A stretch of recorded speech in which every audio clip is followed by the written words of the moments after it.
Hello, chat.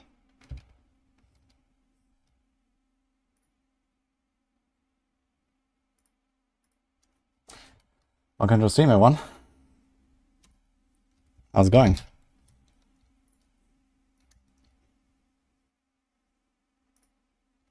Sorry for a longer day today.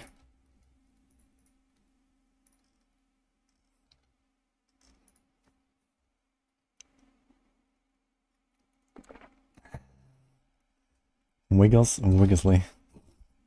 Okay, so what? I think I'm gonna warm up with like a few more GRs. Not much though. We have 1200 souls, which is pretty good. I wanted to get better shoulders potentially, so I think I'm gonna gamble for those. No way to go Augurs, right? So maybe I'm fine on my DH. Gonna do a few runs just to like chill out a bit.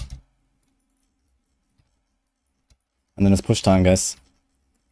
You wanna do Hell 250? You wanna do Zuni 150? And maybe I'm also gonna go for some Impale.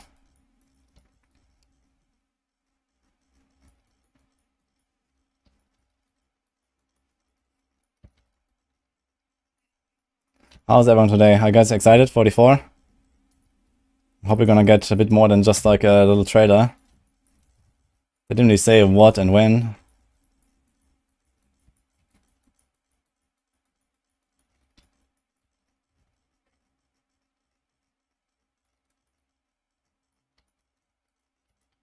Evil looms. Was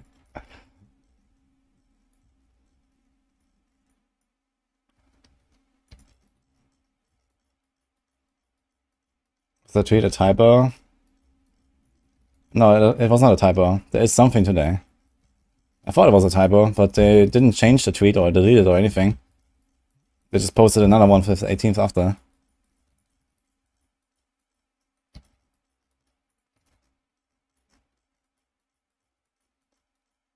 Aronka and Azurin and Vinod. I'm ready for a new season, man.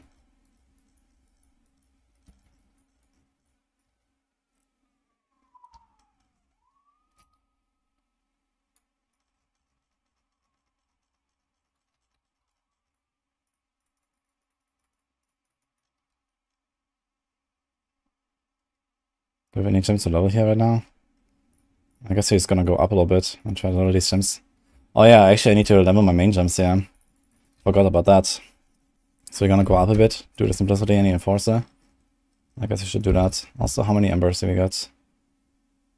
12. Is that enough? Nearly, I guess.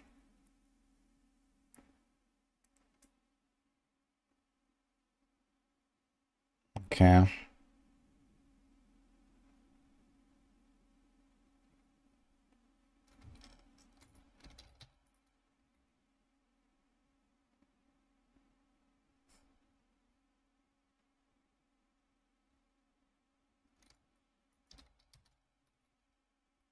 I think we have a solid chance at doing a 150 Impale. I'm gonna think about this.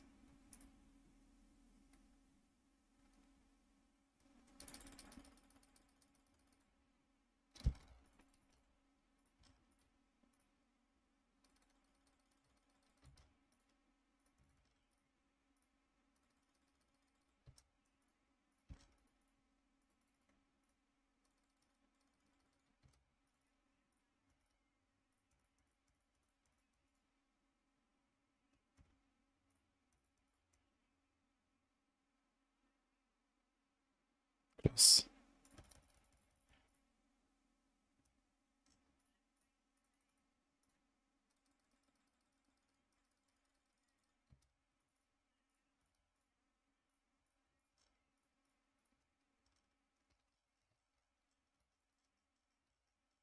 When do I think that it will announce the news today?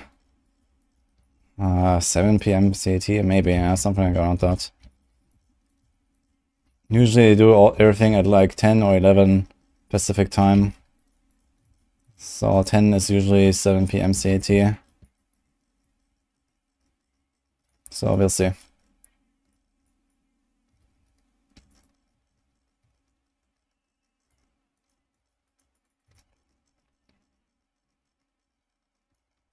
Maybe instead of wasting my time farming here, I should probably just go up now and see.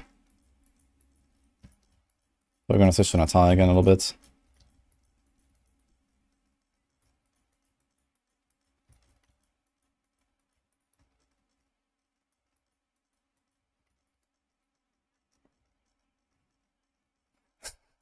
Why do even pin posts? Good question.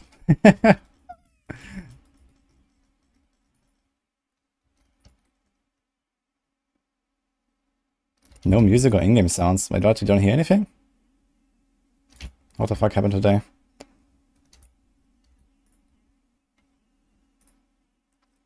Oh, better now maybe?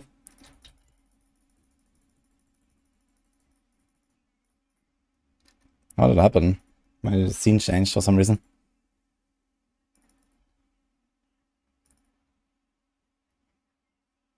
Did I remove my 24-hour free start video? No, I think YouTube just went full Pepega and didn't actually encode it properly and crashed, and now the video is just dead. But I can watch it on X. I posted it on X and it worked there.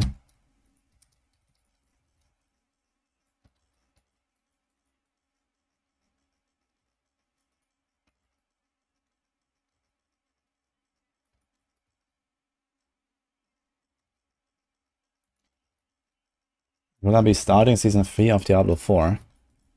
Not just starting. I'll be destroying it.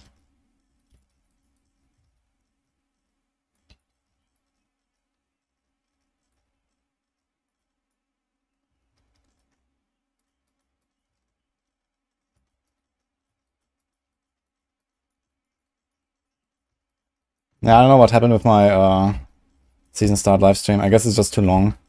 Maybe YouTube can't handle live VODs that long. I don't know. What does it say when you open it?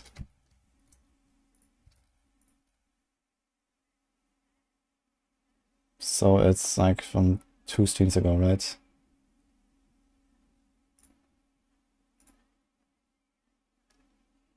Let me see.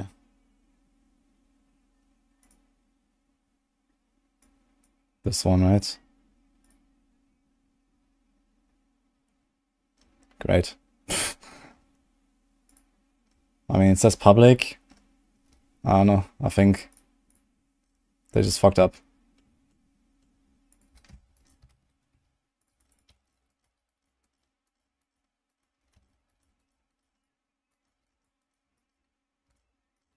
Some people told me it works for them. So maybe it doesn't break for everyone. Unless they were looking at the wrong stream.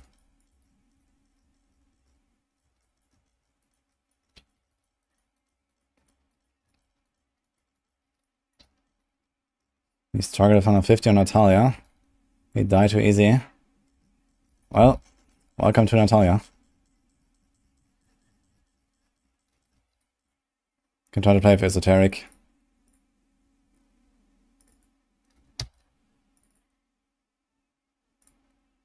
Now imagine, last season there was an 800 Paragon cap and there was no Shadow Power.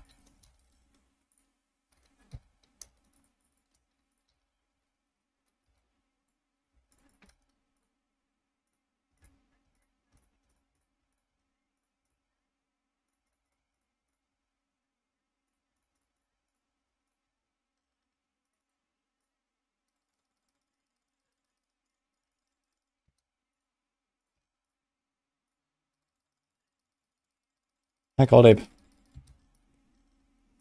Thank you, man. It's not the last time I'll be playing Diablo 3, I think.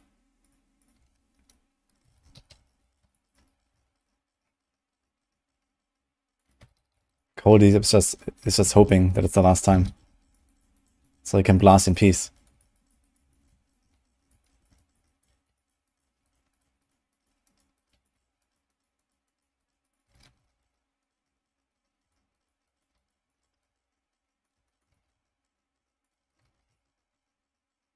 Will I still play D3 when the D4 season comes out? No, today is likely the last D3 stream. So we're gonna do the 150 Helltooth, the 150 Zuni, and maybe 150 Impale tonight, so that's the plan. And I should really start loading my gems actually. And then we're done, because I'm not gonna make a third class. I'm not gonna push a bunch of meme builds.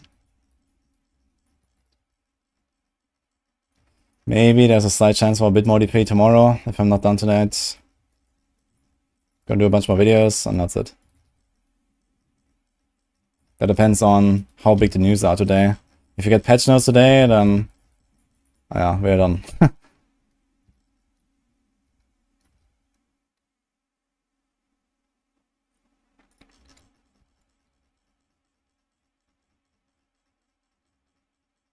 Oh. Oh. Composers number 2, guys. My first primal and possibly my last primal of the season. Ugh. Do you want to use it? Only with Crimson, I guess, but you're not running Crimson on any of the builds I've pushed with Combos Rose, I guess. We're gonna run all guilds on Impale.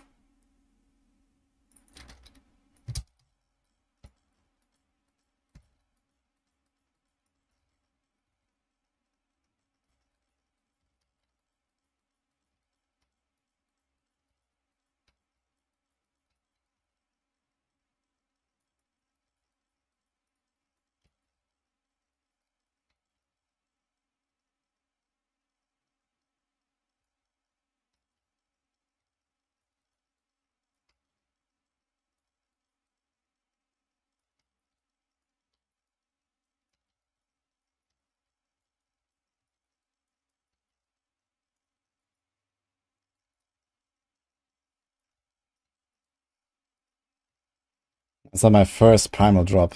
My GR70 primal was Combos Rose. That's what I mean.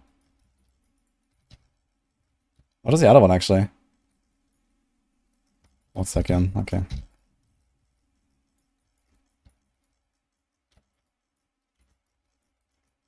Try a Fierce rotation, and that's it. Okay, I see. Good luck there.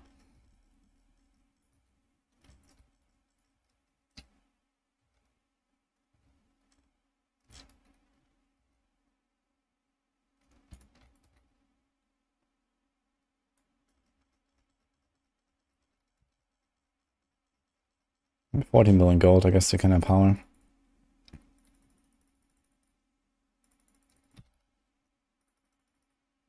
Is that level to aim for in life, vitality, rest for GR push? Not exactly. I guess what you're looking at is toughness. And then depending on the build and how good you are, I guess you want to aim for something like 1, 2, 3 billion toughness. But every build has like different like toughness sources and stuff.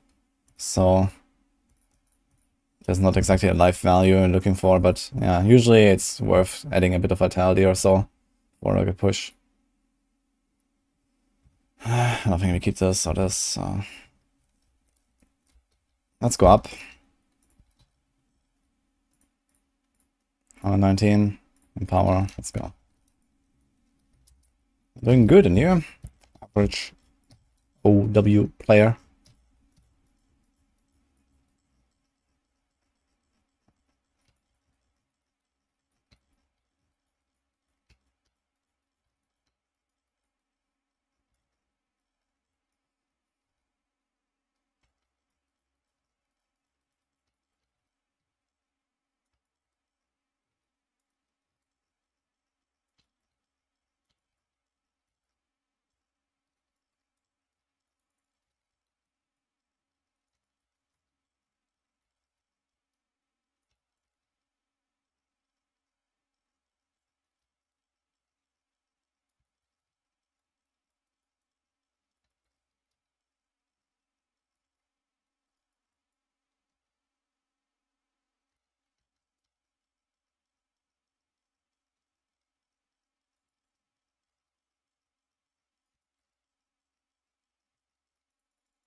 Okay, this one.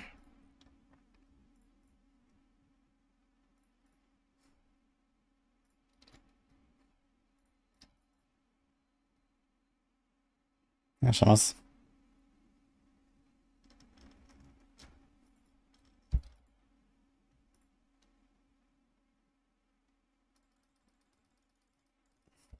What's the news? Who knows? Something.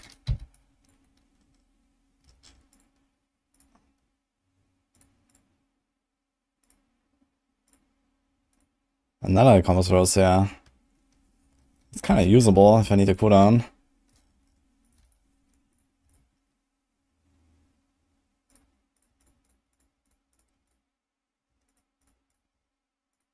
Oh, I should have checked out that quiver actually. When is news?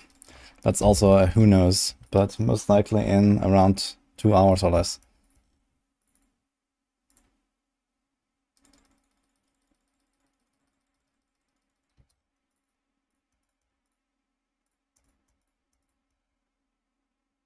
Damn it. Can we go 120? Let's see how long I can keep going into a super squish setup here. I guess it's gonna fall apart quite soon though. I guess we're gonna just switch to Natalia and go highest.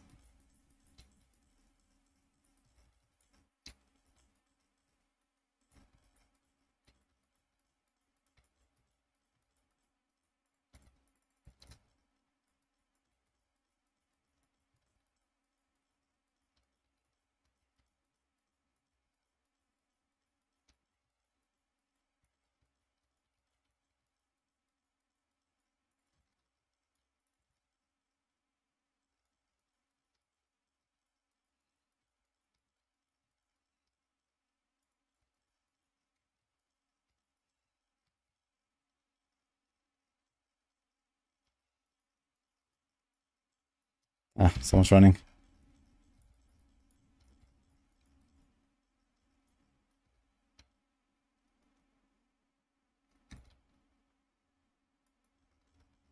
$107. Despite all this running. Pretty good.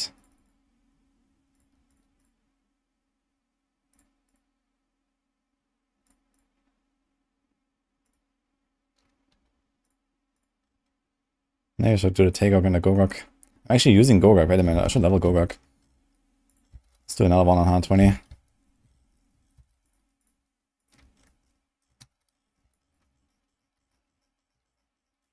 Hello, Andre. My max rank Tornado Druid higher than Polarize and seems weaker and slower. I don't know, I need to ask Boiler about it, I guess. I mean, Tornado is a really good build though. I mean, Tornado used to be, you know, by far the strongest build in the game for like half a year. And it only got like a bit of a Grizzly Rage nerf.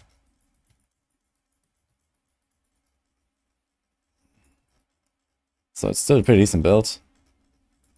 But yeah, maybe Polarize is a bit better now, I don't know. Maybe with like all the overpower synergies online.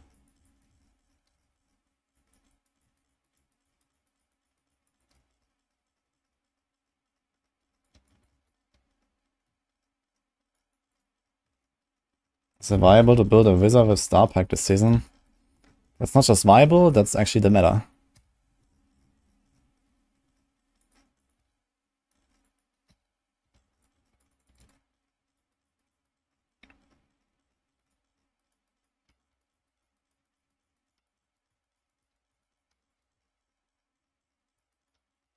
Where can I find the Impa builds? Exclamation mark builds?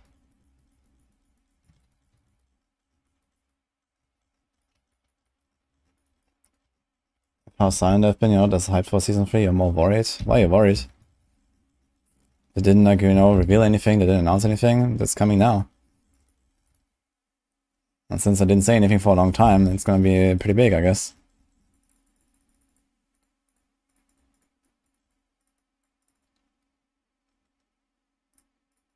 Okay, let's do this one.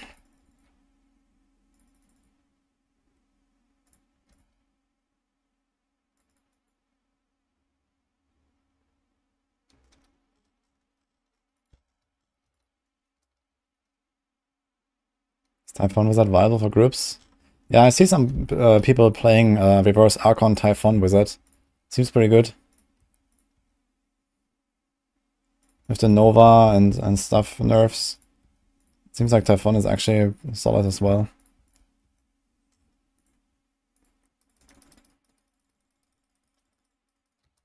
Is the $100 DLC true? No.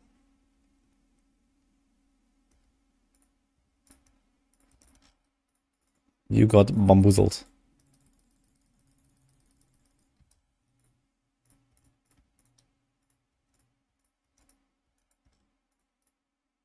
Still 121. I don't said they only slept 3 hours the last 48 hours. Good or bad sign? Definitely a good sign. Someone is working for their money.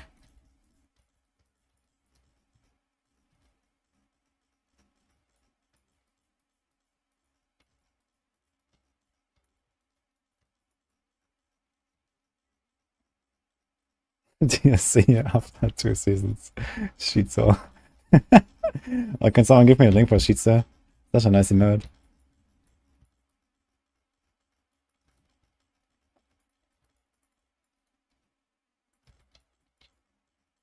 I became a fan of it after seeing it in Quinn's chat.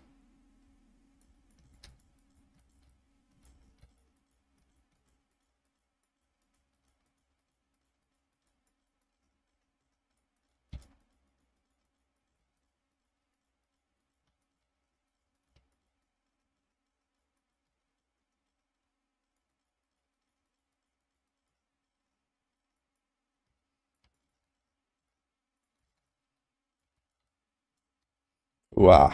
Okay, stuff's getting dangerous here.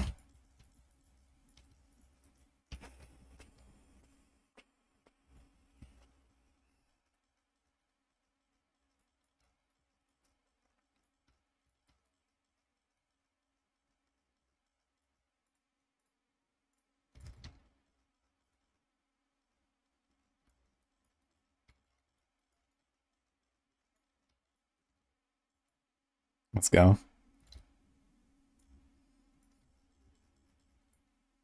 Look at that perfect overlap. The purple and the yellow circle. That was funny.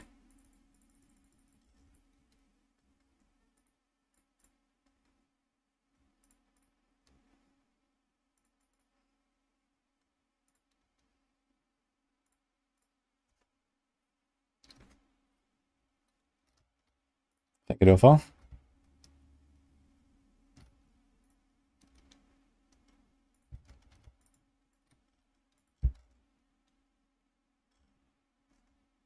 I'm gonna try PoE too. Not just try.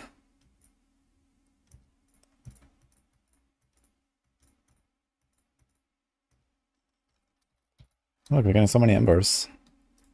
That makes me happy.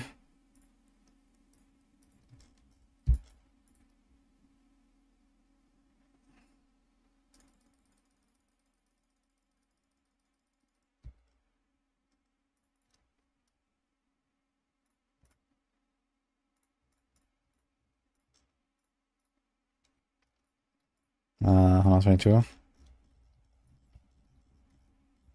Gotta be very careful on these ones, guys.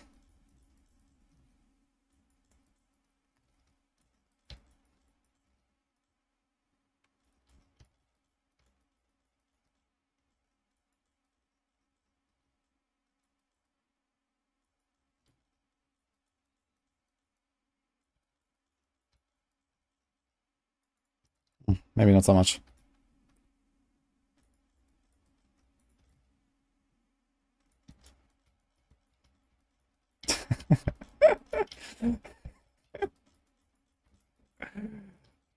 And who on earth believes there's gonna be a fucking $100 DLC? Maybe in the year 2040.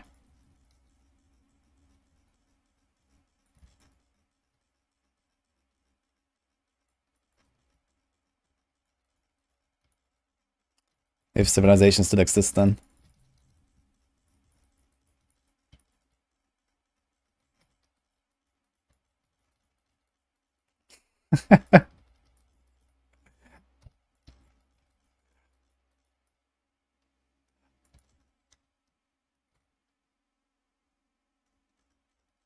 It better contains a little bath water for $100. Yeah. At least.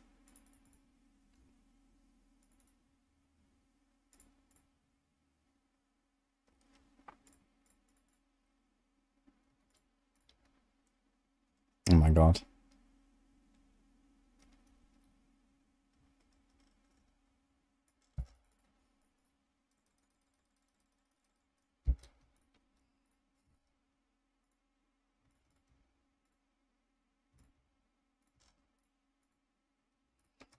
Go another one.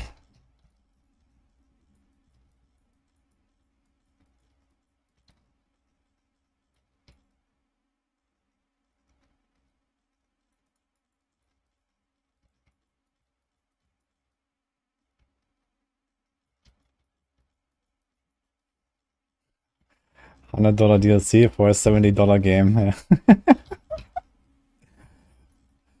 Who knows? With the right marketing, everything is possible.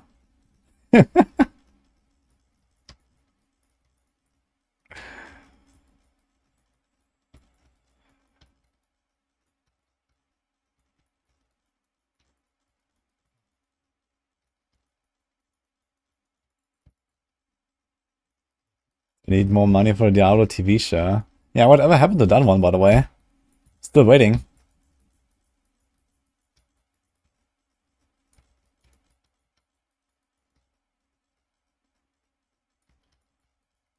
I'm getting season 3 news today.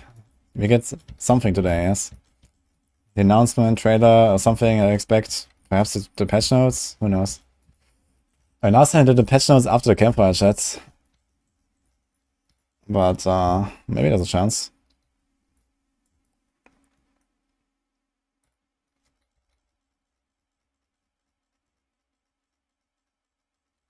I guess at very least you're gonna get some blog posts as well that gives us some details on the season theme.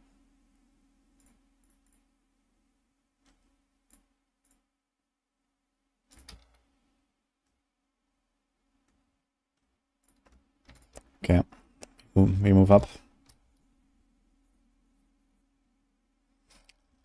Does this mean D4 is dead? I'm not sure how you made the connection between D4 news today and D4 is dead. But sometimes I'd really like to look into the brains of people.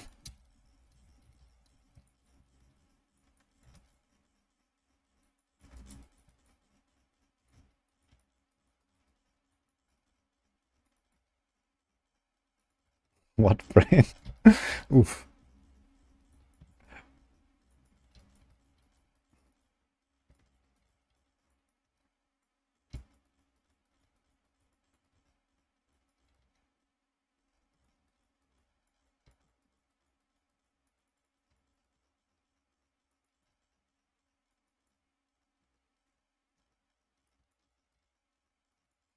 They just want to announce D4 is dead, that's the news. I mean, those kind of news exist, right? What was the game called again? This MMO that came out a few weeks ago? That died in like 2 days?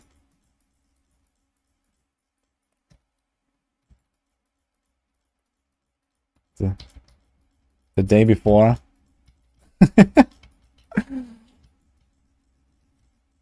Does that mean that the day before is dead? Well, the answer is actually yes.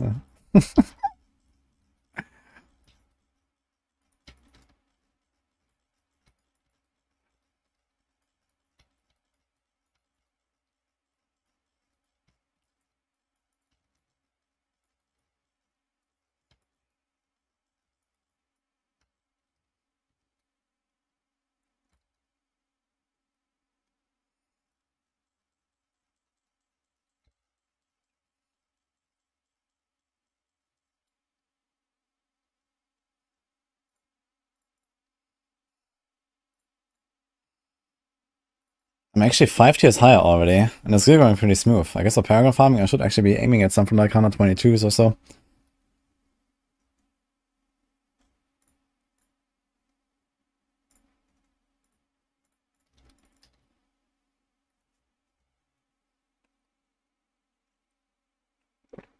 Can I play D3 for 18 hours a day for 2 weeks? Oh, easily.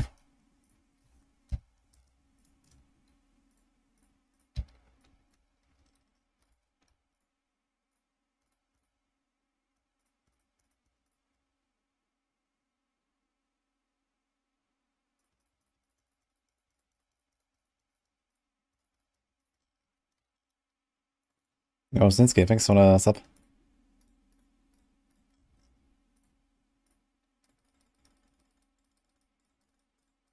The whole day before case was something, yes.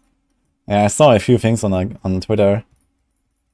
It was some good shit. I do 124.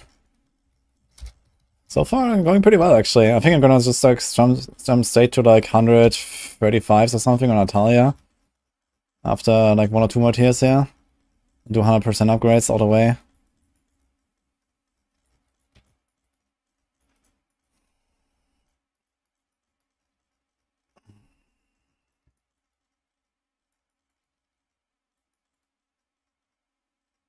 Still haven't augmented all my pieces either. I think I'm missing like 4 augments or something.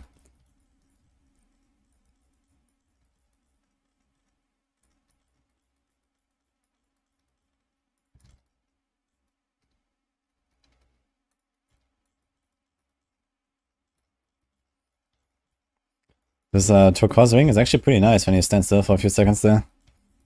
Get all the good on procs. Really helpful.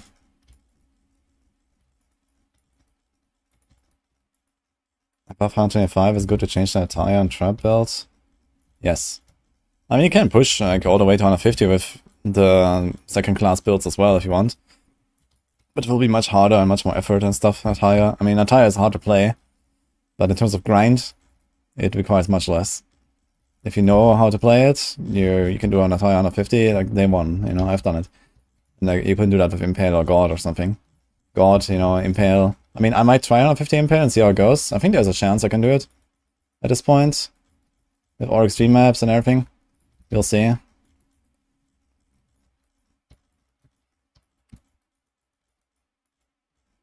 Impale gear is not perfect though, so we'll find out.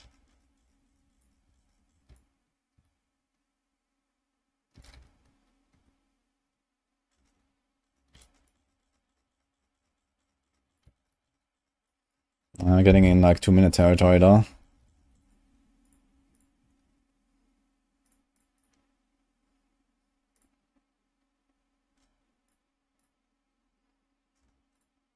Okay, let's do another one on this term, just slow the other gems a bit. So today a stream or patch notes. They didn't say what is coming today. The campfire chat is on Thursday, so it's not that.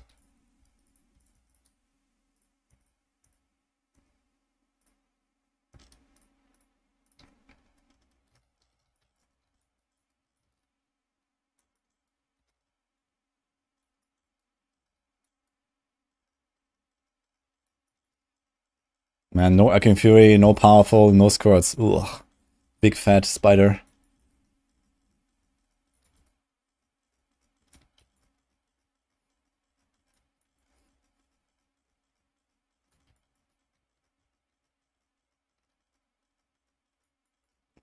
Man, I wonder if like end season someone's actually gonna push physical impale with Exploratory Shot. It might actually be legit an option. Just make a large pull of like, I don't know, zombies. Just execute them one by one. Boom, boom, boom, boom.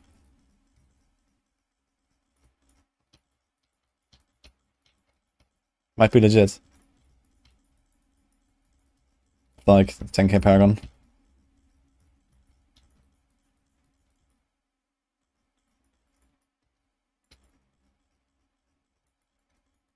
I'd love to see it.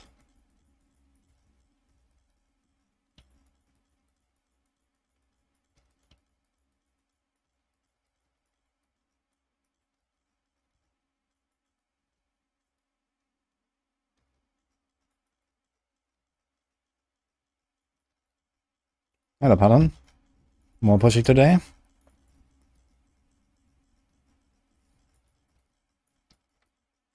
I didn't push a Witch Doctor yet. We are about to start soon. I'm preparing the gems right now.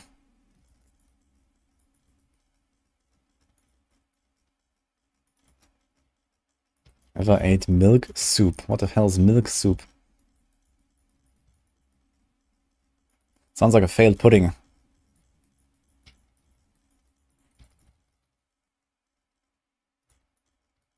Ouch. Cereal? Oh. I guess. kick.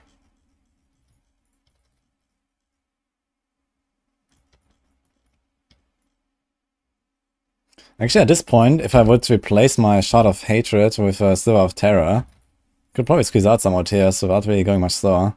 Because I have a lot more single target damage. 2.5 minutes though, oof.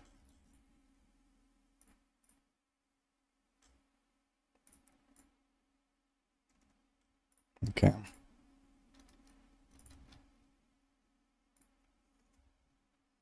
No, Medina, thank you.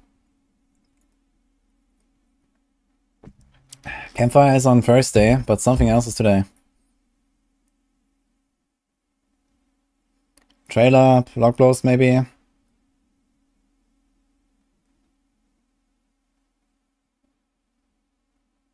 Anyway, I'm excited.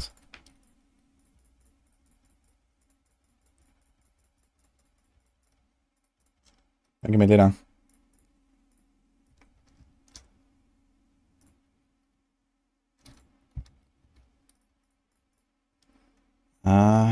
More pants, I guess.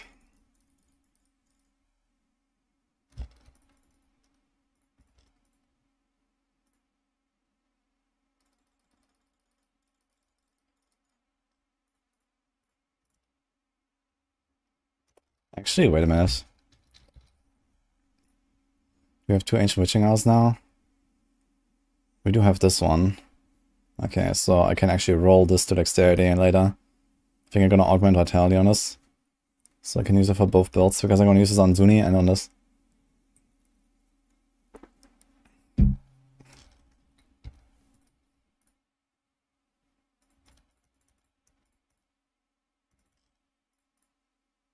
Uh, 125 time. Let's go.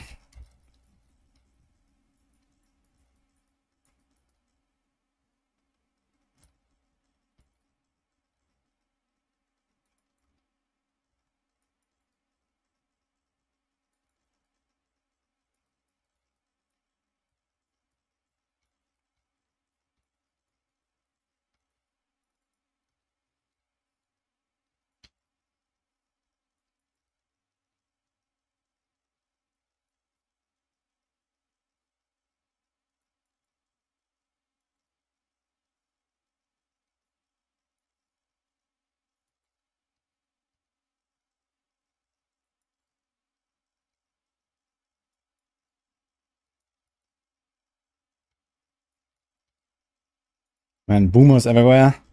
Dangerous.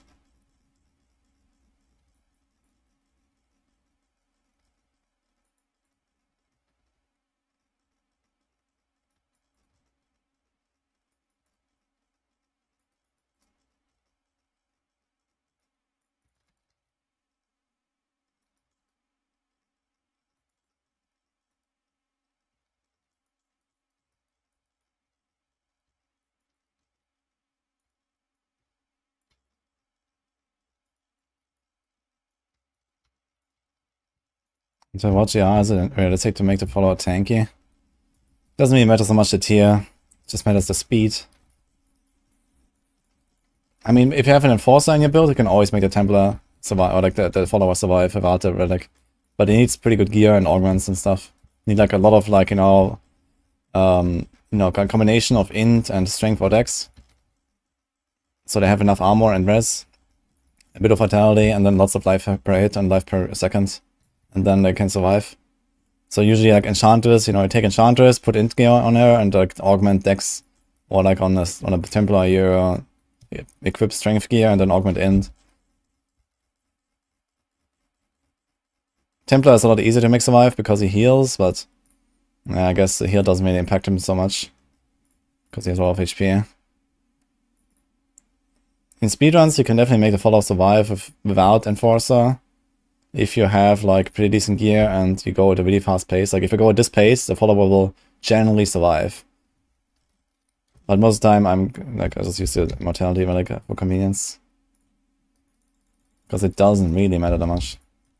Now without Enforcer for push, there's like no way really. The only build I can maybe kind of do that is like Savage Barb or so. Because you have like, insane party buffs. that, you know, kind of goes in the direction of Enforcer. Or, I don't know, maybe something like Inner Monk because of heal, but it's probably not enough healing. Well, Inner Monk has Enforcer anyway, so.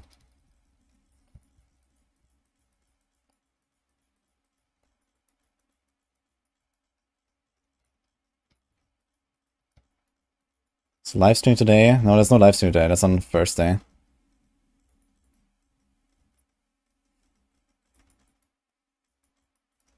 But I expect trailer and blog post or so.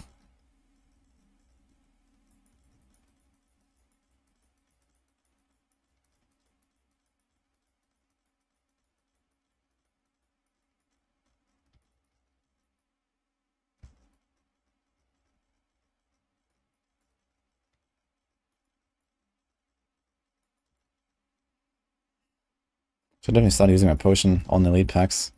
I still live long enough for the rings to matter.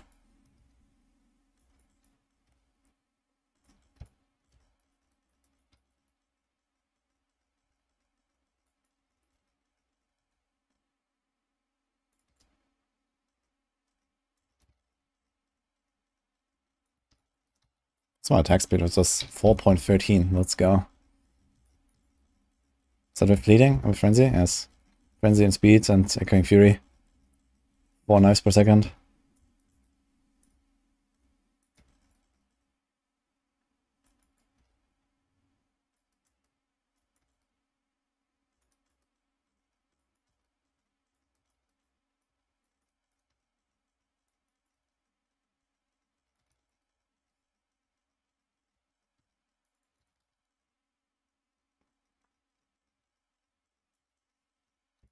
Coming in.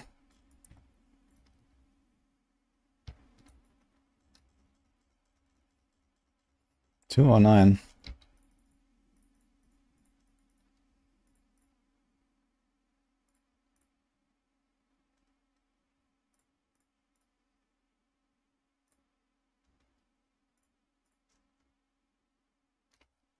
Oh, 27, I guess.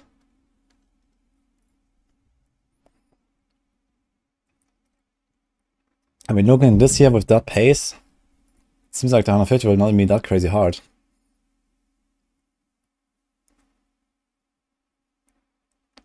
I'm not planning to play God though right now.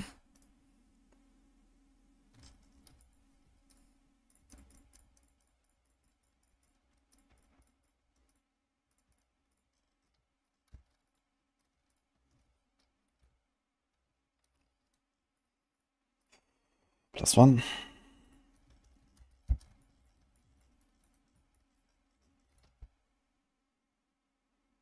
Oh, Wonka, that's you. Okay, thank you. I just noticed that.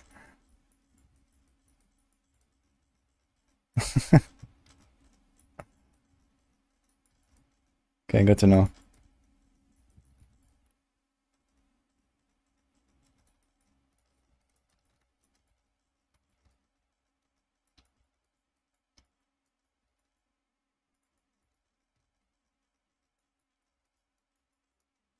So each point of dex a 1% damage modifier. It's a combined, it's like, you know, it's a one big multiplier. Each added, like each dex stacks additively with other dex. So I have 18k dex, it's in times 180 damage multiplier. It's not like, you know, 1% and then 1% and 1%. It's not like, you know, 101% to the power of 18,000, you know, that would be a ridiculous number.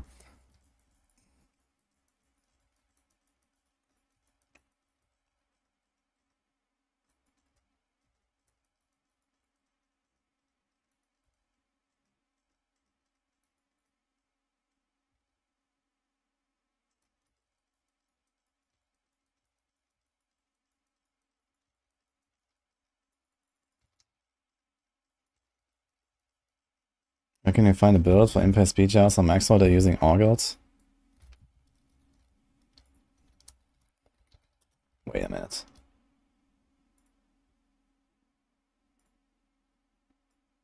Are you sure about that? Did you click end this thing actually?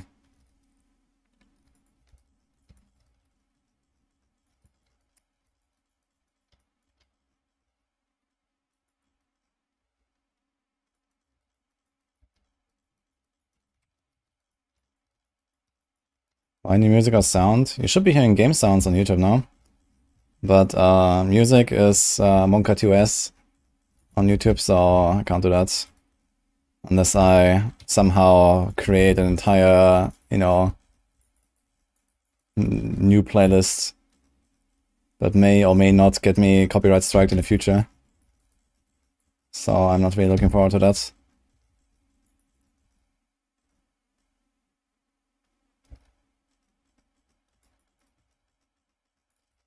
Yeah, Twitch has music, YouTube, bring your own music. Why do you not have game sounds though? What the fuck? Because Twitch has game sounds and I have it on the same track. What the fuck? How is YouTube without game sounds? Dude, something is really bugged with D3. In D4 everything was always working. So with D3 something is wrong. Wait, you don't have game sound? What the fuck happened?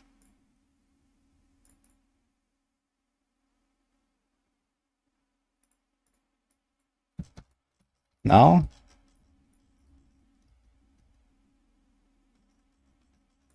D4 not having bugs. Yeah.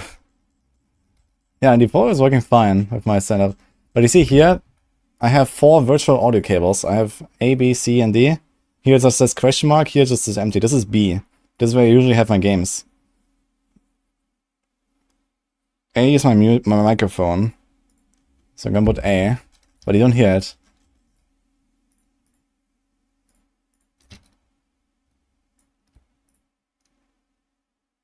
But the other time it worked, I did exactly that. Okay, let me try the default thing. What if I do default?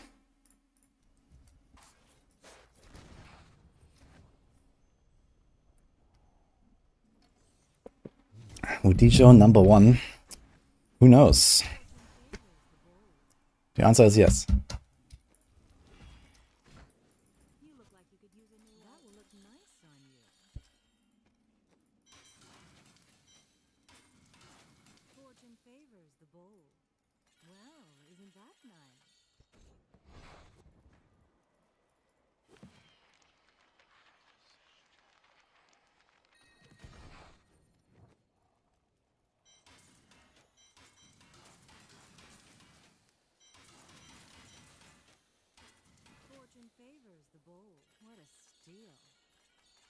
Too expensive.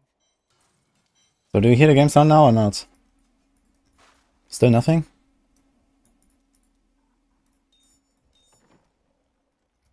You can hear it now, okay. Did we get upgrades? 127. Where's my Gogok? It's also 120. It's still another 127.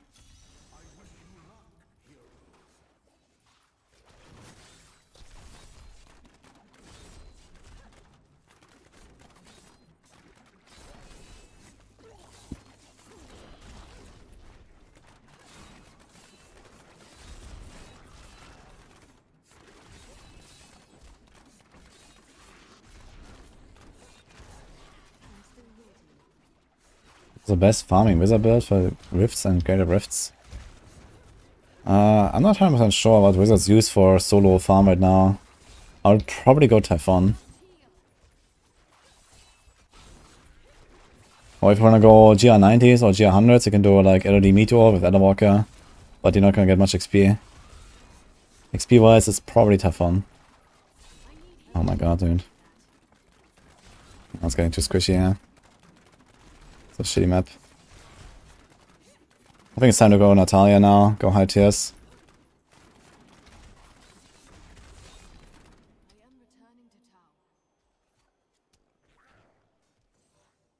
Dude, the fucking Quill Fiend almost one-shots me. Okay, let's save this.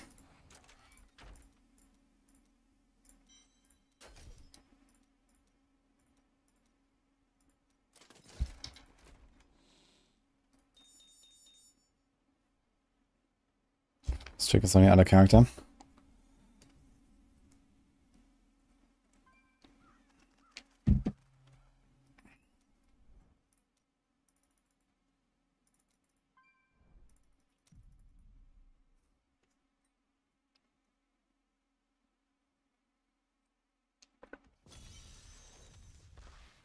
Ja, das.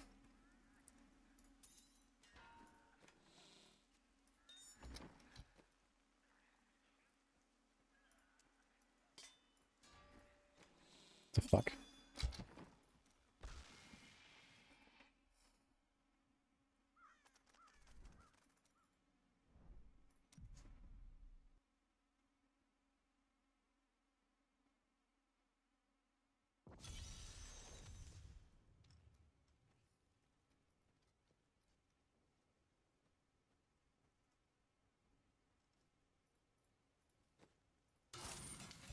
Only two things make a PC crash, D4 and YouTube.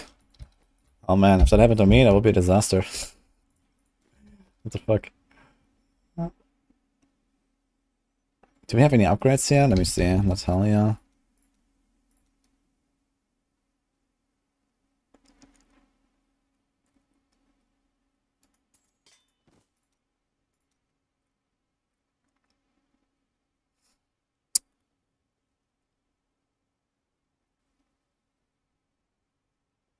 Ah.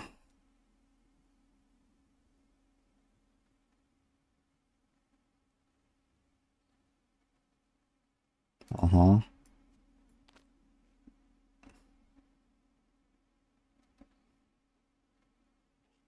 We do have cooldown, but I don't think we care about cooldown rates.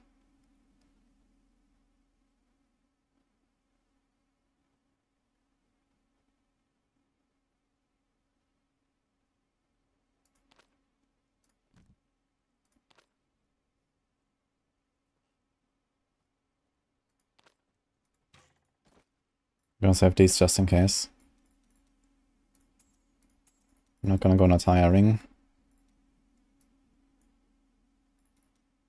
We could try to craft another weapon if we have leftover souls, but realistically, I don't really care too much. And this weapon is okay. Started rolls at 24. What about the compass rows, actually? So we had this one, which has nice crit and cooldown as well. Or we have this one, which is big dam. Actually, it's only 5% more dam in the area. We lose the cooldown, and the cooldown itself is like 2%, so it's like 3% damage difference. Actually, not that much.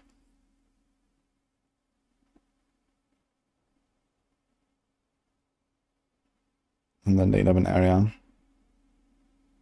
And we have this one.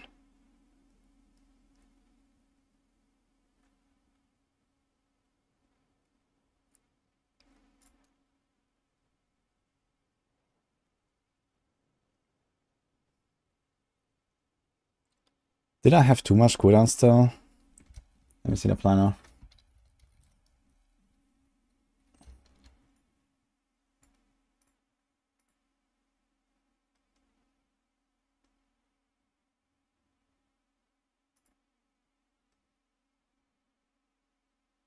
$65.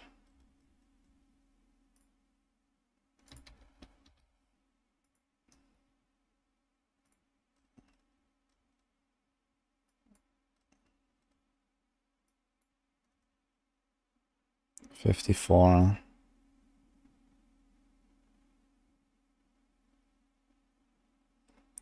There's no cooldown. Only on the shoulder. And on one weapon, two weapons. Okay, so two weapons. And now we do this. And we have 31.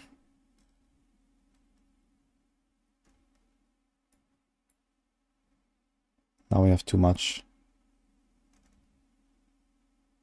26 seconds. So we remove the two weapons.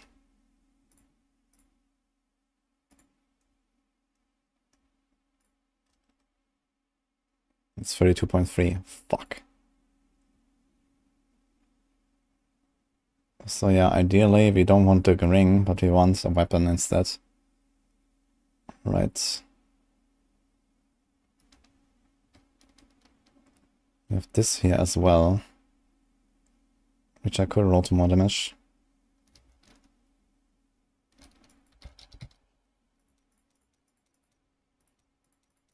This is not the same ring as I have on my Witchlock, is it?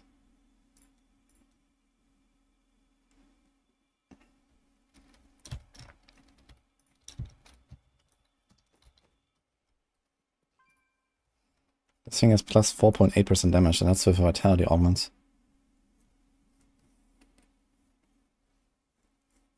So I may use this convention. Even with the cooldown loss, we're looking at like a plus 2.5% damage. Plus 7.6 toughness.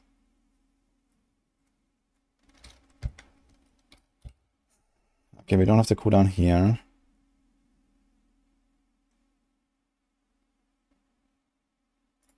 But now we do have it here. What if I do this? 29. What if I remove this? 31.6. Yeah, so I think we're gonna use this no cooldown setup on the rings. We do this.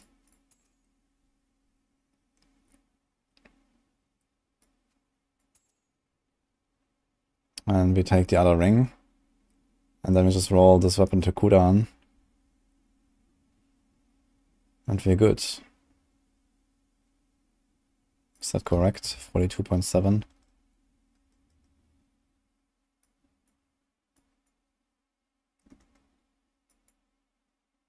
This has 44.9.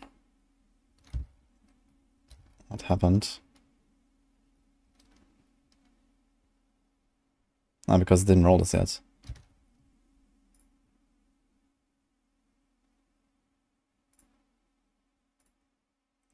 This is 38.8. How do I have more? Because I have this. 37.72. What the fuck? Oh, because you have 13.25 there on the shard. And that might actually force me to have an extra cooldown roll. And now we have the same number. So is it still feasible?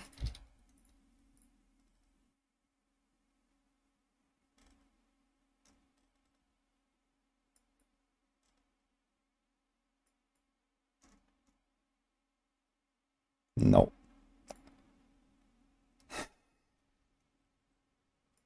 So I might keep this. Or I might keep our cooldown ring.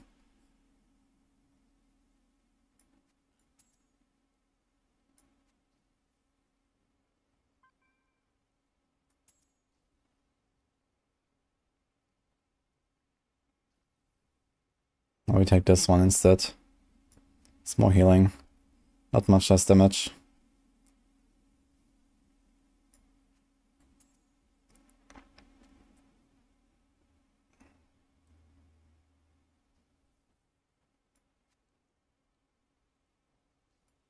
And I guess we can keep the area damage on the weapon maybe. So I go ring and ring.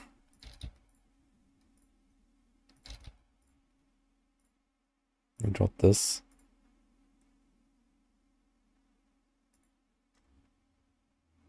$30.24. Maybe I'll just do this. We just augment this weapon, this ring, and we roll this to 24.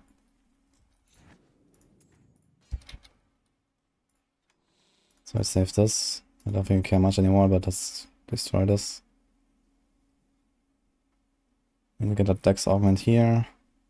We have physical rest now, which is really big. Gonna be quite tanky.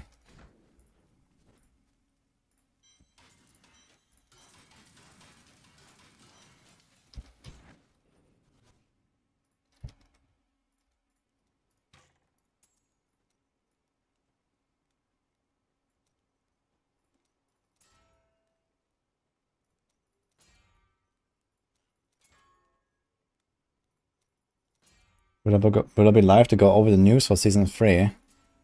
No, I just put it in a title and then go offline right before. I think that's the strat, guys.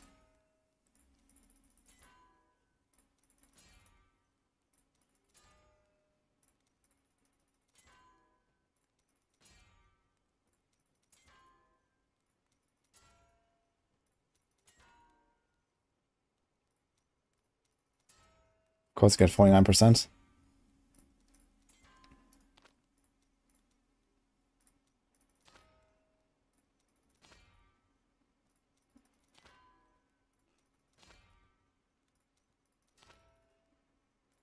Don't really have an ETA, but I guess in an hour.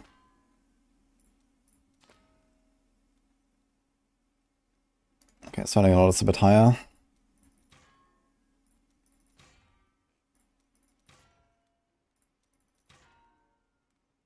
Fuck.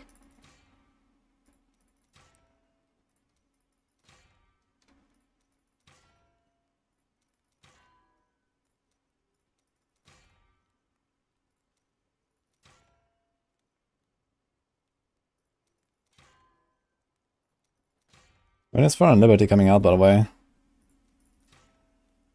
I heard some things about the game, but I have no clue what it actually is. But apparently people are excited for it. April or June? Okay.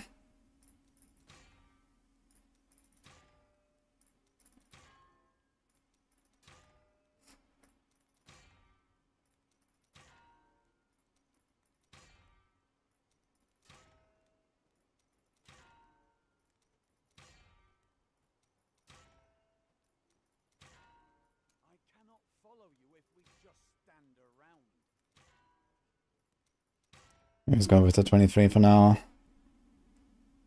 Okay, we need 1, 2...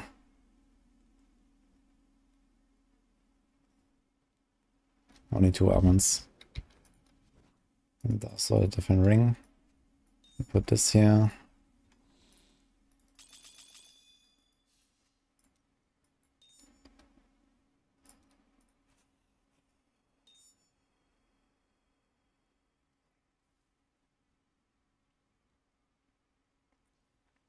Do we have any augments lying around?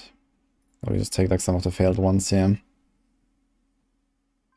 I mean, these are technically ready as augments. But who knows?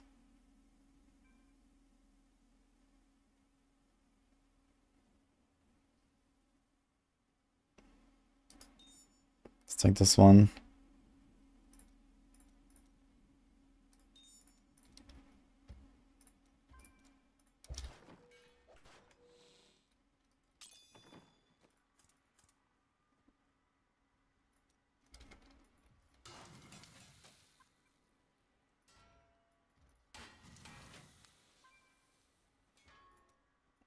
Switch from Guardian to August when you're like 2k plus.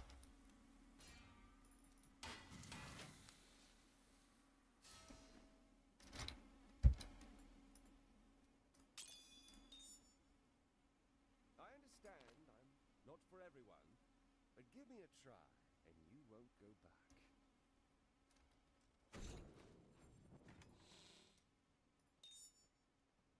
Let's just take another one here.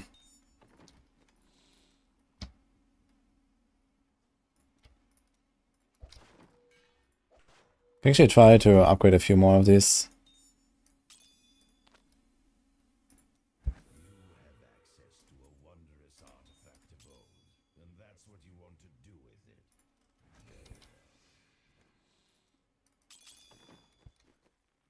Okay, Templar, okay.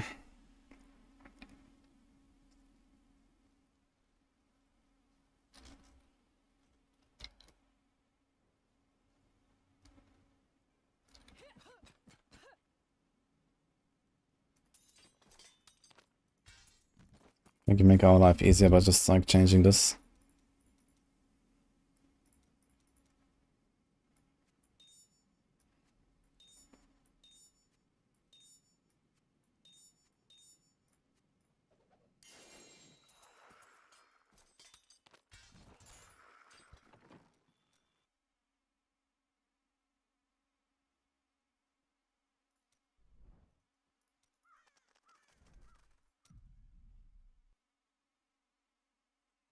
Since main stat and vitality are uncapped, how do you prioritize which to put points into? Usually everything goes into main stat unless you die, then you put vitality. It's relatively simple. I mean, the better you are, the less you have to put in vitality. Also depends a bit on the build. Some builds are just like so squishy you want to put some vitality anyway. Did we ever roll those ice climbers? I think we did, right? Where did it go? Or was it another pair of boots? Maybe it was this one actually. Okay.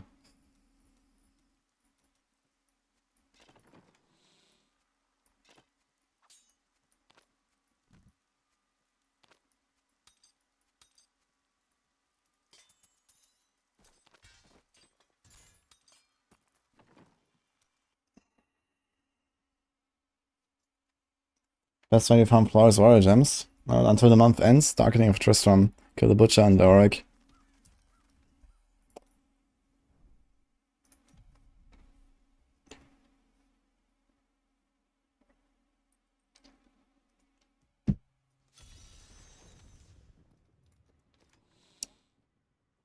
Why do you want fist damage on the weapon gem for Yui multi-shot? Fist damage on the weapon. Yeah, the push version is physical, that's why. You only farm with physical. With fire.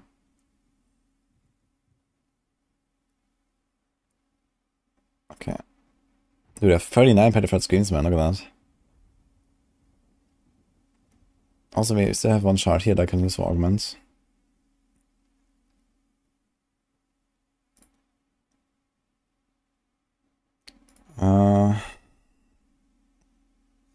Where's the temple again now? We got this.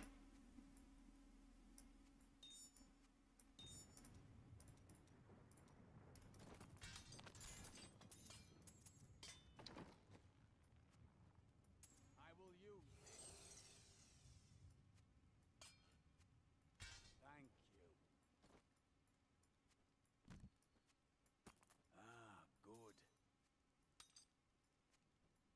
A fine choice. Excellent.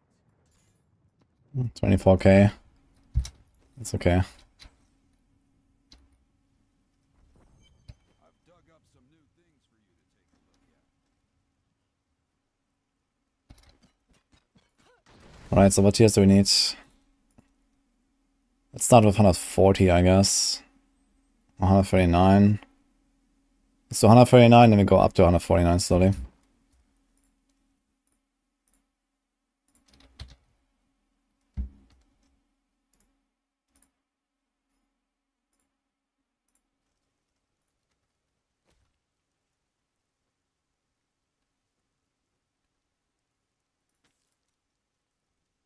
Gonna empower.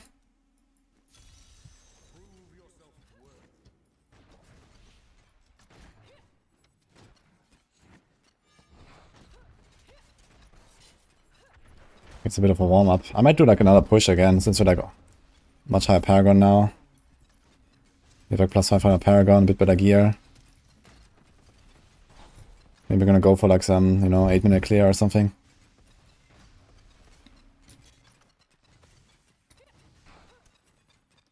Maybe it would be easier to actually go Ring of Fire right now. Because I have to damage to easy blast for everything. But don't necessarily damage to like just kill everything. And Ring of Fire would be kind of helpful with that.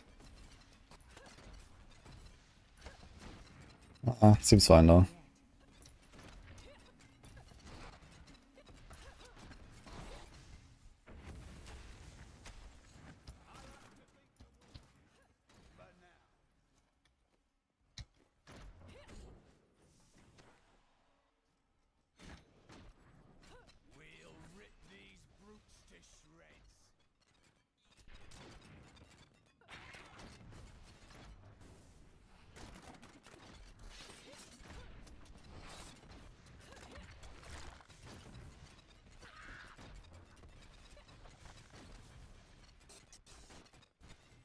Still waiting.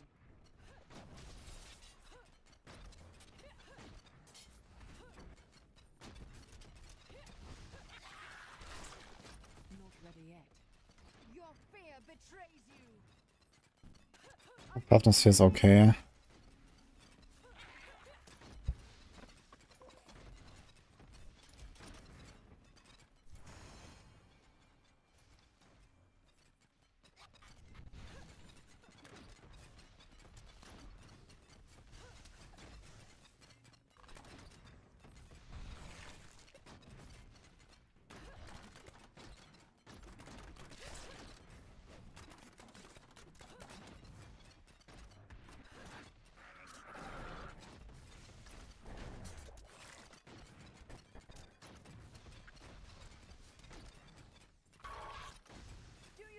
More? Need more time. I feel better now.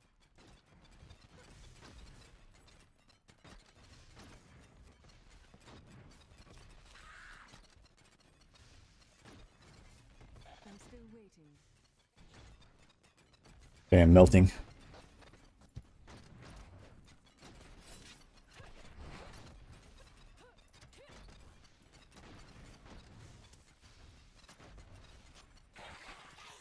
Feel my wrath.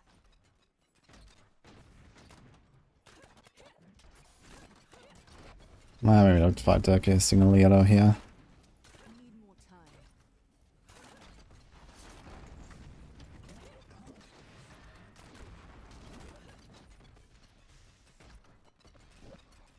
Do you want more? I'm still waiting.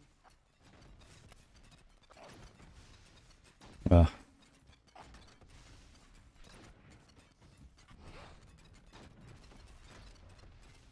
Not ready yet.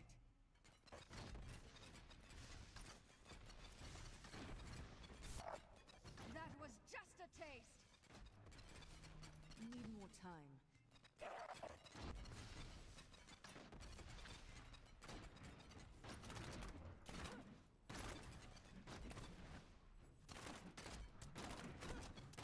Not ready yet.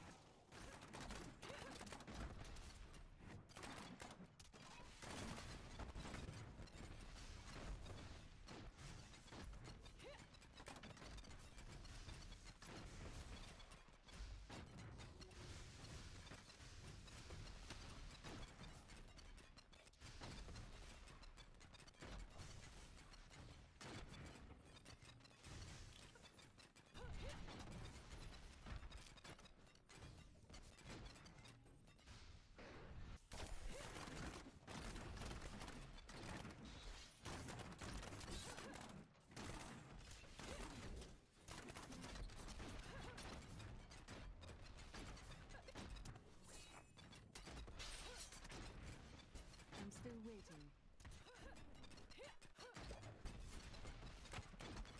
Oh, That was just a taste. this one go down to the purple. Oh my god.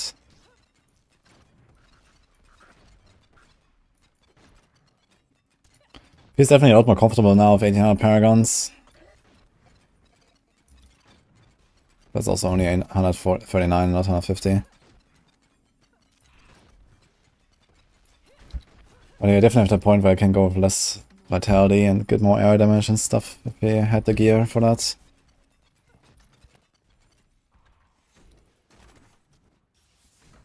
Maybe even Dr. Chi Death, that would be pretty strong. Go awareness.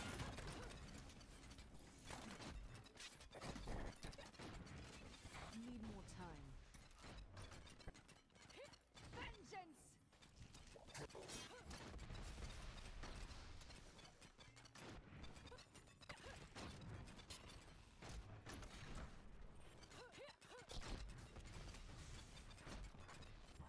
I'm still waiting. You won't survive that!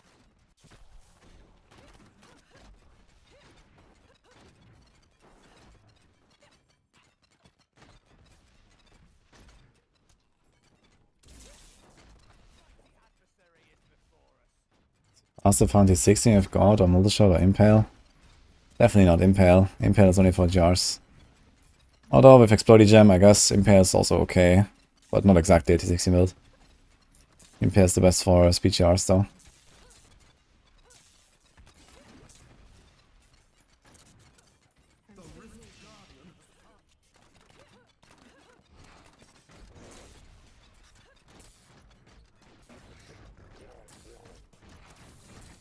Can we out heal him?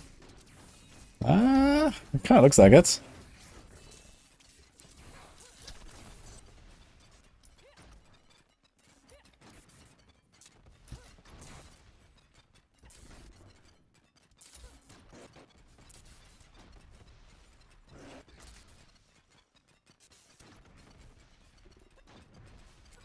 Not ready yet. I am losing. Okay. Not without the vengeance though. Oof.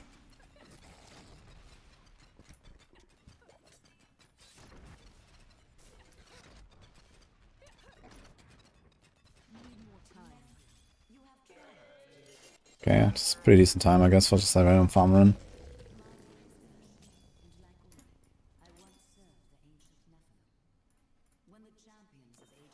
So I guess we mainly level these, and any other like extra upgrades is gonna throw on Gogok or something for now. So let's do 131, I guess. Sorry, 141.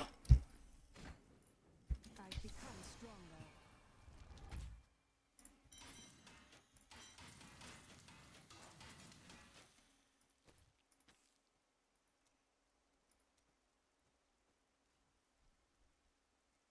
We hope rogues are getting a big buff.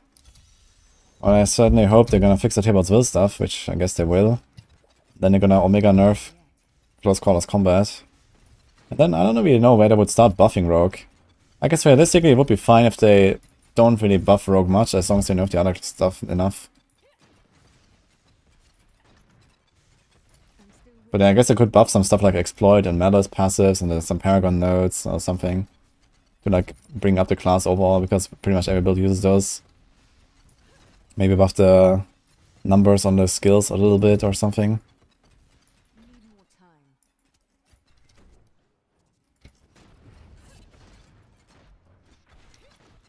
I wonder if they're gonna fix all the poison bugs as well, finally. I really can't stand it anymore. Ready yet. Sweet revenge. Humble, thanks for Prime.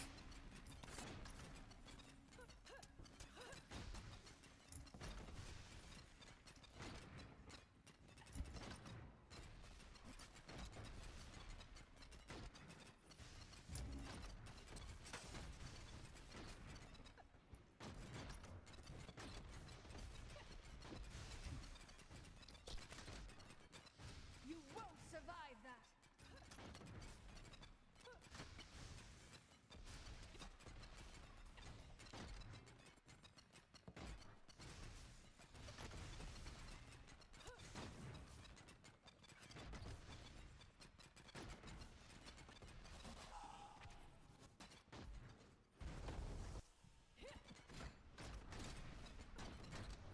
Making Kaitis into a room.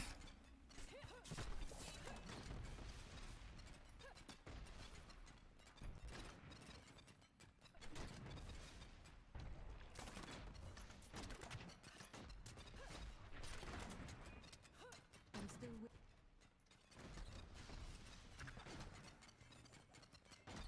Sweet revenge. Oh, one rotated 141 elite. No. Not quite, but close.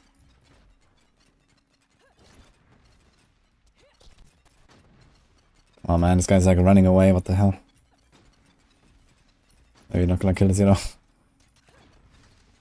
Maybe we do.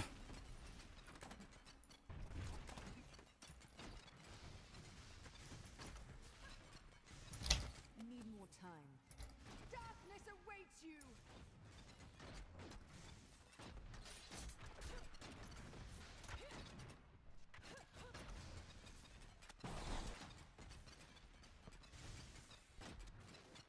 Not ready yet.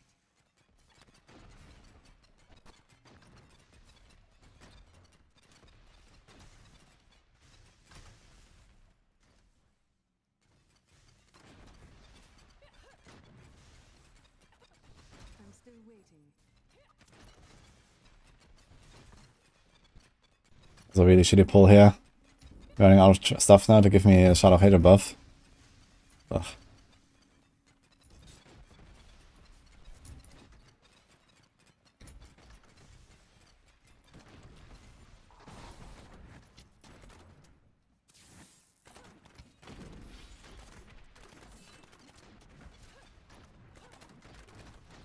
I don't see an issue with Close Quarters Combat as long as they buff the other key passives.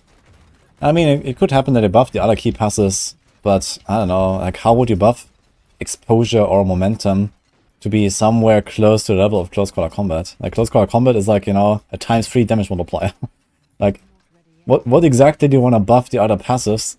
Like, how do you want to buff the other passives to be on the level of Close Quarter Combat? I don't see it happening. For precision, I could see something like that happening. If they like give it like major number buff and make it not be consumed by basic attacks. But for exposure or momentum, like how would you ever make these competitive with something like Close Quarters Combat?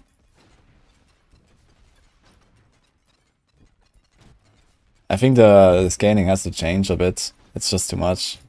40%, it's ridiculous.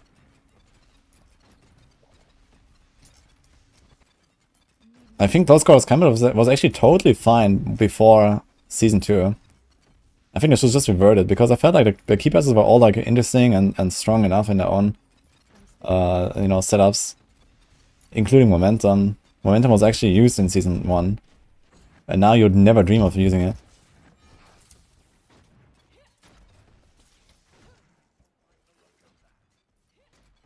I must wait longer.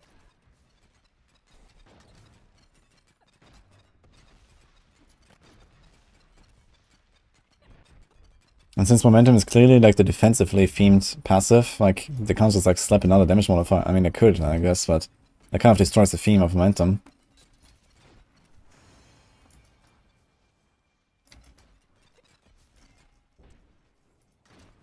Still used in PvP. Okay, but is it actually used by like actual serious PvP builds? I mean, healing and all is nice, but I mean, you can heal in other ways as a rogue. You have stealth for healing, for example. And yeah, I mean, healing potions are premium and stuff, but I don't know. Isn't PvP more about just one-shotting each other anyway? I would rather go Close Quarters Combat and have triple damage than that, if you ask me. I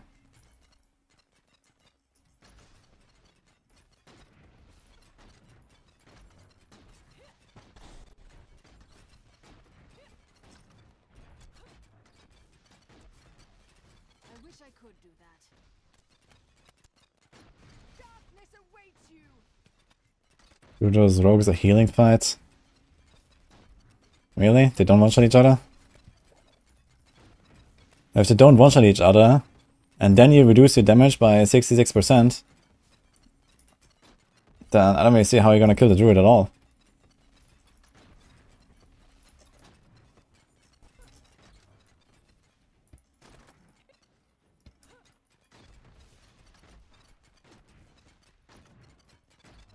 Oh my god, Blue Waller Shielding Terror Demon, what a combo. Holy.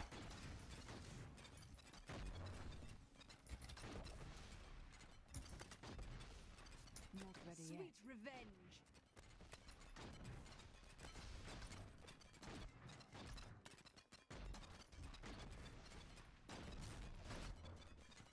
Need more time. Is it a jug or something? No.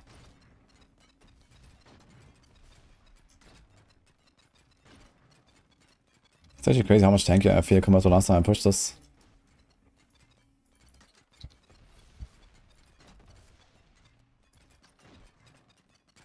Just going like plus 500 Paragon made such a difference on these low levels. And if, nah, a bit better gear now, I guess. Not ready yet.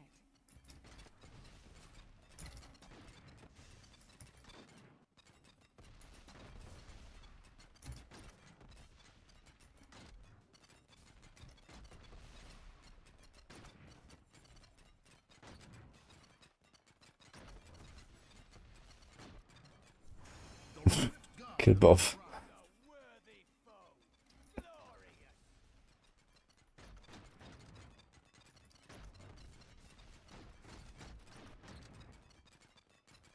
She's running around a lot.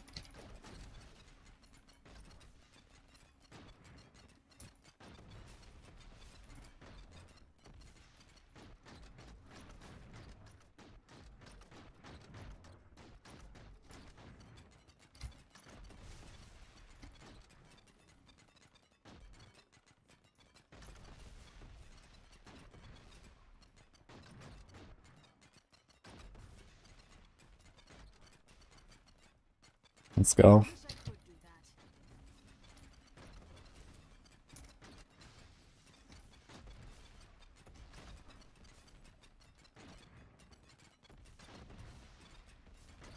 A bit early, but she's dead.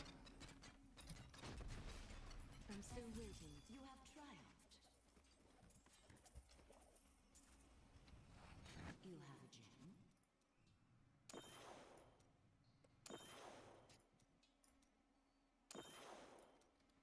I need to go back. Okay, let's go. 143.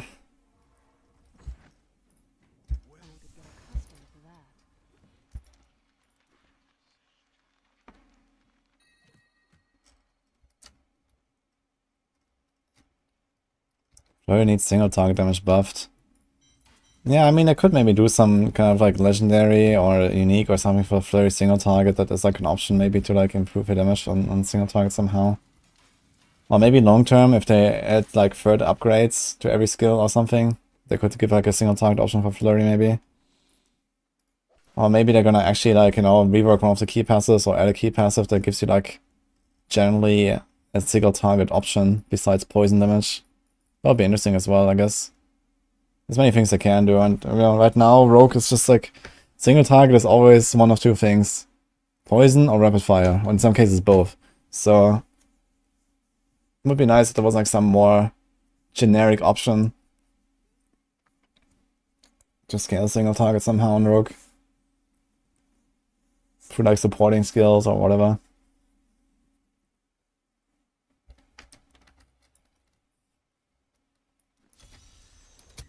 Or again.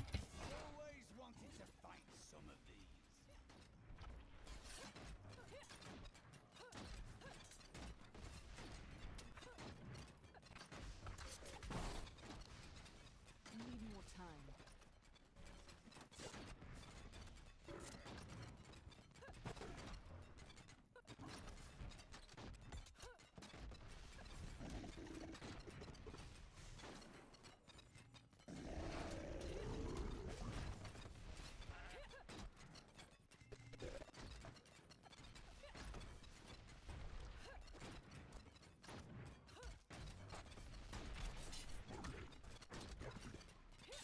We must wait longer.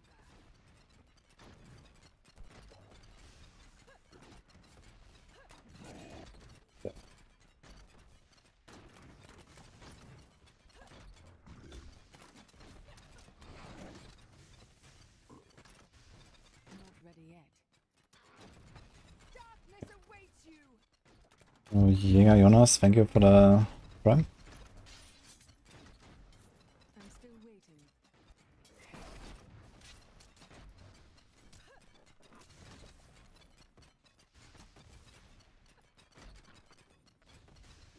Let's see if we can find a better map here.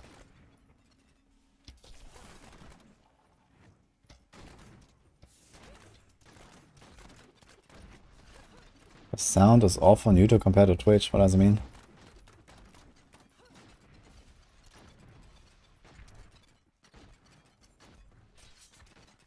No music on YouTube. Yeah, that's intended. I don't want to get my account banned.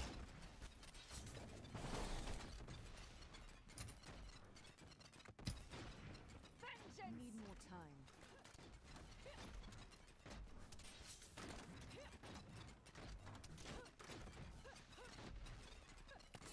I wish I could do that.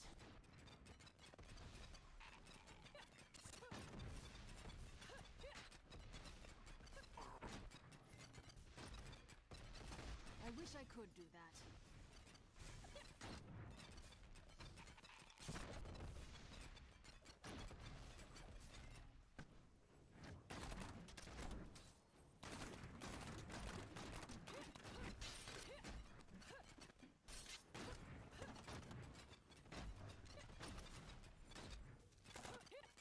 I wish I could do that.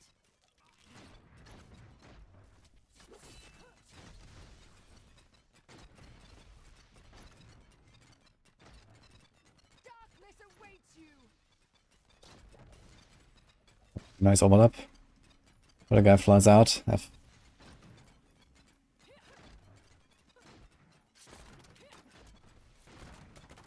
I'm still waiting.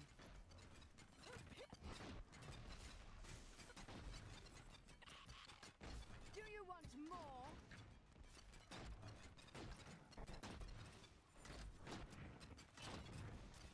Not ready yet.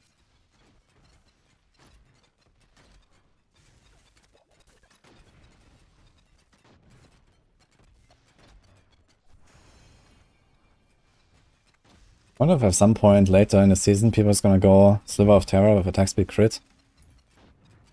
And then have like Wolf Companion instead of the Shout of Hatred. Could actually imagine that happening. They have like 1, 2, 2.5 cooldowns. That's not that much though. This build just doesn't have cooldowns so much.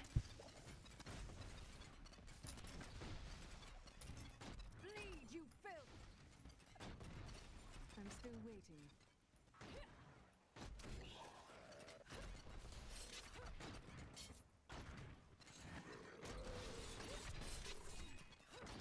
I must wait longer.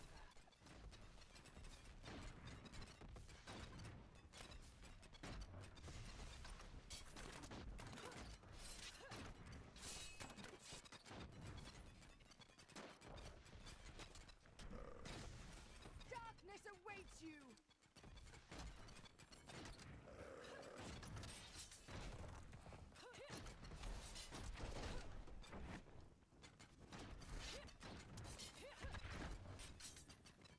I must wait longer.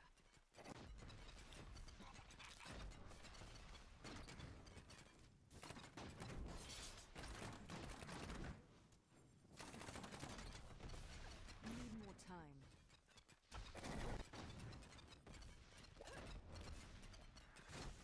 I cannot move.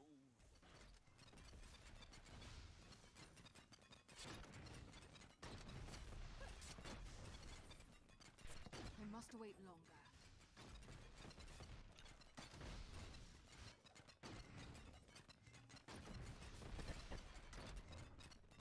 I'm still waiting.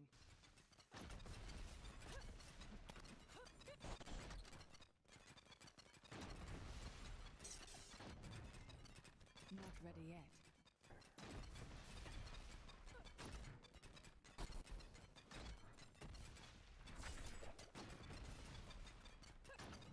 I wish I could do that. Oh my god. I'm gonna stricken him down. If I ever actually do I have anything here. Let me just go. Need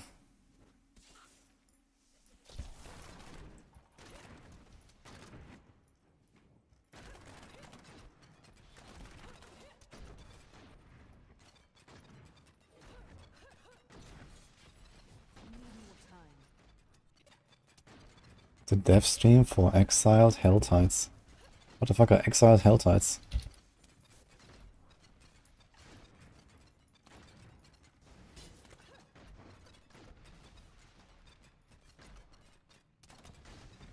I'm still waiting. Bleed, you filth!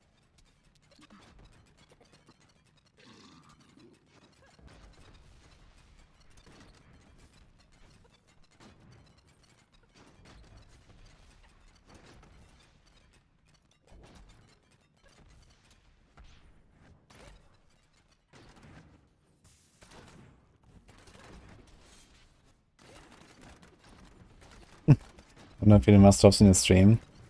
He told me that he likes my streams, so I don't know. Maybe he's here sometimes.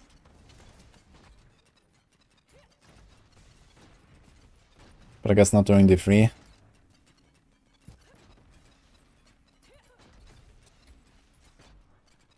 I wish I could do that. Your fear betrays you! I think there's been no news dropped yet, unless I missed it. I'm not really reading chat right now while I'm playing this here. I'll try.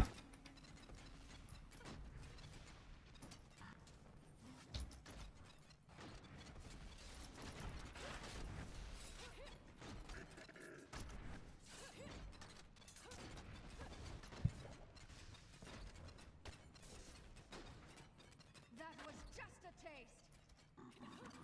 Not ready yet. What? Oh my god. Maybe here? I think it should be on the right.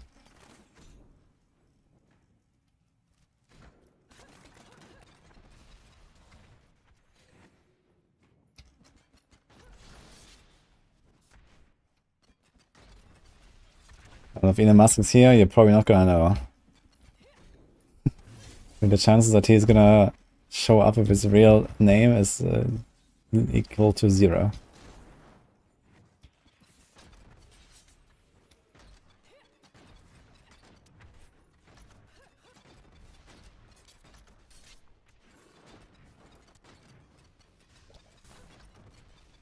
Need more time. I haven't now.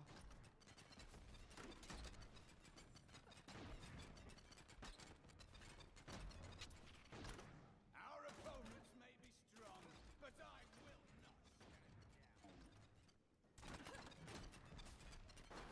I have 12 billion gold. Maybe we're gonna start fishing a little bit here. This is pretty bad. Or we just don't empower and fish a bit.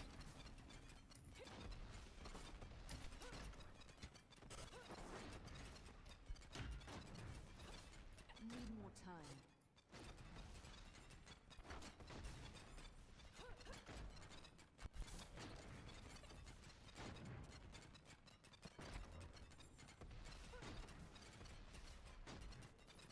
Not ready yet.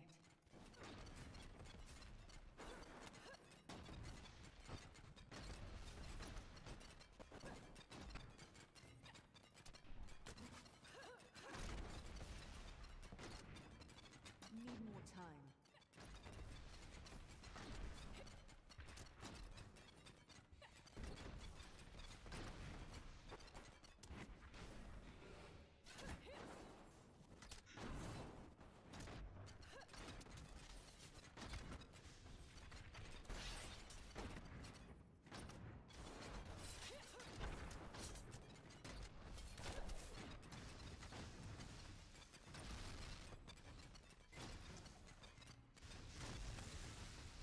Darkness awaits you.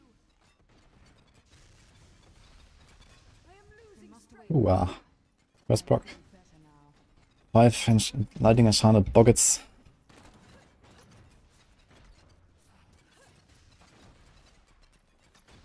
Actually hurts. I am losing strength. Your fear betrays you.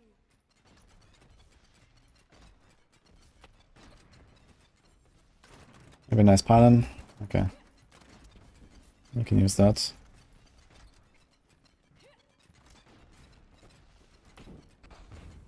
Not ready yet. That was just The Rift Guardian is here. CDR again. Okay.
we must wait longer.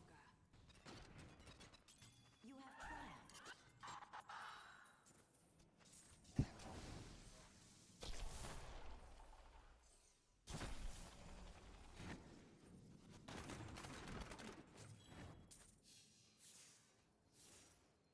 In the event where you slaughter the dumb cult of Inarius guys and Brava. Nothing Brava is dead, and most of the cult of Inarius is also dead now.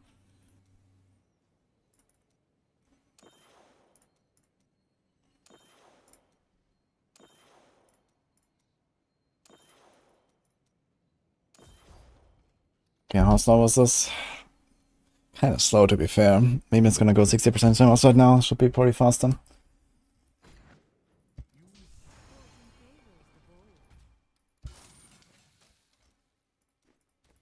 So let's try 137. Or what was it? 135 now? 136? Where are they? Okay, so 136, I guess. It's basically already started, so it should be relatively fast.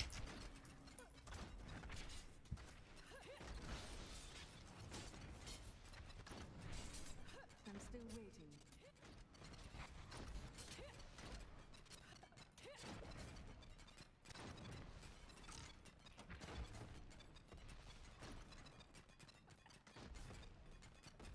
Elfling, huh?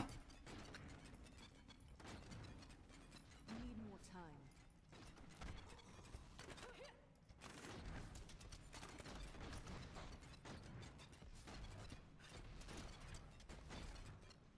Yo, OG Muffin plays. Thank you for the 5 subs, man. How do you activate the Altar of Rites?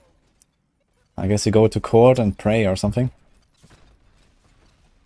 Do you want more?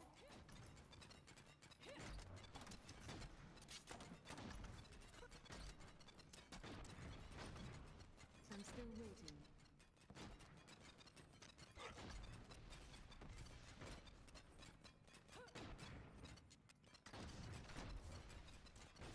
Not ready yet.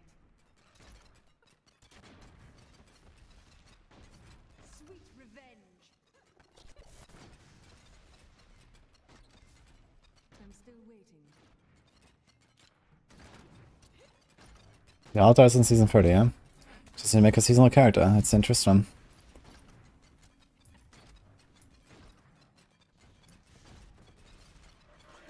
Feel my wrath.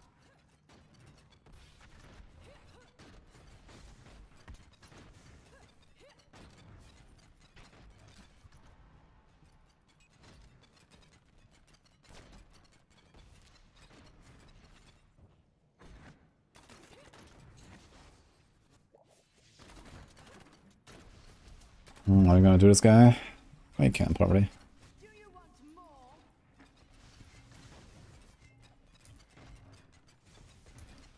Okay. 136 is easy.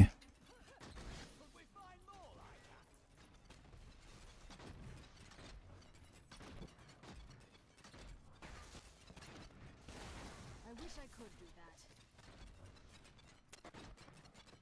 Your fear betrays you.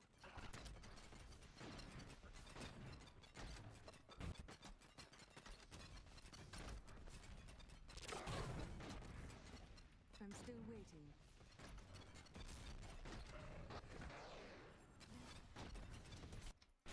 Yo.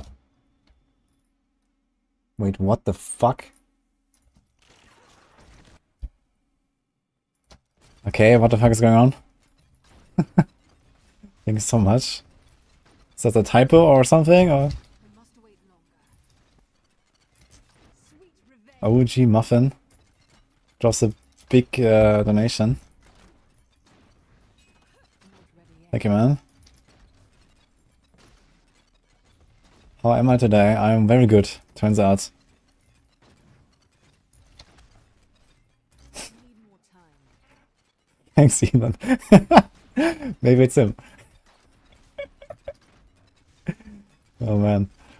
Well, I appreciate it very much, man. What's that for, man? It's crazy. You buy lots of muffins. I like muffins a lot, actually. Chocolate muffins with, like, you know, chocolate inside. It's good shit. But Nini will say no, no, no, no, but she doesn't need to know.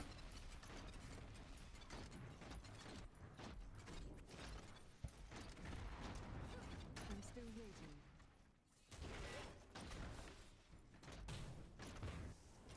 It's a blue.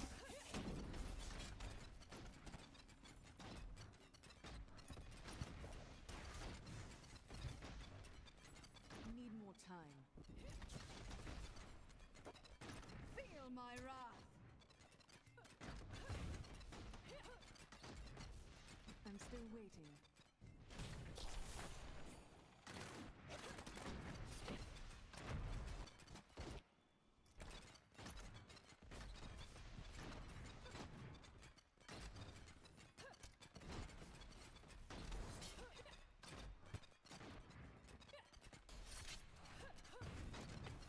Can you put this guy through? No.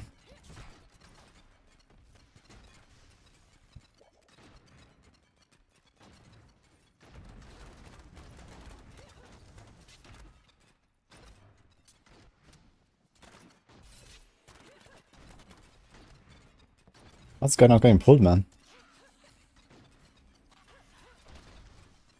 Not ready yet.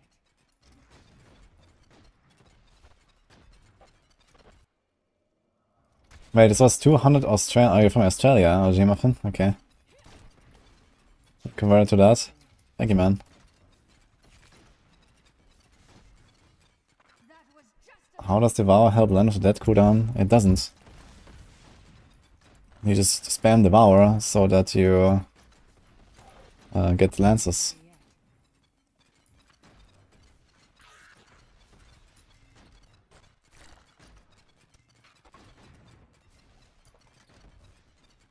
And also healing, I guess.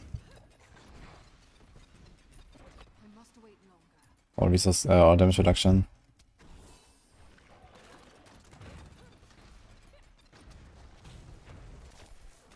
Oh, thanks, OG. Glad I can help, man.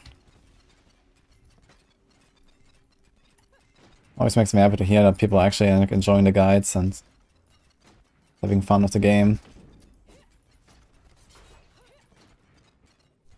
The Rift Guardian has arrived.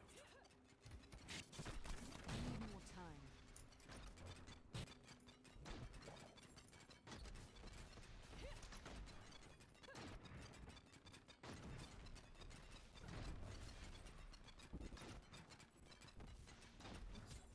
You have triumphed.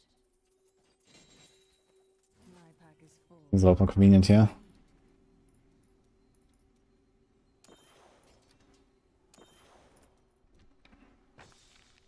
need to go back. Impel build update on Maxwell. Yes, but I was using the speed farm variant, not the push variant.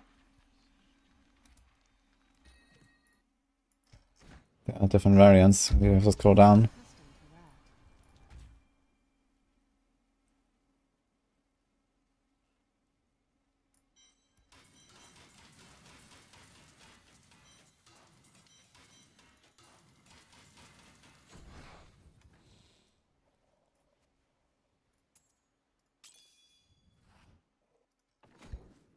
You look like you could use a new do come back again.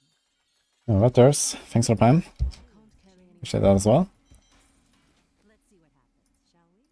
Don't forget. Oh my fucking god. Keeps going. Yes, woos, guys. Thank you, man.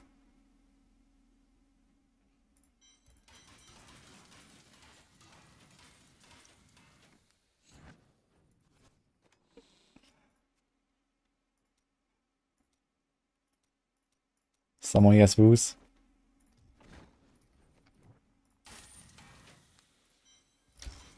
You look like you could use a new. That will look nice on you. Ooh, that's nice. My pack is full. Okay, one can ask out of curiosity, what is more impactful for me as a streamer? One-time gifted subs or sustained membership? I mean, they're actually worth the same. So if someone gives 10 subs, or they sub for 10 months, that's the same. Doesn't really matter. I guess it matters depending on the location of the person, but you know, that is also RNG, right? So, because there's regional pricing on subs, at least on Twitch. So, persons in like, you know, low purchasing power countries have a cheaper sub than, you know, US or Germany or something. And, you know, in that, in that same, like I get a certain part of that revenue basically. So if it's a smaller cost, then I get less. But it depends on the, you know, wherever you live. But ultimately, a sub gift is the same as a normal sub.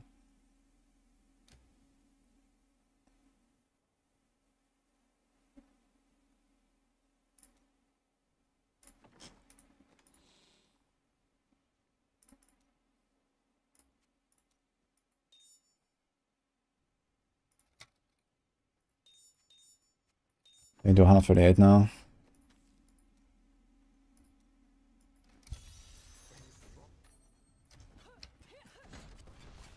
I'm still waiting.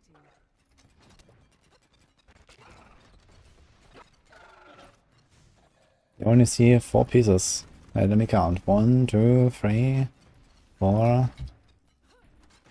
I mean, if I was only using 4 pieces, that would be really good news. Because I could suddenly go in and just one-shot everything in here. Unfortunately, I have the full sets already. Not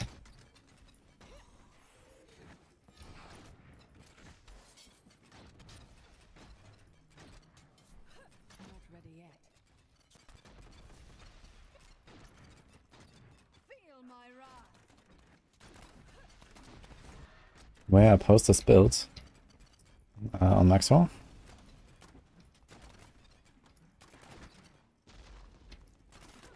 There's also a command. Need more time. How does a consistent viewership from, let's say, 1,000 people alone affect me? I can't speak for YouTube. I have not really analyzed the YouTube earnings, to be honest, since I started streaming on YouTube. But for Twitch, I know, I mean, 1,000 viewers consistently is pretty good, you know. You can get by with that, and, you know, it's kind of like replaces the income of a full-time job, I guess, plus minus. So at my size, you know, I'm not worried, let's say. Of course, you know, there's ups and downs and, you know, anything can happen, but if it keeps going like this, then this is totally fine. Overall, I have the 70-30 split now on the subs. So there's a so-called Partner Plus program on Twitch. I get 70% instead of 50. Like, you know, most creators get 50% only. But at a certain size, you get 70%. So I got that. And this makes subs much more worth than normal. But the viewership alone is already, you know, even for people that, you know, don't want to support or can't support with, like, you know, their own subs or something, you know, just being here already helps, of course. I run like a medium amount of ads, I think. I don't want to overdo it. And with 1,000 viewers, I don't know, it kind of evens out, I think, plus minus what I get from, like, subs versus ads. Depends on the month as well. Like, ads is, like, you know, much more worth in December, for example. So, for example, last month I got quite a lot from ads because it's pre-Christmas time. Like, now January is like nothing, basically. So this is just how ads work. I think it's gonna be similar on YouTube.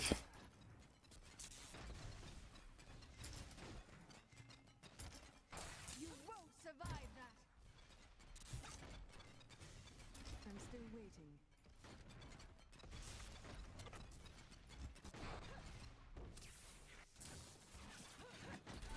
Which pays me more than YouTube for a sub? Oh, actually, I'm not sure if I get 50-50 on YouTube or if I get 70-30.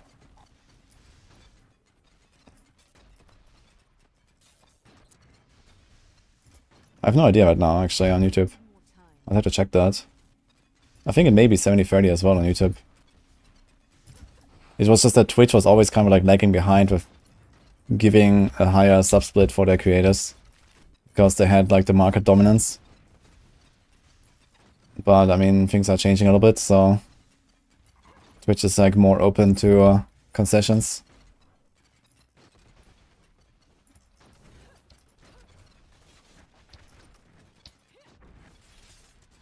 What ads? Exclamation mark prime. Easy. Huh? I must wait longer. Sweet revenge.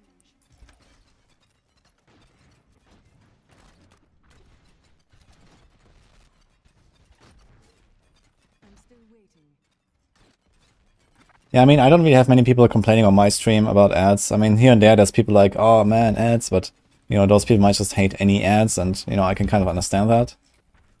I also don't like seeing ads, but I don't think I run like a lot or something.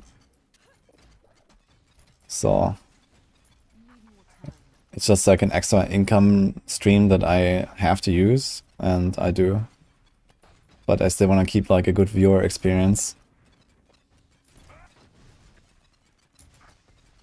Do you want more? Not ready yet.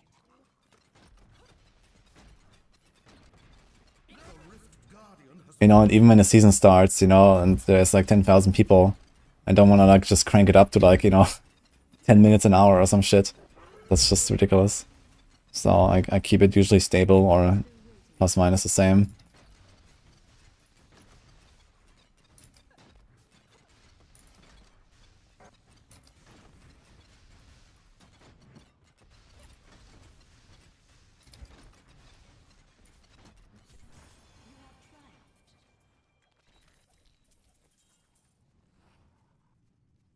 Let's see what we can do.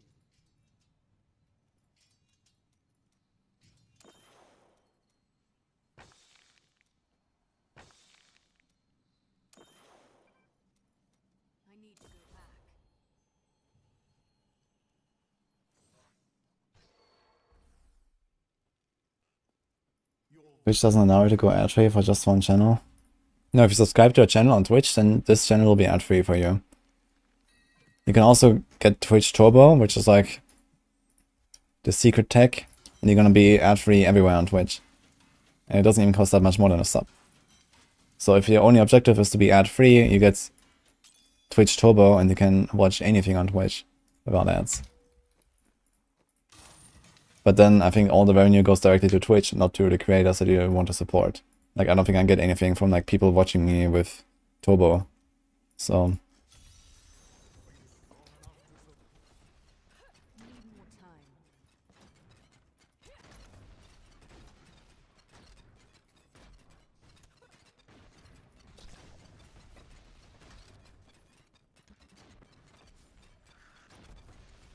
I'm still waiting.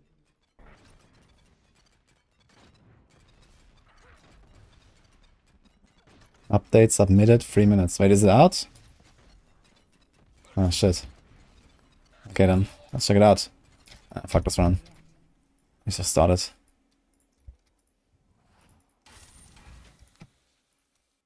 Okay, apparently something's happening.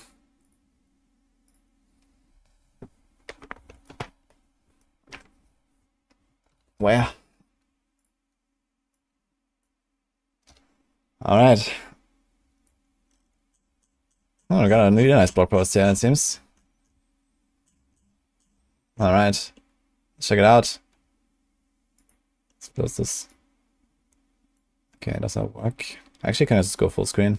I made my cam a bit smaller lately. We can almost go full screen. Fuck. Okay.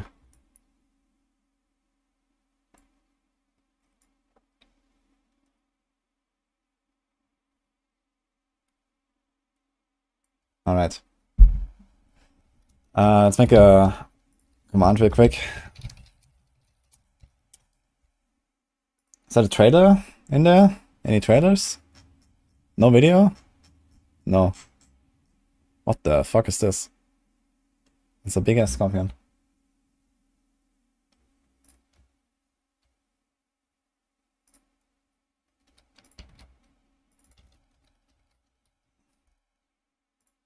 Gonna put it on YouTube real quick as well, so here you go.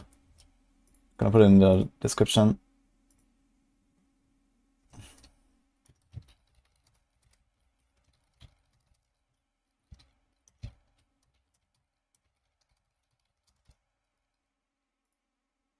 Okay.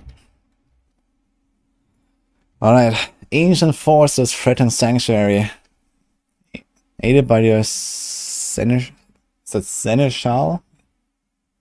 What is that? Seneschal companion.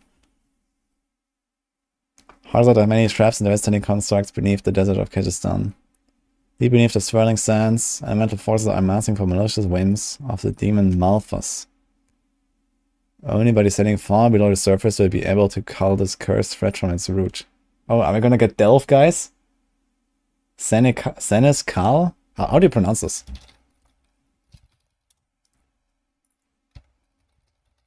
I have no idea what this even means. Seneschal. Seneschal. Seneschal. Oh my god. Okay. Shellfish companion, yes. Season of the construct begins January 23 at 10 AM PST. Okay, so they're not gonna have any delay. Dude, they're starting a season with leaderboards on a fucking Tuesday. Just saying. Prepare to uncover the powerful secrets of Salt and Cool's loom. Salt and Cool's loom with the new dungeon type called Vaults. A seasonal robotics seneschal companion and weekly leaderboards in a gauntlet. Several key quality of life features, including almost constant Helltide events, arrive to help aid your conquest of finding in the vault. Alright, let's go. Honor of Salt and Cool's legacy. That's cool, initially. Using unnecessary difficult words. Dude, you have no idea. Have you played Druid? New threat lurks. Okay. Beneath the sands of Kyrgyzstan, where the loom, an ancient technology designed for Southern Cool and Aizan of Chaldean, has been usurped by the force of evil. Demon of Malphas is responsible for twisting the loom for his cruel whims. Sultan's 4-1 companion, Ayuzan. Ayujan? Dude, these names. Leads you through the treacherous vaults, desperate to stop the formidable Malphas and its deadly constructs from overtaking Sanctuary. Travel to the Gate Hall, the town center underneath Kyrgyzstan. That serves as your base of operations in your fight against the constructs. The Gate Hall is your conduit to access the empty vaults, riddled with elemental hazards and constructs. These vaults are the key to harnessing the true potential of the Loom. Travel to the Loom to stop the threat as it soars and defeat Malphas in a new boss fight. I hope it's gonna be like, you know, some Uber version of this. It's about time we're gonna get something besides Lilith. To play a season of the Construct seasonal questline, you must create a new character on the seasonal realm and have completed the main campaign. Take advantage of the skip main okay, whatever. Also, I just realized I'm gonna do Diablo 4 category real quick before I forget that. Okay. Battle side by side with your Seneschal companion. Wield the power of the Loom by acquiring your very own Seneschal companion. Oh, he's cute. Is that a rogue? Bow? What the fuck is that? Which becomes available during the seasonal questline. In Sultan's Vision, Seneschal complements your adventures by engaging directly in the fight or aiding you dutifully on the sidelines. I wonder if Sultan Kuhl is actually an ally. There's a video as well. Oh shit. Okay, let's watch it.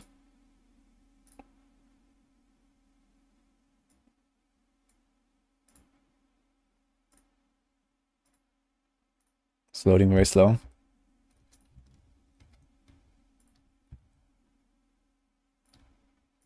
Okay, let's wait until it loads. Yeah, the helm looks awful. But okay. Using magical governing and tuning stones recovered from the vaults and elsewhere in Sanctuary, augment your Seneschal to best suit your targeted build for Season of the Construct. Governing stones determine which attacks your Seneschal can perform, while tuning stones will augment those skills and provide greater utility. You can equip your Seneschal with 2 governing stones and 6 tuning stones. 1 governing stone for each attack and 3 tuning stones to augment the ability. There are 12 governing stones and 27 different tuning stones of different rarities.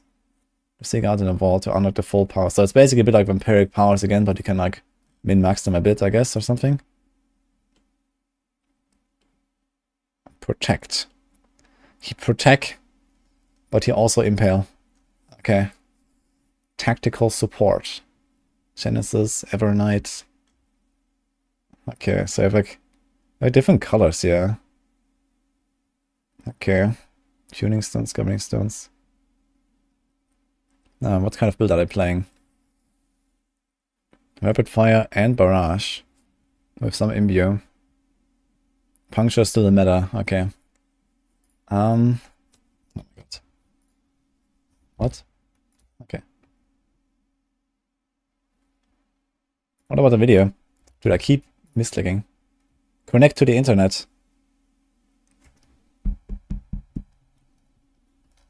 Cool.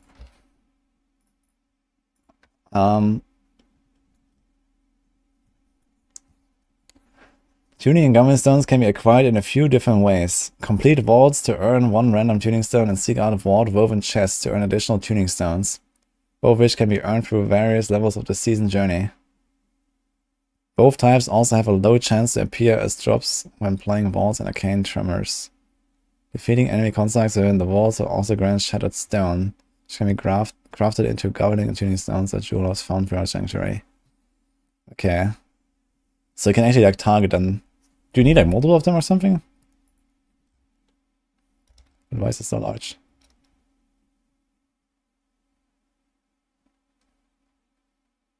It seems like it says 1, so I wonder if you need multiple or if they have like levels or something.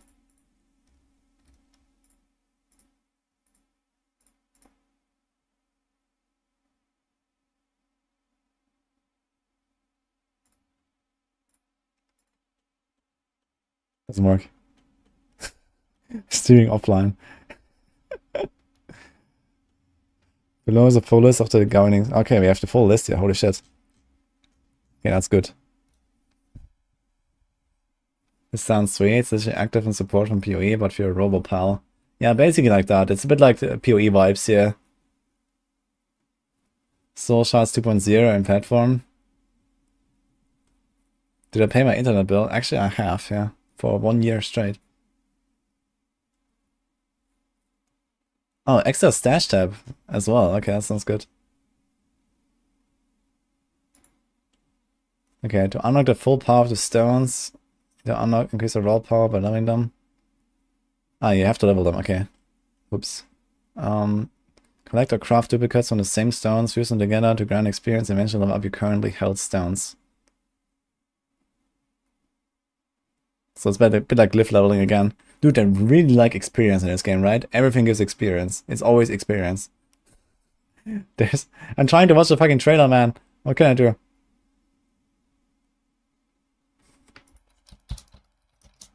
Maybe this?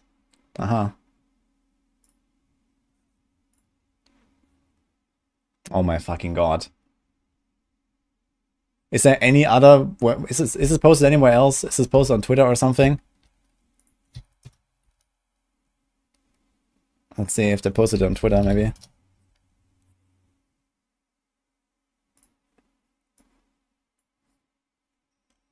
Look, the technology is there. X is superior.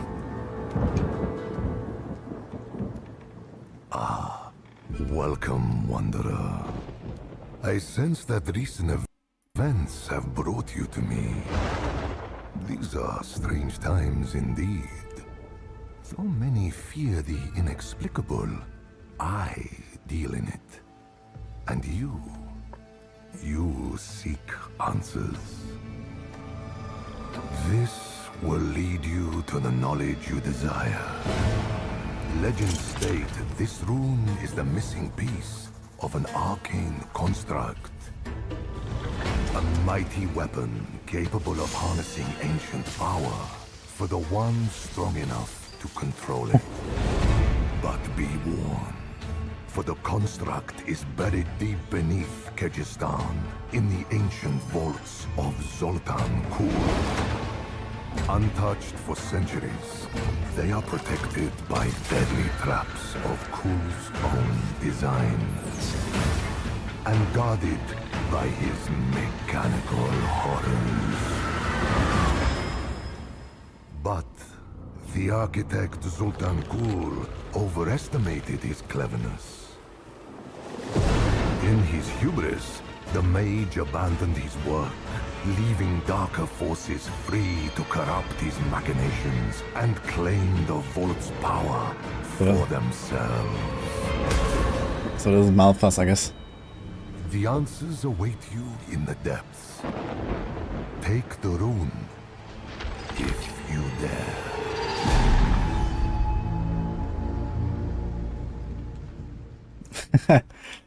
Looks really cool though. It's kind of funny because the vault sounds very much like I would expect when you hear about Gauntlet. Right? So the Gauntlet, I wonder if the Gauntlet is also gonna have like traps and shit. Or something. I mean, I played the Gauntlet a bit. I wonder if they changed it to like also be more like this. Or something. With like, you know, hazards and whatever going on. But it sounds really fun actually. So you like dive into a dungeon and you have to like dodge stuff and like defeat certain new monsters. Sounds pretty badass for sure. PoE lab, yeah, exactly. I really love the lab actually. So if there's anything like that, that'll be really cool, I think. I had a commercial during the video. I'm gonna link it. It's fine. So yeah. For everyone. I'm also gonna put that on the description, I guess.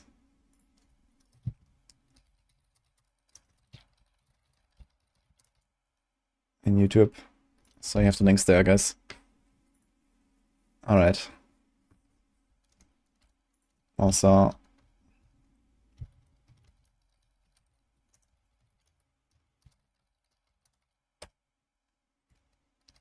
here we go.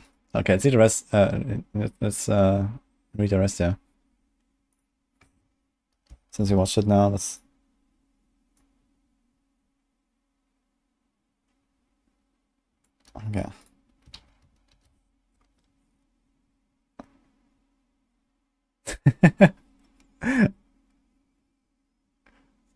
By the goddess, what ambition? Okay, let's see. Let's see those governing stones. So these are the skills, and these are like the supports, basically.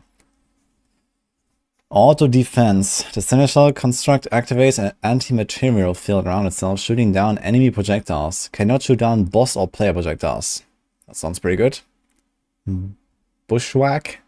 Critically ambush, dealing damage to each target. May strike the same target multiple times.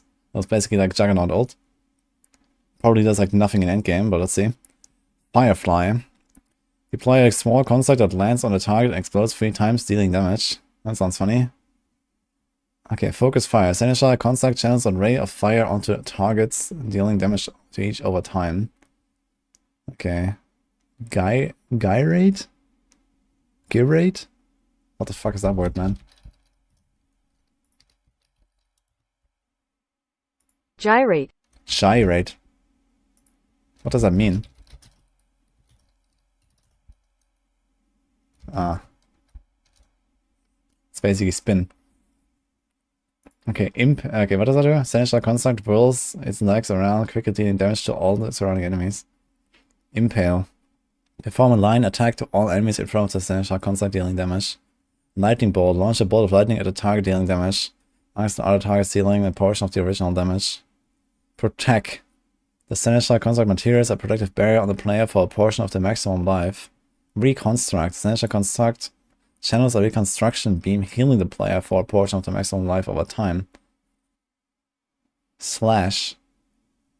Pummel enemies in front of the Seneschal construct, dealing damage. Tempest. Electrically charge an enemy, causing it to deal damage to themselves and additional each second over time. If the enemy is killed, Tempest spreads to another enemy, gaining for additional damage and bonus damage. Okay, I think they're missing some words here. These bonuses are also applied to Tempest, so you apply to the same enemy.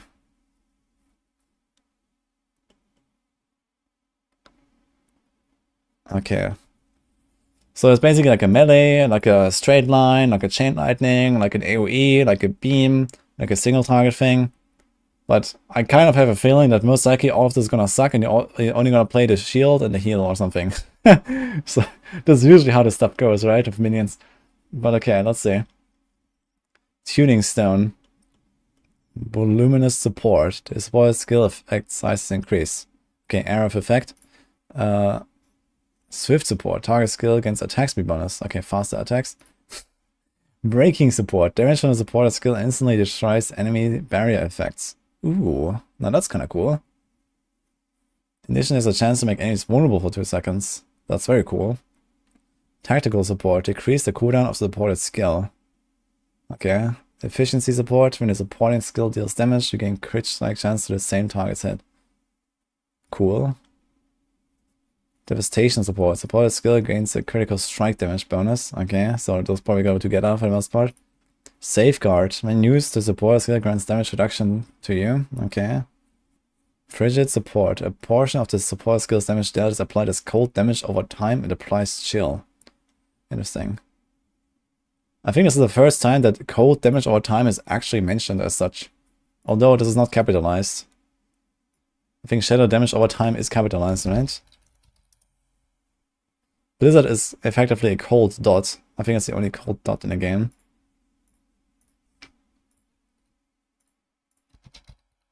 Shadow damage over time, everything is capitalized. In the blog post it's not. Okay. Burning support. Portion of the support skills damage applies burning damage over time. Burning enemies take bonus critical damage from the Seneschal construct. Electrocution support. A portion of support skills damage dealt is applied as lightning damage over time and has a chance to stun enemies. Bleeding support. A portion of the support skills damage is applied as bleeding over time. Enemies take the bonus bleeding damage from all sources while moving. That sounds very familiar. Poison support. A portion of the supported skills damage dealt is applied as poison damage over time. This poison has a chance each second to spread all poison damage to an additional enemy. Dude, this is like truly PoE season right now, right? Like you have the fucking grinding gear trailer, we have the support gems, you have literally bleeding doing the same as in PoE. Holy. Death check.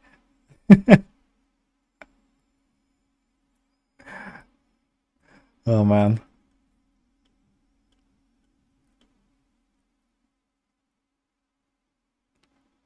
Dust support. A portion of the supported skill's damage dealt is applied as shadow damage over time. Ah, and it also didn't capitalize this, actually. So maybe cold damage over time is a new keyword now. Maybe actually cold damage over time is gonna be like a thing. Like, this frigid. Afflicted enemies who attack have a chance for their attacks to be interrupted. Whoa. Interesting. Duration support. Okay, Fortify support. When it's essential concept uses support skill, you gain Fortify. Skills of storm tactics and skills of cooldowns will increase the amount of Fortify granted. Resource support. Play against an amount of primary resource when the supporting skill first deals damage. Wow. Initiative support. The support skill will cause essential concept to teleport to the target if out of range. Can only occur once every so often seconds. Arcing support. The supported skill can hit additional enemies. Multi-shot support. Supported skills launch additional projectiles. Piercing support. Okay. Crippling support. Damage and effects done by the supporting skill to distant enemies pulls them towards the central construct. Can only occur once every so often per enemy. Registered damage support. Any damage caused from a supported skill is registered. The registered damage explodes at effectiveness when the target dies as fire damage. Uh-huh. It's a bit like Barber, I guess. Every so often seconds. Yeah, it's because they have multiple ranks, I guess, so they didn't put the numbers here. Seeking support. Support projectile skills will auto-seek enemies for a limited duration. That sounds cool. Slowing support. Damage from the supported skill slows enemy movement speed for a limited duration. That is quite interesting. Slow is a very, kind of powerful tool for some classes. Like Rogue in particular. The closer the enemy is to essential contact, the greater the slow amount. Anytime you slowed up to a maximum amount. Okay, mockery support. Damage done by the supporting skill taunts enemies hit for a limited duration of time. Okay, so this thing can die, I guess. Since it can taunt, it will probably be able to die. Okay. Scholars have spoken in hushed whispers concerning rumors of fabled tuning stones, far beyond the capable power of mere mortals. Their existence is ephemeral, never confirmed by a dignified mage of high ranking. All that is known of them is writ below. Okay. Evernight and Genesis. What does that do, guys?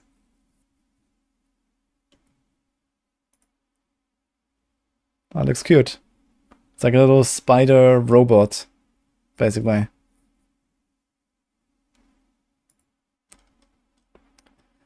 Test yourself in deadly new dungeons, the vaults. Respec mode, man, what is going on in this patch?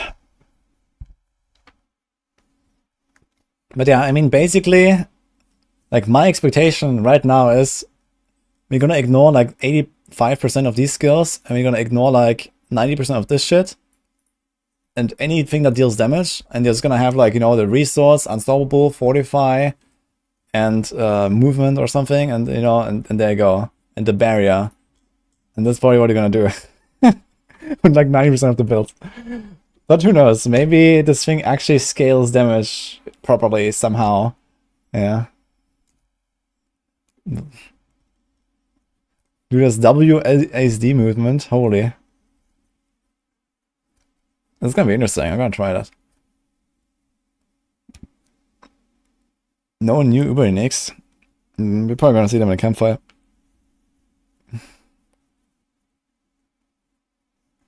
It's not gonna be properly balanced. Yeah. I mean, the thing is, it would be relatively easy to balance. I mean, D4 is a relatively easy game to balance, I guess, with these kind of things. So maybe they do it, who knows. Okay, while Ayujan slapped Malphas grew in strength, harnessing the awesome power of the loom and corrupting the vast network of vaults lying dormant. Originally armed to keep out any demonic influence, the various hazards implemented now protect the force of evil they once kept at bay. Okay, the vaults are specialized dungeons that house elemental hazards devised for Salt and Cool and Ayujan themselves. Amongst the hazards lay the constructs, an entirely new monster family. That's cool. I wonder if this is actually gonna be like the first season thing that's actually gonna stay, like, it's gonna stay permanently in the game, you know? Maybe not exactly the vault will stay, but, you know, these monsters might stay or something. Who knows? Like, to make an entire new family with, like, you know, new models and everything. Several elemental variants of these monsters lurk in wait for any unsuspecting wonders to fall into mechanical clutches. This looks badass, man.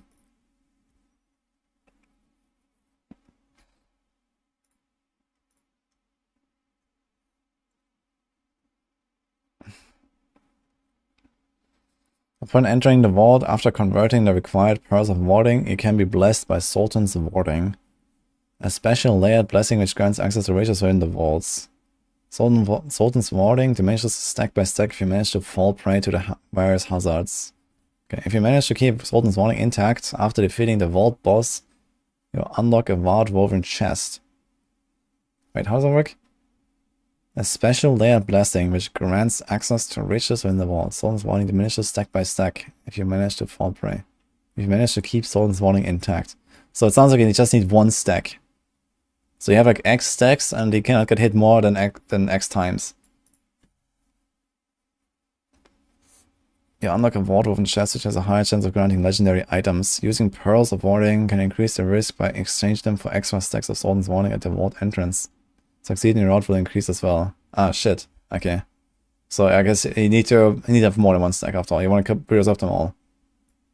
That's cool. I really like that. You know, the better you do it, the more you get. Okay, at World Tier 3, Nightmare Vaults unlock. Vault sigils will drop alongside typical Nightmare Dungeon sigils. Or they can be crafted, which will require pearls of warding to create. These vaults function similar to Nightmare Dungeons, however they will have deadly constructs and hazards scattered throughout and a ward-woven chest for the savvy wanderer. Okay, what are these pearls? Upon entering the vault. Okay, where did these come from?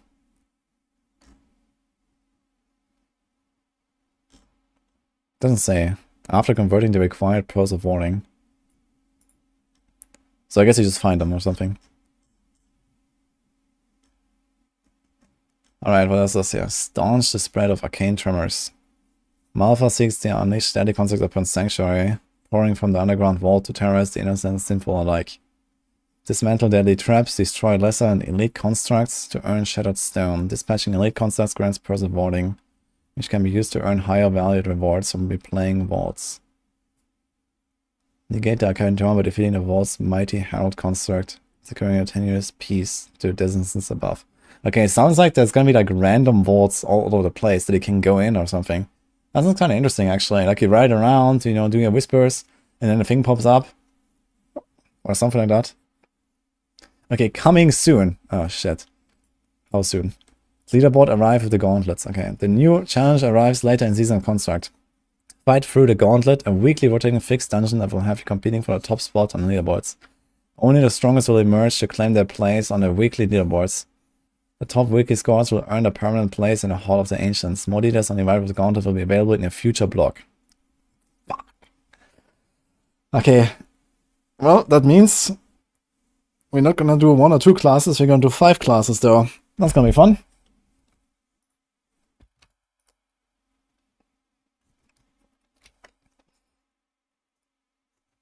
Okay. Quality of life updates. Hell Tides endure. Starting in season contracts, Hell Tides are always active, save for a 5-minute rest once per hour. Battle Hellspawn far more frequently, increasing your chances to collect sinners and the bountiful rewards that will come with them. Okay, there's no mention of like Hell Tides buffs or Hell Tides, like other Hell Tides improvements, but maybe that's gonna happen anyway. It's kind of weird that they make this 5-minute break. Why didn't it just do like the Blood Tide, right? It's just like go from one to the other, keep your materials. I don't know.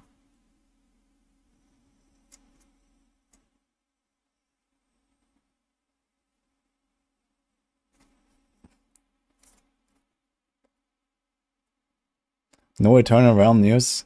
I mean, this is the Eternal Realm news now. Enhanced movement of WASD. That's interesting, actually, that they implement WASD so quickly. Didn't expect that. One awesome PC can now navigate through the various ways using WASD keys on your keyboard instead of the mouse. It also allows them to do stuff like PoE 2 with, like, you know, skill shot abilities and stuff, right? And these kind of things. And taking while moving. Maybe we're actually going to see something like Strafe Demon Hunter at some point, but you have to do it with WASD. Extra Stash Trap. An extra Stash Trap is now available. Technology is there, guys. We got +1. Alright. Various other quality of life updates. We've also made improvements to reallocating your skill tree, improvements to UI when trading gold, increased rates to earn rewards. Stay tuned for a full patch notes for Season Construct, which will be available on January 19. Oh. So I'm gonna do it after the, like, a day after the campfire. Oh shit, okay.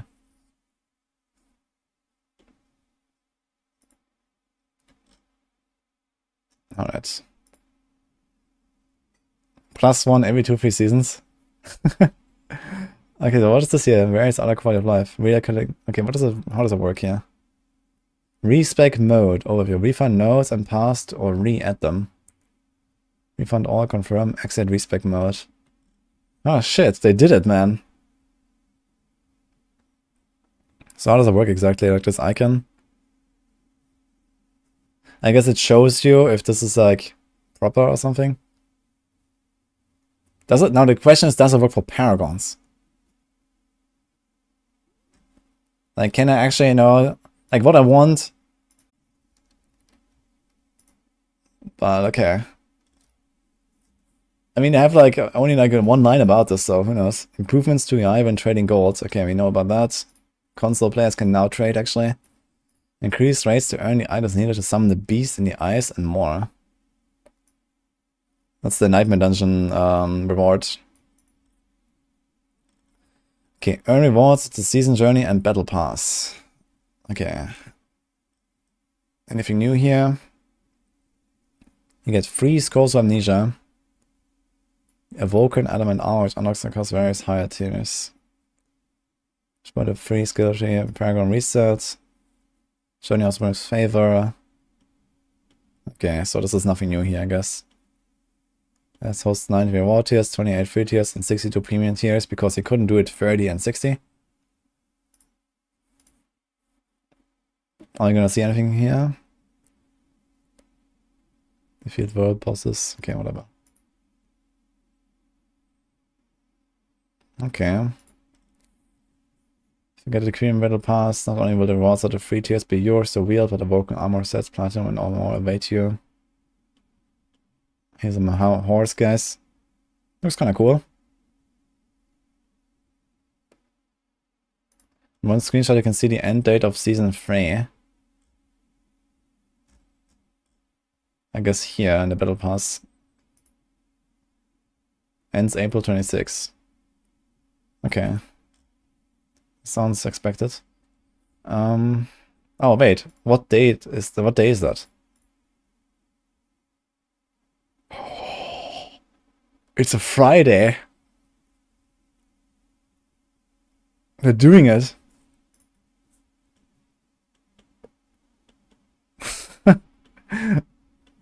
After the season, guys. Don't believe it. Oh man.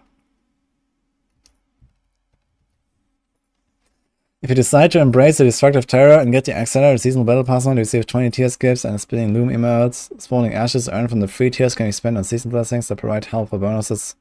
Okay. Earn of Enduring Grace boosts the duration of shrine effects. Okay. Earn of Tuning, chance to receive additional tuning stone from wardrobe chests. Okay. Earn of Whispers boosts the chance to receive a greater collection from Whisper rewards. That's cool. Wait, what are the other two? Are the other two always the same? What are the other two? There's always 5.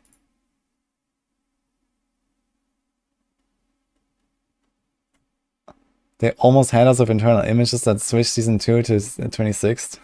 Yeah, maybe it's gonna be sneaky April 23 after all. They added pay to win now with the battle pass. No, they didn't. The tier skips do not give you anything that actually changes the gameplay. XP and potion. Ah yeah, true. So those are always there, I guess. And then you get shrine effects, more season stuff, and more whisper stuff. Do the greater chests from whispers actually give you more Varshan mods? Maybe. Acquire fabled threads from Tejal's shop. Okay, this is like the MTX shop. We're dining up the heat in this shop with new equipment, armor, blah blah. Starting on 2023, you'll want to pay attention to visit to browse their wares. I'm gonna check back often. Okay. Alright. Well, we don't hear anything about the balance updates, but I think the season looks cool. I'm really excited to try out the vault and the gauntlet. Unfortunately, they didn't say when the gauntlet is coming, so I guess it'll be maybe like Abattoir of Zir style, like, you know, like a month in a season or something or so. Yeah, patch notes. I mean, patch notes gonna be long for sure. You know, it's gonna be so many changes and stuff for the class balance. And I really hope that there's gonna be something about Uber Enix, man. I'm not really looking forward to farming Duriel 1,000 times again. I would like to see a bit more variety. Yeah, new items is gonna be on Campfire, guys, so no items today. More Druid gameplay. If you want to see Druid gameplay, you watch my latest upload on YouTube.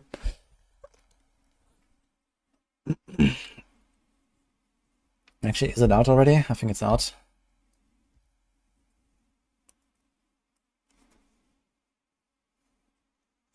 Yeah.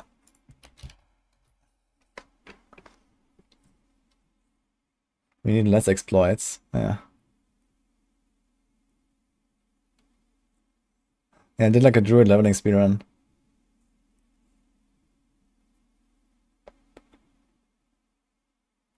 Good luck with Duriel farm, yeah. It might be Duriel farm again, man, but we'll see. Maybe there's gonna be some other cool stuff. It wasn't mentioned here, though. But yeah, some really cool stuff, to be honest.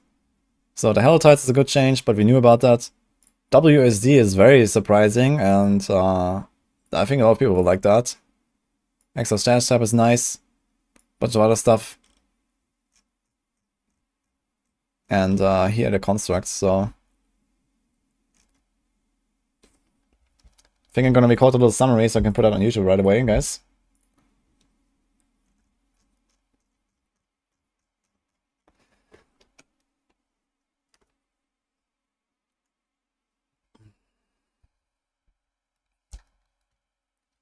Hello, YouTube.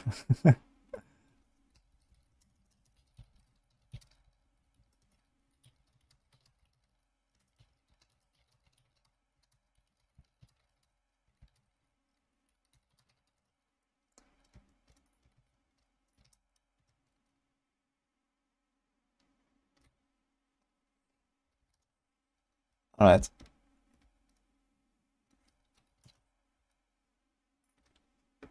Okay, set it up. So guys, hello YouTube. We just got the Season 3 blog post announcement and a trailer here that I'm gonna have linked here in the description, but I'm also gonna go through it now. There's a lot of really cool stuff in there. We just read through it live on stream, so chat is here too. And I'm just gonna give like a little overview. If you want to read up everything, then yeah, I recommend just go check it out. But there are some pretty juicy details already about the season theme, which looks really amazing in my opinion, and a bunch of really cool quality of life stuff.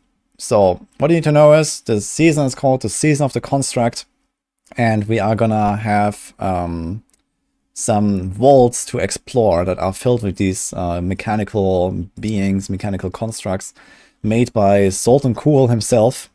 So you're gonna have these little guys that you can also acquire as a companion, and you can actually beef them up with like different skills and support skills, a bit like the PoE skill system, with tuning stones and governing stones that you can find. And well, we have some screenshots here. So this is the interface. We have like 2 skills there, and then you have like a bunch of these different skill supports basically to change how they work and what they do and what kind of buffs they give. Seems really cool. There's an entire list of all of the stones in the blog post as well, but there's no numbers, so we don't really know, like, you know, how strong they will be and exactly, you know, how good they will be or what kind of meta we're gonna have. But I think it's a really interesting system. So that's something I'm looking forward to. Here are some of the new monsters. So it's gonna be an entirely new monster family they created for this, the constructs that they're gonna find in this vault. And this vault is basically like a new type of nightmare dungeon that's gonna have sigils, and it's gonna have like these constructs and environmental hazards. Like, you know, in the trailer there was like some fire and some traps going off. So I'm gonna show that a little bit here. Welcome, wanderer.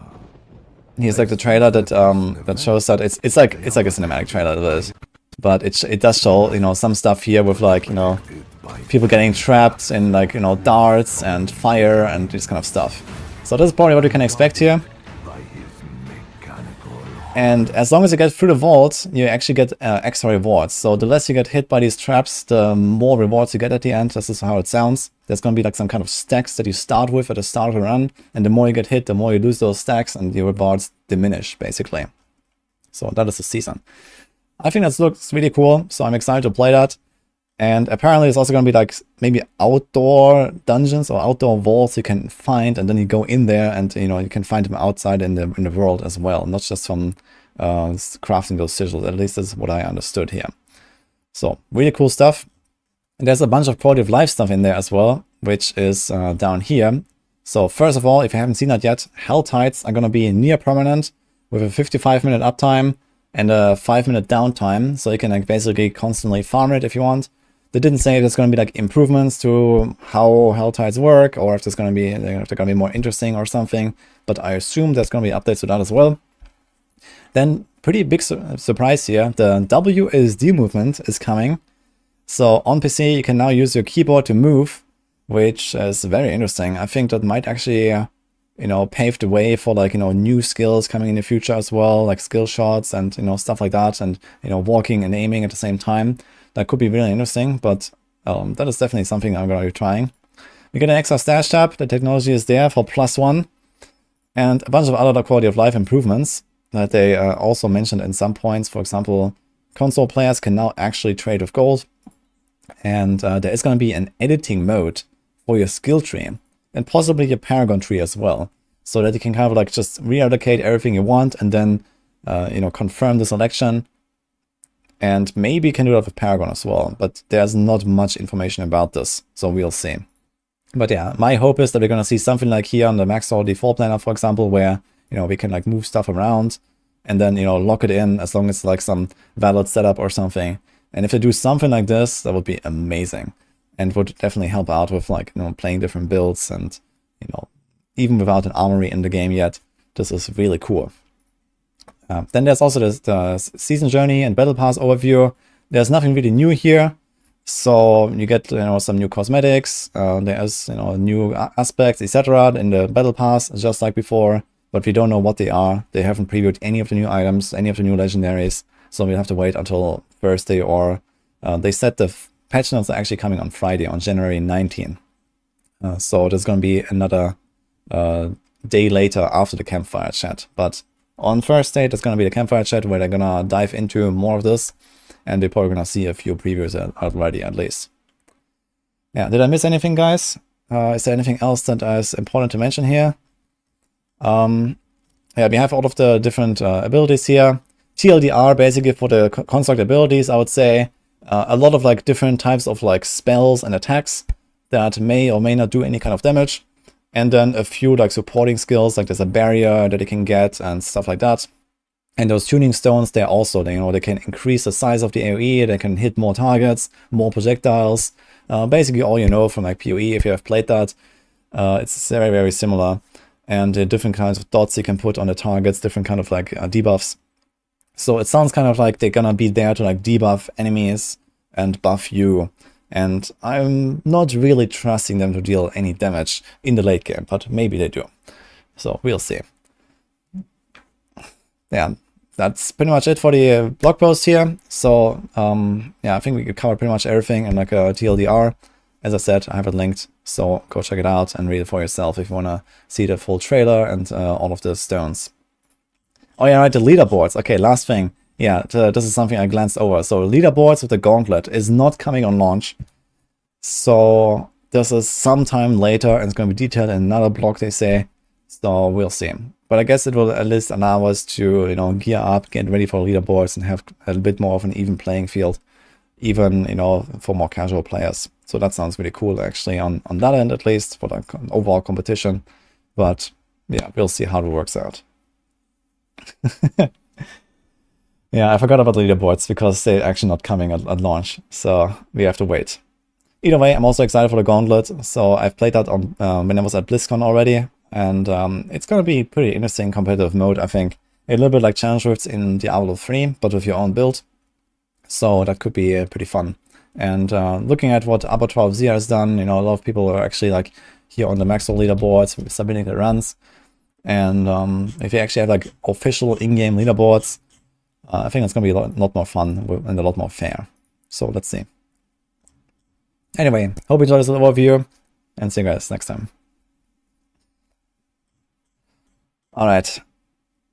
That was the recording, guys. Let's put it up on YouTube. PC Gamer has an article of extra info. Can you link that? Is there anything else?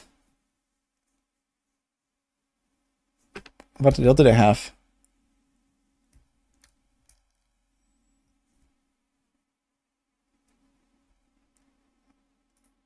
Okay, let's see. PC Gamer article. Is there anything else that we need to include here? Diablo 4 Season 3 will give everyone the only loot that matters, a little robot friend. Okay. The Seneschal. Like Season 2 Vampire Powers. New seasonal items. Don't fret. They can't die. So they can taunt, but they can't die. Senior Manager of Game Design Daniel Changa said in a group interview. It will scale with your character's power. Okay, maybe we're gonna do a little addendum to our video here. So the Seneschal can't die, and it will scale with your character's power. But I still don't really trust that, you know? Like, if you look at skeleton minions scaling with your character's power, yeah, we'll see. You wanted to avoid a situation where you basically upgrade to the point where your Seneschal is useless. Okay, maybe they actually make it worthwhile. But I kind of don't trust the skeletons, at least. I don't think that's gonna be fixed. Let's see. Okay, it will kick off the discovery of vaults underneath the dunes of Kyrgyzstan. You discover an artifact. Okay, we have that. That's several features. Seasonal hub area called the Gate Hall with windows and portals. Oh, that is the Gate Hall. It's a seasonal hub area, so it's like an extra mini town or something. Resistant Helltide. Guaranteed item power 925 drops from various activities after level 75, including tier 90 plus nightmare dungeons. Holy. They really like the 925s. 6 new unique items, some with new transmog looks. Okay. There's actually some interesting stuff coming. 6 new unique items, that's not that much. But I guess it's going to be from the new boss mostly. I just think it here. Okay, later in the season, level 100 fixed weekly dungeon with leaderboards and rewards called the Gauntlet will arrive. Enemies will drop proofs of might instead of loot, and you'll be ranked against other Diablo 4 players for how many you can collect in the shortest amount of time to finish the dungeon. Top players in the world will be immortalized on the Hall of Ancients, a permanent leaderboard that closes at the end of each week. If it's anything like the Season 2's Avatar Z, it will be a joy to watch. Okay. We're actually trying to avoid just saying, okay, this is going to be our seasonal template. Here it is. Let's crank them out. Okay. Alright. So there's like actually a few more details in there. So Seneschal can't die. The Gate Hall is actually like, you know, the hub. This is pretty big actually. 6 new items. So we have a bit, you know, a bit more juice here, I guess. But yeah, also not too much. Addendum time, yes. Can you edit that in? Yeah, that was it. So, good stuff.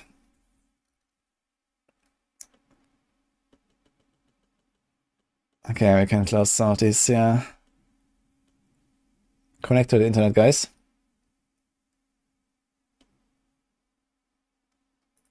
Yeah, I think we're done though with the overview. Did I miss anything else? So what do you guys think? You like it?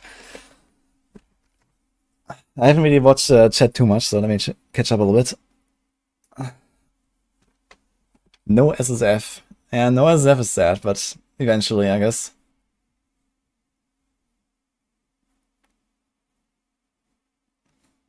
With Season 4 planning massive changes to save you from having to stop and scrutinize item stats every 10 minutes. Yeah, I mean, they've already like talked about this a little bit, right? That itemization changes are coming, and that will definitely include much less loot dropping, I guess. Okay, I have a Reddit thread here. What is that Reddit thread?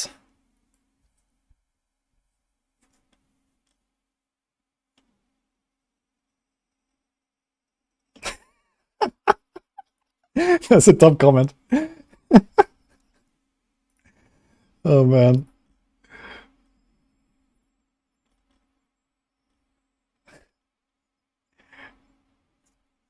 If War drops 925 gear consistently, it might be a great season.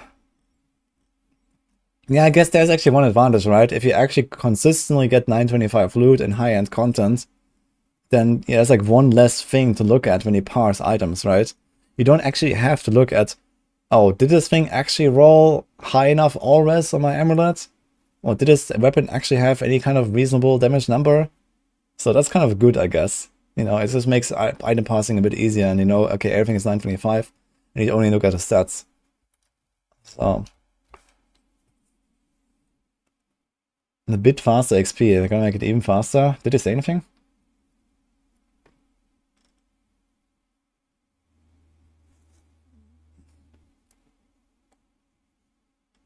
But you're excited by the concepts they're presenting each season?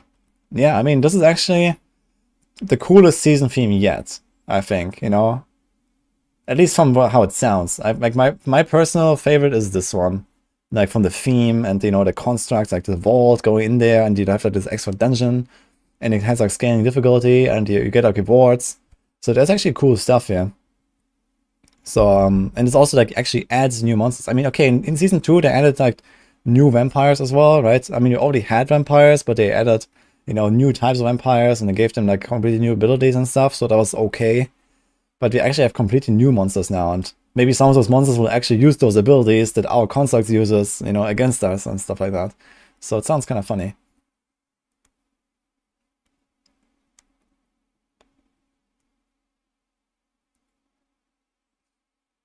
My Twitter messages flexing. Oh, sorry. I didn't think about that.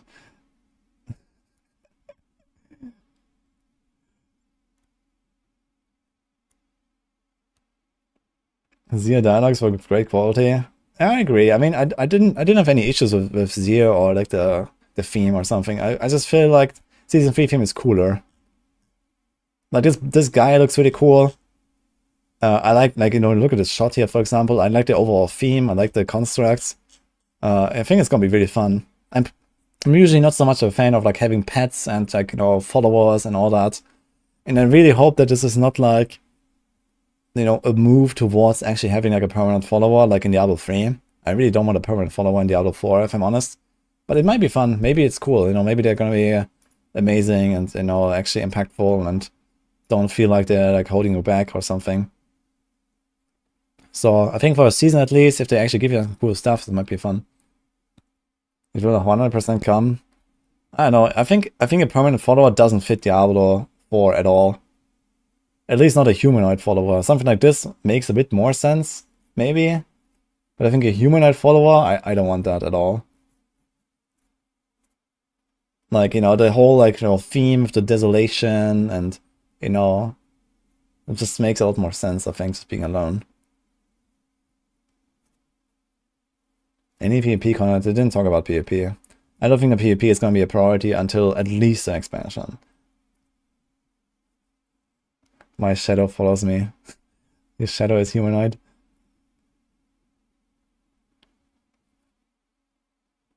Pets can be offering in the shop. I think it will come. Yeah, I mean, they might make cosmetic pets.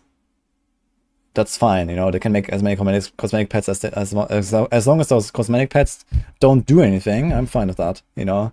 I don't want to have a pet, I don't want to have a follower. But okay, you know, for the season, I think it's gonna be fun. But everyone's saying like, oh man, I want my pet to pick up my gold. No, man. Fuck that. Okay, I mean, I like the convenience of picking up gold, but I don't want to use a pet. I don't want to be forced to use a pet just so he picks up my gold. Because that's exactly what's gonna happen. I just linked the thread. Did you not see it? Yeah. It's basically a glorified skitterbot. It looks a bit like a skitterbot, I guess.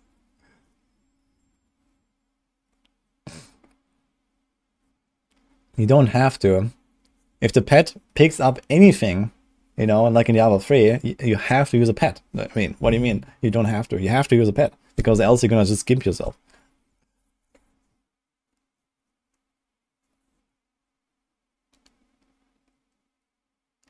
Okay, I'm just gonna link it to you personally, Dread. Let's go.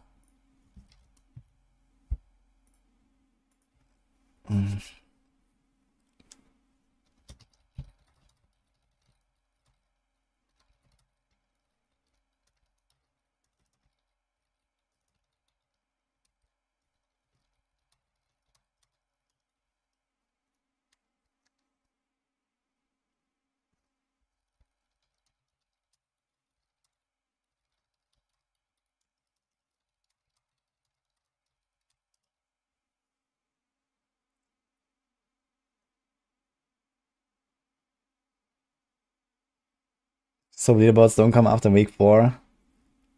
Yeah, it would be really shit if they come too late, right?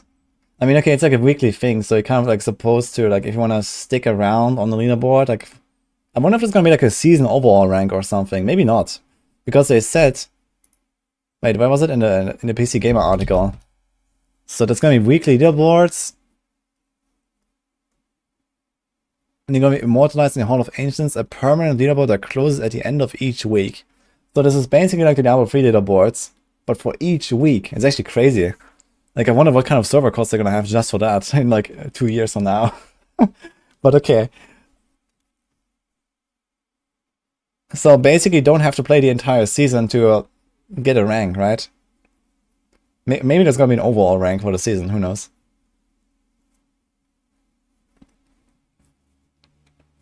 Yeah, but I mean, you can just play like 1 week, get your high rank or something, you know, maybe there's an achievement tied to it or some season journey thing, and you have to do it once, and if you don't want to do more, then just leave it. So, the good thing is that this is, it's a leaderboard that stays, right? Like, unlike Diablo 3, where challenge rifts, after 2 weeks, it just phases out, you can only go back the previous week, and that's it. There's no record in challenge rifts. But here it actually stays forever. So you can always go back and say, okay, week 4, season 3, I was number 1,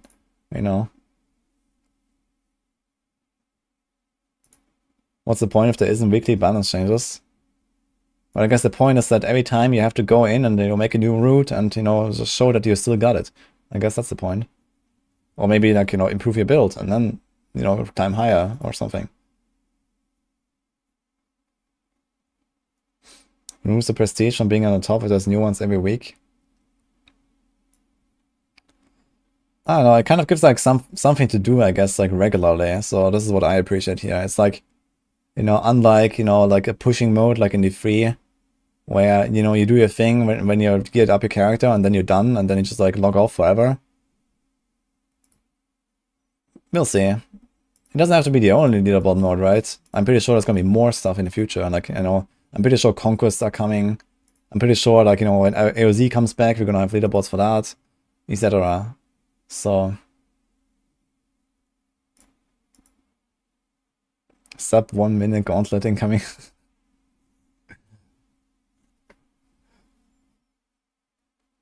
Clowns will have a glyph that needs to be grinded and reset weekly. Oh man.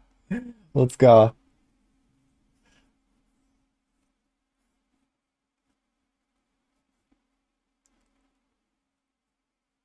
Do you like the Sultan comeback and you still want to skip the season? That's interesting.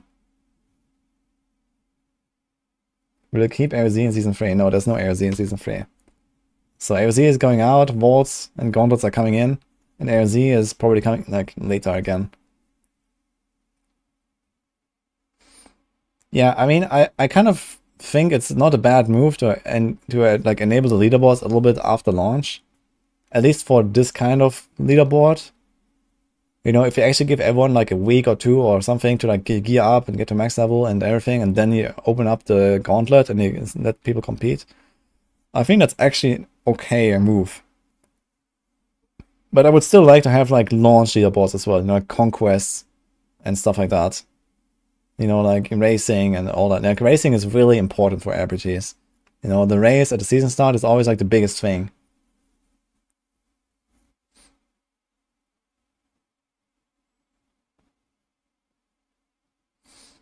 We want Sultan Cool's Ghost dropping Izaro tier lines and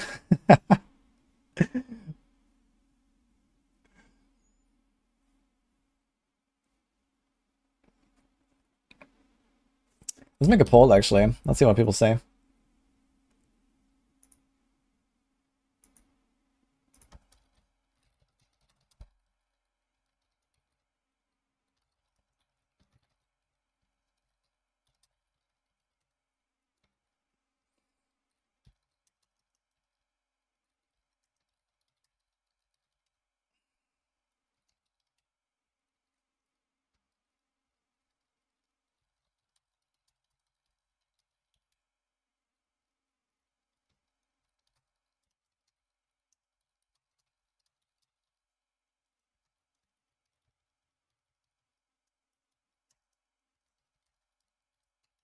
Okay.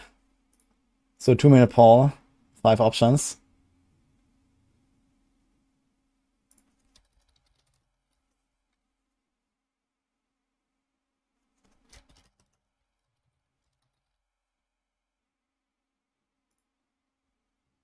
Let's see.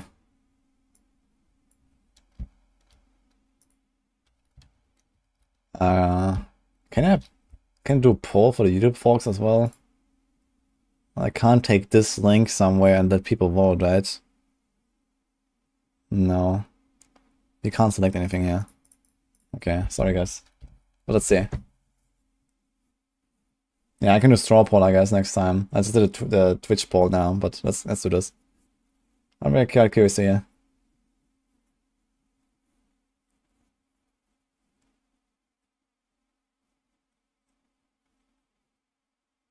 Probably fully leveled, gear, season complete, and number 1 on leaderboard in 12 hours. Well, I mean, number 1, there is no leaderboard in the first 12 hours. Maybe not even the first 12 days. And number 2, no. 12 hours is a bit optimistic for that.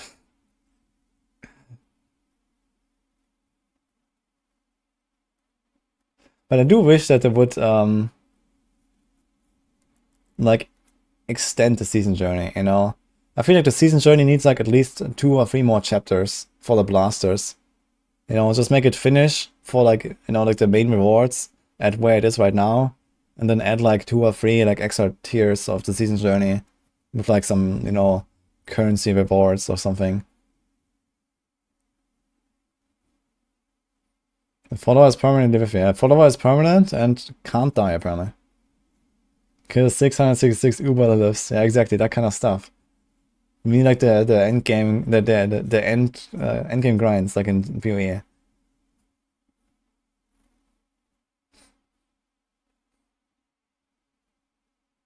Okay, I have 90% hack here, 46% looks alright, and 26 in May. Alright. Looks alright, guys. That's the verdict.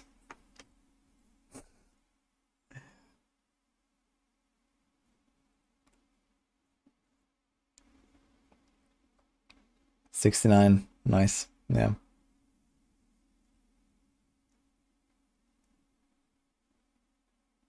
See if clans can compete collectively in leaderboards, that would be cool. Well, I mean, it's gonna be group leaderboards, I guess. And then you're gonna show up there with your clan tags and stuff, so I guess you can do that, basically.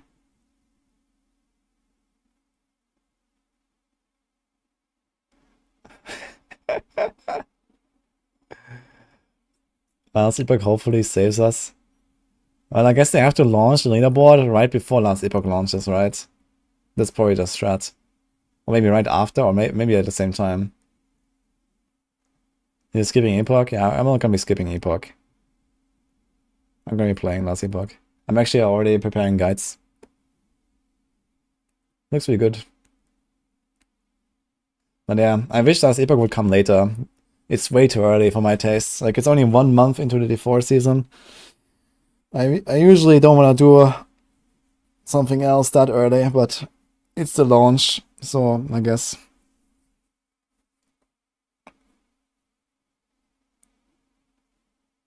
My Diablo 4 has almost no cooperative content. I mean, you can do everything in the game in co-op though. And everything in the game is better in co-op as well. You know, co-op is always better. Just most people just don't do it.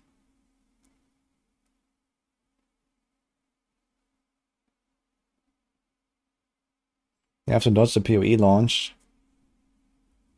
Yeah, I mean, you know, for Last Epoch, I mean, okay. I think Last Epoch's timing is good. You know, it's like a bit after D4, a bit before the PoE. So they have like exactly the right launch window. But for me, I hate it. You know, I don't care that much about PoE 1. I want to play PoE 2, if anything. So that's fine. But Last Epoch comes too early for my taste. That's what I'm saying. Because I want to blast D4 for like, you know, at least 2 months or something before I do Variety.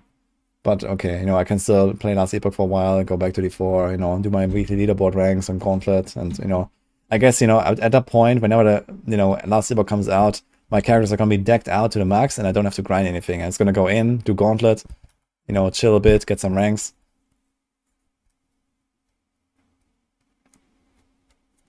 I can blast Diablo 4 way longer than 2 months if I want. I mean, I just stopped playing D4 like a week ago, you know, because I was doing some Last Epoch to prepare for the launch. If the launch wasn't coming next month, I wouldn't have played Last Epoch now anyway. And then the free season start, okay, I'm gonna do that for a few days. And, you know, from today or tomorrow, it's gonna be D4 again.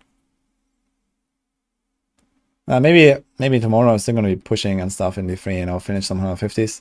But yeah, like after tomorrow, we're done with D3. Who's ready for 800 Druid runs again? And this time without dupes. Have fun, guys.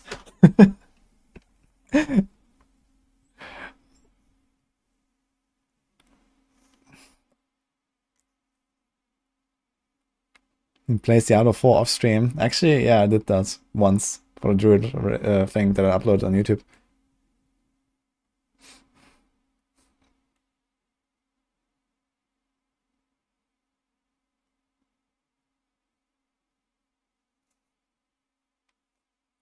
Raid is a good theme for expansion. What? What kind of raids are you looking for?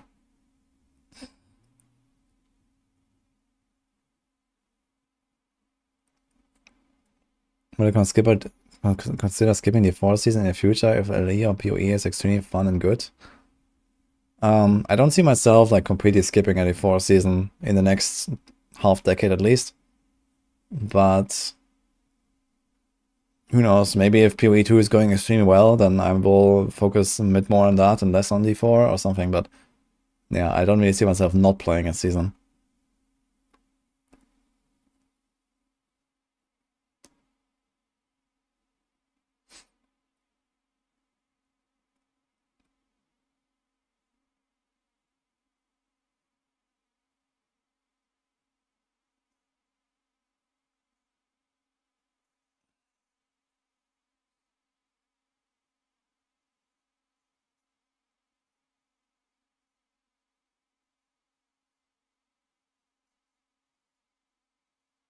The Spiral power system sounds like a test zone for new aspect system. I mean, the new aspect system is like relatively straightforward though. But I guess it will be somewhat similar. I mean, honestly, what I think about the new aspect system is just gonna be like a 10 slot cube, basically, right? You just go to your occultist and you select, okay, this power there, this power there, this power there, and that's it, basically.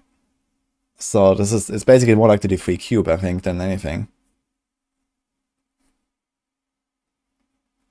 It's about collecting the same skill to power up. Yeah, the way that the new codex is gonna work though is that you just find it once and that's it, alright? You don't have to like level it up or something.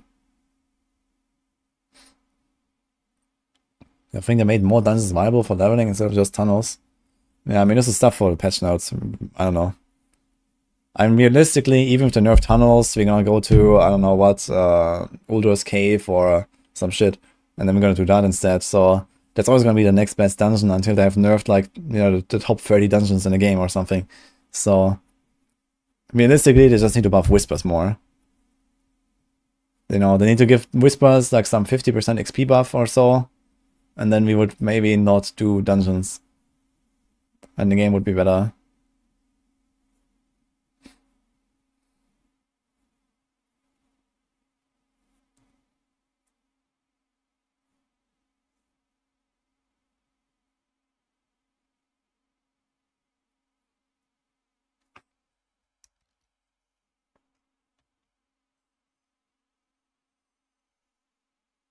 Rockstar is full of anti-D4 PoE fanboys now.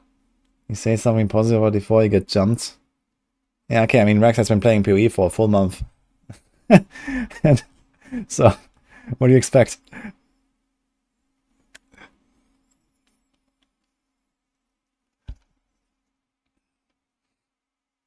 I mean, Rex is generally not so impressed by D4, I know.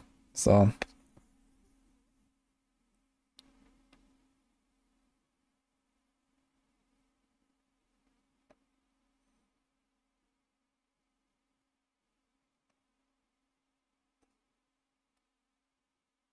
Are you about to be at the mercy of seneschal AI? What guy has had a boiler? Yes. Are you ready? Oh, you're really that vulnerable on your target, huh? Yeah, let's see if I can actually hit the target and then proc it. Oh, you need to sustain your resources? Oh, it would be that'd be a damn shame if I would just like miss my ability. Now you can't cast your skills for the next 5 seconds.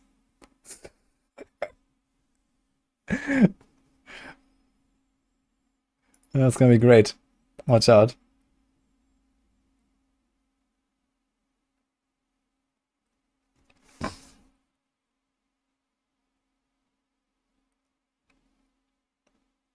Give me armor pen.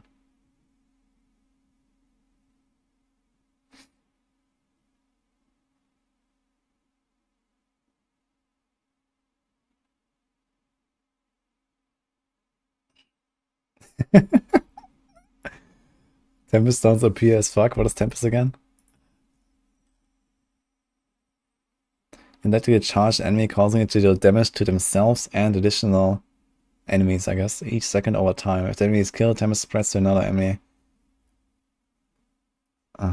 These bonuses are also applied. Tempest is applied to the same enemy. Yeah, I think Tempest could be relatively broken, depending on how it works.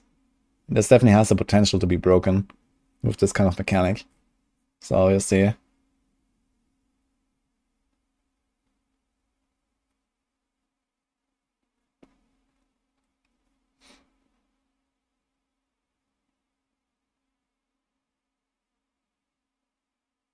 Ooh, but Lilith, where she one-shots herself.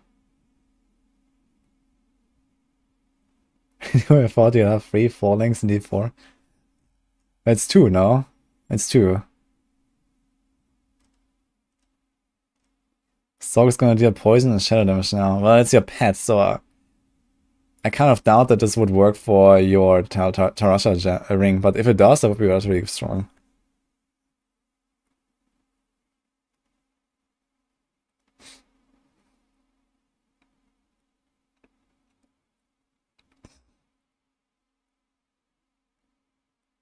Is a pet paid to get? No, this is not Torchlight.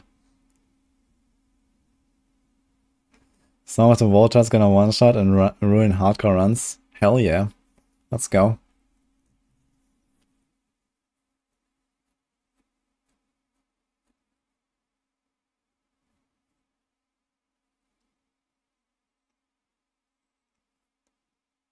How to make the new boss hard.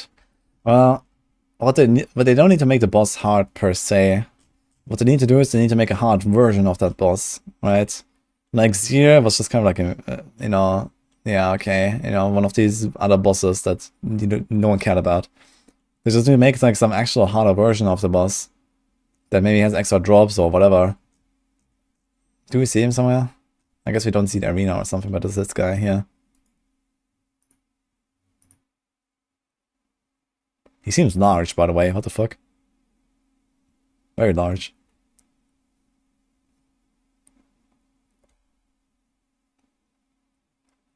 Back to dopamine tunnels. You hit level 100. And then log in for Duriel grind.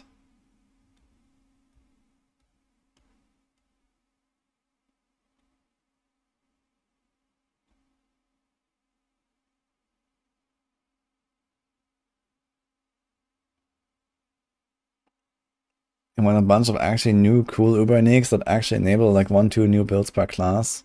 There's gonna be 6 new uniques, they said, and maybe one of them is an Uber unique. And I would also expect a rework of at least Starless Skies. So we'll see, I guess. The main issue with bosses is the mechanics are more of an annoyance than an actual challenge. I mean, it depends on the boss fight. If it's a well-designed boss fight, it can be a challenge without being annoying. I mean, PoE does bosses extremely well, for example. The only one that I would find annoying there, you know, off the bat is like the hungering, what is it called? The fat guy.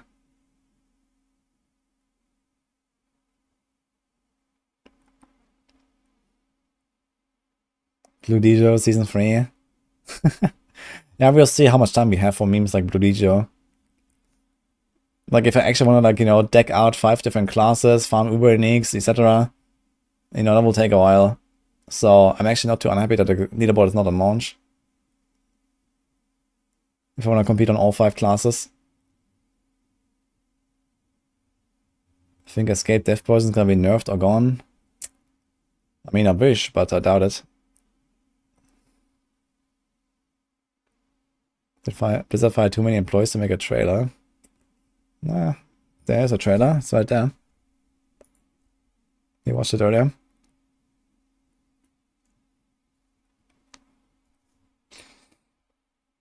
Actually, I need to post this still.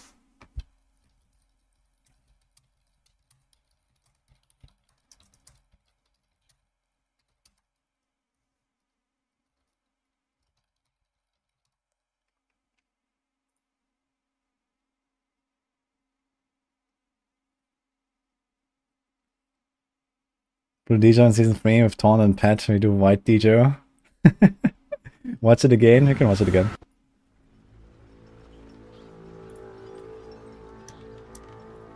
Let's see if I notice anything else.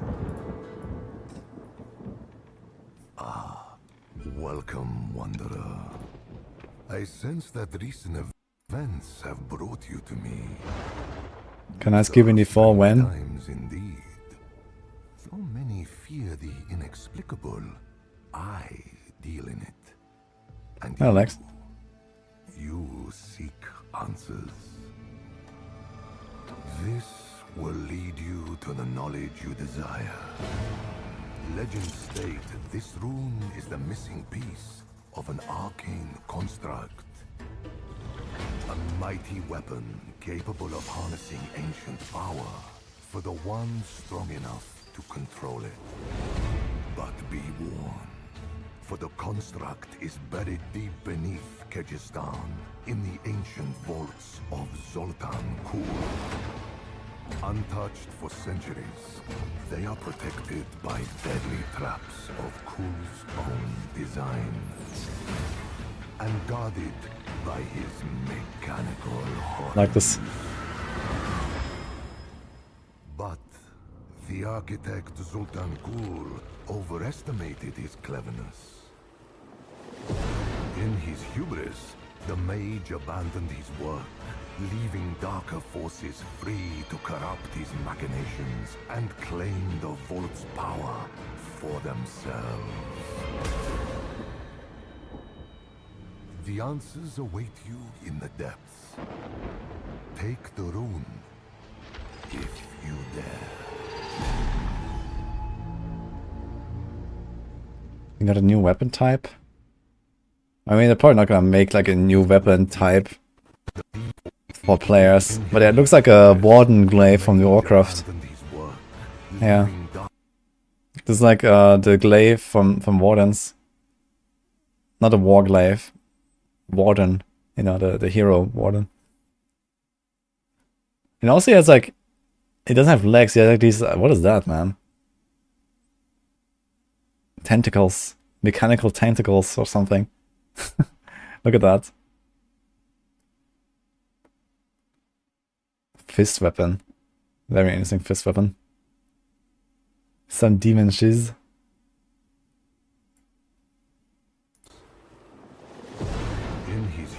I wonder if you're gonna have some mechanics where he's like, you know, kind of like, you know, like disintegrating and then like coming out again with like these tentacles and stuff or so. That'd be cool. I hope it's gonna be a cool boss fight. And claim the vault's power for themselves. The answers await you in the depths. Dr. Octopus. If you dare. Okay. Pretty cool trailer. I think probably the best trailer out of the seasons as well, so far.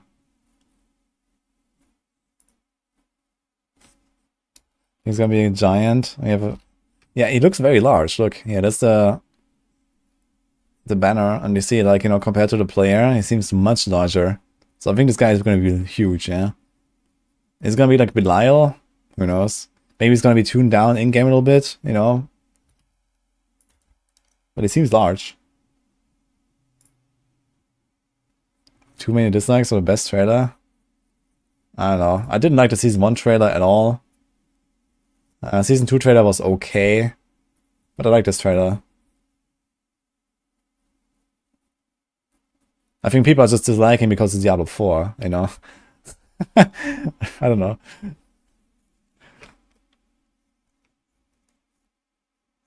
You want gameplay trailer? Yeah, that would be cool, but I guess you're not gonna get it until Campfire. Why does it start on a Tuesday? Just Blizzard things. Looks like Sanctum in PoE. Yeah, I wonder if it's going to be something like multiple floors and stuff, but I kind of don't expect him to do something as complicated as Sanctum. But I would really love content like Sanctum in D4, man. That would be badass as fuck. If they actually put Sanctum into D4. I guess it kind of goes in that direction because it's going to be like traps and stuff, right? And Sanctum also has traps.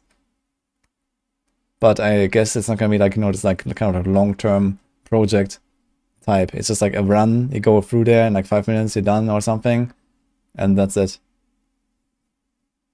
Give me Sanctum in D4 now.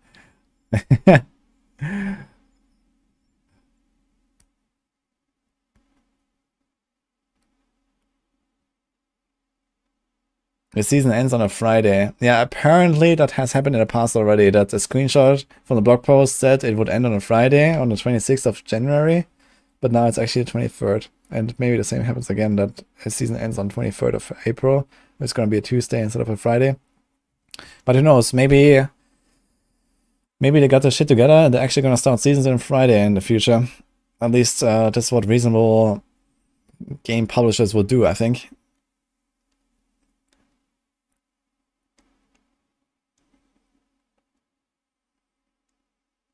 Yeah, I know you can see it flexible. I'm just saying it has no meaning. What you see in this picture has no meaning. Because last time we saw a similar thing and it wasn't real.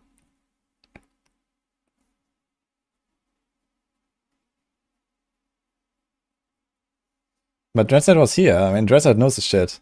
He said that, no? Or did I misunderstand? Wasn't that a leak? I mean, maybe it's real. Maybe it does end on 26th of April. I mean, we're gonna see, I guess, either on Campfire or when it comes out. I need to answer on Dev Stream. It's a good question to ask, at least, you know, because people, I guess, at this point expect a Tuesday end at launch, and this looks like a Friday. Here. April 26th is a Friday.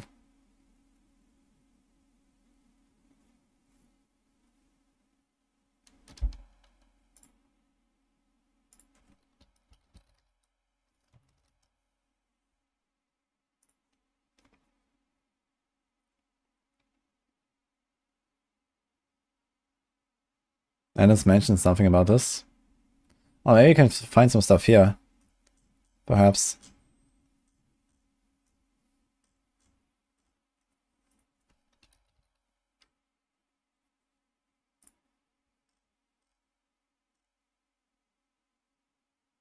Nah. Okay, I didn't really say anything. Where did he say anything? Oh, what do you mean? He mentioned something. When will Maxwell be updated? Oh my god, so it begins.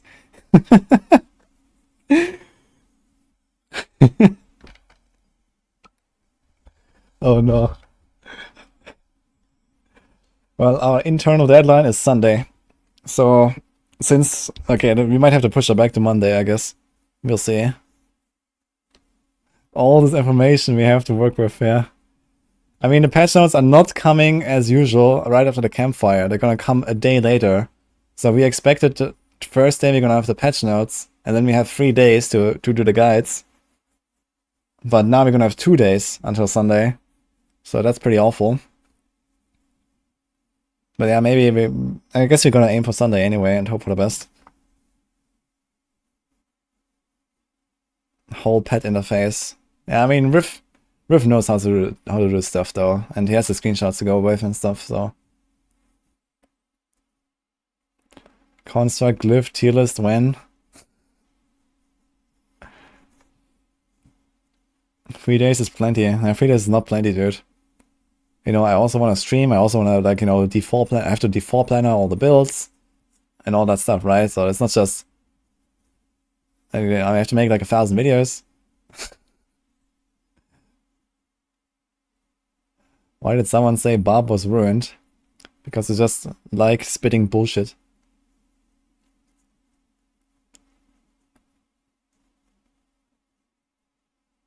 Expecting new guides to Rogue tomorrow. Okay, dude.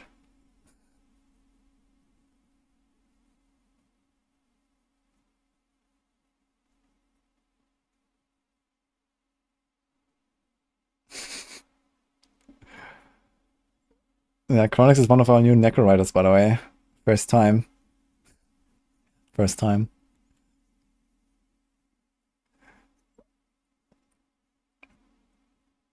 You have stopped playing Season 2 when introduced a new dungeon that caused it use the one-shot on release. Yeah, you should have played like 3 days longer, and that was not longer a problem at that point. Boost of duration of shrine effects. Sounds broken. I don't think it's gonna be that broken, but it's gonna be really good for Barbarian builds. For Barbarian builds, it's gonna be better than usual, I guess. So maybe you can actually like overlap, right? What's our plan for Season 3 start? Well, vote first, I guess, and then we'll see. I guess I'm gonna try to like level up all 5 classes at least once, very early, and start grinding Druid like mad to have all my Ubers that I need for the gauntlet. There we go.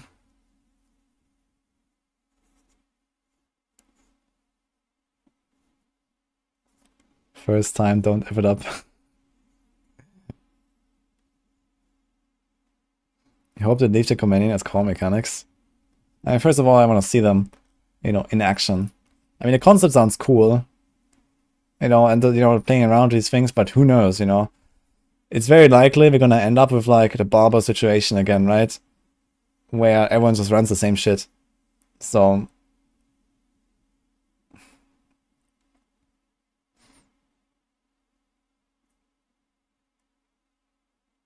Do I play Immortal? No, I do not. Always Rogue first, let's go. Testing dates all the way. Yeah, I haven't decided if I want to race on Rogue this time or another class. And if I do Rogue, I'm not sure if I want to do Placing Blades again. I kind of become a pen RF enjoyer, I gotta say.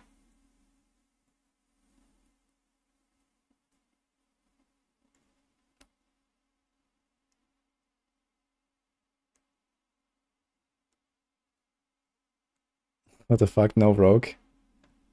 Yeah, I'm gonna race the world first on Druid, let's go. It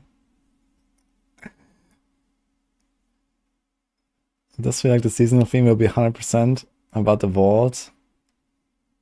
In the last couple of seasons, you could still obtain a seasonal mechanic from random dungeons. It sounds like it, you're right. But maybe you can still find stuff here and there randomly.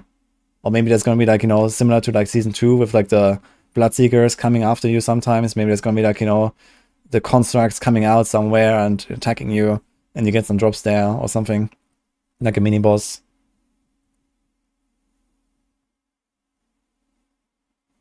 We all saw classes, 5-head. Well, we don't... Let's just all race on Druid, guys.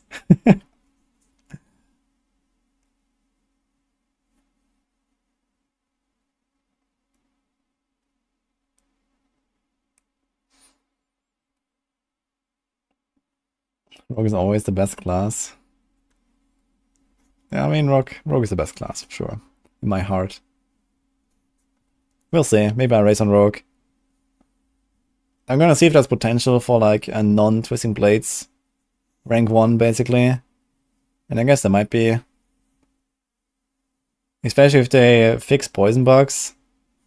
Then I think I wouldn't play Twisting Blades for the race. It might just not be strong enough to actually kill dungeon bosses fast enough then, without the poison bugs.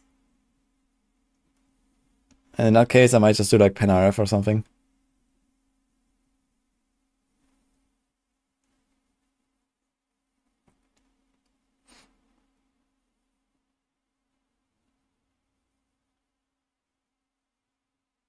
You're a bit bored of the last few metas. Wait, on season 1... Okay, that was like Omnipower Chain Lightning, but was that actually the meta? I thought the meta was still Blizzard.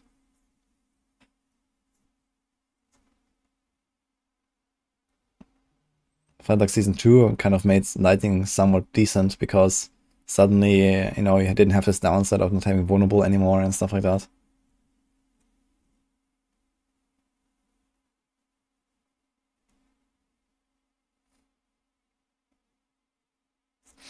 Anyway, we'll see. I mean, right now there's like no decision to make about which class to play and stuff like that. If like I want to see the patch notes, and then we'll see. I mean, I'm gonna be updating the Maxwell Rogue guys, of course, and that means I will play a Rogue early anyway, just to like make sure I have to verify that my guides are actually correct. What do you say? I mean, the thing is that if anything, we're gonna level faster and not like slower than before. And in season 2, the race was 20 hours. You know, it might be even less now, right? It might be like 19 or 18 hours or whatever.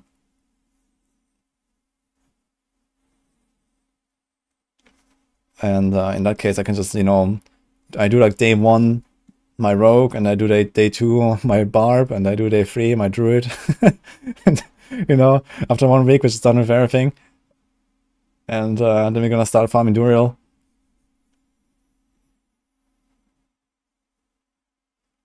Hello there, thanks Washi.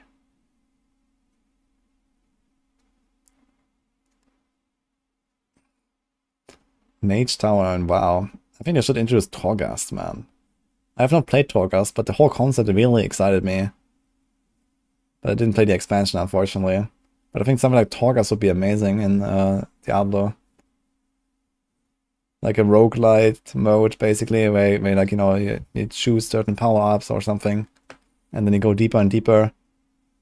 And it's like some like long-term thing, right? Where you have like, let's say 20 different levels, and then you like stack up different modifiers and stuff. Yeah, I heard that everyone hated Torghast. I'm just saying the concept of Torghast would be really cool, It doesn't have to be exactly Torghast that everyone hates. They should make it cool, of course. A cool Torghast. I want.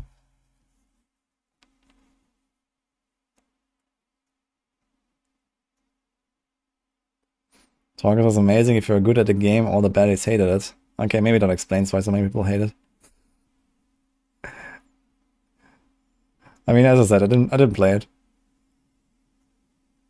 But it really made me excited to play Shadowlands. But then I didn't, so F.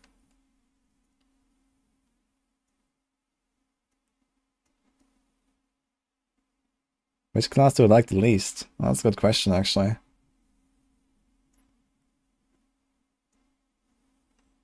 I would actually say currently the Sorc. I like the least. It used to be Necromancer, but actually I had a good fun with Necromancer lately. Both in season 1 and season 2. Maybe it's still Necromancer, to be honest. I wish that it's not all about like Blighted Cold Explosion. Like Blighted Cold Explosion is a bit too, everywhere. Omnipresent.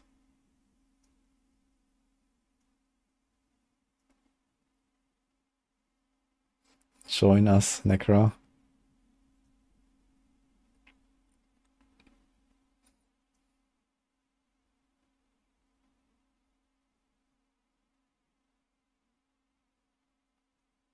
Yeah, if they ever like break up the Sorc meta a bit with like, not running 4 defensive skills on every single build. I mean, okay, there are some things, right? There's like conjuration stuff you can do now, but conjuration Sorc has not really popped off, it seems. But who knows, maybe it's actually good and no one has seen it because everyone was playing Ball Lightning. So that could be. And there might be like more conjuration support coming, they're gonna push conjuration for sure more, they're gonna push companions on Druid more, they're gonna push pets on Necro more. Like all this stuff is coming anyway. So at some point we're gonna get a conjuration viable meta.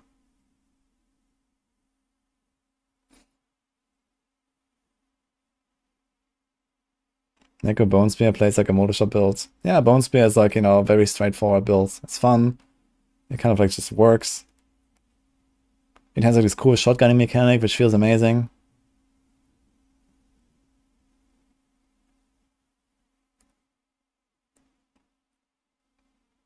Resto, Shaman, Torghast was lit. I mean, you could actually go in there as Resto. Damn.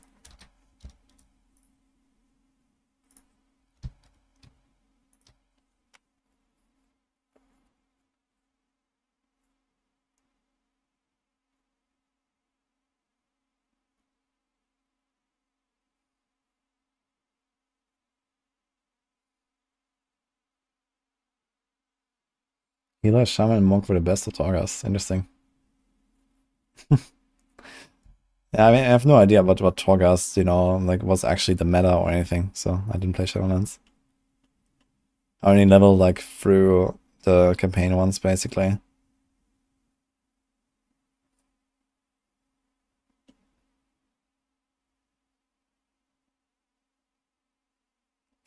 Are there gonna be like mechanical headcrafts from Half-Life, guys?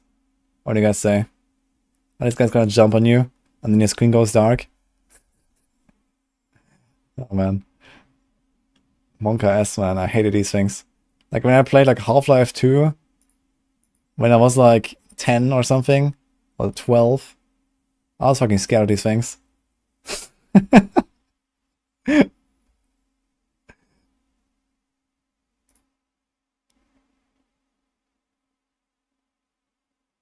They were stolen right from the last Epoch starting area. Really? I don't recognize anything like that. I just played last Epoch lately.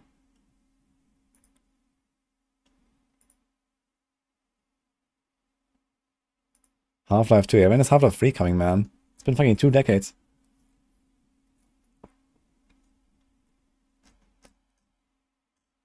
Okay, I'm gonna try to figure out how this respeccing mode works.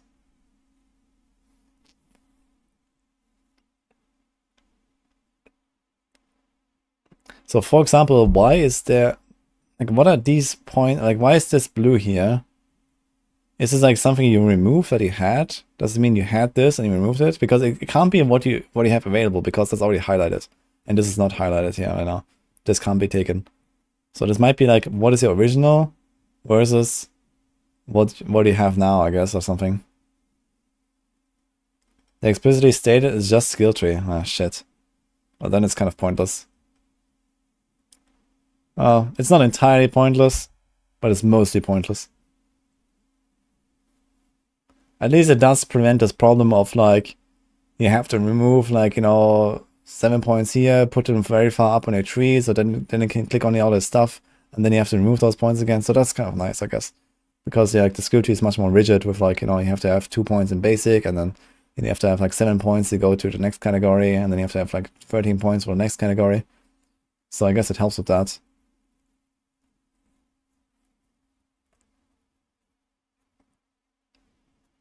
Think about just for Gauntlet?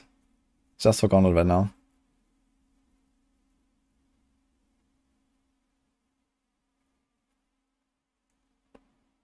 Yeah, I think the blue cross here means that this is what you had.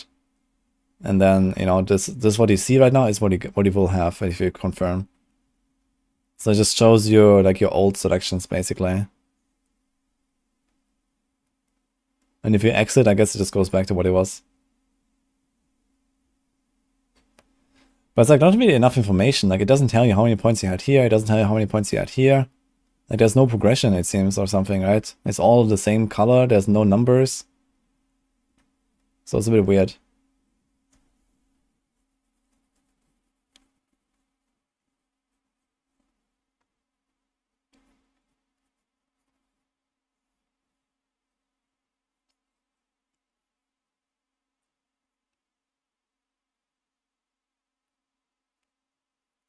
It's called respec. Maybe save 2 bills and change them with 1 click. Nah, it doesn't. This is not what it means. This is not an armory feature, I think. Yeah, maybe you can hover over it and see how many points you had. It just seems like very not user-friendly. Especially on console, when you have to go back and then try to hover over the right thing. I wonder how WSD movement feels. Actually, we can make another poll. What about, what is the most exciting feature? So you have the quality of life stuff. And then we have the season theme, I guess. The vault, the gauntlets. Let's make a little poll for that. What are you looking forward to the most in Season 3? Gauntlet, Waltz, Pets.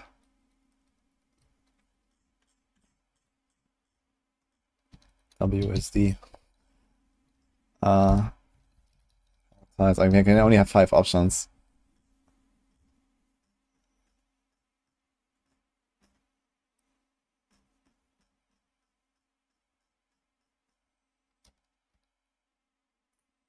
Let's go.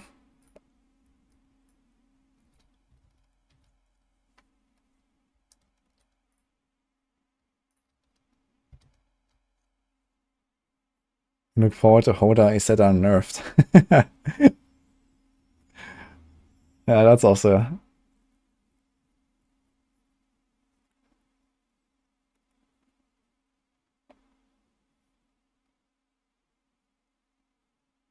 WSD felt nice in Diablo Immortal. Yeah, I agree. If the gameplay is like slow enough, like it is in Diablo 4 and in Immortal, WSD felt really good. I was using WSD all the time. But on the other hand, in Immortal it was also necessary compared to Diablo 4. In Diablo 4 there's nothing right now where you need to play WSD. But you can't play Immortal without WSD. So it's just because it's like a mobile game and you know the way that you usually have the control of the character and the control of the skills with all the skill shots, you had to play WSD. At least for most builds, I guess.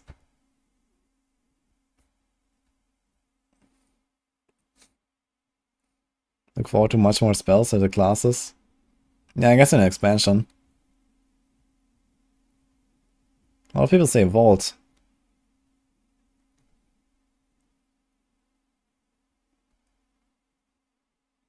Any more votes, guys?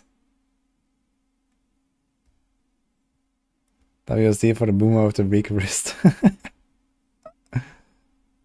Keyboard only gaming. Yeah, you can play like Barb with WSD and then play like Whirlwind. Just hold down, you know, 2.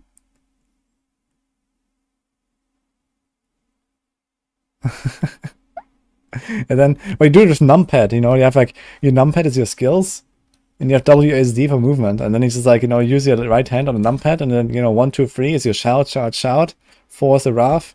5, you hold down 5 for the whirlwind.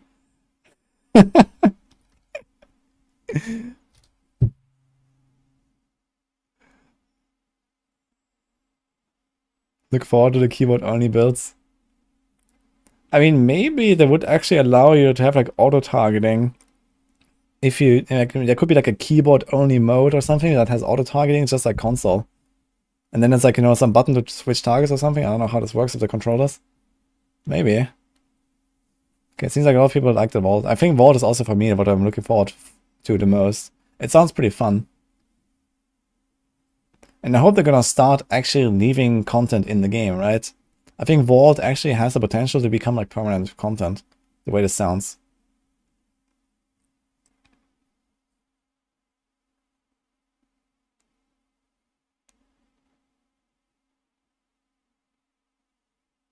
Mobility skills are hard without a mouse. Not when a movement build is called Whirlwind. If it's, you know, for some builds, you know, just going without mouse will work for sure. Also leave the companion. Yeah, maybe.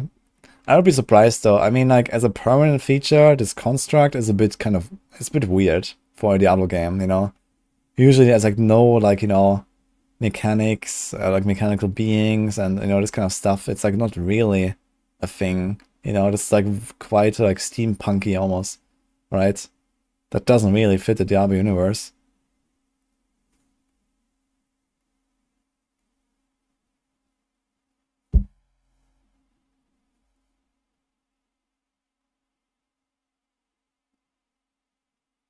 Gears of Dreadlands. Yeah, okay, but I mean, this doesn't actually have like really anything attached to it. Like, there's no monsters like that. There's no zones. Gears of Dreadlands just turned out to be like a set that they gave a cool design. So I guess there are some of those cases where, okay, you could kind of like build a case, but I don't know. I mean, I don't mind that they're gonna add mechanical themes. It just seems a bit out of place for what we've usually seen.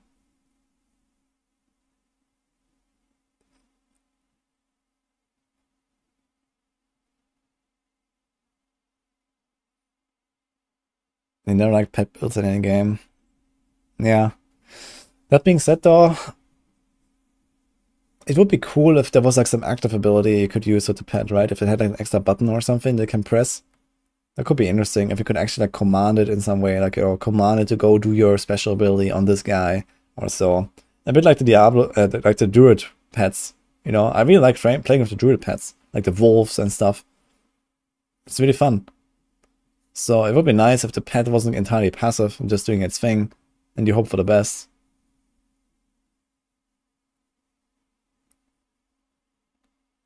Sultan has mechanical stuff in the free and immortal. Yeah, I mean, he has like these like, yeah, he has like, it's basically like the same D3 theme Sultan Cool, right? He has like his vault, and there's like these constructs, and they're not exactly like mechanical, it seems. I think they're more like magic beings in D3, but yeah. Yeah, it's the golems, I guess they're like somewhat like mechanical.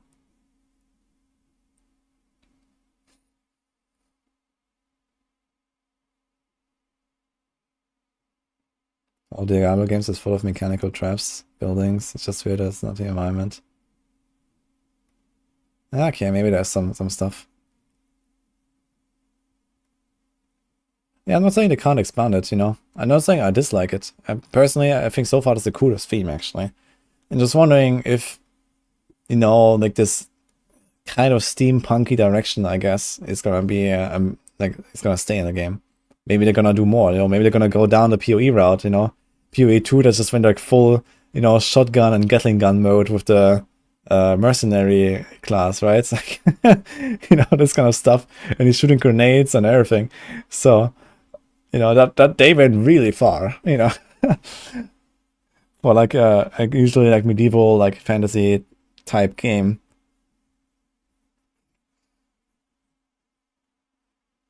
And the 4 has kind of like the same, like Diablo has generally the same, right? It's like the medieval theme with magic. And not really so much like steampunk or something. But it could be cool, you know? I don't mind. I guess, you know, it's like less like, you know, powered by like mechanical means, but more like magic means, I guess, in Diablo 4. Like these constructs, you know, it's probably like it has to do with magic and Sultan Cool's influence and everything.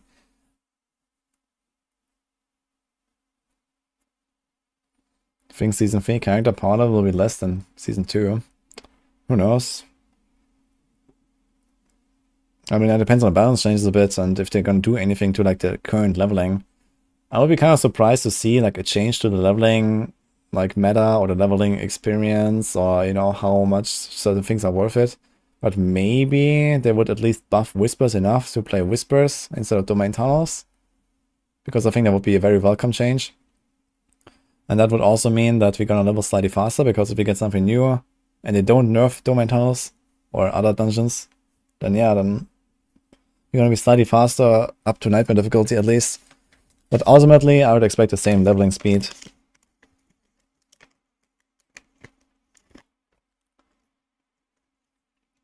I'm expecting itemization changes in Season 4.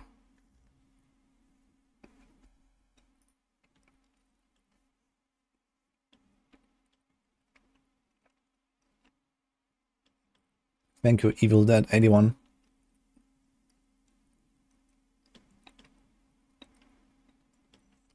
Could be a test for expansion companion, have to operate for runes. Huh. Yeah, maybe. I don't know. I mean, I gotta say, I'm not unhappy with this companion system. It sounds way more fun than like Diablo 3 followers and stuff like that, or Diablo 2 followers. If these effects are actually somewhat balanced. Like, if we look at this here,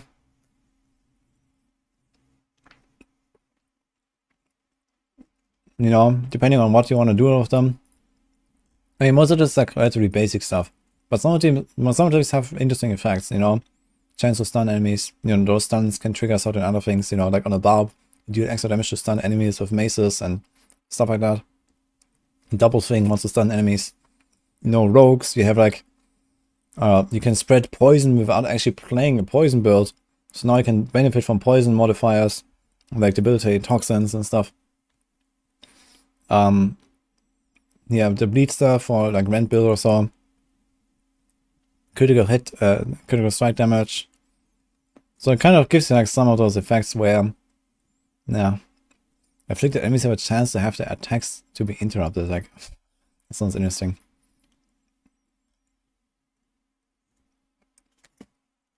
Rent Giga Chat. Yeah, we're finally bringing back the Rent guide as well on Max ROM. We have Soft Master who's gonna write it this weekend.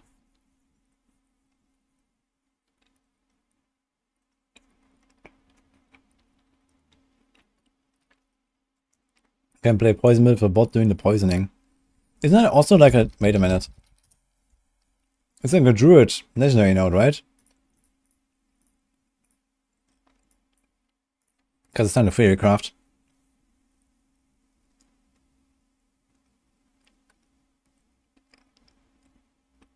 Yeah, you have Heightened Malice. It's like super powerful. Describe taste. Badass.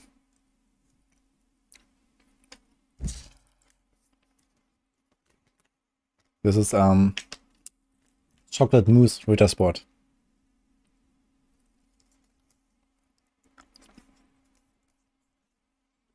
So yeah, like druids are gonna be pumping just because of this poison thing. If this kind of consistently activates, that seems nuts.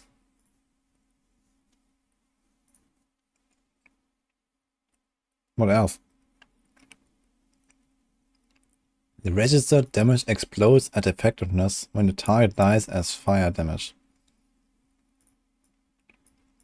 Like, I wonder if you can actually scale this stuff that they're doing with your own character. Like, if you stack elemental damage and fire damage and stuff, or even crit, I wonder if these things actually benefit from your stats. They said that it will scale with your character. So, what if you actually like make a scaled fire damage and then this thing just explodes and you kill like one guy, and then boom.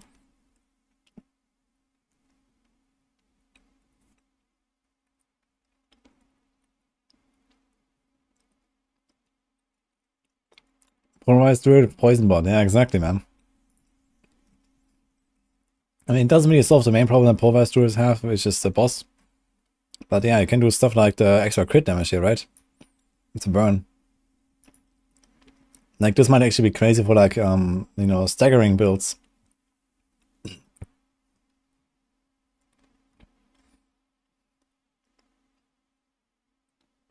You can fortify, so it can be fortified Sorc, fortified Rogue.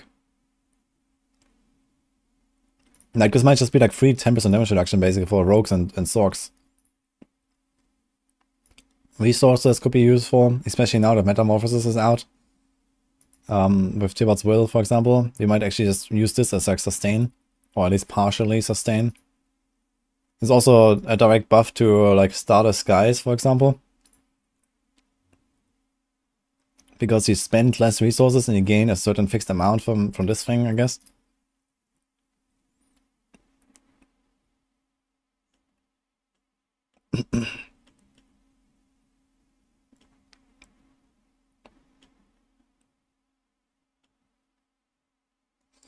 I mean, I think generally this actually shows something very important here, now that I think about it. I think they're gonna actually allow us to do some of these things with our own skills at some point. You know, hits additional enemies, launch additional projectiles, you know. I think what they might do is actually that they're actually like building a technology to like alter our own skills in the same way at some point, you know, similar to like PoE. Maybe there's gonna be unique items, you know, maybe there's gonna be a unique that just gives you like 2 extra projectiles for all projectile skills or whatever.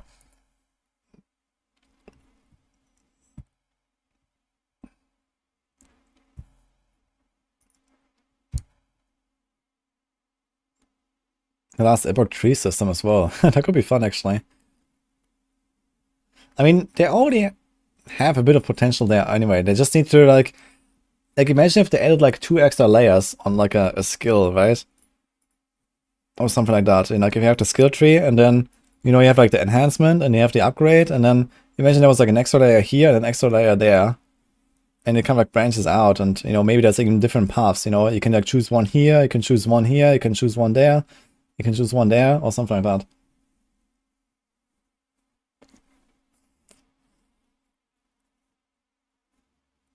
I mean, I think that would make stuff a lot more interesting.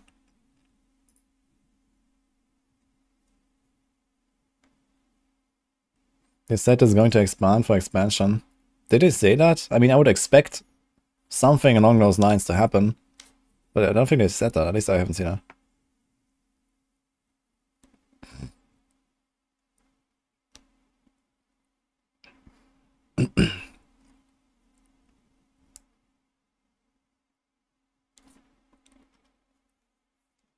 I think this range that damage support can be really wild. Like for AoE fights, you know, you hit like one guy and then boom. It sounds kind of crazy, but okay. But okay, this seems to scale with the pet and not with your own damage actually, so maybe it's not that crazy. So this is only from the pet's damage. Then maybe it's whatever. The slow is kind of interesting. There's also for rogues. Very important, slow. Is there any other, like... Necros have something with slow. The darkness skills have some stuff with slow. But I mean, it's easy to slow as a Necro because they have Decrepify. So you usually just go Decrepify anyway for something like that. But I guess you don't have to. Seeking support seems sick, like the defeat magic missile build. Yeah, something like that, I guess. You know, like multi-shot and seeking, and then maybe it can converge, you know, like multiple projectiles, they all go towards the boss. So maybe you can actually make like a really strong like boss killer pet or something. You know, you just give it like 2 big damage spells, and then you have like something like this as like a single target option. You do like multiple projectiles and they all hit the boss. Sanctified. I can't wait for Sanctifieds again, man. It's gonna be fun.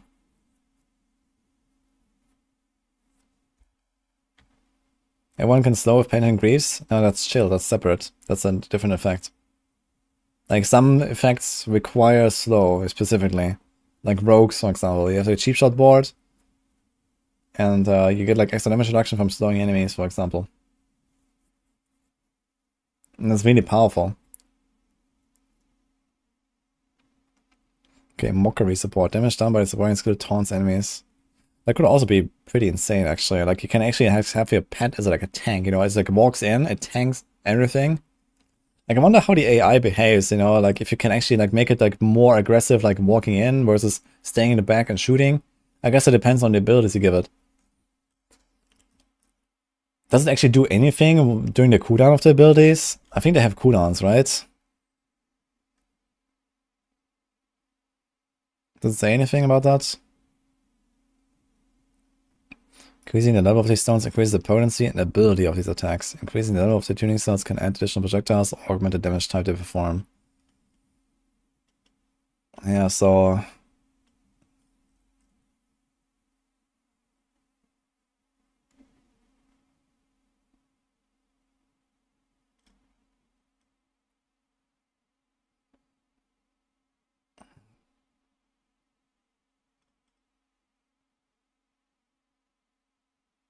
This sounds pretty nuts, honestly.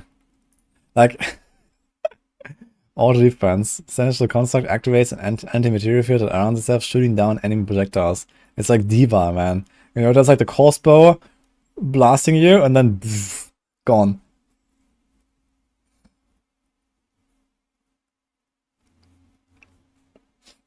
Quickly ambush, dealing damage to each target. May strike the same target multiple times. I think this could also be interesting. Like, if you want to have like a boss killer pet, you do this thing. He just walks in and does like, you know, Juggernaut ultimate. And you beef it up with like 3 extra damage mods. I don't know, maybe it's good. Deploy a small construct that lands on a target and explodes 3 times, dealing damage. Focus fire. Channels a ray of fire onto targets, dealing damage over time. What is that called? Gyrate, right? Burst its legs around, creating damage to all surrounding enemies. Form a line attack to all enemies in the front. Lightning bolts.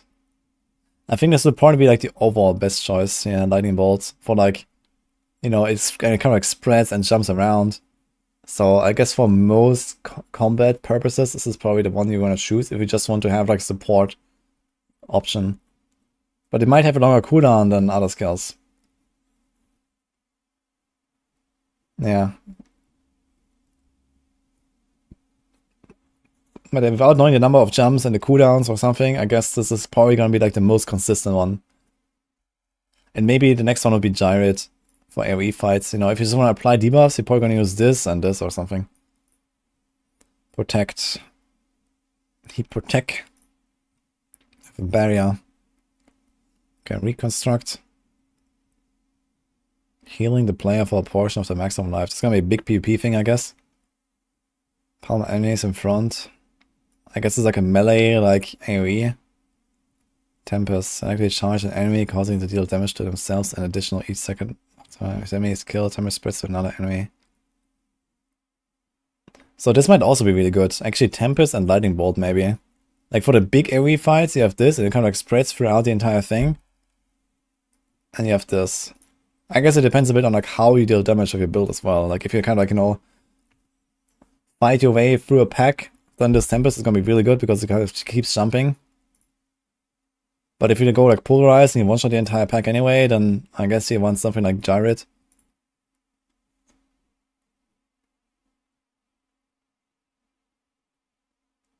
There's a support that grips enemies into the robot, corpse tendrils at home. You can't have more than one Tempest at a time. If the enemy is killed, Tempest spreads to another enemy. Gaining... Okay. Gain additional time and bonus damage. Okay, it might be more like a brand in PoE, I guess. You have like one of them out and it kind of jumps from enemy to enemy. So I guess it's more like a brand. Tempest, Rabies, Druid meta. Oh boy. I think we're very, very far away from a Rabies meta. But anything can happen, I guess.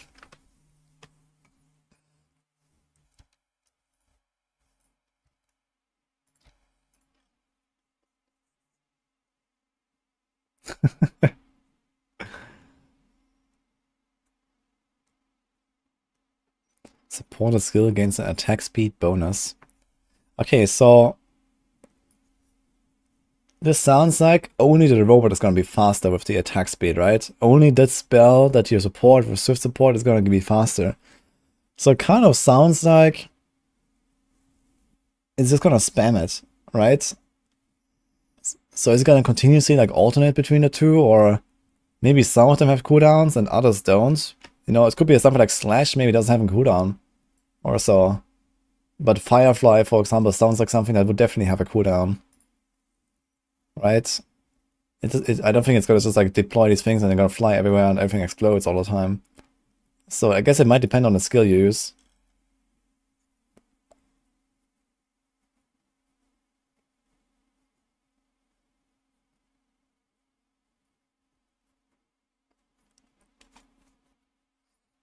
Why are the skills in the free more interesting and there are more of them?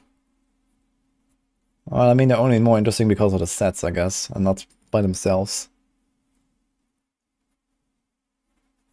Why there are more of them? I don't know. I can't answer that. Seems like a pretty similar number. I haven't counted though.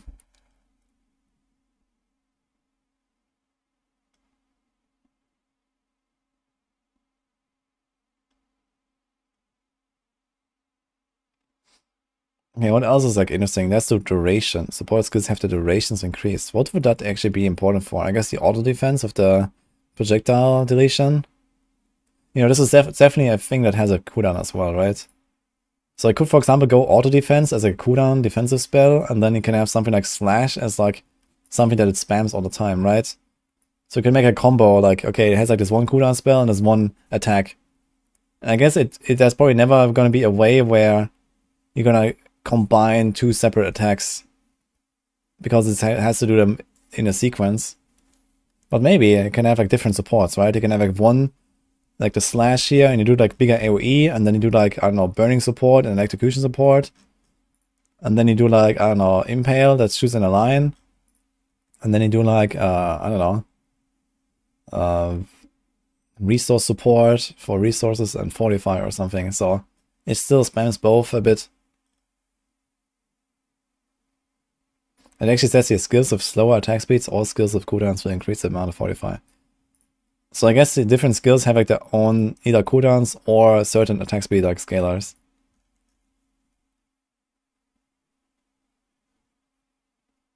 Good night, button.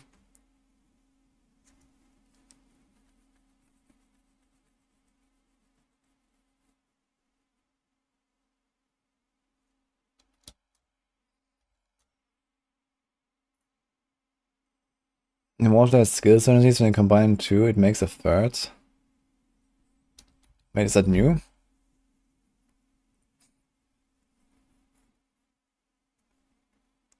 Which is the best potion bonus in the altar? The shrines. Okay, what other combos can we do here? Support skill will cause the Sentinel construct to teleport to the target out of range. Can only occur every so often seconds.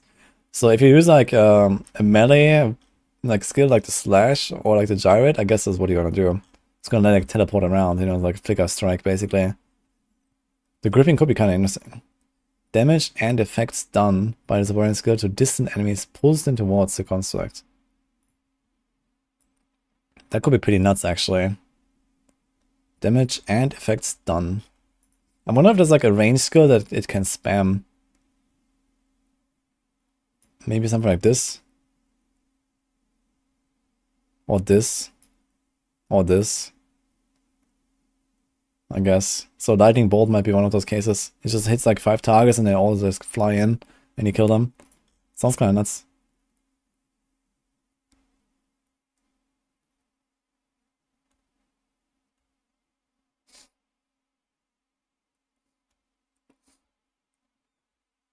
Fire and air attack equals firestorm. Ah, I remember that. And everyone was very confused about it, and no one understood what it does and where it's coming from. Back in the early Immortal. But yeah. Arcing support, lightning bolt. I see a theme here, Border.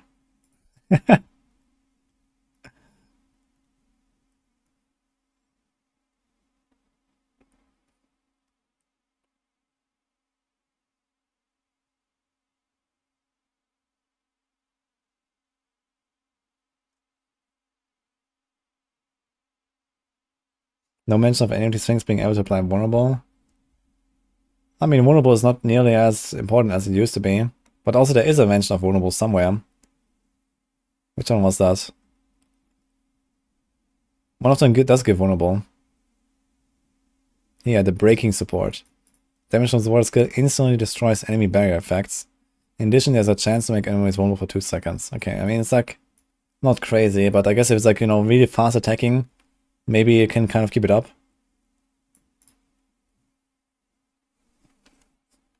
Something like this might be actually an enabler for rogues to not run puncture even.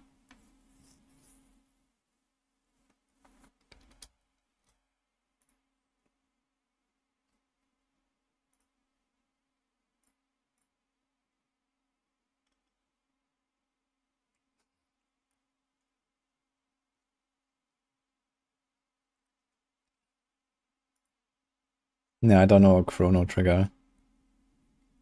But yeah, I remember vaguely there was some stuff in Immortal where, you know, you combine different elements and some different skills, and I guess it did like a bit more damage or like a bit different effect or something. Ripty free now then.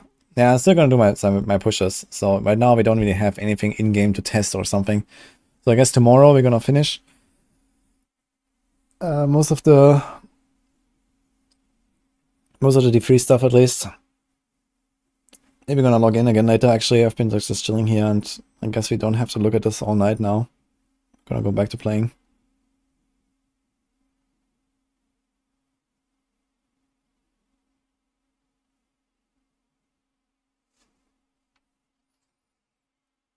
A Diablo 4 change you want to see when a 350 ping player comes into your open world instance. I don't want to have to load that person's inventory and stash. That would be pretty big here.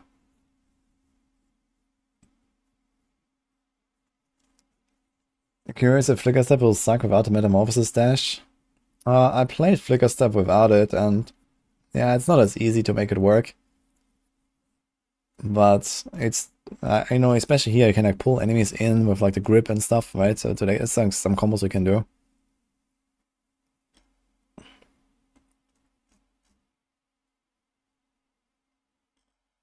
I mean, it's gonna be very fun to experiment with all these different supports. And like, you know, different skills, different supports, different little effects. I guess you're gonna try to fill a few of the gaps that you have in your build, like for example, you know, applying the slow or something like that, which may not be consistent even. not consistent enough. But something like the gripping could always be nice, right? You just like have some range attack, it grips everything in, and you smash them with Hoda and move on. So that alone is going to be a huge benefit for like melee builds, I think. If that actually guarantees a proc, like if that always happens on the first time that it damages an enemy, that seems pretty nuts. It doesn't have a chance or something.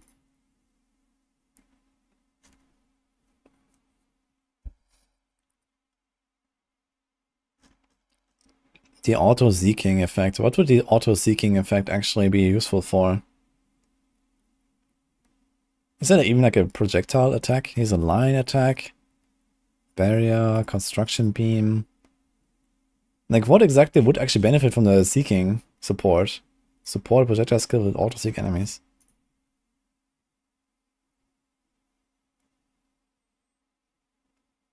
Firefly maybe, but like everything here seems to like either be melee or like have like some kind of like trajectory or something.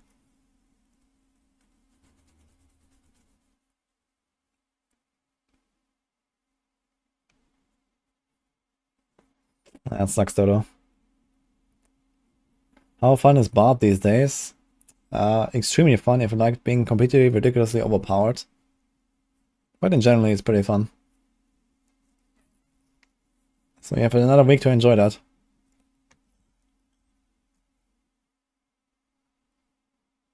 I would actually say Barb's my second most favorite class right now.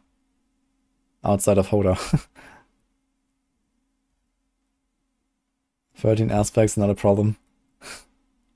It's okay. Boiler is mad. Running around with half of them.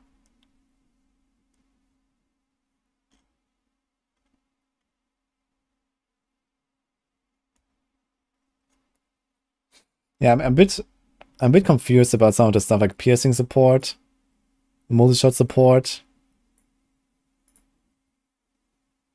seeking support. What is the projectile skill here? Nothing looks like a projectile skill here at all. Maybe Impale, but it already sounds like it goes through enemies anyway. And it doesn't sound like a projectile to me. It sounds more like that's like some punch or something in a line. But maybe this is projectile. Let's say this is projectile. To all enemies in front. So you don't need pierce. You don't need targeting. And multi-shot probably doesn't work.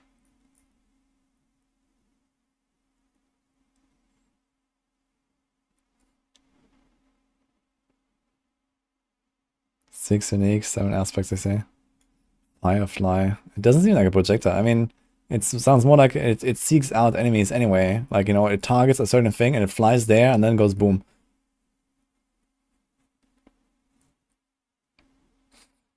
Yeah. This projectile stuff leaves me a bit confused, I gotta say.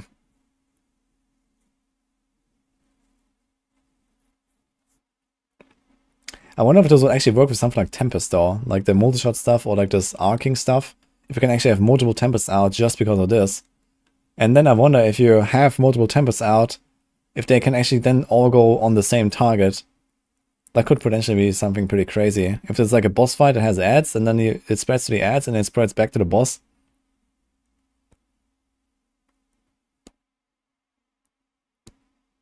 Multi-shot is D2.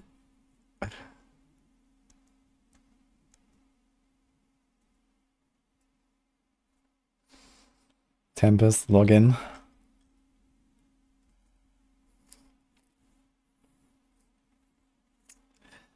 I know that some taunt effects work on bosses. I think it's the Rogue Varshan ring works on bosses. Apparently it just taunts bosses. I guess that's a bug. But it's kind of funny.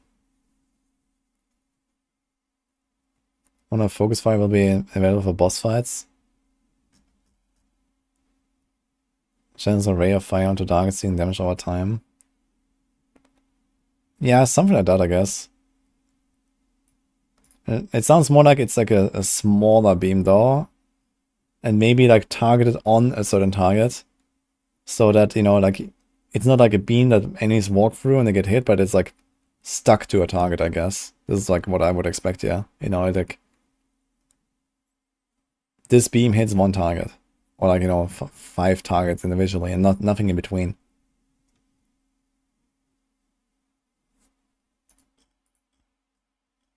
What else is there? I wonder what these, I guess these are like legendary supports or something. Evernight and Genesis. Could mean anything, man. Maybe that's like a revive mechanic or something. And I mean, I don't know what this would be. Maybe this has some kind of like stricken effect. Who knows?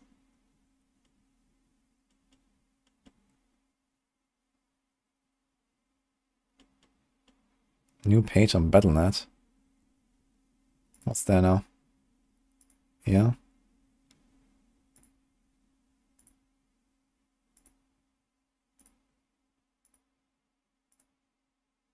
Okay, we've seen all of this, so.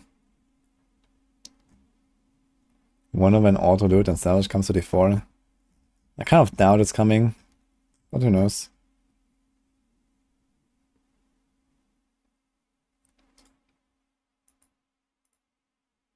But there's also flying constructs here, look, they're like hovering.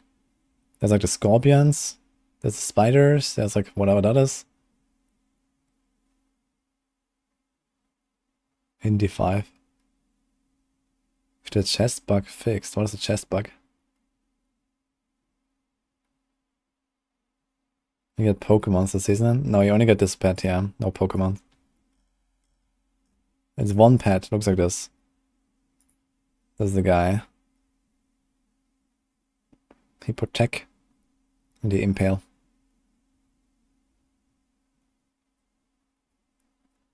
There's like these different colors here.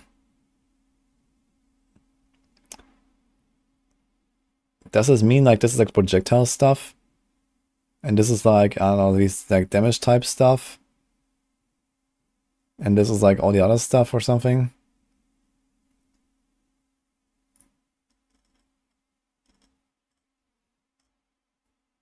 Maybe something like that. But for some reason there's this blue down here. That should be up here. Why is this down there? And also where are the other two? 2, 4, 6, 7. They have 27 here.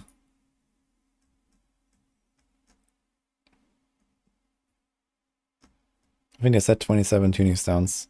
Yes. Okay, so these here don't have an extra color or something like that. So there's just like one of these, basically, somewhere in there. So you could figure out if that's actually true. Wait a minute. Are these the 3 projectile supports? So let's make a list. Okay. Damage type support. Then we have projectile supports, and then this could be like utility supports or something. Let's see how we can group them. Maybe we can crack it. At least like what kind of type they are. Okay, voluminous. What? Oh my god. Let's do this. Swift. Tactical, I guess. Who knows? Breaking. I guess might be utility. Where are the projectiles ones? So there's multi-shot, piercing, and seeking.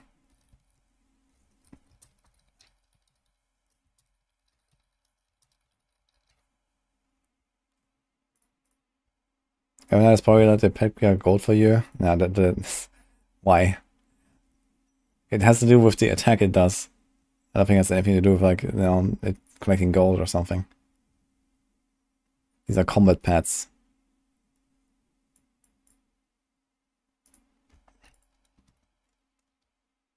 Okay, how many are there? 2, 4, 6, 8, 7.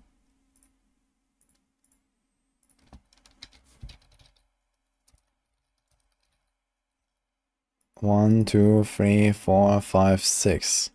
So I think it's pretty likely that one of them is like a dot effect. Is there an element that's missing? We have physical, cold, fire, lightning, poison, shadow. So,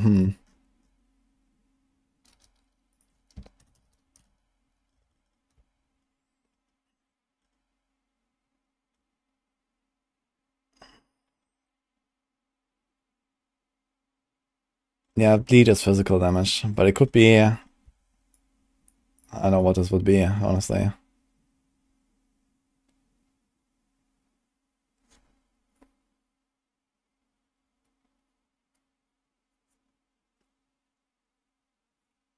Glad to see your leaks were true.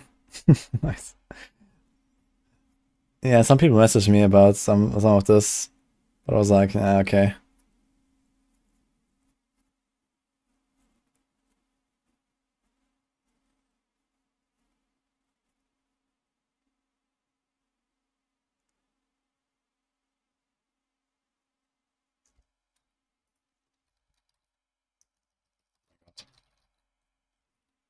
Okay, so frigid.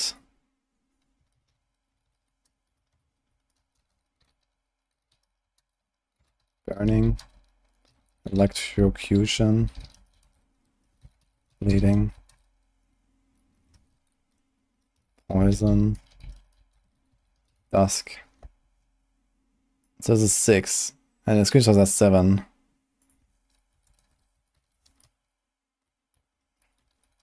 I wonder if I'm actually on the right track here.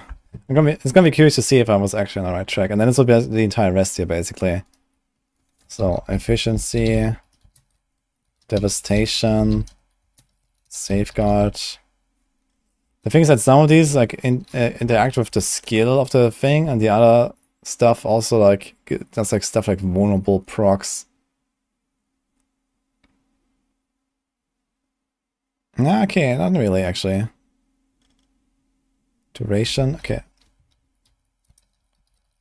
Duration, fortify. So this gives you the player actually a buff. So this is like something where I'm like, maybe this would be like, maybe this is like a buff category. Maybe this is like a buff category and fortify actually goes in there. But then I guess vulnerable would also go in there and would be 8. There's also resource, I guess. Initiative. Marking. Gripping. Registered damage. Seek. We have seeking already. Slowing. And mockery.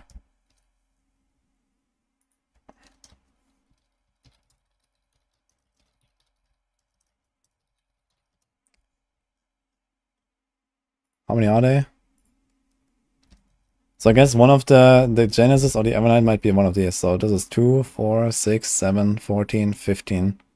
This is down here. So maybe this is one of the other 2 and for some reason it's down there. It's kind of weird that it's like down there.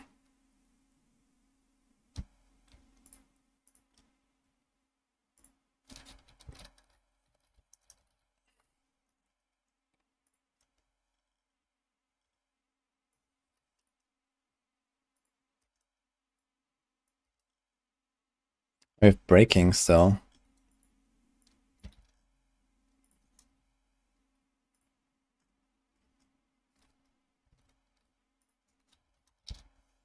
So I guess we do this.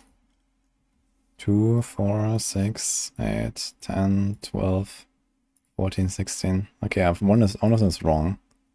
Do I have one twice? 2, 4, 6. 2, 4, 6, 8, 10, 12, 14, 16. And then phase is 19. This is 25. Did I miscount something? We have 15 blue. We have 9 of these orange ones, actually. Okay, so I miscounted that, actually. So maybe call this like effect supports.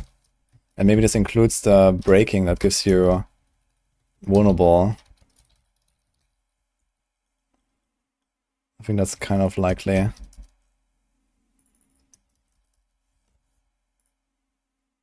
2, 4, 6, 7. So I guess at least one of them is like the Genesis and the Evernight. I think it's like certain effect or something. Which, what else makes like an effect here? Resource maybe? Or Fortify? Maybe those two. Because they interact with the player, you know? Like basically this is like player effect, so to say.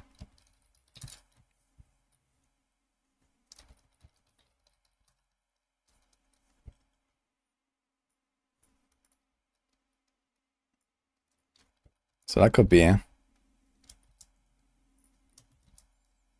That means that maybe both of the other ones are actually affecting the thing itself, and you can make it like a super cracked or something.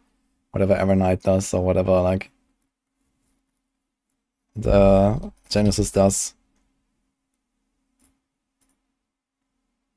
Breaking us twice.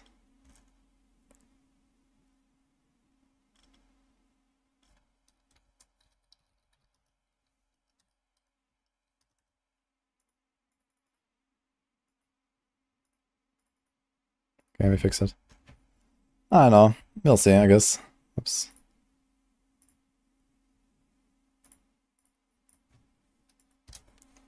I guess without actually seeing the numbers and everything in action, we can't really theorycraft too much around it, but it's kind of interesting to think about the combination that could be possible there. Evernight and Genesis are equipped if you look. Oh, wait a minute. True, I think they actually had one in there. Ah, look, they're both. Okay, they're both there. Wait, okay, let me open this again. Notepad. Oh shit. Where is it? Can't find it.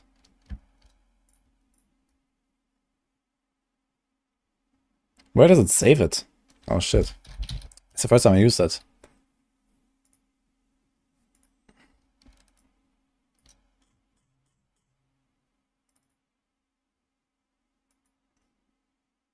Okay, I found it. It's in a very weird place.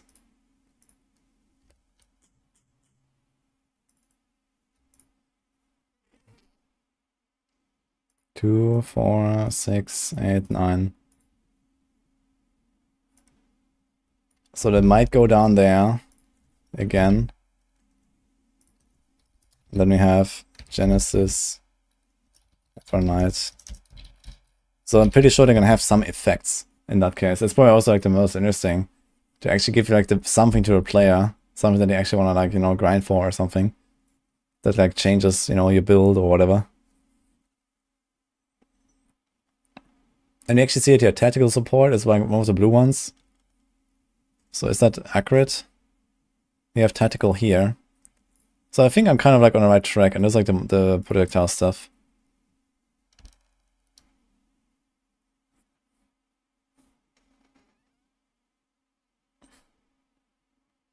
It kind of looks like the skills are also, they're also colored, you see that? This one looks blue and this one looks orange, like this. So maybe you can actually only combine, you know, these skills.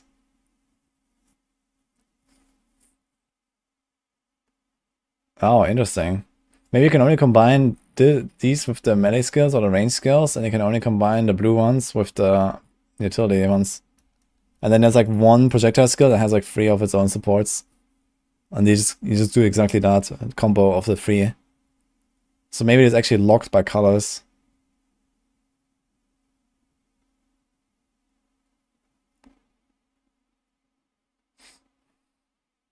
The stuff will be broken to start. Yeah, I mean, it's basically free power creep like every season, right? They always give you like some seasonal power. Question is it going to be better or worse than the hearts or the Imperial powers? I mean, the Imperial powers were pretty mild, I guess. And I guess depends on like how much damage this thing does and how much it can buff you. I guess it's also going to be relatively mild again.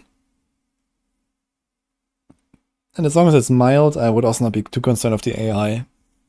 As long as this thing doesn't get hit and fails my vault run, I'm happy. You have access to multiple different styles, but you can only slot 2 different styles. Yeah, it's kind of strange, like why is it so grayed out here? It's probably because it has tuning stone selected or something. Like here, there is this ability selected, but it looks like empty almost, right? It's like so dark.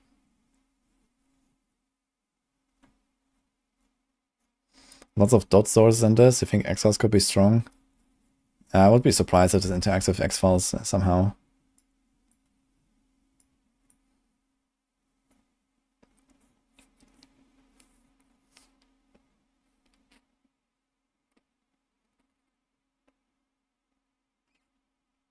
Okay, let's look at the skills again. So how many of these are attacks versus how many of these are like defensive or something? So we have this. This is utility. We have protect. We have reconstruct.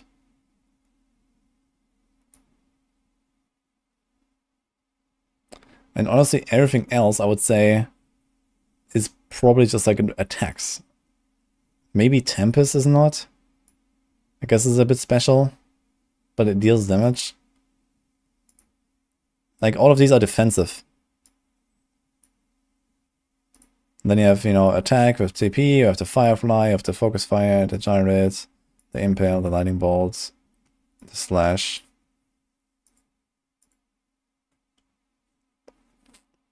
The Protect is the blue one and has tactical support. No, the other.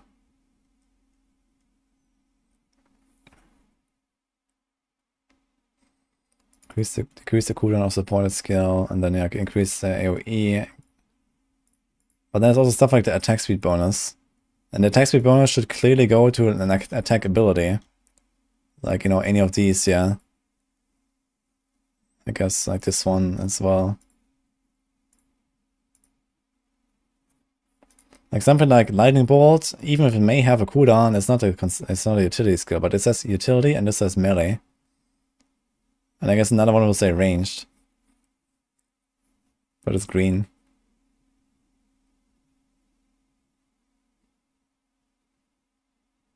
Magic Find will be good. Yeah, I surely want to pick up more loot in Diablo 4. I'm really looking forward to that.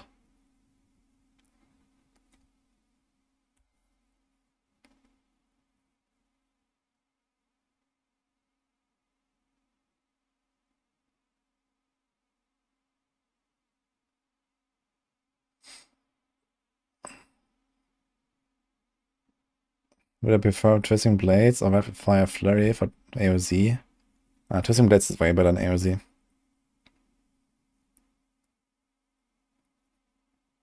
Yeah, you can choose 2 abilities. I'm just trying to find out the system, how it works.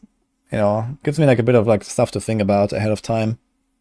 And maybe we're gonna see some more in the campfire. I guess they're gonna show us a little bit, you know, like how it works in action, and you're gonna learn a few more things. But I'm definitely gonna pay very close attention to any kind of clips they're gonna show us.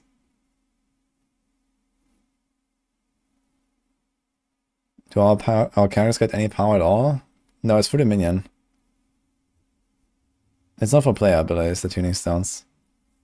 Not yet, I guess.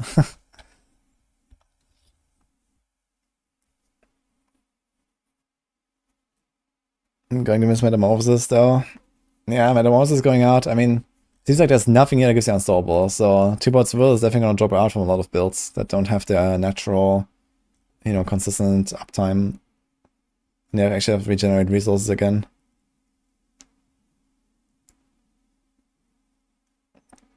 Looks like combining legendary aspects into a skill of choice.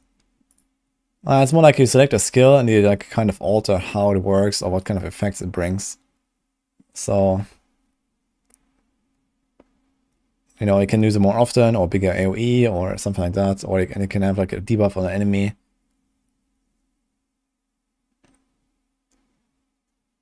Yeah, I'm also not a big fan of minions, but who knows, maybe it's gonna be fine. I mean, there's like these pets in Torchlight, and honestly, I never even noticed them. So, but I'm not sure if they're actually just passive. Do they actually do something in Torchlight? I don't think they do actually. Maybe it's not a good comparison. Lightning, piercing, multi-shot, GG. Yeah, so far I don't understand where multi-shot and piercing actually applies. Like which of these abilities? Maybe Lightning Bolt is the green one here. Launch a bolt of lightning at a target, dealing damage. So I guess this might be a projectile that flies, and this is like the green skill. It's like the only green projectile skill, I guess, that has its own free supports. And then you can say, okay, it can arc to more. It's actually called arcing support. The support skill can hit additional targets. And also says exactly that here in lightning bolt, arcs to other targets, dealing a portion of the original damage. So that might be right, actually. Maybe this is actually... For some reason I thought it's more like a chain lightning, but it's actually a projectile. So maybe this is the projectile, and it's the only projectile here. So you can shoot multiple times, and then you do seeking. So you have multiple projectiles hitting the same target, and then you do like something for like extra damage. Or for procs or something. But I guess like, if you want to have like a boss killer bot, then you do this. And if it shoots like 5 projectiles and they all hit at full value, that could be maybe powerful for a single target, I don't know. Do like extra attack speed or something. I think this is a really interesting one here. Damage from supported skill instantly destroys barriers. Like in T100 Nightmare Dungeons, just like getting rid of the monster barrier, or like, you know, the skeleton captains with their barriers and the fucking knights with their barriers. That sounds pretty nice.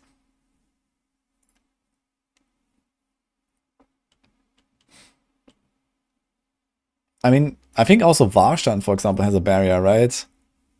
And stuff like that. Like Warstand builds barriers for sure, and other bosses maybe.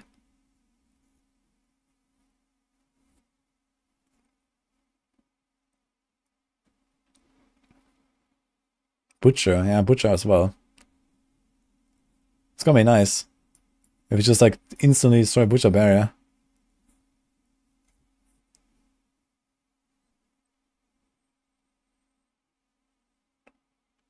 Free support, so one option is a little strange. Yeah, I agree. My guess is they probably had more than one of these projectile skills, and then they kind of cancelled it in the end or something.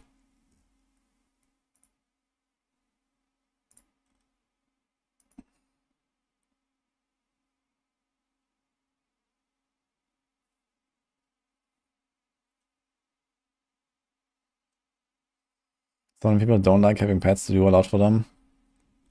Yeah, it doesn't really sound like a lot, but it sounds like it can kind of like fill some gaps in your build. I think that's what they wanted to do, you know. Either you make it do a bit of damage for AoE, or a bit of damage for a single target, or you make it, you know, give you a bit of resource, or give like a slow debuff or whatever, or like a pull. Like, it doesn't sound like it's like super impactful, but it's like a nice to have extra thing. Sometimes it happens, you know. I think this is more how it will be.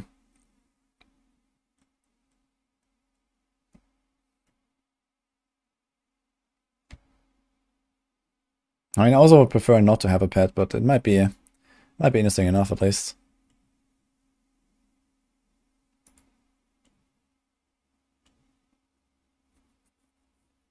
Now, are there any other like interesting effects that they can proc with like slow? What else is there? Slow bleed. I wonder if the fortify support alone is enough, for example, to just fortify you. I guess it might be, right? After a little bit of time, it's just gonna be fortified. So this might actually allow, for example, bombs to like, you know, not spec into a Warbringer or something like that.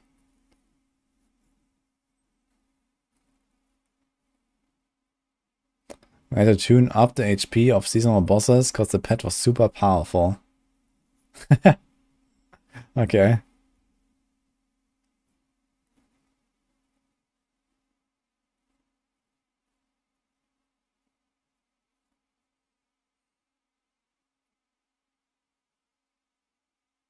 Think it'll be fun to upgrade a pet into a powerful support machine. Yeah, we'll see. I mean, if it's anything like the vampire powers, how long did it take to farm the vampire powers? An hour or two or something, right? Wasn't that crazy to get them all to level 3, at least those that he wanted. So I guess it's not gonna be an insane grind to get this pet anywhere. And you can easily try out a lot of different things. That's what I worried about. We lose vampire powers, but we don't get anything in return for our character power. Yeah. I mean, have you seen Wait.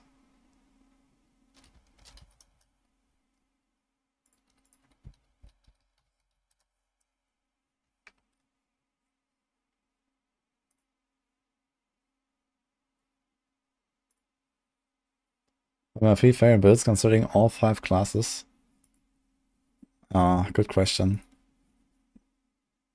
I guess Twisting Blades, Pen RF, and Double Swing right now. This is also the 3 that I played the most this season, I guess.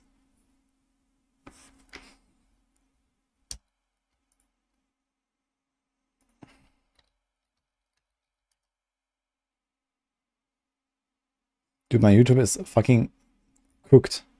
What is this? Can't search it, man.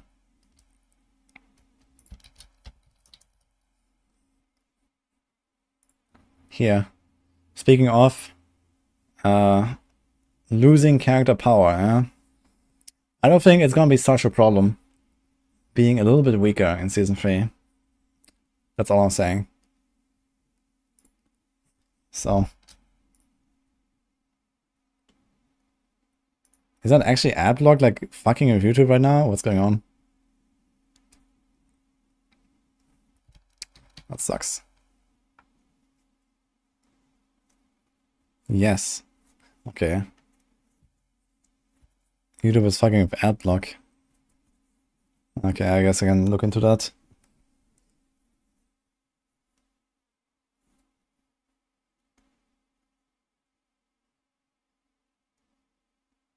Make an update for the filter list. Yeah, I mean, it kind of sucks, you know, streaming and then going through ads, you know, when there's like 1,000 people watching. But okay, I guess I have to.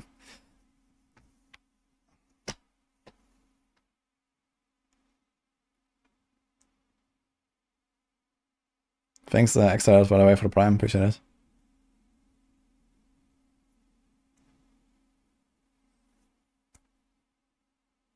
Could just pay my YouTube bill. I don't think YouTube has... Does YouTube even have like a premium feature like that? Did I like Turbo on Twitch? Is that a thing? It has? Okay, I'm just gonna do that then, I guess. I wasn't even aware. Does that work for live streams too? YouTube Premium. Okay, I'm gonna get that, I guess. You know, I don't mind, you know, paying for like a subscription like that if it's like, you know, not a big sum or something. I mean, I use YouTube every day. Huh? I'm literally a YouTuber, so I don't mind supporting the platform. But yeah, I wasn't aware of this.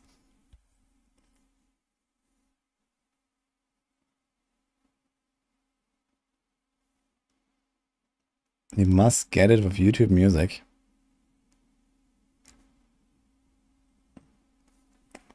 How much is that? YouTube Premium plan. $13.99 per month. Damn, son. That's a bit more than I expected. Oh, unfortunate. Okay.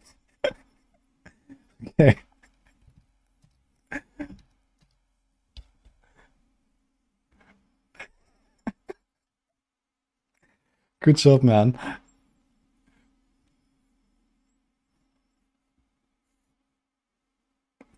Only like 7 and not the music stuff. Okay, so I'm gonna look into it. If it's like less than 10, I guess I'm okay with it. Just need to ditch Chrome. Yeah, I'm so used to Chrome though. I guess I could change my browser as well.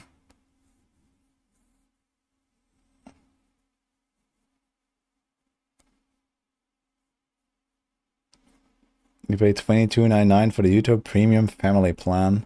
So does that work for you, live streams or not? So it also removes any ads on live streams? Use Firefox for streaming. Yeah, maybe I could also do like a stream browser or something, but I'm gonna have the same problem anyway, right? Like I just have to either switch browser or I have to pay the premium. And maybe it's gonna pay the YouTube Premium. Seems like that's like the only site so far I had any issues with.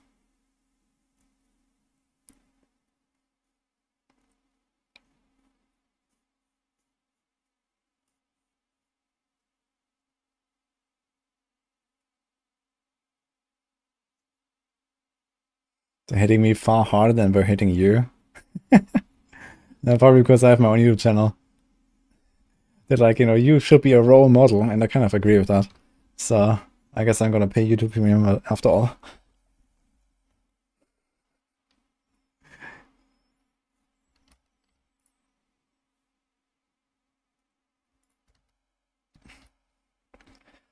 Now, is there anything else we can figure out here, guys?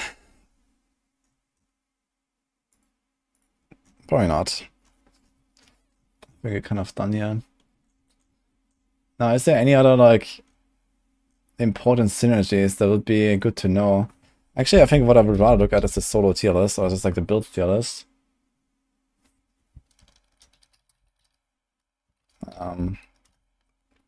And see if there's any builds that we notice that would like overly benefit from some of these things.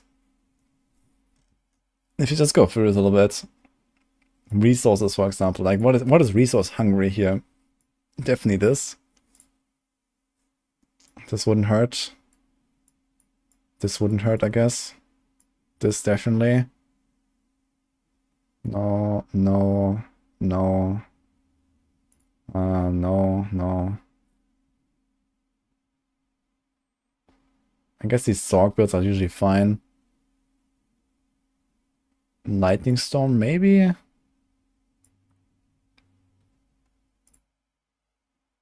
Blood Surge could also benefit from resources.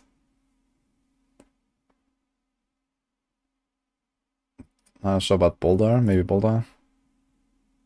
Pink Shirt is okay. So there's like a few builds for sure that, you know, depending on how good this resource effect is, since Metamorphosis is dropping out, I think this resource thing might be really important for some of those builds. Which one was that?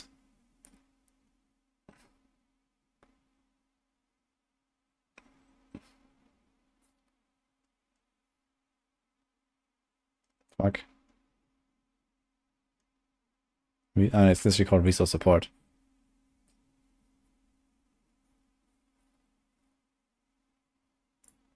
So what else is there that is like interesting? There's a critical strike chance to the same enemy's hit. Efficiency support. I mean, crit chance is basically always good if you have like a hit build, but where do we really want crit? I guess a lot of the rogue builds want a lot of crit, you know? Basically anything that uses like poison imbuement, for example, wants a lot of crit on rogue. So this could be pretty useful for a lot of these builds here. What else wants to really crit? I guess anything that uses Banished Lord's Talisman, right? So I guess we're back to Hoda, Upheaval, Walking Arsenal. All these builds definitely want crit, for example, from efficiency. Rend, Kick W, yeah. As far as I know, the Keystone doesn't actually work with any of the dynamic buffs, only with the character stats. So I think for Rend this is actually useless. I don't know, Whirlwind, yeah, so what else really wants to crit?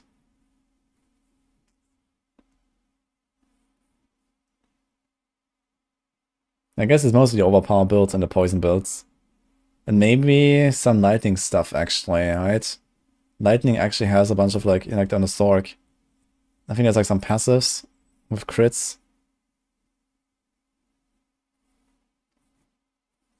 Thanks for the offer, Evil Dead. I'm good.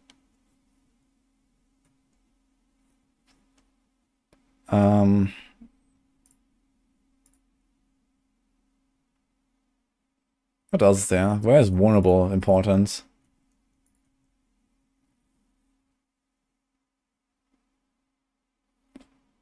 I guess some of the barbers could really like that as well, right? Getting extra vulnerable, like they have the one passive, but it's kind of shit. Barbs don't really have vulnerable, right? They kind of like suck on that.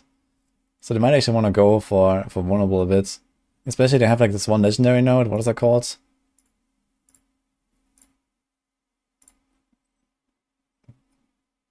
This is this one.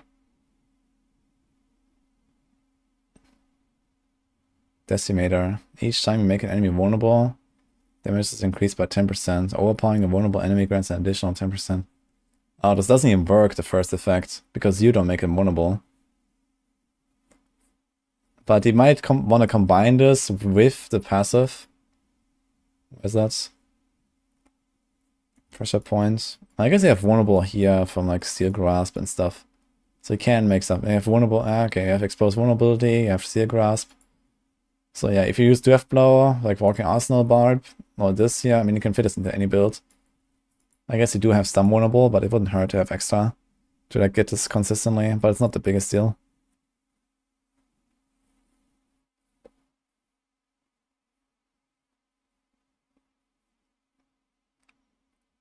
Okay, what else do we have? What is like interesting here? Support skill against critical strike damage bonus. No.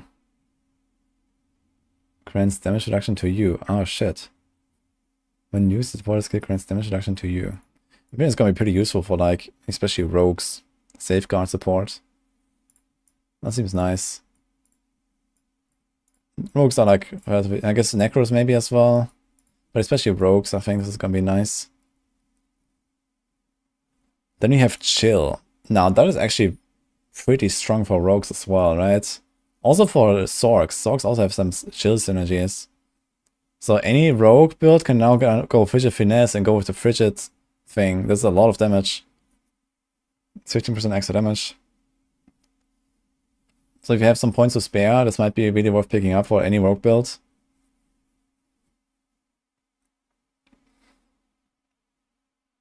I should write this stuff down. Actually, I think I'm going to do a bit of theory crafting, guys. How do I rate the Season 3 changes so far? Pretty good. I'm excited for the vault. I think the season theme looks cool. I don't like pets too much, but it seems interesting enough. So, Rogue Diablo in Season 3. Yeah, it's always Rogue, man. Any Necro can spec on the damage reduction from Shadow and benefit from Shadow dot aspect. Yeah, that could be really big as well. The slow could be big as well for the Necro stuff. I'm gonna make some notes there, but I'm gonna have a short bathroom break, guys. So BRB.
Alright, I'm back, guys.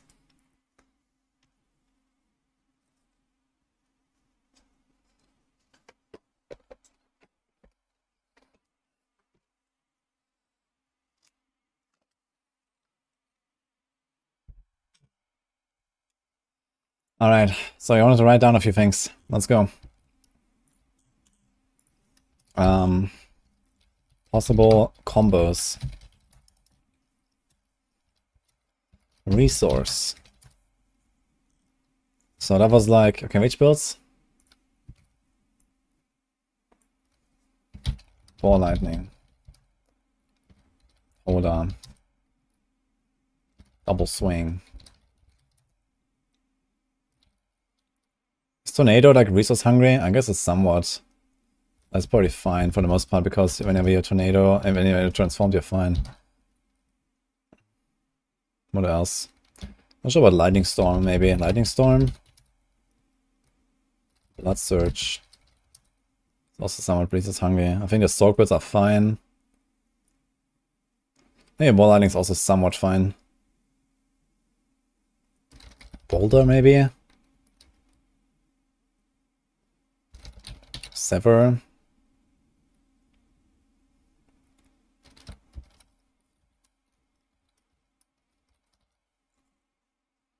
Yeah, Blood Surge is definitely. I think these are like the most resource hungry builds right now, looking at this list here. And you have to remember, there's no more Metamorphosis, no more easy Tybalt's Will, etc. So some classes can still do Tybalt's, but you know, Hoda, if you do like a Cry, what is it called? War Cry? No, not War Cry, the other one. I keep forgetting. Rallying Cry. If you do Rallying Cry, it's like really long. No, wait. War Cry is the one. Which one gets unsolvable? Is it rallying? Ah, here. 41 active. Okay, so 6 seconds. Yeah. So it's not very good for like unsolvable trigger. I guess something like charge is okay, right? To become unsolvable. So this is good to get resource from Tybalt's, so you can do some stuff like that. I guess similar on Druid, right? It also gives you unsolvable. Yes. So there are these kind of things that I can use.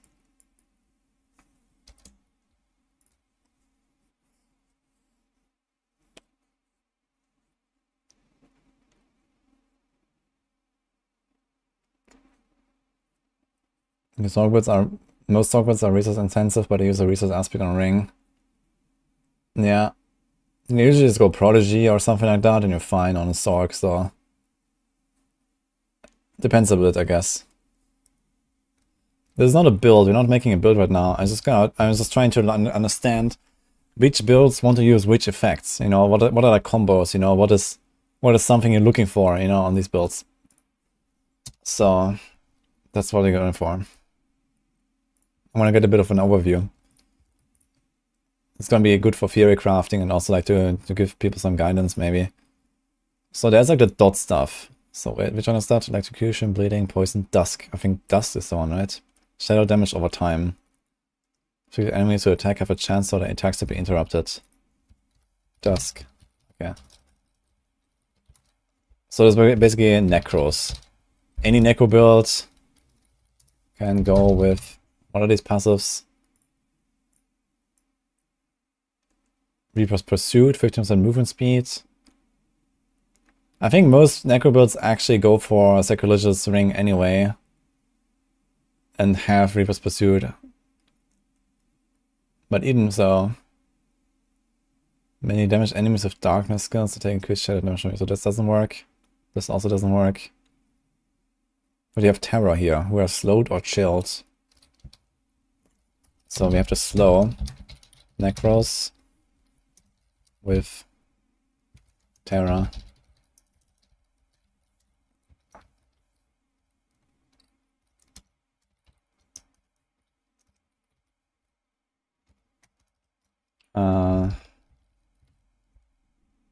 Reaper's Pursuit.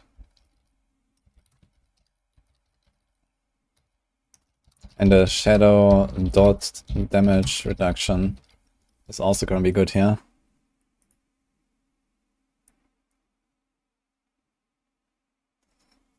Are events in Diablo is worth doing? If you have a slow build, or if you care about sigil powder, they're good.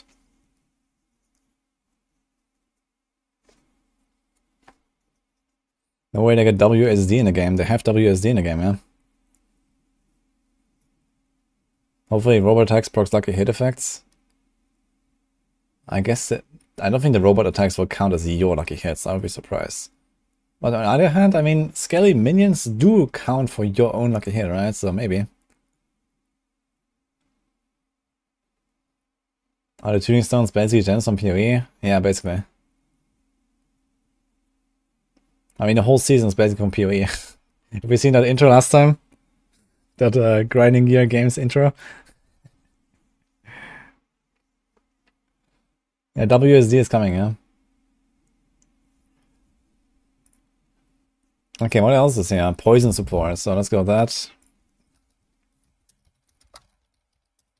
Poison. Rogues. Debilitating. Toxins. We have... What is the other thing called? Chemical Advantage.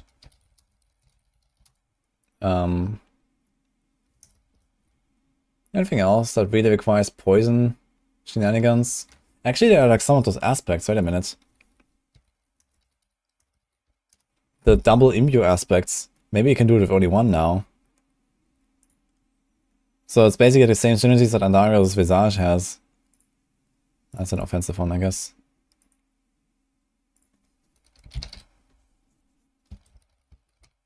Damaging a poison enemy with a shadow imbued skill has a 75% chance to create a toxic explosions. That deals. Okay, I mean, it's kind of awful, I guess, right? It's like too weak to matter. But I guess he could do Toxic Alchemist.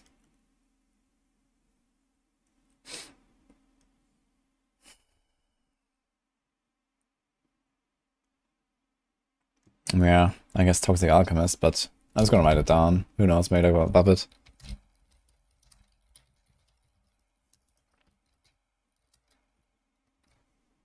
Cold poison combo? Ah, true, it's like poison enemies. Wait. Why is it not here? That's a utility one, right? Poisoned. Yeah, Noxious Ice. Shield enemies poisoned by... You can actually do both, man. Right? You can do both with just the pet. You can get the chill and the poison. And then you just get this. I mean, not terrible, honestly.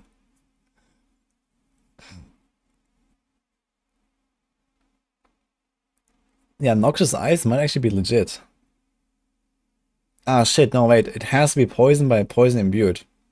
So this is actually only a synergy from Frigid, not from the poison thing. So this goes in Frigid. Let's put it here. So this is Rogues with Frigid Finesse. Noxious Eyes. We also have the slow. So damage reduction. Umbral as well, I guess. Oh, actually, I guess it won't count for Umbral.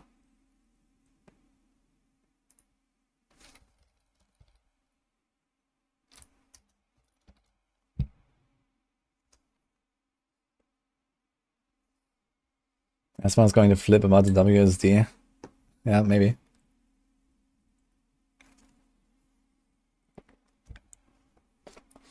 Okay, let's see. What else is there? Poison support, right. There's the Druid stuff. With heightened malice. That is big. Heightened malice for Druids. It's 45% damage multiplier. When you have 3 enemies poisoned nearby. So that is big. For like the higher end stuff. It doesn't really solve the single target issue, I guess, that most Druid builds have. I think like there's not many builds that actually do good boss damage on Druid, right? Outside of like bonking the bosses with big overpower damage right now. But yeah, Tornado is not that crazy on boss. Shred is maybe okay. But who knows, I think Shred is gonna get a big nerf hammer. There's no balance changes out now. I'm just connecting synergies for the new powers.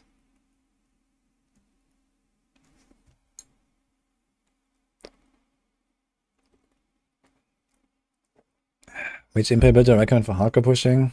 Solo, mobile, cold? I think most people do the stationary, but you can do mobile as you like. Stationary is better because you have an extra cooldown skill for the helm shard though.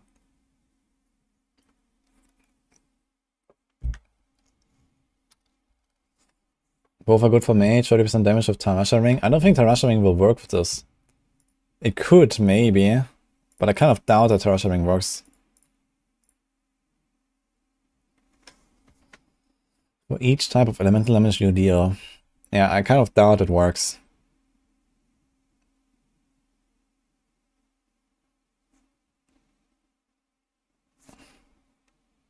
It would be pretty crazy though if it does, to be honest.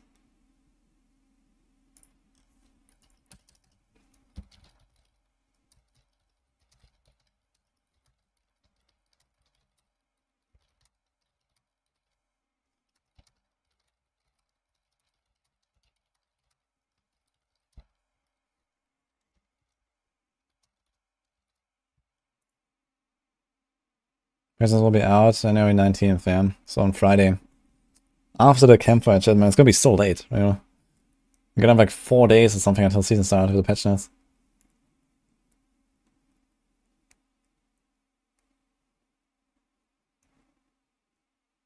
Yeah, if the pet damage counts as damage from you, I mean, it does.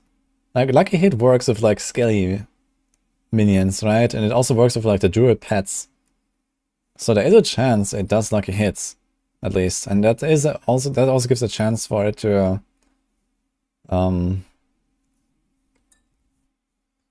work with like the Tarasha Ring.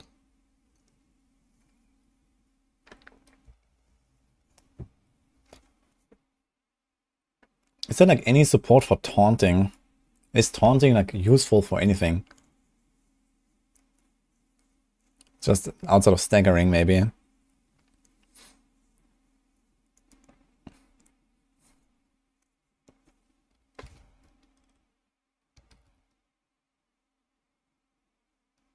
Nice Sorc underdog. I wonder what happens if the pet taunts a target and then you hit that target with Shared Misery. Will the pet start taunting other targets with Shared Misery?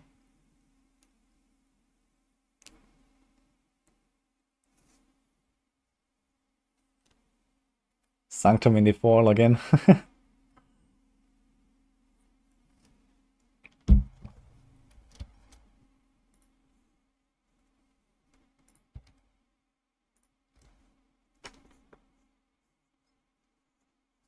Some pet through the gauntlet, pulling everything into one place with the wish corpse tendrils.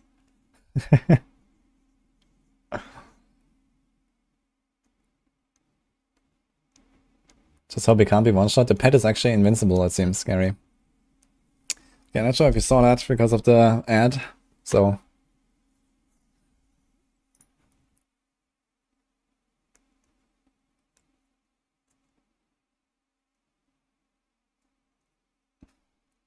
Registered damage support, man. Any damage caused by boss is registered. Registered damage explodes at effect as when a target dies as fire damage. Could be interesting. Gripping support, though. I think gripping support is basically good for any like melee build or something.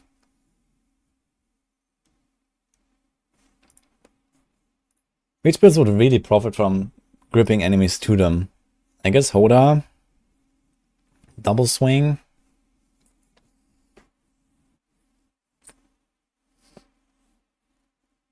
Twisting blades. There's a few for sure. Let me like gripping. Hoda. Double swing. Twisting blades. What else do we have? That would be interesting here. With pulling. Light CE or something. But that could potentially be bad actually. It might pull that out of the effect and stuff. So I wouldn't really trust it that much. Ruined already pulls itself.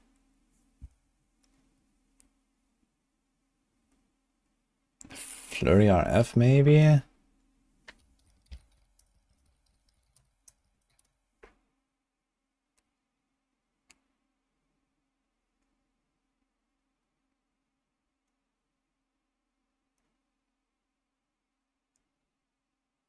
Sever. Rend. I mean, Rend probably runs... I guess Rend usually runs with something like Steel Grass, but it might still be worth it. So something like that, maybe. Frozen Orb could be interesting, actually. Like, if the pet is actually, like, you know, in the fray and pulls stuff to itself, and you standing at a distance throwing the Frozen Orbs, that could be pretty nuts, actually. Okay.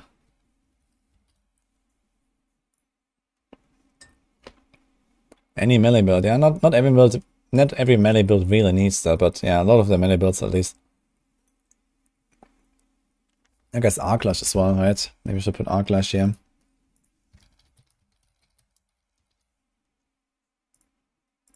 I guess Ball Lightning even. Like just jump on them.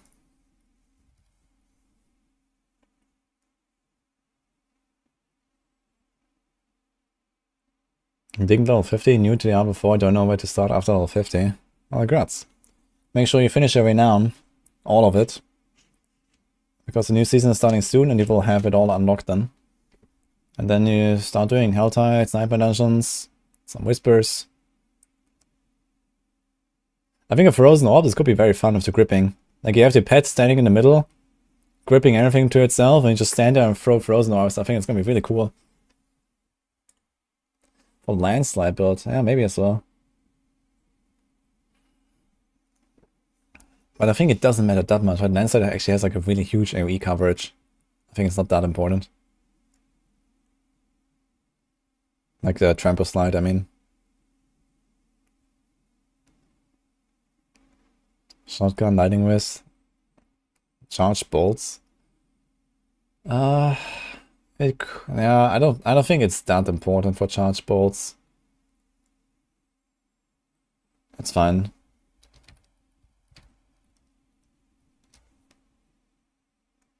Okay, what about a taunt? I think Mockery is only really for like Stagger. Maybe it works with Shared Misery. I need to learn if that works. Can you taunt? Like, can a barb taunt enemies and someone else hits those enemies and makes a barb taunt more targets with Shared Misery? I wonder if that works.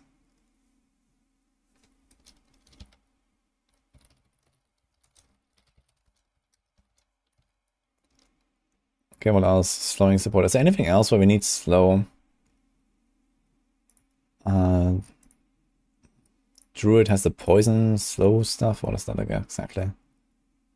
Doesn't really matter, right?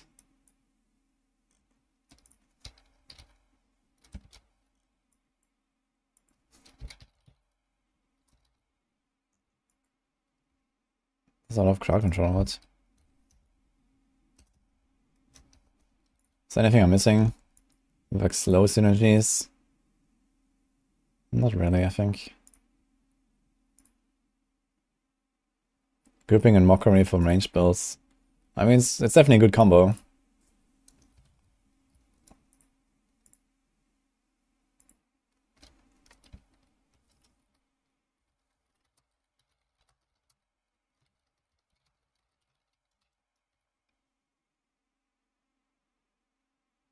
Sorc seems so strong again.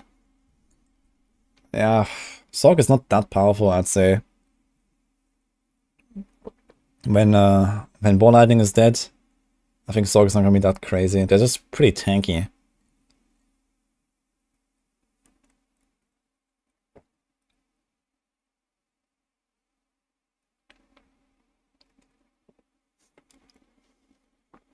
Hello, Fiddy. I wonder if they're gonna buff charge bolts. I played it quite a bit, it was really fun. I really like charge bolts. Hello, Dragon.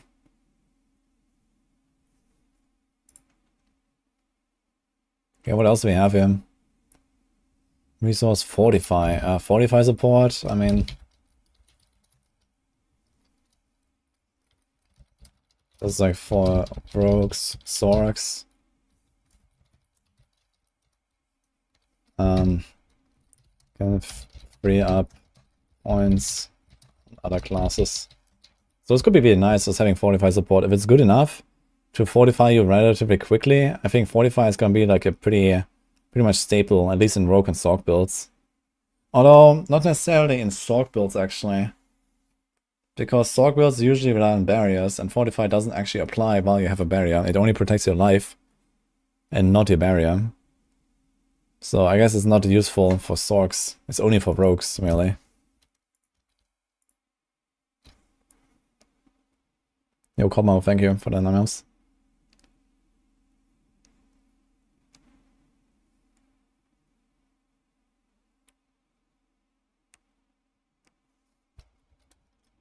What else we got? Duration, Dusk, Poison, Bleeding. And the Bleeding support is basically just for rend. I think there's also like a Bleed Whirlwind build, but I think people are not playing Bleed Whirlwind, right? They're playing like pure damage Whirlwind, if anything. Right now. So it's only for rend, really. Are there any other synergies for Bleeding? I guess it would allow Barbs to just benefit from like bleed modifiers. There's like a few passives and stuff. Bleed damage reduction and stuff like that, so... Bleeding. Barbs.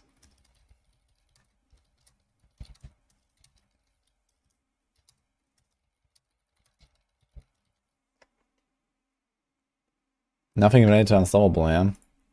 I don't think it's good. Safeguard support.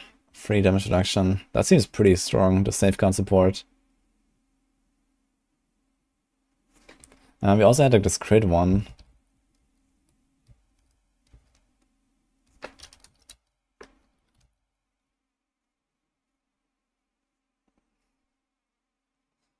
There's also the supporting, the breaking. Vulnerable for Barbs. Which classes don't actually apply a lot of vulnerable? I mean, there's a bunch of builds on all classes besides Rogue that don't actually have vulnerable, right? Like fire builds on a Sorc. Like shadow builds on a Necro or something that don't really apply vulnerable, do they? Or like blood builds. Yeah, Sorc has lightning with vulnerable. You have the Frost Nova, and that's basically it, right? On the Sorc. And Frozen Orb, I guess.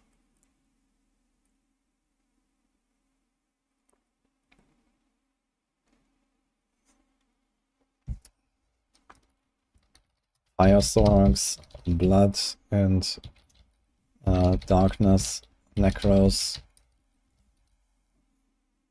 And then a bunch of Druid stuff.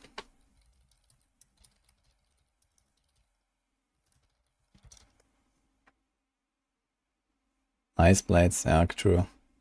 I don't think Ice Blades are consistent enough outside of boss fights, though.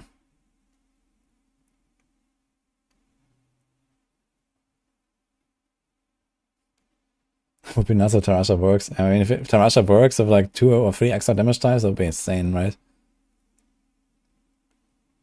Going with Rogue for a new season? Maybe. I mean, it seems like we're just gonna level up all the classes in the first week or something. Probably gonna do like 1 build a day or so.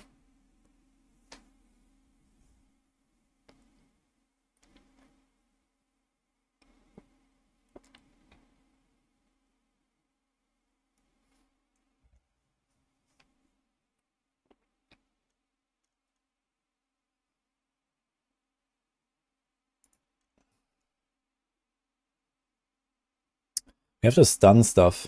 What can we do with stuns from electrocution? There's definitely some synergies there.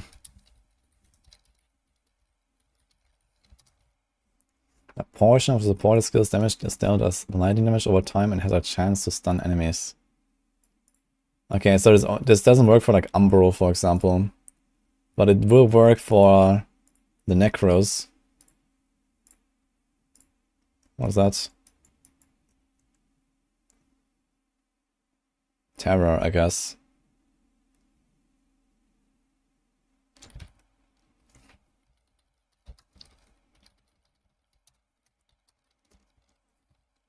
What else? Double swing. Actually, Bob has more stun synergies.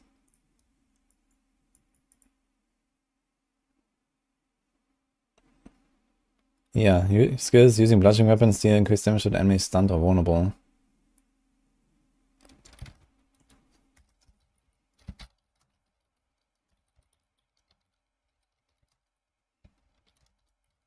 While up and double swing. What else we got? Is there something here?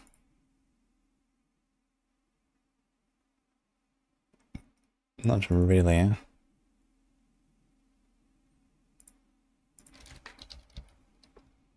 There's actually rain stuff. No, this only works with your own stun, that's right. Stunning a bleeding enemy deals 6% of the bleeding amount. So maybe this would work. What's that thing called?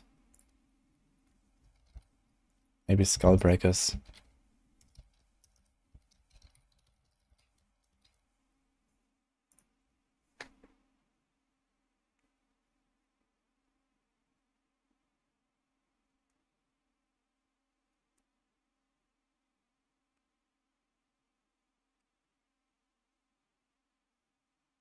It'd be nice if they add a 1 to 100 leaderboard.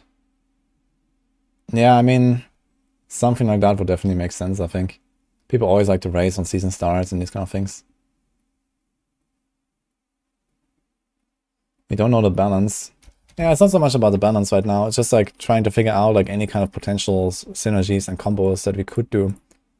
Like there's actually a slight chance we don't even get any numbers before launch, right? So we have to completely go off just the feeling.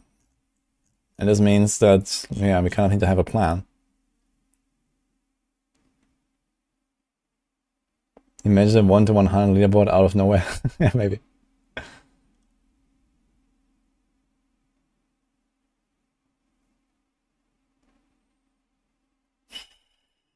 Okay, anything else that we still haven't covered?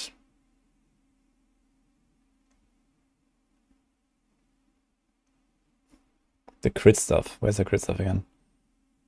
When his opponent's skill deals damage, you gain critical strike chance to that same target hit.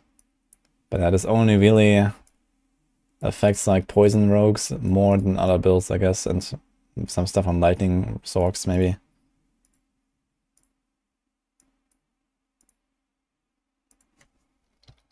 Crit.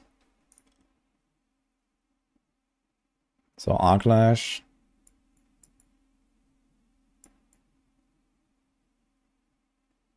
Chain Lightning. Lightning Spear. The Crackling Energy. Yeah, basically all this lightning stuff here.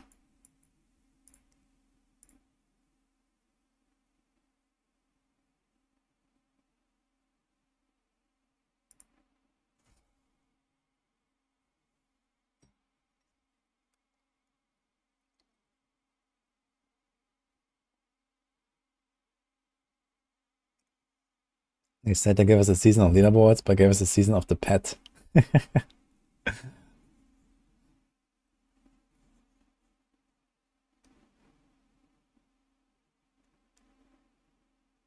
Remember when they said in season 1 that all the quality of life stuff would come into with season 3?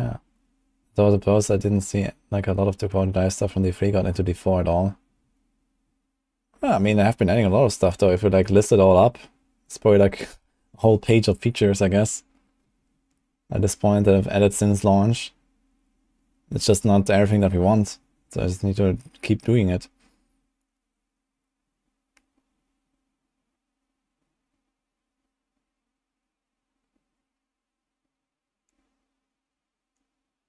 Terror passive benefits from the chill support. Yeah, I think I have that as well.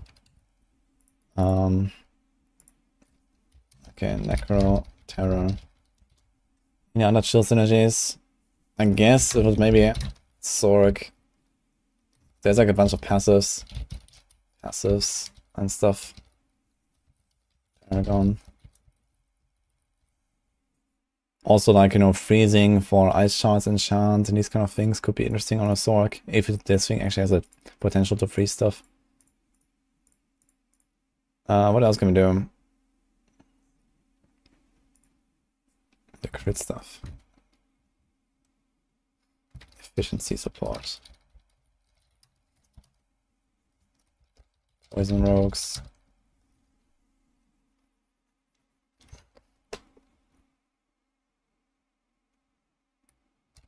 Lightning Sorcs. Nothing else really requires crits very much, like to like, you know, get some special effects outside of extra damage, right? I can't really think of much.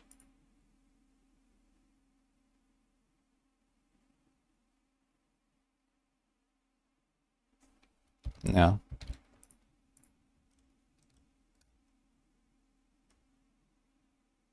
Xenobot only on season? That's a good question, actually. Maybe not.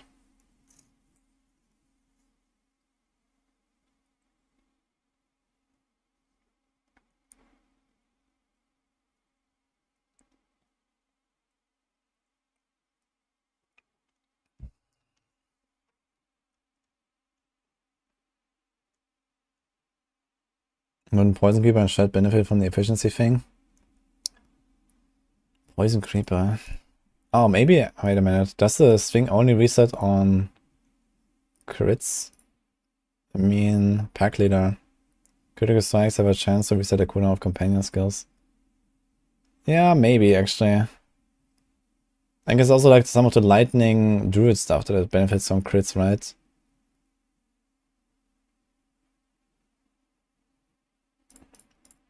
Is that like this? Lightning storm, critical strikes, spawn free, dancing bolts.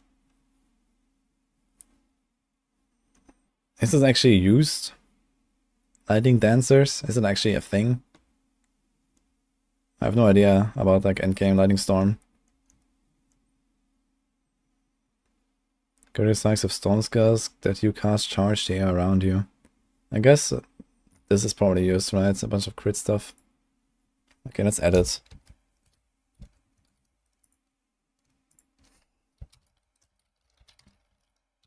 Pack Leader, Lightning Storm.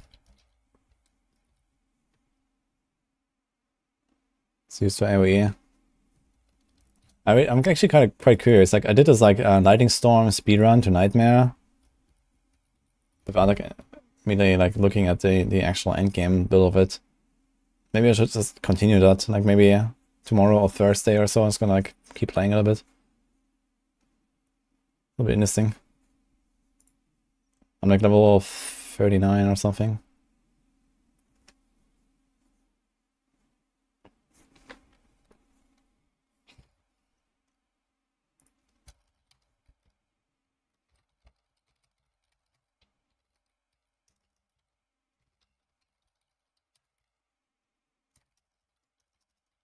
This multi-shot. Seeking a single target.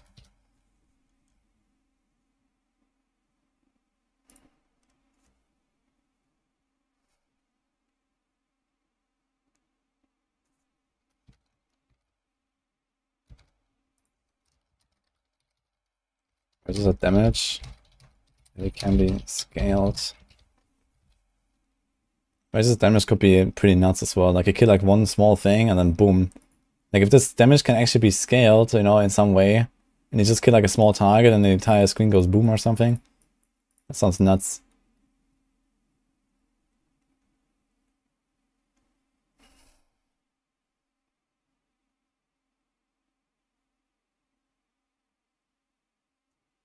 I think we got most of the stuff here that I can think of right now. Burning, actually. That's burning support. I guess it's mostly a thing for fire Sorcs, I guess. Yeah. And you actually for most Sorcs, right? Like you don't need firebolt enchant anymore. That's actually kind of strong. If you can rely on the burning support, a portion of the supported skills damage is applied as burning damage over time. Burning enemies take bonus critical strike damage from this initial construct. Actually, this is really strong for Sorcs. Hey, says Squisher. Burning almost anything. And Sorc might save a chance slot. Yeah, what's the cooldown? I don't think there's a cooldown at all. I think this is like something that you support a attack with. And if it continuously attacks, you're gonna apply a burn all the time. You're gonna apply your chill all the time. You're gonna apply your damage over time. Everything. So I'm pretty sure this is supposed to be something very consistent. Not on every single target maybe, but you know, when there's like only a few targets, I think this is gonna be up all the time. How many of each you get access to? You're gonna have 2 skills with 3 supports each. They support the skills. Yeah, but some of them are attacks, you know, this impale is like an attack, and I think it's gonna always use it. Like, it seems like there's gonna be some skills that have a cooldown, like this utility stuff, and there's some skills that are attacks that have just a certain amount of attack speed, but it does that all the time. I don't think it's gonna chill for like 10 seconds after every single attack and do nothing. And even if it does that, the burn keeps going, I guess. Will it pick up gold for us? 0 chance. Yo, Condas with the raid. Hello, guys. Hope you had a good time.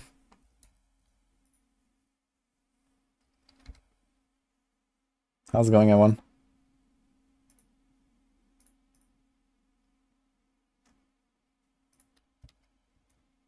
We're doing a bit of field crafting right now. Let's give him a shout out.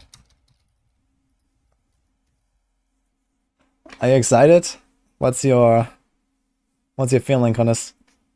Yeah, I've just been going through, like, I've been trying to put together the list of like which like what are the categories of support gems right now? And how do they, like, you know, fit together? And then what can we do with all these things? So that's what I've been working on. You're in love with the Tempest ability. Yeah, Tempest ability is one of the most interesting ones for sure.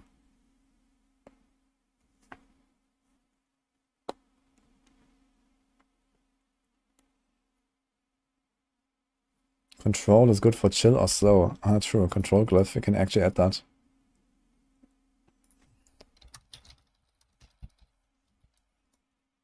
Here as well. Fair enough.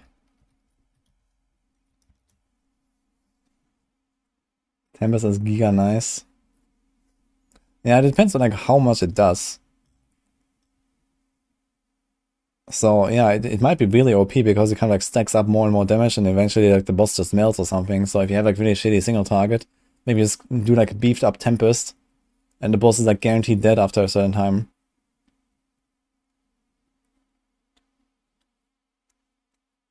Before Tempest 20 seconds cooldown. Oh, it's not too bad actually. As long as it doesn't proc right before you enter the boss arena.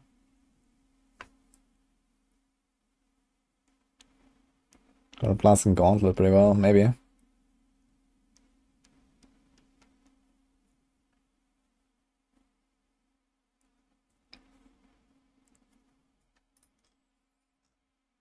Is there like any of the skills that are important in some way? There's like one that gives you a barrier, right? So you can use something like Conceited Aspect or so. But I don't think you're gonna use Conceited just because you have Protect. Alright? Key Protect. I don't think you're gonna have like a permanent barrier though. Or close to it. Could be interesting though. 4 Spiders Gauntlets will be funny. In PoE, a lot of builds have utility minion. They're taking notes. Nah. I mean, this is like a novelty of like the last month. Because I'm trying to know. That everyone is like running Animate Guardian. This has not really been the case before. It's just like something that is like really fresh. Or maybe like the previous league, I don't know. But I thought it's from this league, no? I mean, this season here was in development for like the last half year or something probably, so...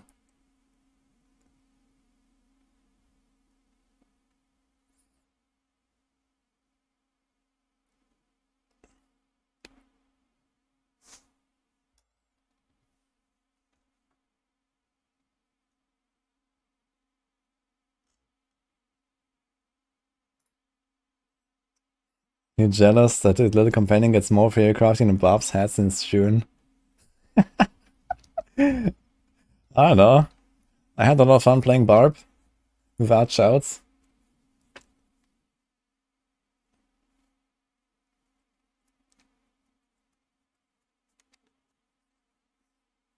Lucky hit while I have a barrier. Yeah, okay, it could be nice.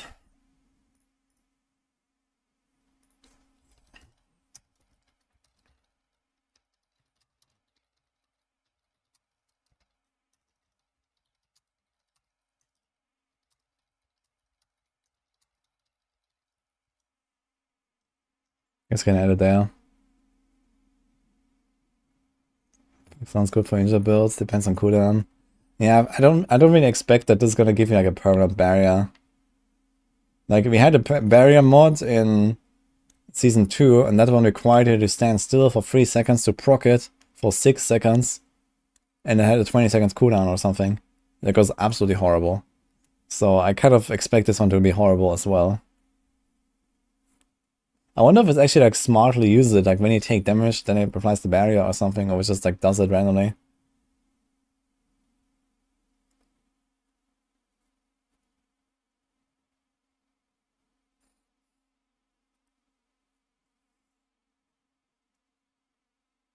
We're meaning get a bonus from Stampede, you never know with Blizzard. Oh shit. Maybe.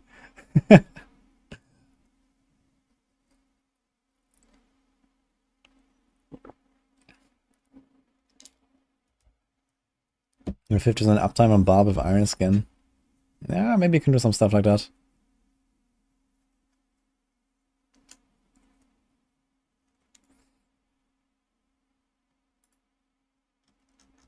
I think I've kind of exhausted all the things I can find right now, for the most part.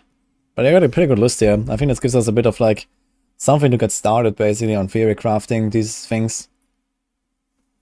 But who knows how strong the pet's gonna be, right? It might be like the damage pets that is gonna be blasting everything.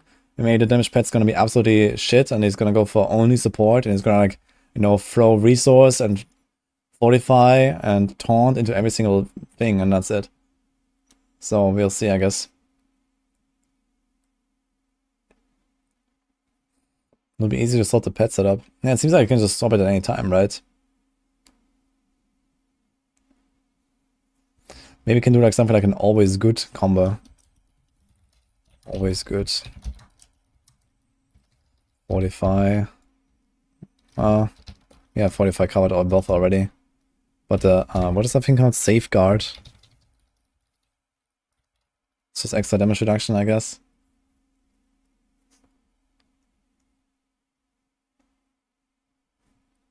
Anything else?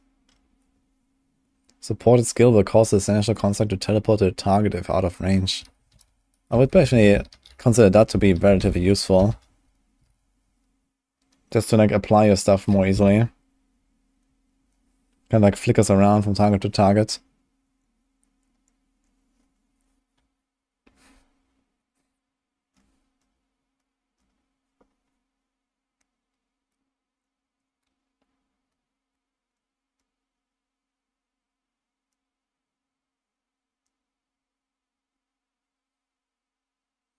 The blast trash and fireball will have insane clear. I mean, fireball has a problem with bosses and not with the trash though. Like you need boss damage, and it seems like you can actually make like some pretty strong single target option. I think something like what is that? Lightning bolt. Like I think that one of the stronger single target options is gonna be like lightning bolt, multi-shot, and seeking. So you have like multiple projectiles, and they all go for the boss. I think that is probably gonna be like the main single target combo, and then there's Tempest. I guess that's the second ability. It's gonna beef up those two, and you're probably gonna have like some insane boss killer pet.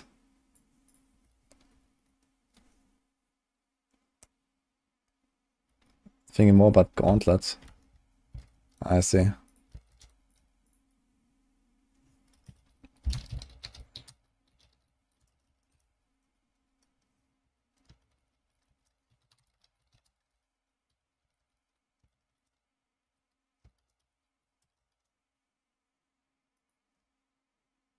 Boss strike for bosses. Quickly ambush the... Okay, I may strike the same target multiple times. That could be really good as well. Maybe for like nuking down a boss. Like, Tempest is probably good for like long boss fight, and this is like good for like short ones or something. Bushwhack. A single target, yeah, maybe. And then you can get this thing like less cooldown.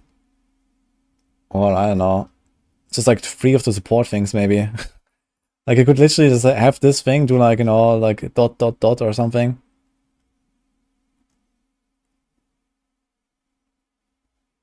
And then you have like your multi-shot with like attack speed, for example, right?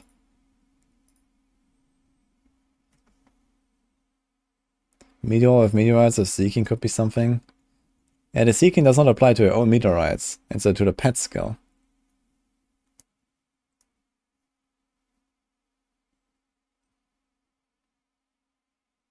Yeah, we're not getting this stuff for our own effects, unfortunately. It'll be fun though.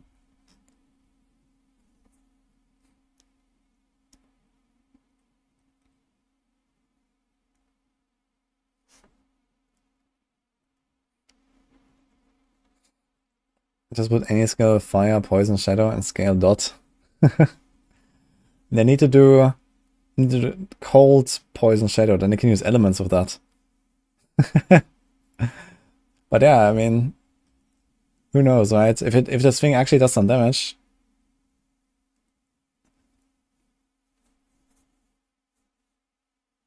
This season gives us a lot of power. Well, it gives us much less than the previous seasons. Plus everything is probably gonna get nerfed.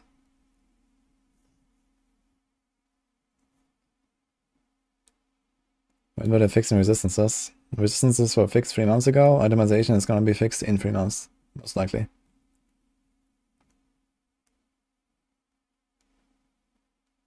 Scourge Glyph to do more damage with the shadows.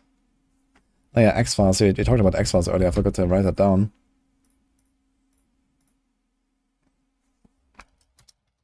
It might proc X-Files with all the dots. Any other like crazy unique combos or something? If we look at items and not just entire builds. We have X-Files. Let's see if there's like some stuff that we can think of.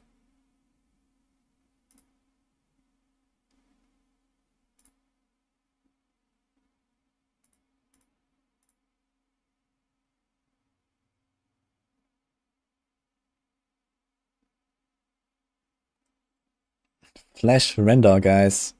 You poison them with your pet and then you start howling, dude. Look at that.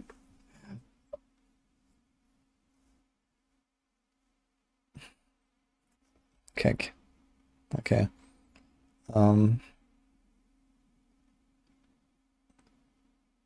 Copium. That's weird. There's no offhand actually. That's unique for. Also not for rogue for Sorcs, right? They also don't have anything.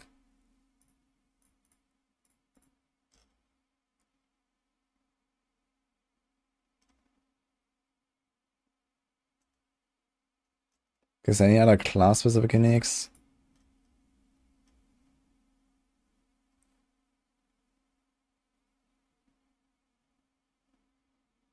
Wonder if I find anything. While using this weapon, damaging at least one enemy of rupture creates a pool of blood. No.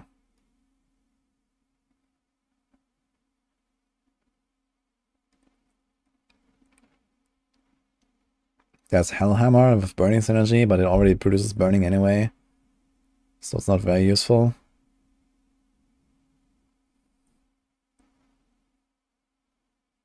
I wonder what the new unique's gonna be, eh? Kind of excited to see them. And the new aspects. Okay, I can't find anything here. Can I get Mendel? Yeah, I mean, we don't know if he can proc like a hit, but I guess it can go on the list. Mendel could be strong.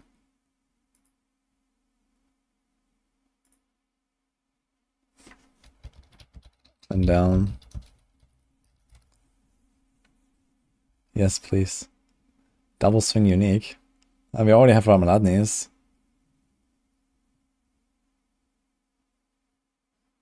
It would be interesting to get a set though. 2-weapon set.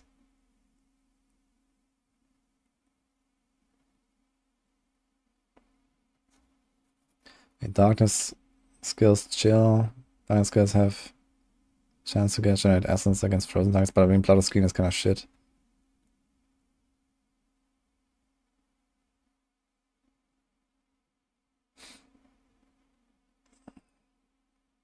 Oh. Unique focus. Apparently it's in data mine. And here's a wand.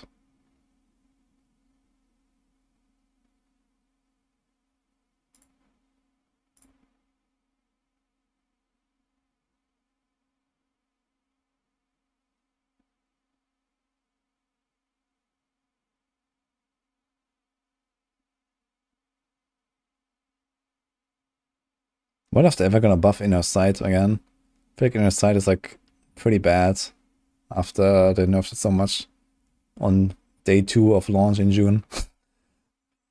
Feels bad. I've barely been using it lately.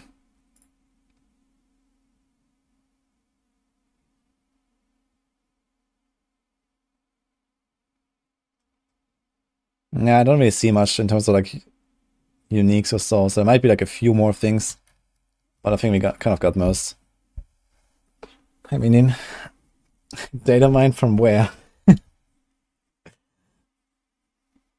It's probably not a new item. I just never saw it.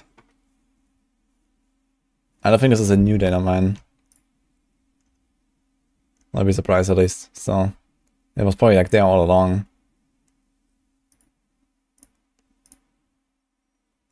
I don't know, was it? Does anyone remember? Greek Zeus Necronomicon in the D4 planner. And what was the other thing? A wand? Salvation finger. No idea.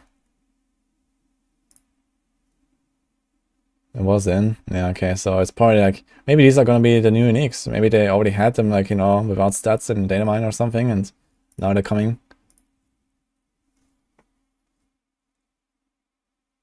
You want to try out the Creator's Barb? Is it good? Yeah, it's pretty good. It's one of the best barbs to level up. And, you know, later on you have like the big bongs, the death blows. It's not as good as Hoda, but it's very nice. That's very fun.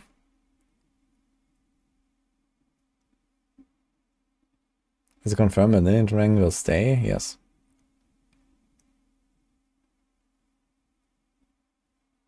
Leaking stuff from the Fight Club beta.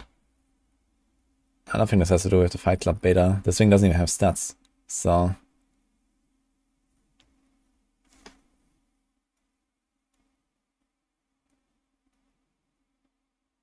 Now here we go. What glyph should I remove so I can use Tears of Blood?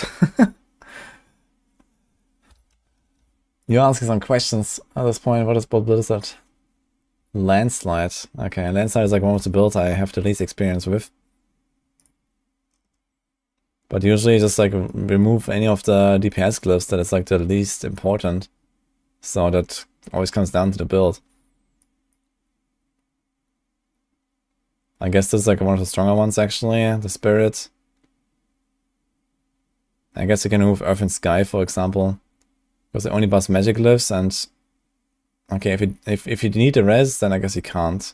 But if you can get rid of the res, then you can easily remove this one, because it only works with crowd controlled or vulnerable, and you don't have that necessarily. I guess you want this.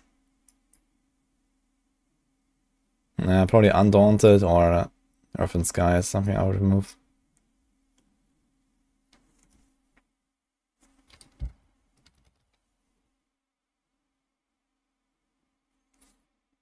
Think they'll do a vampire take like the Vampire Rings.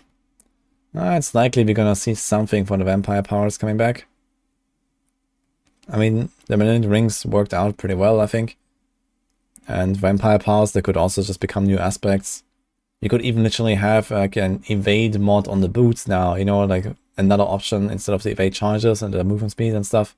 There could be something like a longer evade. It could be something like evade is unstoppable. You know, there's some options like that as well. It could literally just become a new stat. I mean, I wouldn't even be mad if, you know, they do something like evade has double cooldown but gives you unstoppable. Or something like that. Or, you know, evade goes 50% further. I don't know, stuff like that, you know.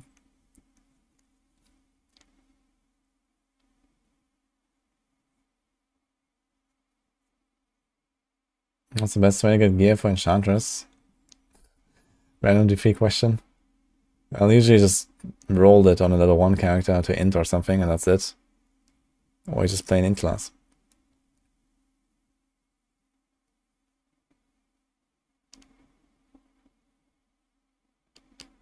But yeah, we'll see. I mean, what other vampiric powers could they bring back that are like interesting enough? That's probably a no. Hell no. Maybe something like Feed the Coven. Maybe something like Infection, but yeah, they could always like have a potential to just break the game. Something like Sanguine Embrace is relatively interesting. Something like Hectic could come back, maybe. I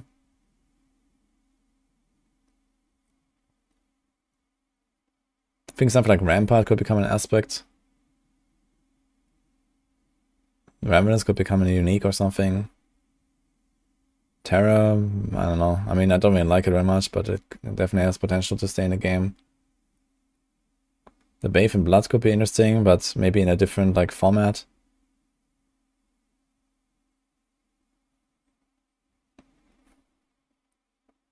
Yeah, and that's probably what I would consider, like, you know, something for like long term. Yeah, I mean, there's like zero chance that Metamorph is gonna stay. First of all, it's like way too Empire themed, you know, with its like whole, you know, you transform and stuff. But yeah, as I said, maybe they're gonna make new boot implicits. And it's gonna be one that gives you unstoppable, and then maybe there's gonna be one that gives you a longer longer evade. So I think these kind of things would be okay. And the thing is that if this becomes a new boot implicit, then you can't combine it with another boot implicit, so you can't just like evade every 2 seconds or something.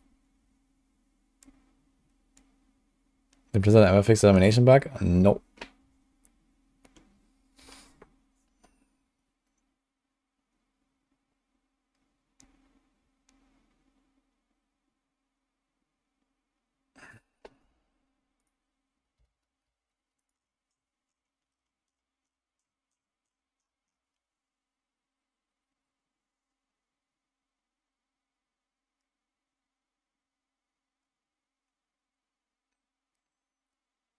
The gem Essence of Anguish work with the damage of the follower. The stacks, yes. The 50% damage, no. Actually, maybe gonna go back to a bit more D3 for now. I think we're kind of done here. It was fun though. I'm looking forward to see like how it will actually all turn out. So actually, one more thing we could do is like predicting which skills are gonna be which color.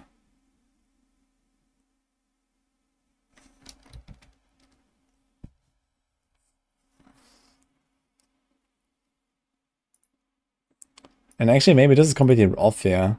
So maybe, you know, each skill has its own color. Like they have, you know, orange skill with 3 orange, and they have a blue skill with 1 blue here. So it could actually be that it's like tied to the skill category and not this stuff here. Like these categories are maybe just wrong. So we have to probably rearrange this. So this probably works for all the, this is like probably attacks, this is like utility skills, and this is the range skill, like the lightning.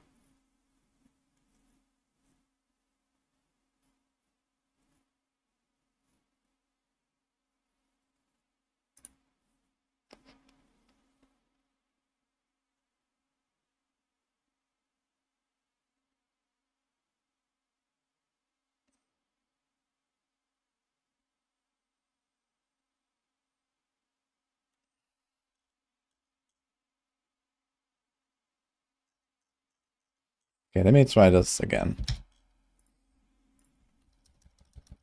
So I make a new list here. So this is attack supports. Utility, skill supports. These are the blue ones. And then projectile supports.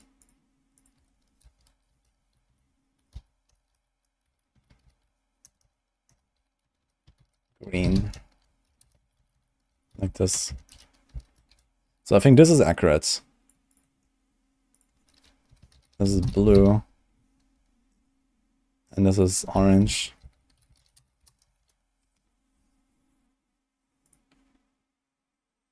So these are confirmed. Because they're both here. So I guess Swift would be here. Instead of breaking, I guess. What else? This is the cold, this is the burn, lightning, bleed, poison, the shadow. So these are all of the damage types and attack speed.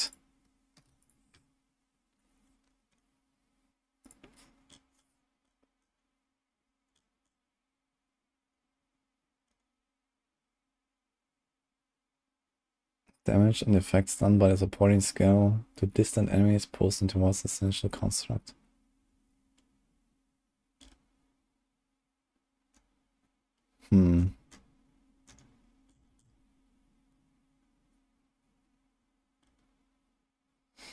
So if that only works with the utility skills, so which skills would be what actually? Like almost everything here would be orange. And utility would be auto defense.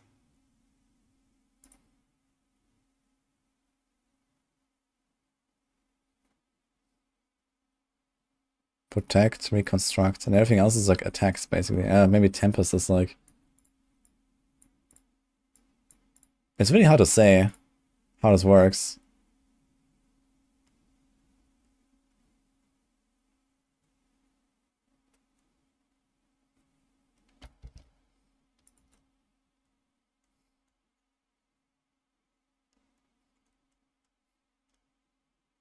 But yeah, we have like stuff, this is the extra crit.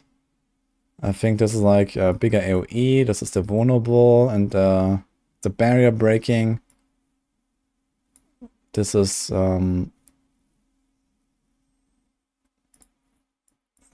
man, I don't know. I think devastation. What is devastation? Trying to learn them as well. Crit damage bonus. Yeah, so this doesn't really make sense to have devastation as a utility skill support, because it buffs the crit damage. So maybe there's a chance you can actually combine blue and orange.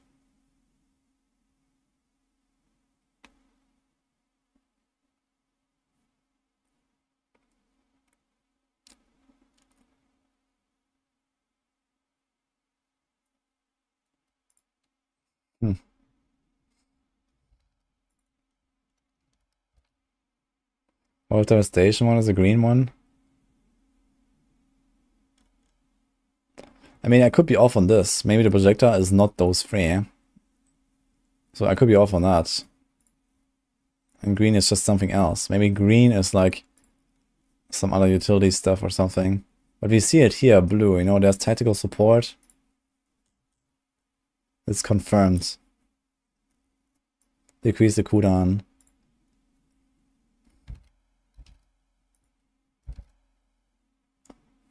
And something like Lightning Bolt, I imagine, is an attack and not a utility skill with cooldown.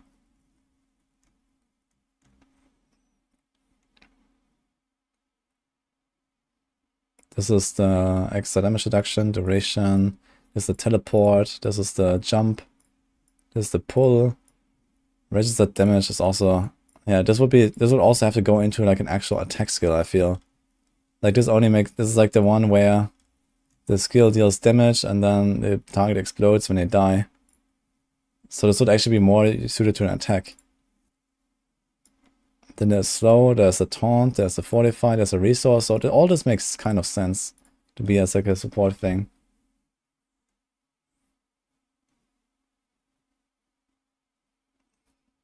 Play against an amount of primary resource when your supporting skill first deals damage.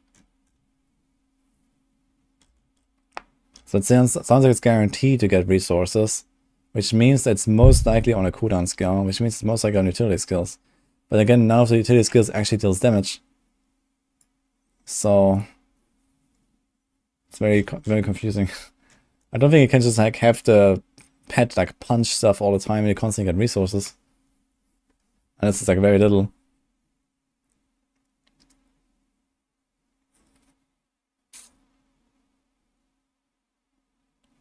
Maybe green goes in both colors. Could be actually. Maybe it's like a combined thing.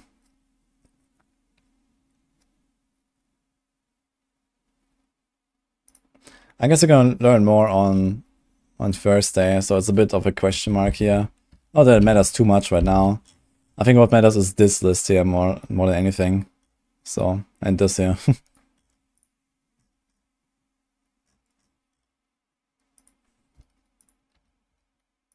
2, 4, 6, 8, 9.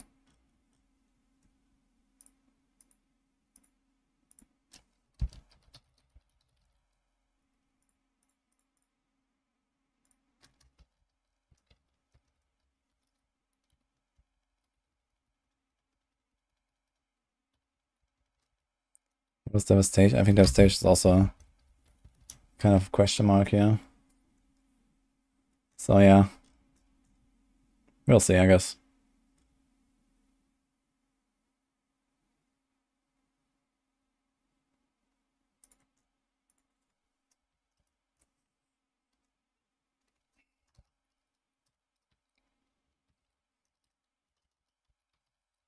On to... Okay. It's gonna close this now. Leave this for later. That's fun though. Okay. Let's close this. I think I'm gonna do a bit more D3 until we stop the stream. Maybe we can actually start a little push as well. I'm close to like finishing my gems.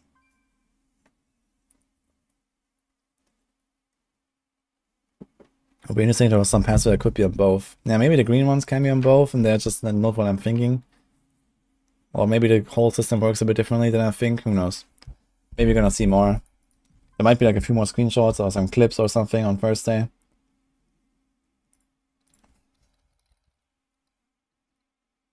Okay, we're gonna go back to the D3 category, I guess.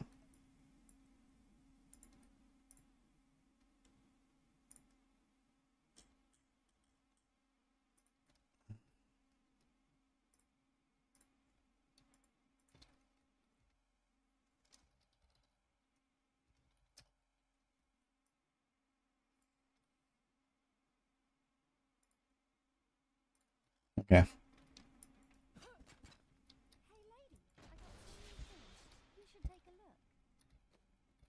So we were, where were we? 138, 139. So that's 139. You have to do a few more level ups on these gems. There's a new defeat season, yeah, it started last Friday. Hello, Guavwin. Oh, we were on 139 actually, and I remember I cancelled the run because the news dropped. Alright, so let's do it.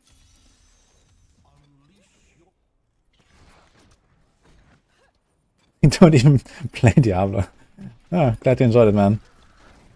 Yeah, we're gonna do a lot more theory crafting once the patch notes are out, you know, then we can actually like, you know, crunch some numbers and see like what we're gonna do with certain builds and stuff.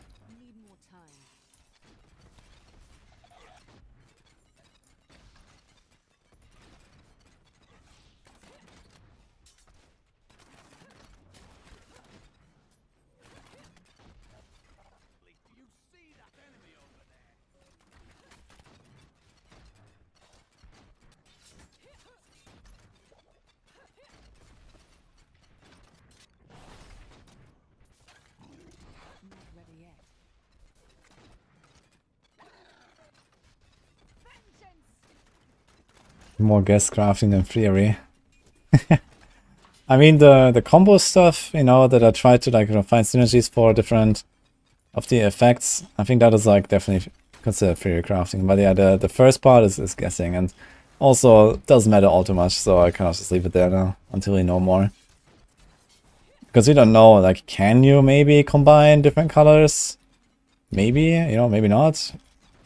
Maybe you can just connect all the colors in the supports, and in the screenshot it just didn't or something. I mean, it could also be, right?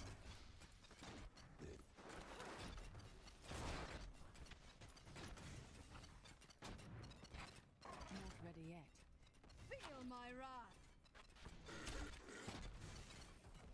How did I get in touch with Elon Musk? He follows me on Twitter. And he likes Diablo 4 a lot.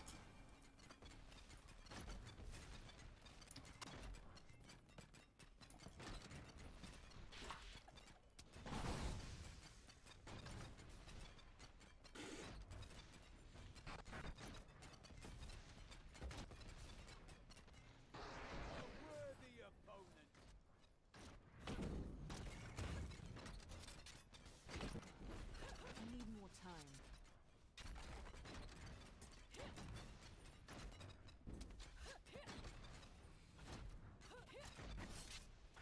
I'm still waiting.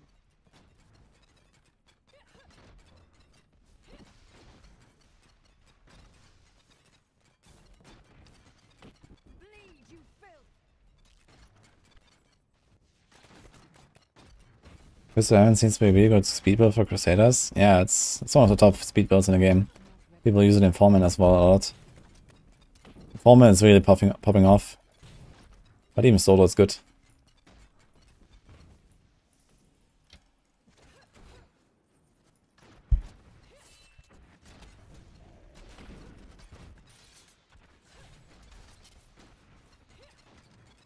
Need more time. It seems to me like you can actually make your pet into like some tank that taunts stuff. Or, you know, some more melee-oriented thing, or some more range-oriented thing, or something that buffs you more than it deals damage itself and stuff. So there definitely seem to be options as long as they're somewhat balanced. I guess it will all come down to like how good are the different options, right? Is the damage pet actually viable?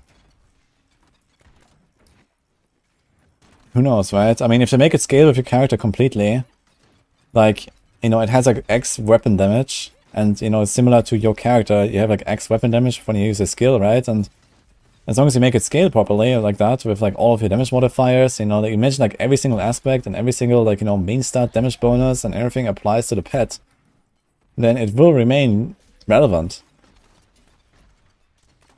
Potentially pretty OP, so if they did that, then yeah.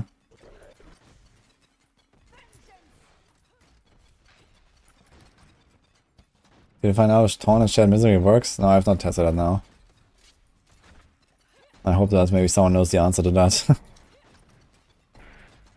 Should be easy to test though. I just make a group real quick with a barb, use Challenging Shout, and then someone else has Shared Misery. Should be easy to test, but I didn't log in now. It's definitely interesting though to think about, the Shared Misery.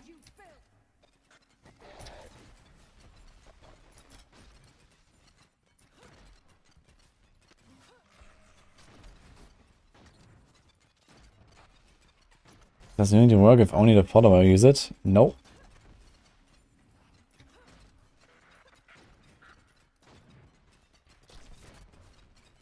Darkness awaits you.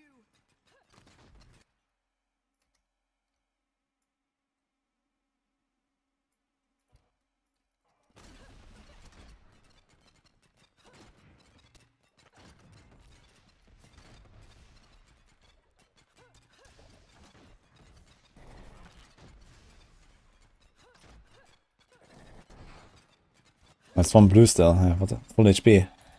F. I'm gonna finish him. I wish I could do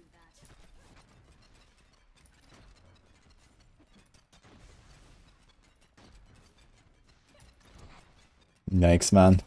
Single target. I need more time. Ah! Did he go on the ground again? Did he die? Is there one more? Oh my fucking god. Goodbye.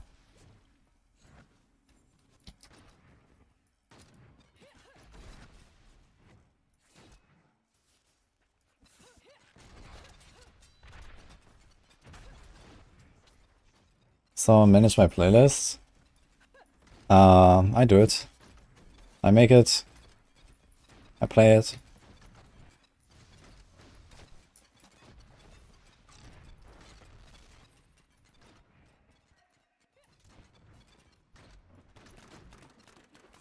Yeah, the free new season started last Friday, so we're playing that until probably tomorrow. And I guess Thursday is gonna be like, you know, big theory crafting time again with like updates on the live stream and stuff. I mean, maybe I'm gonna play a bit on Thursday as well then.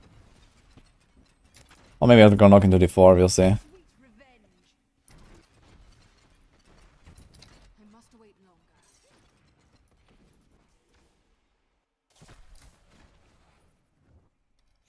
Thank you, Dictate.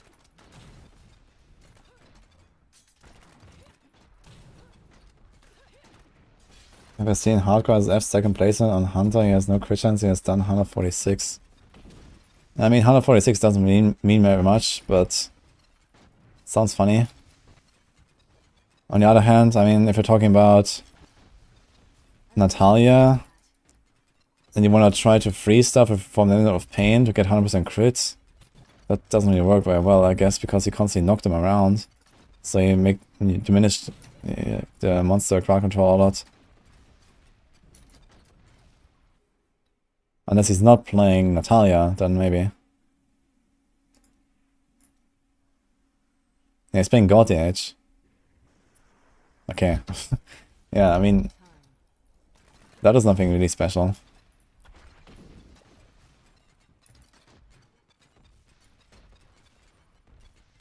God Age always uses this thing. I mean, God Age is also about to clear 150 very soon, I guess. You know, with proper Ring of Fire gaming, a lot of things are possible. I think they actually want to use Stricken at this point. If they want to go for 150, they should probably go Stricken. Not ready yet. At this early Paragon. Sweet revenge.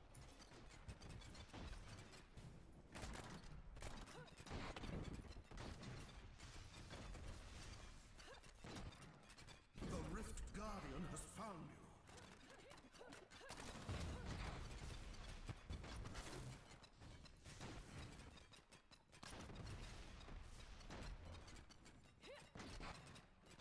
I'm still waiting.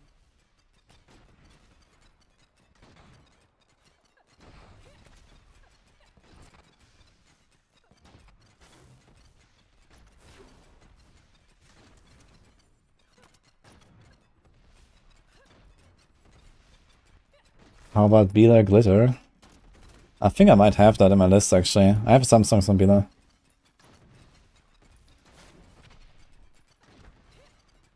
Well, it's definitely an artist I wanted to explore more at some point.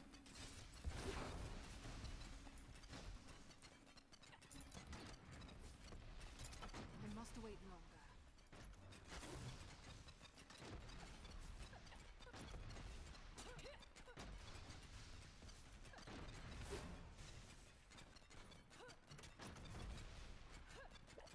Not ready yet. You have triumphed. Oh. My name is Ash, and like Ori, I once served the ancient Nephilim. When the champions of ages past had proven themselves, I would attempt to Do we do a 30? Let's do a 30. I'm gonna do 150 on different sets. Yeah, I was thinking about doing 150 on Impale maybe. But I'm just having my gem side now for Zuni and for Helltooth. Let's do 141, I guess. Okay. I'm still waiting.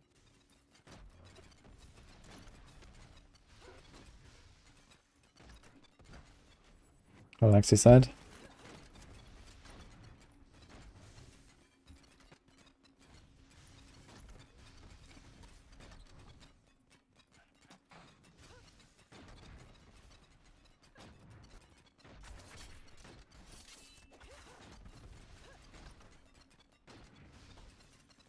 Not ready yet. Sweet revenge.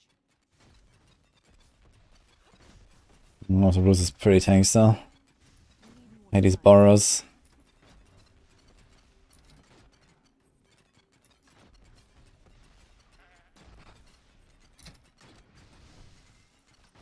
Healthlink, by the way. Half HP. All the rest is dead.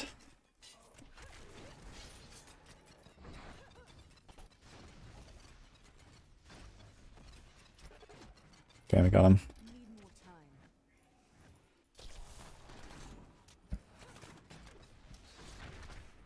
Oh. Oh. Oh shit. Ilu. Terror demon. Oh my god, dude. Too soon, Executus.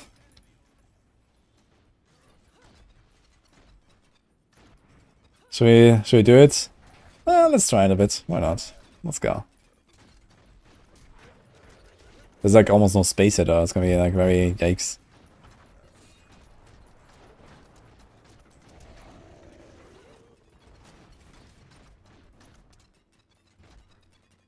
So just try not to kill anything for a while. Actually, we can like pull these guys out a little bit and actually like thin it out as we go.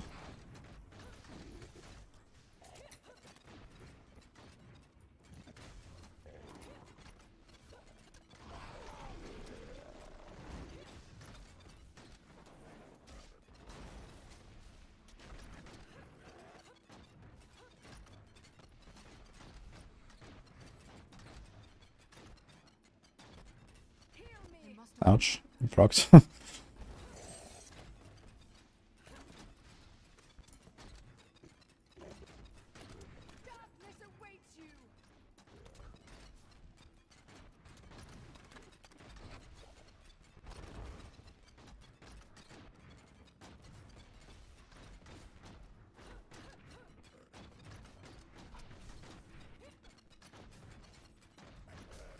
Did I kill one of the minions? I shouldn't have, I think. I was trying to be a bit careful. But it's 141 only, and we have a lot of air damage right now with all these targets. So, who knows?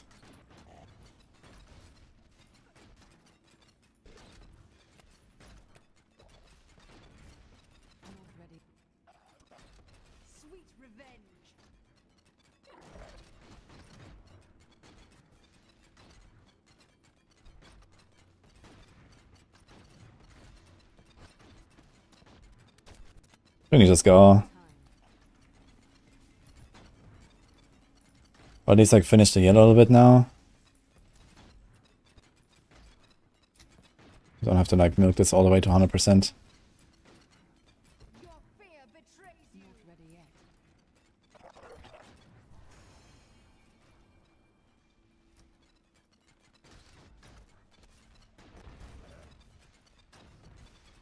I think you killed the minions, so F.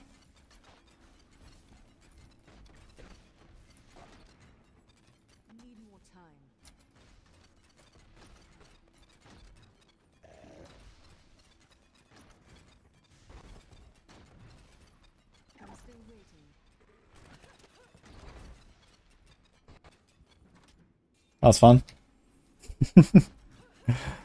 Didn't really pull me ahead very much, but oh, there's one guy left still. What? F. Power pylon, okay.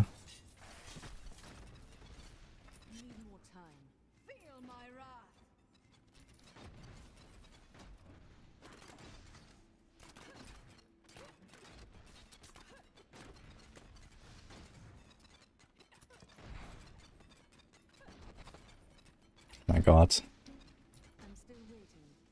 Even with the power pylon, it's kind of close here.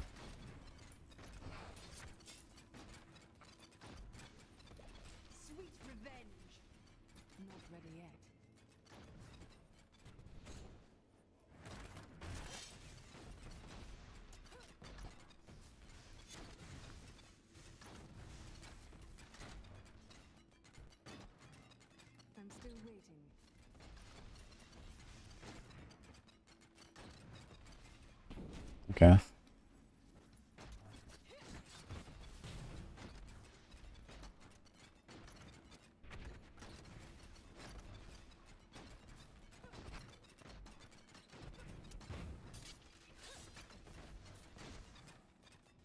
Are we going for these guys? One guy is stuck.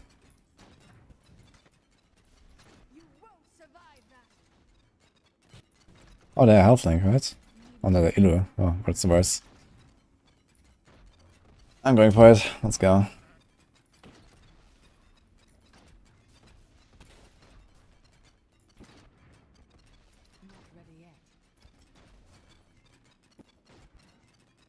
The playlist is exclamation mark playlist.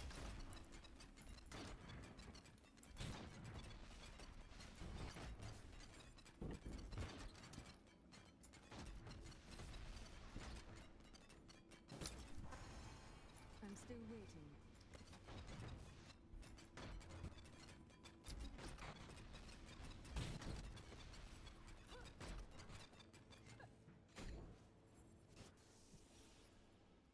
Gonna try out the new WSD movement. Not ready yet. Yeah, a bit. I mean, we'll see. After the race and stuff, maybe. It might be worth getting used to it a little bit here and there, in case they actually make it mandatory for, you know, skills in the future. But now it doesn't exist. But there's a chance that they're gonna do, like, you know, Diablo Immortal skill shots and stuff, where you need WSD movement. It also is gonna help me to prepare for PoE 2, so it's actually pretty useful for that. Because in PoE 2 you require WSD movement for certain things. I'll definitely do it sometimes, just to make sure I stay in shape.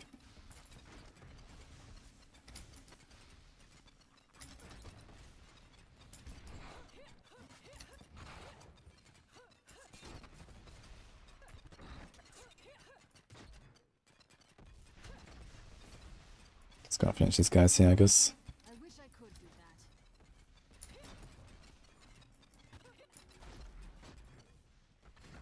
that. Yeah. Maybe we're gonna find a pattern actually. 99. Get a speed or something, so I have extra targets on the boss. Doesn't appear so. I'm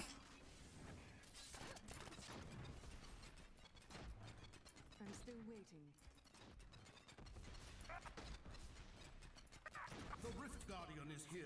I got extra targets, I guess.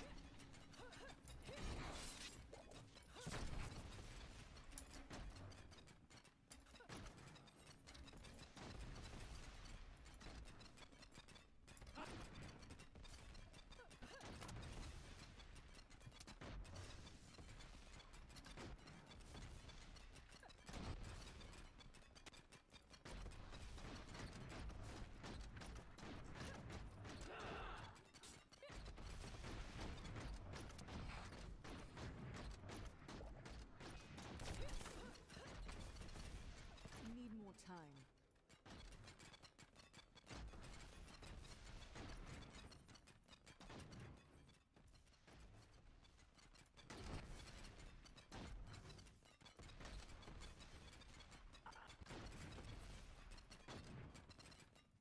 Not ready yet. This ad spawn came like 1 second too late or so. Should I had come 1 second earlier? Would have the Oculus for the big nuke. I wish I could do that. Okay. Let's see the gem. Hello.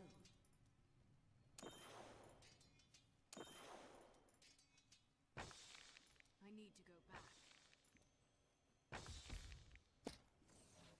It's 242.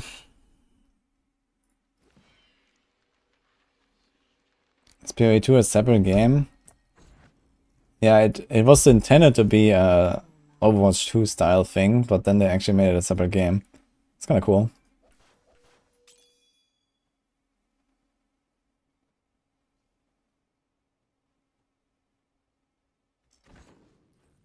The big shadow gloves.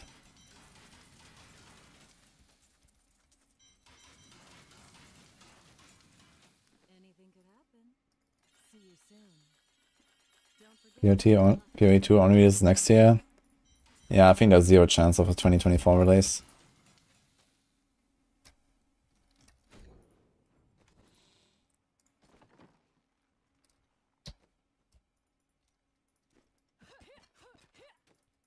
Let's go +1.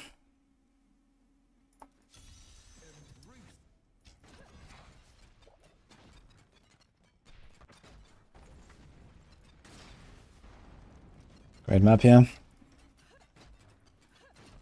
still waiting. +1 login. Can speak German, but I don't really want to. Need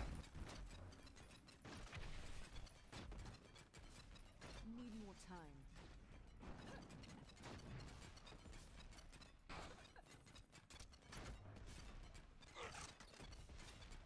Vengeance!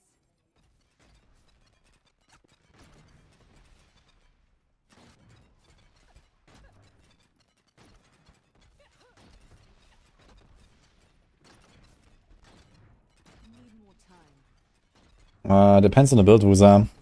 Some builds still want some crit chance, because the times you see enemies is like too infrequent. If you use, especially if you use the 50% attack speed remnant. If you use the cold remnant, then yeah, it doesn't really matter, but you should probably still have a bit of crit. Feel my wrath. If you use the attack speed remnant, you definitely want at least, you know, like 25% crit chance or so, because else you just don't practice the attack speed outside of like CCing enemies, depending on how consistently you do that. But for example, LOD Corpse Explosion is a build where I actually put some crit chance into the build, even though you only deal damage when everything is CC'd, when through the end of the dead. And you don't do any damage when the enemies are not CC'd, so you always have 100% crit chance for all of your damage. But you don't get the 50% attack speed, and if, for example, on the boss, you know, that has a kind of slow boss kill. You want to stack Stricken, 50% attack speed is kind of good for that. These kind of things. And most of the time, you just don't really have like a big, you know, opportunity cost for some of these crit rolls. Like good gloves, 10%, yeah, I mean, what are you gonna roll? Maybe Vitality? Sure, you know. A Bracer, I mean, what are you gonna roll in the Bracer? Like some armor? Like who cares, really? So, yeah, from the rings, you definitely want to roll it off if you can or so. Maybe from Amulet as well. But yeah, Helm, Bracer, like offhands, I mean, most of the time it's just half crit, so.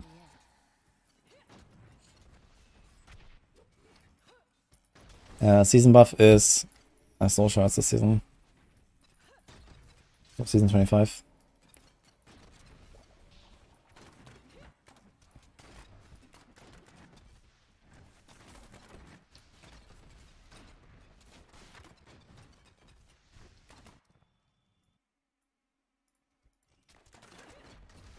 How did I vote on my season 3 poll?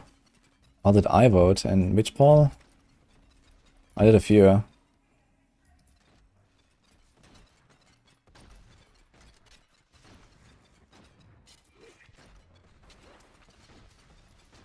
wish I could do that.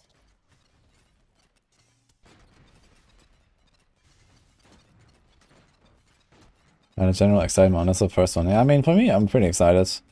I'm really ready for a new season. I wasn't a big fan of Empiric Powers. And even though I'm not a big fan of minions either, I think the construct stuff could be pretty interesting. And the whole theme of the vault and the Sword and Cool stuff and so on, it looks pretty cool. It looks like something that might actually stay in the game, you know, as like a permanent feature, which is definitely gonna be useful. You know, maybe you can like target farm certain things there or whatever.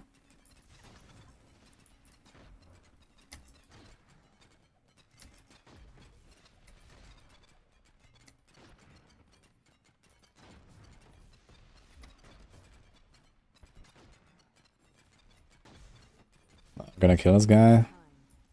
I'm gonna attack.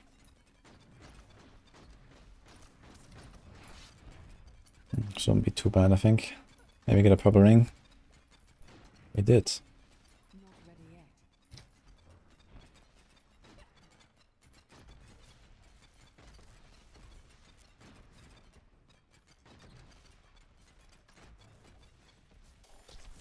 Aha.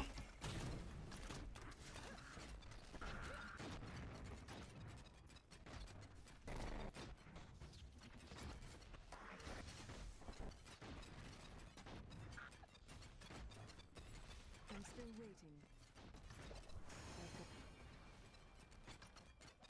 Sweet revenge. Oh, one cycle these guys on 142. Right.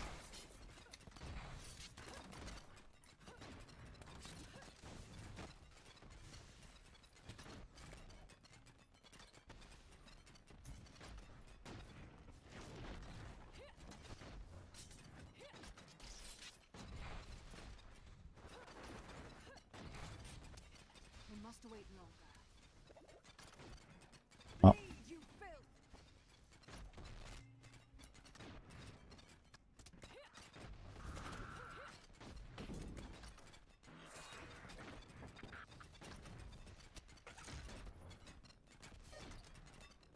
Need more time.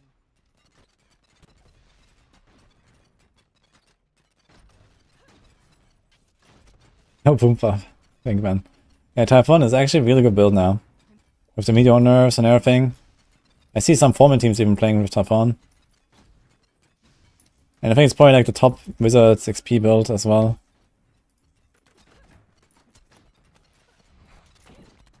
Finally, the time has come.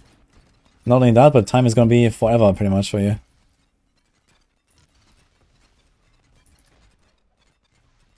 I feel better now.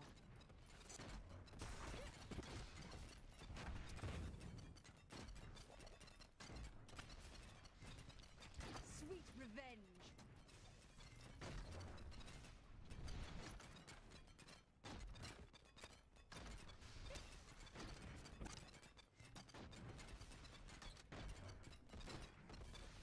I'm playing Anguish or Explosion on Spirit Barrage if it adds to all the damage. I'm not sure they are playing Explosion. I'm not sure how exactly it works. Maybe it works. It could be pretty strong actually. But as far as I thought, it's just you play Anguish with the 50% damage and not with the explosion.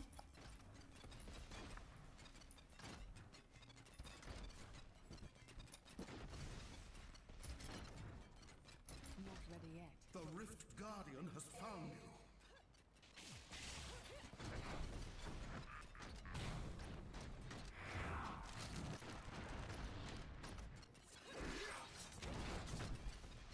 Need more time.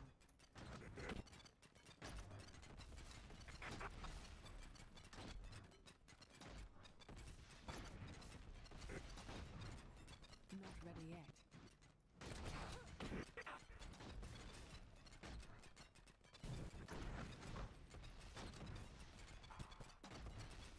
I'm still waiting.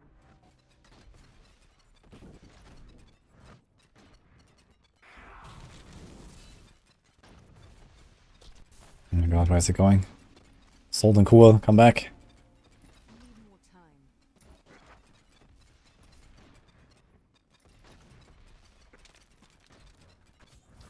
You have triumphed.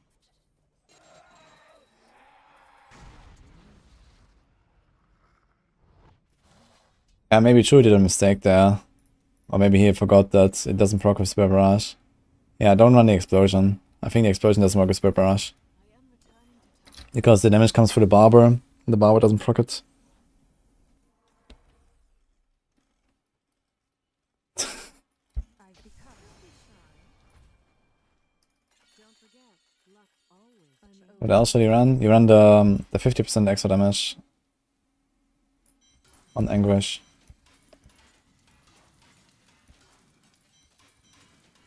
Let's see what happens. And good luck. What a steal. Ooh, my pack is full. I can't speak German, yeah?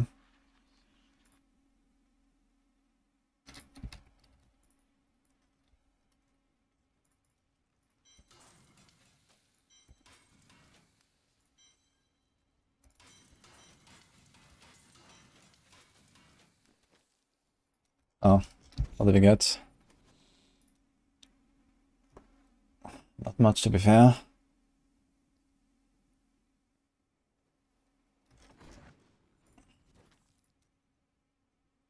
Still 144, I guess.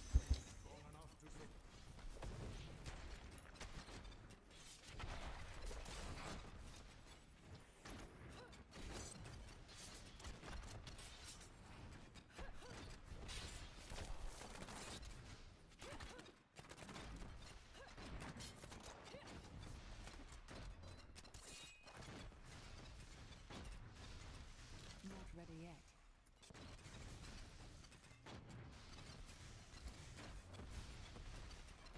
I am well again. I'm still waiting.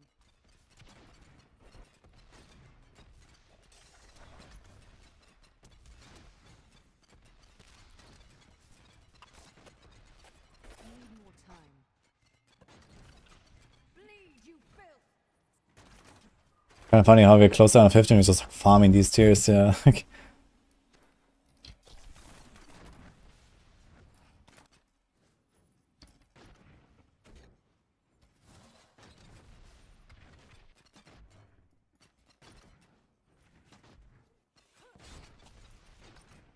Skunk Flickern. Quite enjoyed.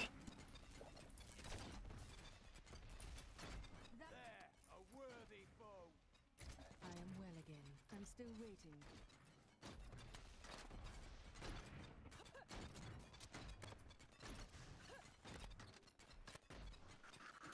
I wish I could do that.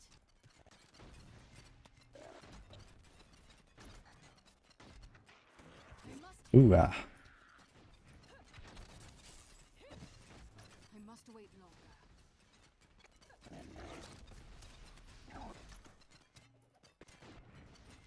Feel my wrath.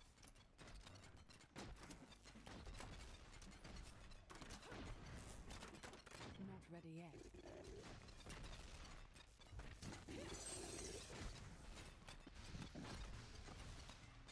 I am renewed. You won't survive that. Where are these guys running, man? He's running off screen to the top there. Look at that. The fallen dude. Not ready yet. Crazy. Is that him again? Oh, we got him. Oh, he's another one. Wait, did we kill him? Is that his Ilu? It's just running around? It's his Ilu, it's just running around, man. Holy.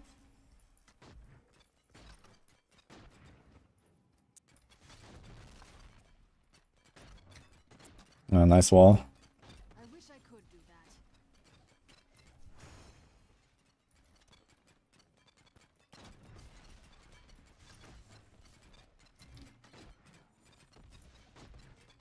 One is kind of convenient though.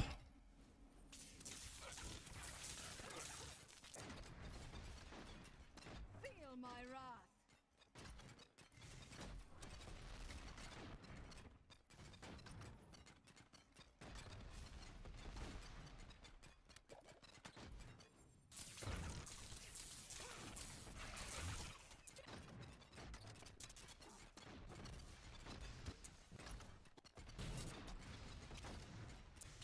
Do you want more?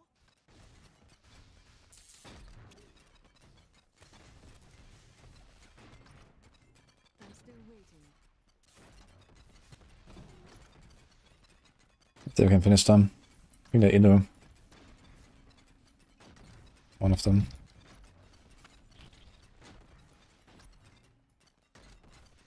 I need more time.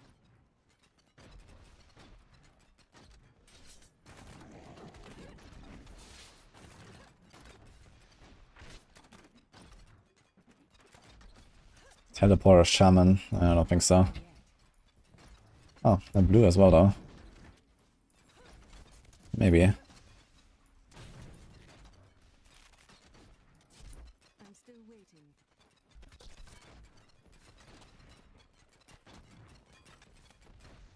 That was just a taste.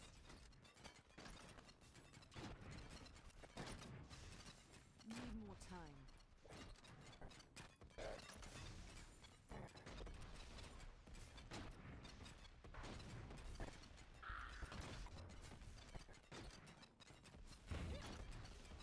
I'm still waiting.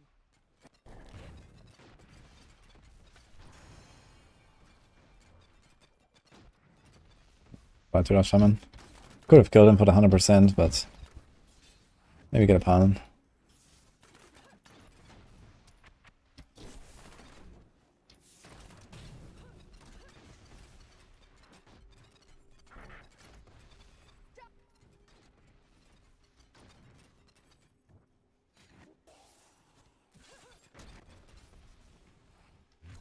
Oh my god. Is it 2 times the same layout? It looks like it.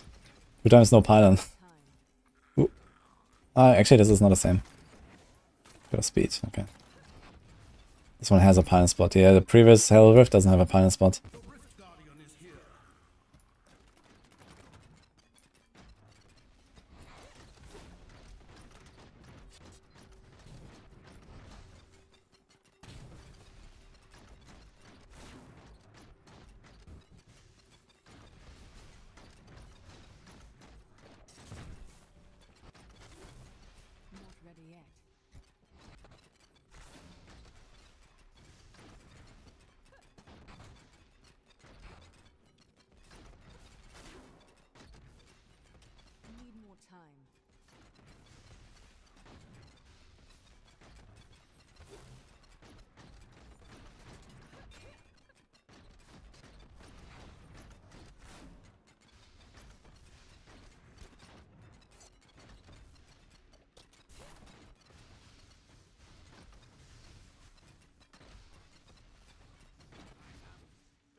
Ugh.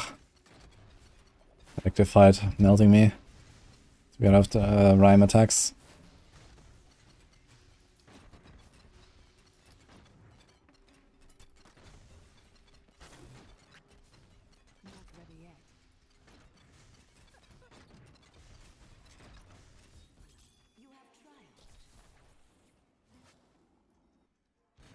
Does it take forever to kill in its high tiers? Oh, this is nothing.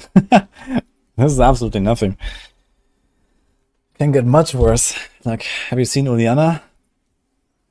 You can easily fail the run if you have 7 minutes left on a boss.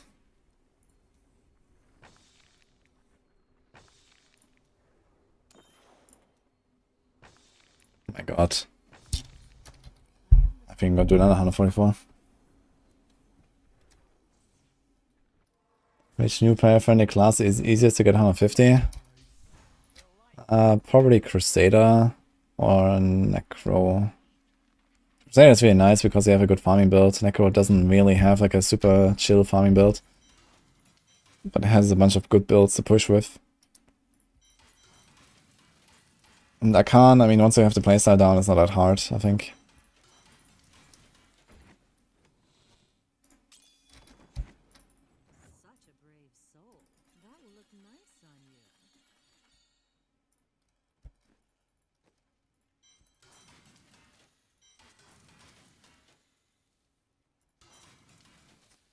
Right, double careful. Scoundrel, bad merc for God Dominante this season. I mean, you run with the Remnant of Pain for the 100% crit, so I wouldn't really go Scoundrel, yeah. But it doesn't matter too much. I would usually go with Templar though, just to like tank stuff where you wanted to tank.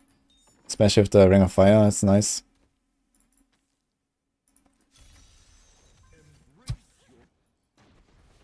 Does Frostburn's legendary effects work like other more element damage mods? Yeah, it's additive with elemental damage from your bracer and stuff. But the wording increased or more has zero relevance in Diablo games, so forget about that.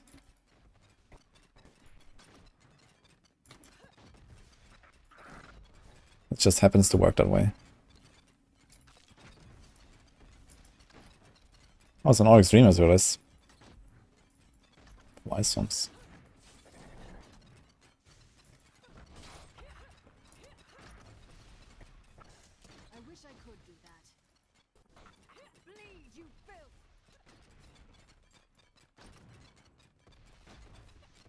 The area damage lag is fixed for the most part. There's a few builds that still can lag, but it's gotten 1,000 times better than it used to be since last season. They did some recoding of area damage.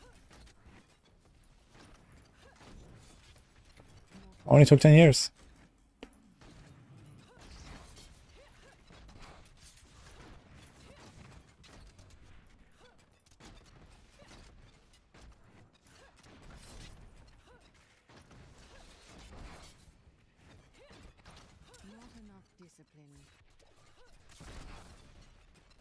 I think it's gonna go floor 2, this is kind of horrible here.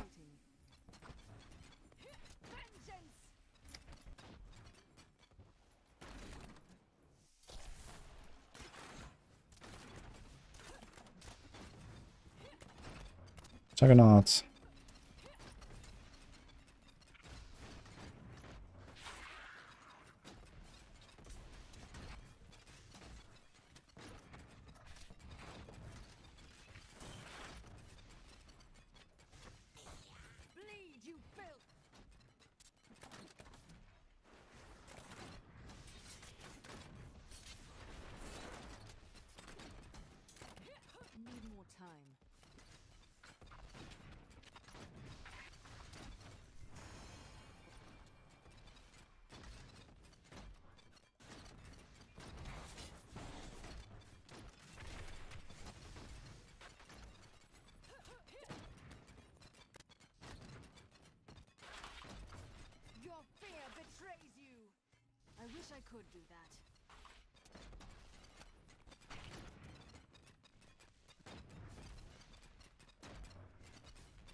Oh, it's got teleport as well, man. Chuck teleport, my favorites.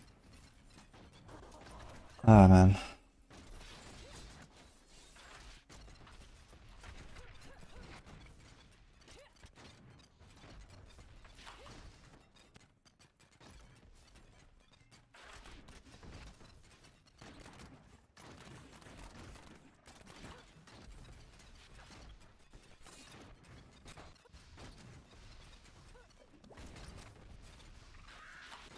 You won't survive that. My strength is back. Not ready yet.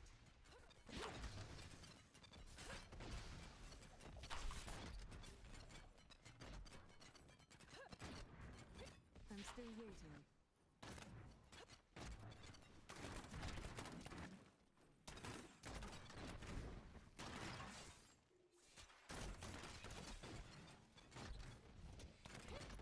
Okay, not much here, I guess it's cricket.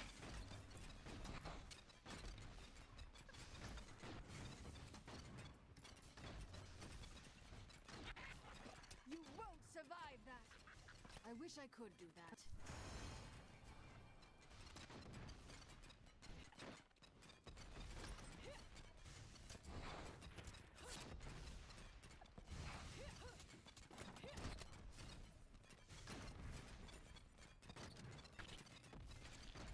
That was just a taste. Need more time.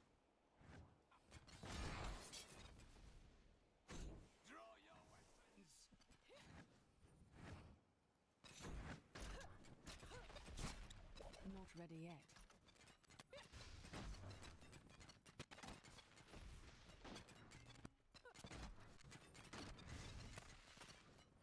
You won't.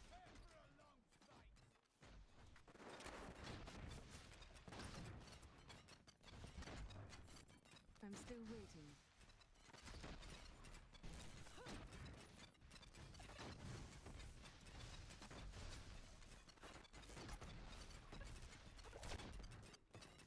Not ready yet. The Rift Guardian has found. Okay.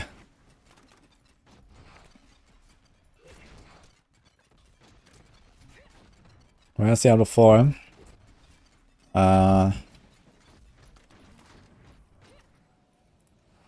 In 2 days.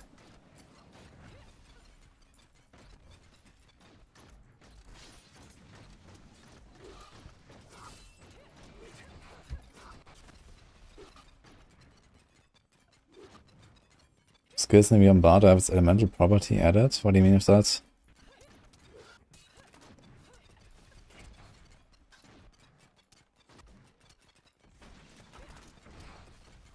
I'm still waiting.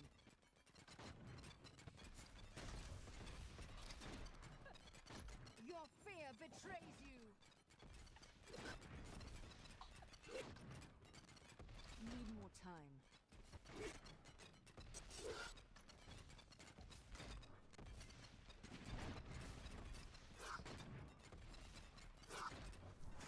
Not ready yet. You have triumphed. An item can apply a skill. Ah, so if you're talking about like Nova, for example, or something, yeah, you need to have the right rune. Unless the item specifically says a rune. But in the case of like, let's say Nova Necro, you need to have the Nova on the bar. I also just use unruned. I need to go back. Oh my god, man, we are unlucky with this stuff.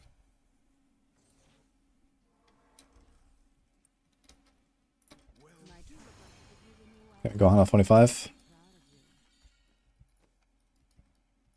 Oh, 7 minutes. Just chill farming, I guess. Saxo is pretty good boss for this. Okay. That looks pretty nice, actually.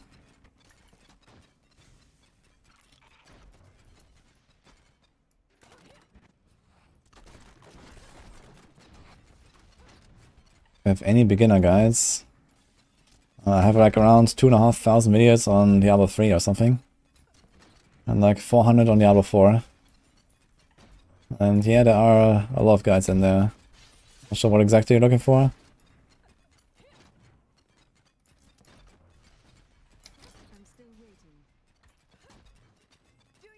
more?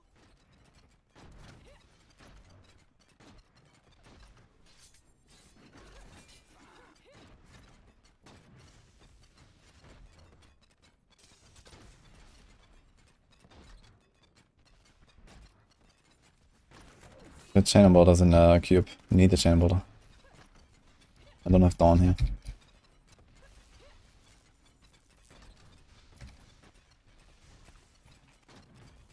Sweet revenge.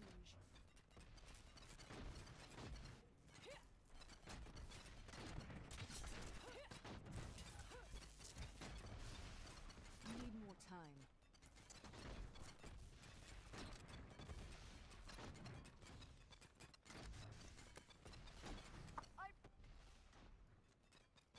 I feel better now. Bleed, you filth!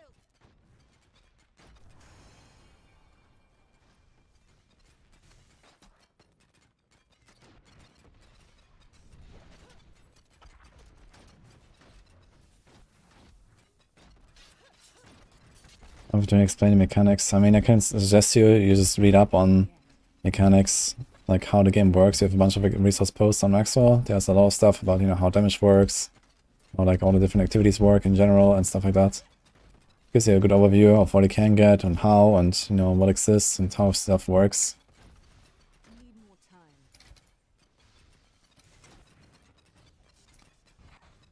Sweet revenge. I am renewed. You have a huge Diablo 3 Maxwell page.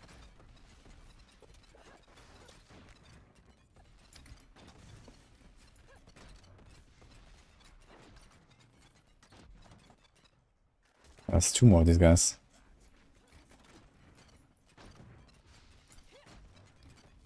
I'm still waiting. You won't survive that.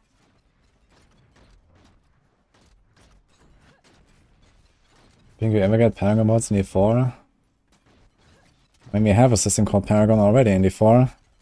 And I'm very glad it works the way it does, and not the way it does in D3. Because that would be awful. Feel my wrath.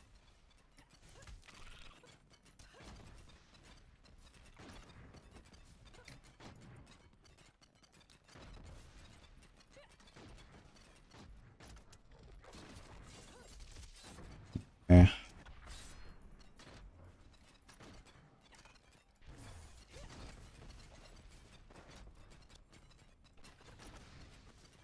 Need more time. Sweet revenge.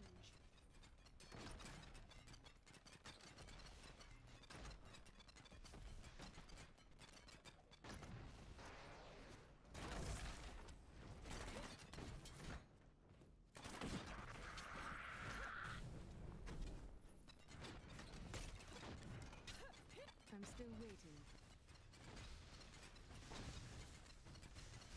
Darkness awaits you. Not ready yet.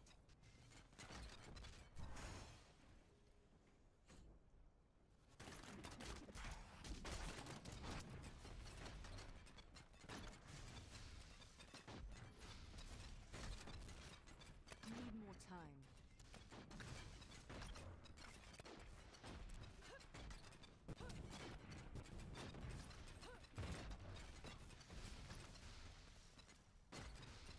Bleed, you filth!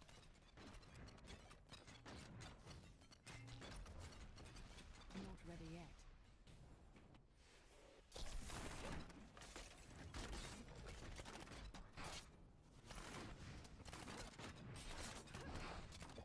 I wish I could do that.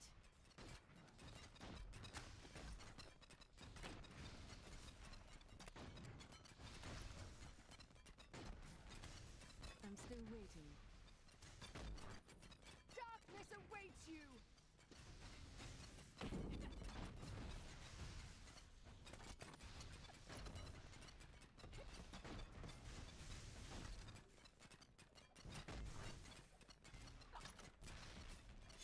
Need more time.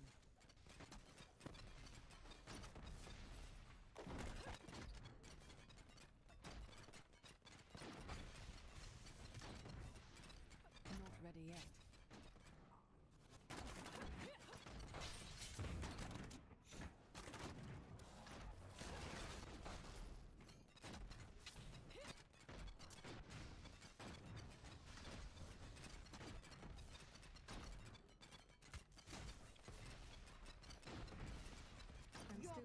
betrays you. I'm going for the blues.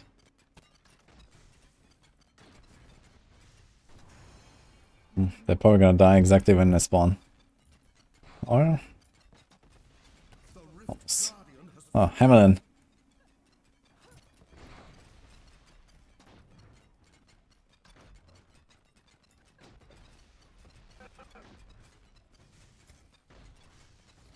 I grow weak. Not ready yet.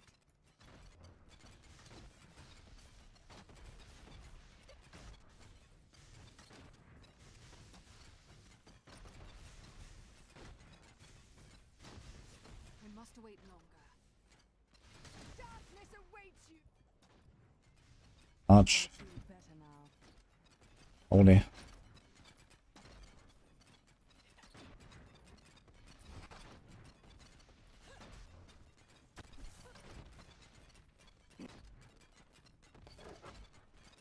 These tornadoes hurt a bit too much. I'm still waiting.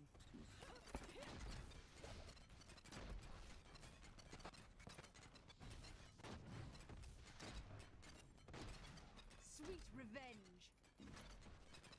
I need more time.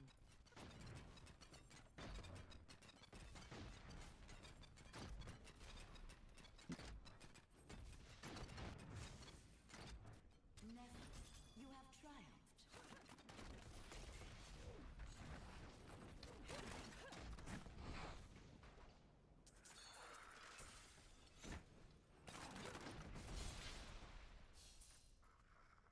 Let's see what we can do.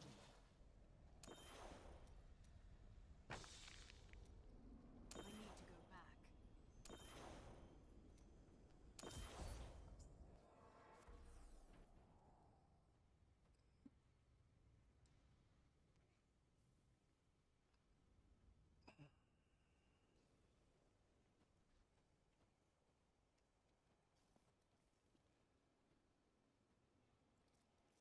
I feel more power. Hey Charles. I wasn't really talking. I was focused on the fight. Start season 30, I've seen a few videos saying Rathma's AOD is very good this season, can clear 150s easy. Yeah, it is actually very good with soul shards, turns out. Rathma is blasting. They are like, there's like a 6-minute clear or something, 150 solo. So it's definitely destroying stuff. One of the best builds. And I guess it's probably like somewhat tanky this season that it feels, you know, not so difficult to play. Usually Rathma is extremely squishy. But I guess it becomes a bit better in the soul shard season as well. Fortune favors the bold. Well, isn't that nice? See you soon. I can't carry any more. I think Blizzard ever promised loot filters and they're not coming in season 3. Oh, look nice on you. What? I didn't even know I had My Paragon Cup is weg.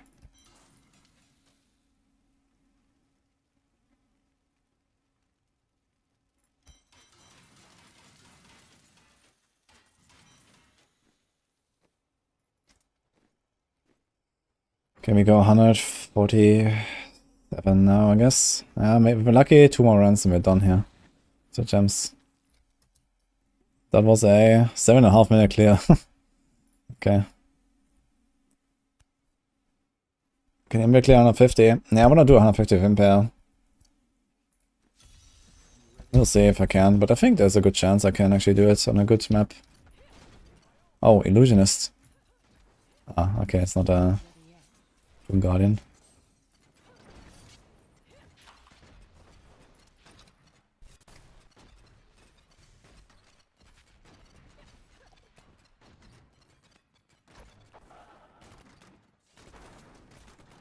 Ah, I'm still waiting.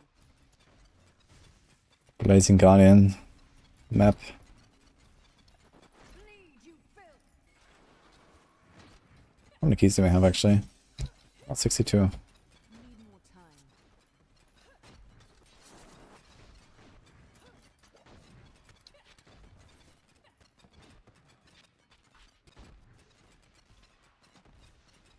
Not ready yet. Your fear betrays you.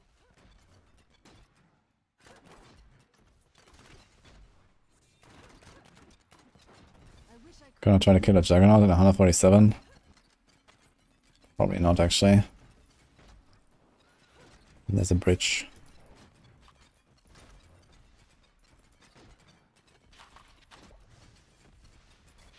I must wait longer. Bleed, you filth!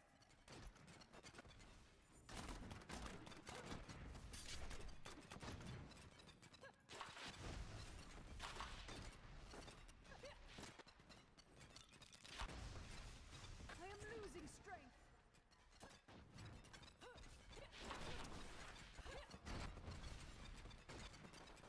That was just a taste. I must wait longer.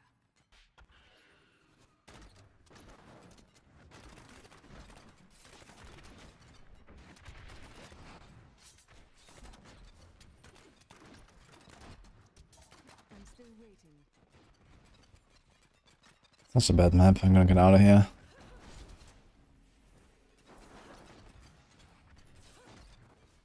I need more time.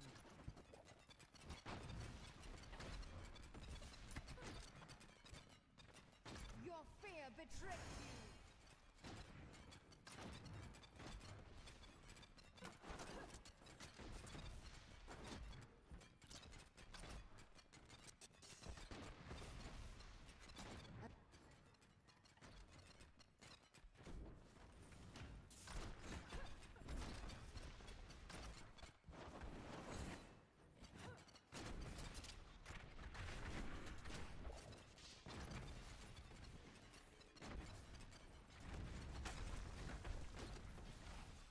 What's up, James?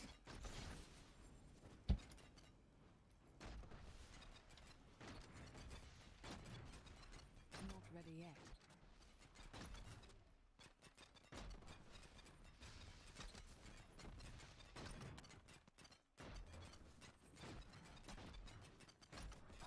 They promise us loot for us to get off the resistance overhaul.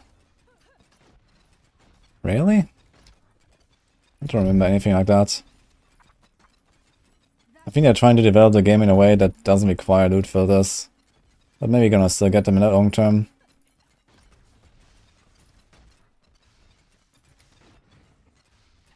I must wait longer. I feel better now.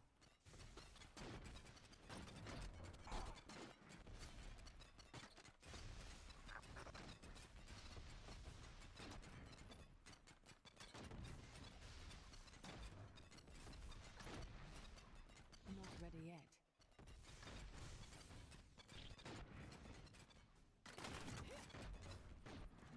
What's up, James?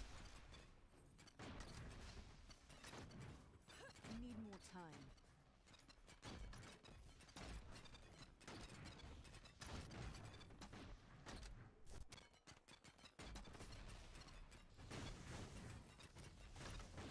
I must wait longer. Vengeance!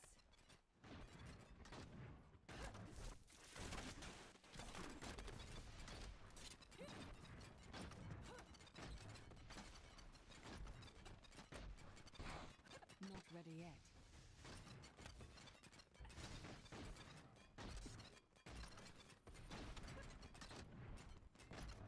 Yeah, I mean, exactly. Like, if you need loot filters in your game, then, you know, it's a self-made problem. And you can go around that if you want. And when you need the itemization reworks that are coming, most likely Season 4, they will solve a lot of the problem that loot filters are going to solve, or would solve. So I kind of doubt we're gonna get loot filters at the very minimum until Season 5. You know, maybe they're gonna see, okay, we still need loot filters, you know, after all or something. People still want them and they're gonna say, okay, we're gonna do it. But I think first comes the itemization changes. Need more time. And then comes the loot filters, if at all. I'm still waiting.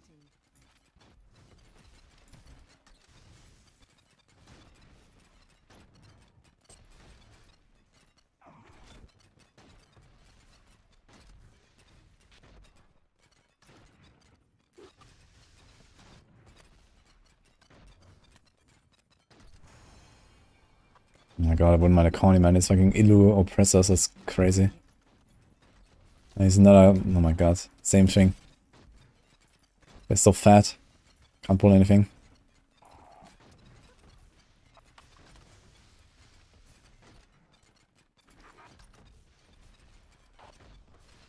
I need healing. I must wait longer.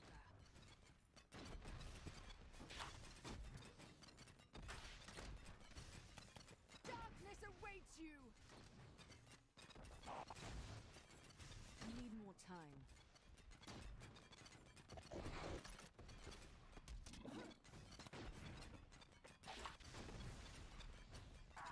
I must wait longer.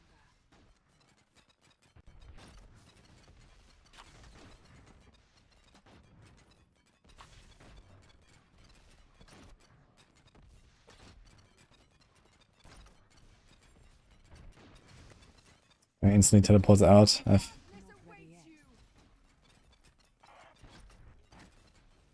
So what's the plan then? Do you block everything already? I'm still waiting. Power pylon.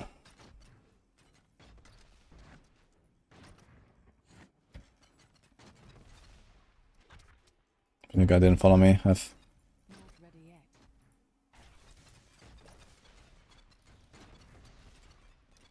Vengeance!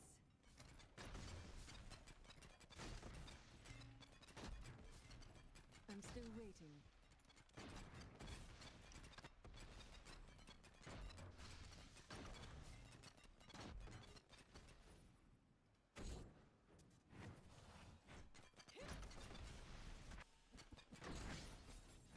PoE drops way more stuff and people love the game. Yeah, but I think PoE dropping like, 2 billion items per map is not exactly good. The game just happens to be good for many other reasons. Not ready yet. And a game dropping like 2 billion items per map is, it has caused many issues in the past that they try to solve with like, culling loot and, not rendering items on the ground, and, people have to like, spend hours doing loot filters every single league. And, like bullshit like this. I mean, I wouldn't call this necessarily a good quality of PoE. If anything, it's like one of the biggest downsides of the game, I think.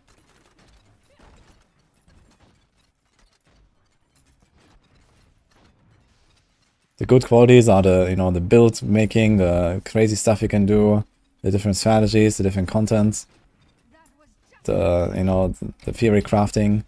Those are like the things that make PoE strong. I don't think it's the loot that, at least the vast, like, vomiting of bullshit items on the ground.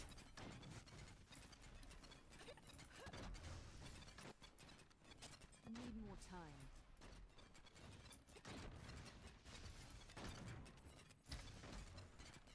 The Rift Guardian has arrived.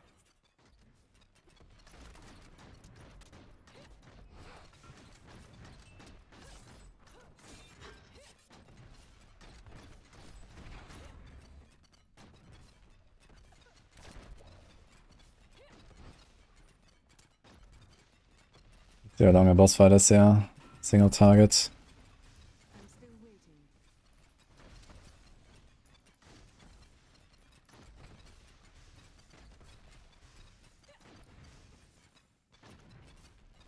Need more time. I mean, the thing is that the first thing that you tell to a new player starting out in PoE is get a loot filter. Like, you literally cannot even play Act 1 without a loot filter, nearly, Because you have no idea what is good, what you should pick up. There's still, like, lots of, like, white trash items on the ground and all that stuff that, you have no idea if you want to use them or not or anything. That is just worthless. And the question is why, And that's just Act 1. Not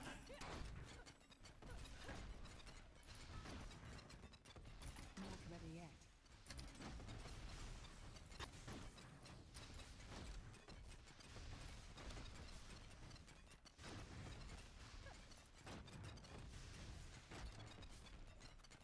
You start in Betrayal, didn't use loot filter until Act 5.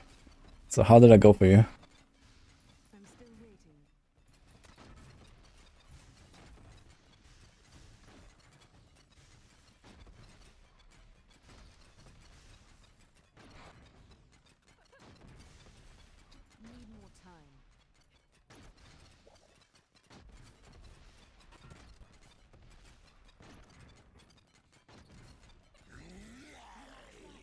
How often does my character die? This is hardcore, so the answer is never. Because I don't like to refarm everything.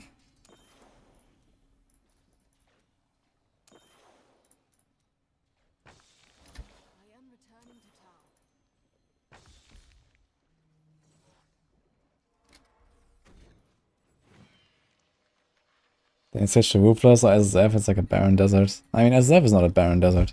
People do crazy stuff in SSF too. It's the same game, same loot. You just play alone. But yeah, Roofless is a whole different story for sure. And like, unironically, Roofless is actually, like, if it wasn't so difficult to get through Roofless is actually just like a better new player experience, I think, than the normal PoE game. Because there's so much less loot and so much less stuff to, like, you know, worry about. Like, if Roofless was easier, with the same amount of loot, I think Roofless would be really good for beginners. Because you just don't get overwhelmed with a lot of bullshit at once.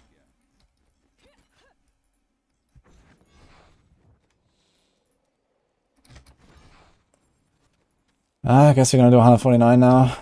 This might be the last run. I'm just gonna go with it then. I have no idea why there's so much tribalism in this genre. Yeah, it's stupid, man. The thing is that I guess it probably comes from the fact that, you know, RPGs are a genre where you sink like hundreds and thousands of hours into a game, and it kind of just becomes like your game. Like, you know, it's like you come back every single season, you play that game, and I don't know, I guess it's just like accumulates, you know, people that do only this or, you know, mostly this and then nothing else. Which is very strange considering the seasonal cycles of RPG and how they kind of like, you know, have different schedules, right? Like, it's very easy to play PoE and D4, and it's going to be very easy to play PoE 2 and D4, but still there's going to be a lot of people that do this and that and just hate on the other.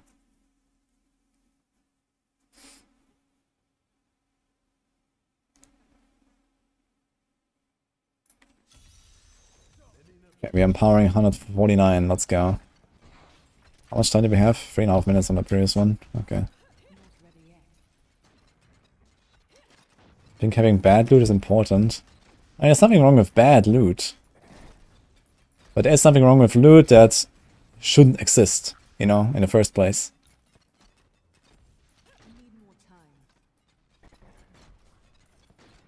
Of course, in a game that has like, you know, 7 different random, you know, rolls whenever an item drops or something. Of course, there's gonna be bad loot. But it's just a lot of shit, like, you know, in PoE and D4 also has a problem. There's so much shit that no one would ever want, for any reason.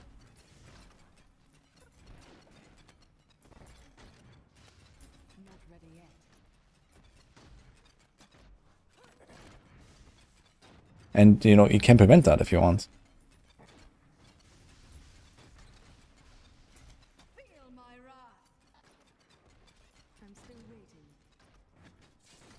Ugly dude never going to find love.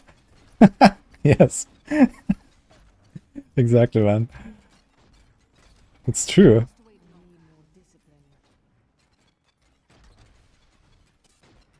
Like, there are stats that, you know, basically no one ever wants in Diablo 4 in PoE. Like, you know, there's thorns in PoE, like this kind of stuff. Like, it doesn't need to exist. All it is clutter, you know? It's only there to mess with you. For no reason. You know, just remove thorns and cull the total amount of item drops by 5% if you want. And you have one problem less in your game.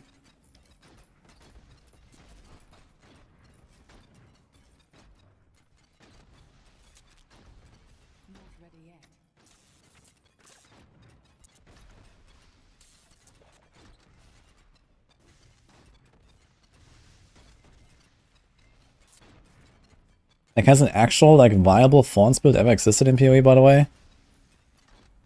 In the last, like, decade?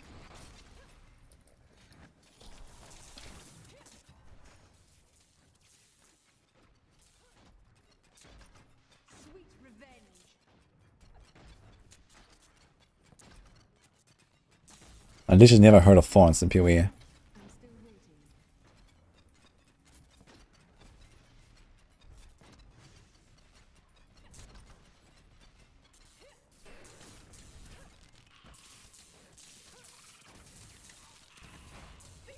I'm saying my chain, hook, occultist, points won't make it to maps.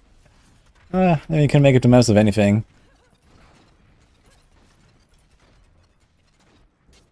There's nothing that prevents you from getting the maps in PoE. You can always bash your head against the wall. Not ready yet. You won't survive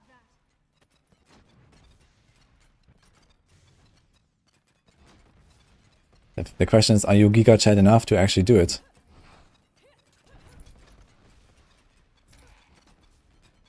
I am losing strength.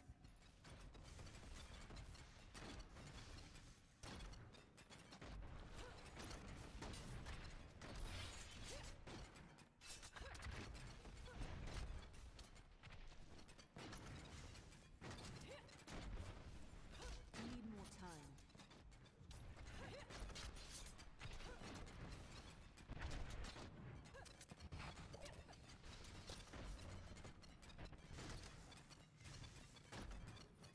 You won't survive that.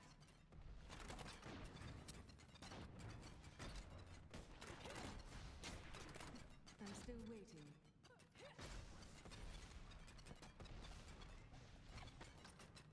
This fucking yellow man, teleporter. Teleporter, gravedigger, holy dude. Am I gonna kill him? It's 40. Not ready yet. Oh, the overlap though. Sweet revenge. It's real. And he runs.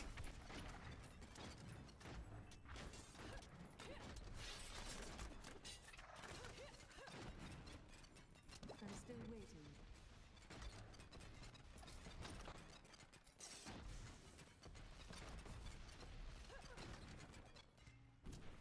Goodbye.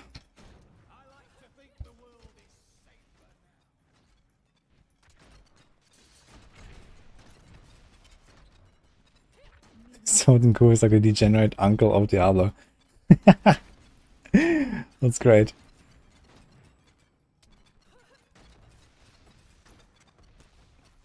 must wait longer. That was just a taste.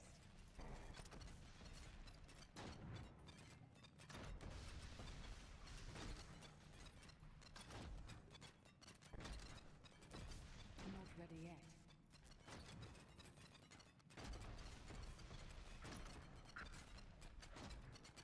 Vengeance! Need more time.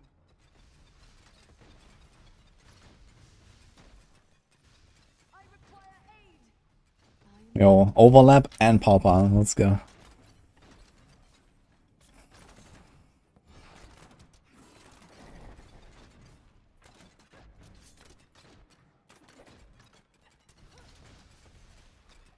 Bleed, you filth! I'm still waiting. Oh, so tanky. Always get crushed when you play Demon Hunter. Demon Hunter is actually not such a squishy class, I think. This build in particular is very squishy. Not ready yet. But you can make up for it with good timing and positioning and stuff.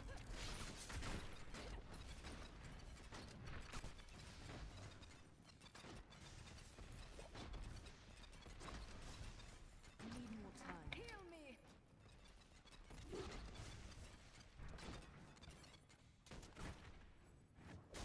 Yeah, it could be a skill issue. But also maybe you're just building your character wrong a little bit.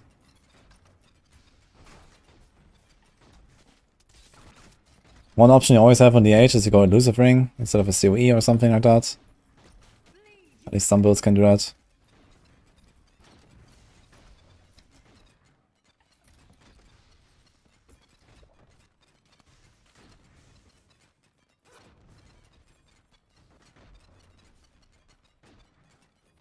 I'm still waiting.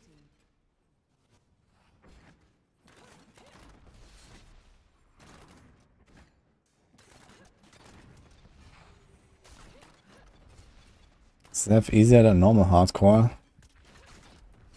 I mean, SZF is never easier, but it's easier to get ranks because there's fewer people. Although in hardcore, not even sure. Maybe hardcore, I think it's like pretty close between SZF and group. But I have to check. Your fear betrays you!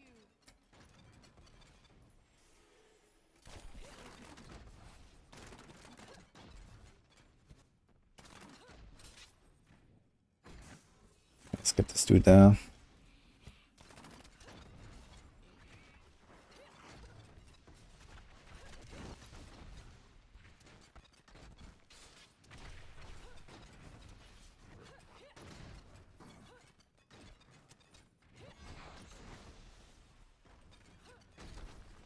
Is Marauder Impale still a thing? Oh, that's a very interesting word there.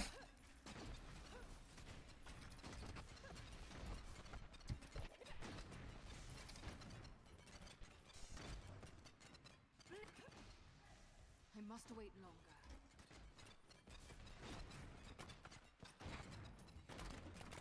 I mean, Marauder Impale was always like a bit behind like the other stuff by probably like, I don't know what, 5 to 8 tiers or so, and now they nerfed Marauder by like another 2 tiers, and they buffed Impale by 4 tiers. And Marauder Impale is just really scuffed, you know? Just play real Impale.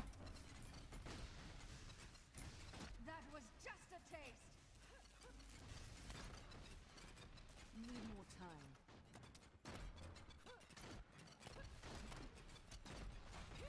What? Little Parendis.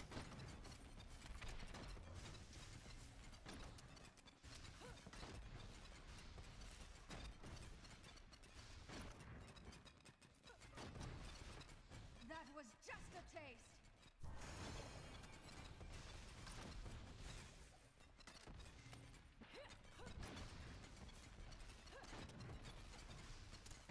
I just need a blue or the yellow to die now.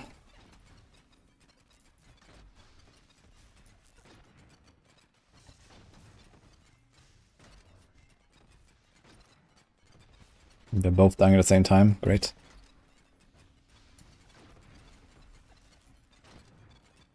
I'm gonna finish him. Ah, we can actually check for Byron. Maybe we're gonna get one. But it's a Silver Spire. Yep. Bang, okay. I'm gonna go back to kill a yellow. Just because. So low. Ember. Need more time.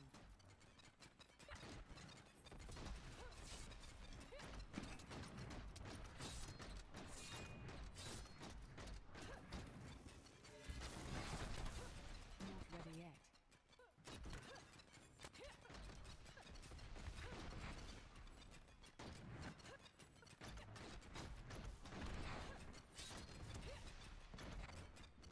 Need more time.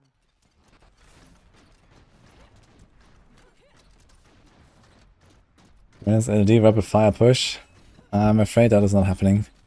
Not this season. I must heal. Almost getting one clap by the Lunatics.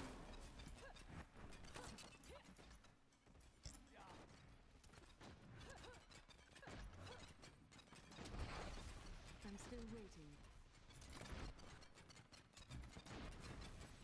I guess Ember is actually not the most terrible boss here, because you get extra adds that give me a shot of hated damage. Not ready yet.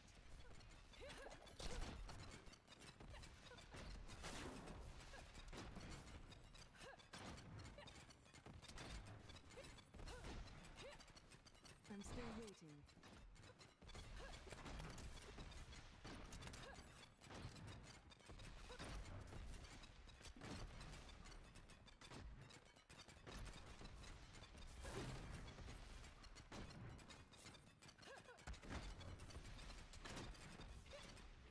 Need more time. I require I procced.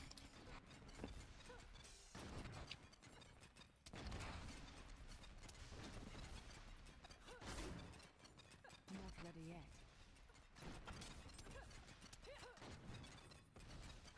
Well, the shaman is too far away. I need him closer.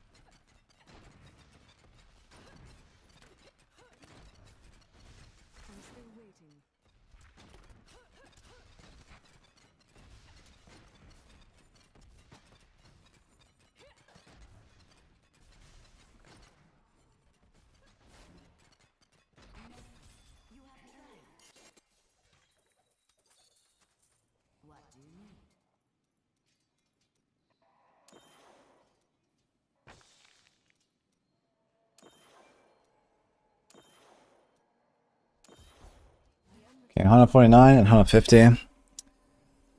I think we're just gonna say that's okay.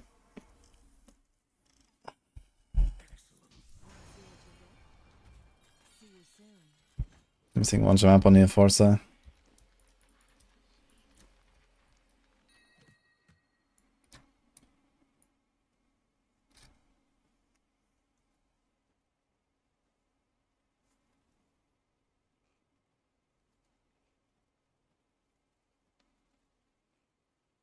LD Weapon Fire is still the strongest LD build, yeah, on the Manta.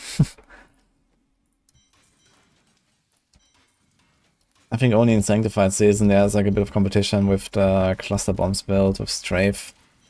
But I'm not sure if that was actually better. Was it? I think it was kind of close at least. I remember pushing that actually.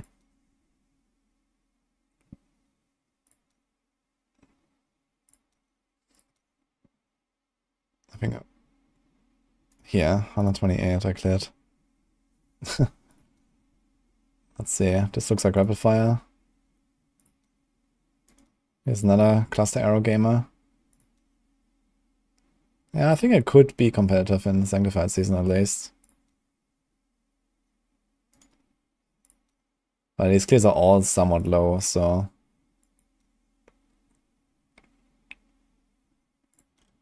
Yeah, this of course is okay. Alright, how many embers do we have? How many augments do I need? We have 25 embers. So I could try to make another Dregs.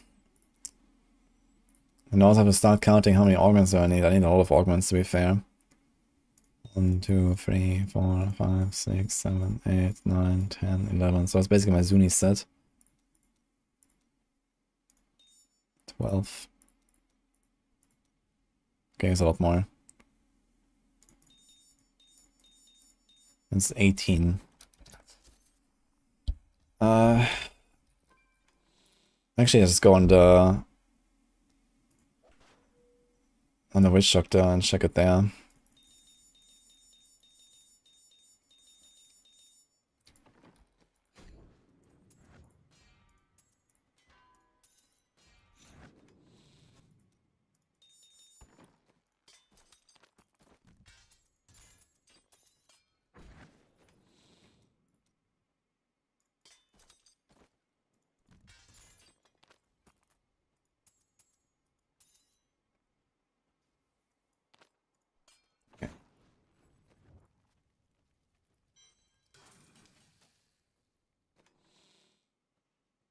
The White Weapon is Sanctified. This is a season theme from season 27.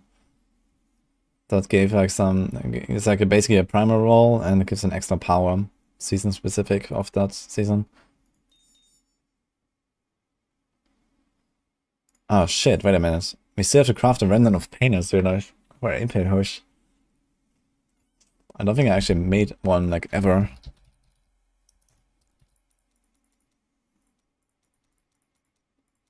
Uh-oh.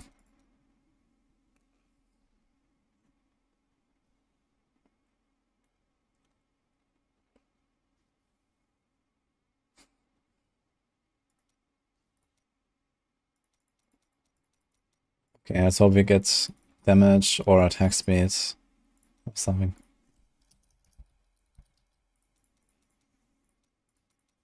Yeah, I was hoping I could maybe try some more attempts on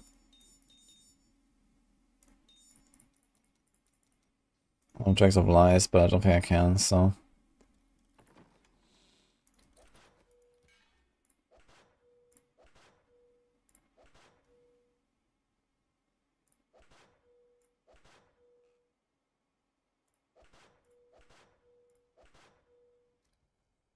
Okay, here's the attack speed and cold. I guess this is acceptable. Save this one. This is an augment.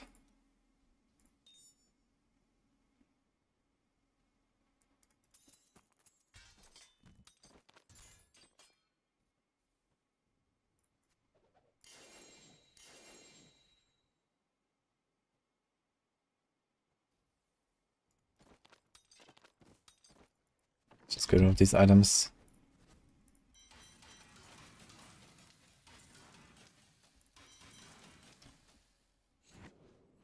I can leave this here.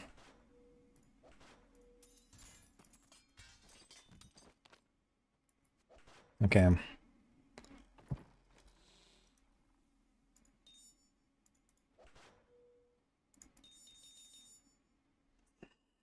Doing this for anything? No.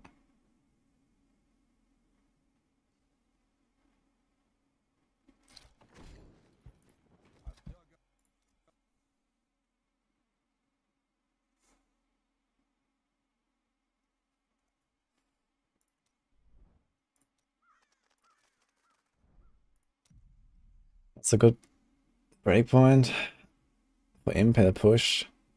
I didn't really check that in detail. It doesn't really matter that much on a build like this. But I guess if you wanna like check it out for your exact gear, you can see if there's like some min-maxing you can do.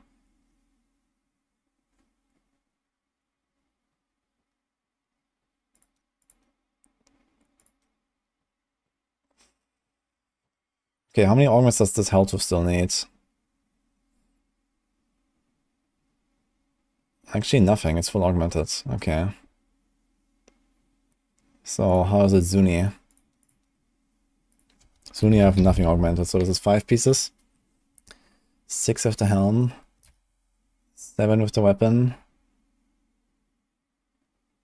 We'll be using the same squirts. 8 with the witching hour.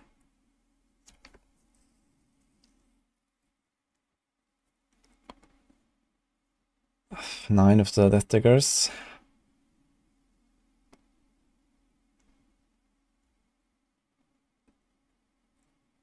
10, 11 with the orgles.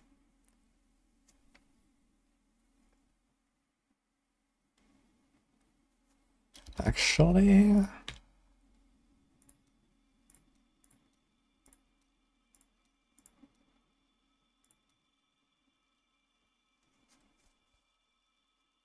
I could take this and just use it on my Zuni push.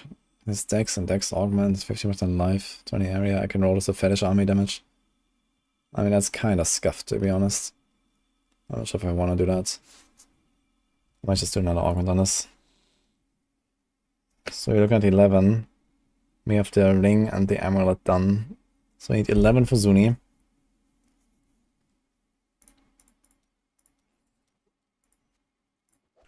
We need maybe something else for Impale as well.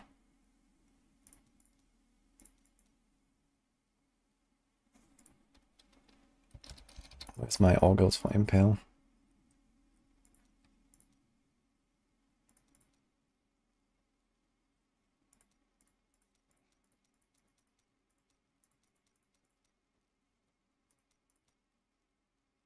Did I ever make it? I don't think I did.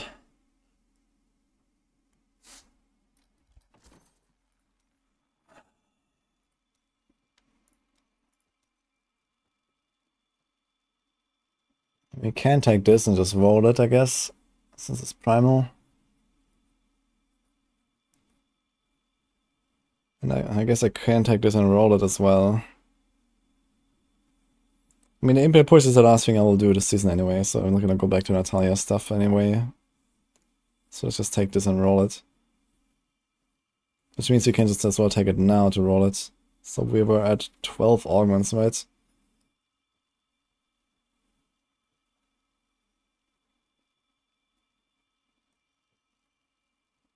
$11 actually. 11 for Zuni. Nothing for Helltooth. And nothing for... Oh, actually for Shadow we still need boots, I think. Shoulder. So this is 12, 13. Pants.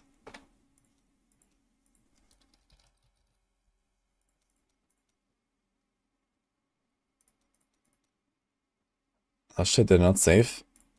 Shadow pants all this time. In fact, I did not.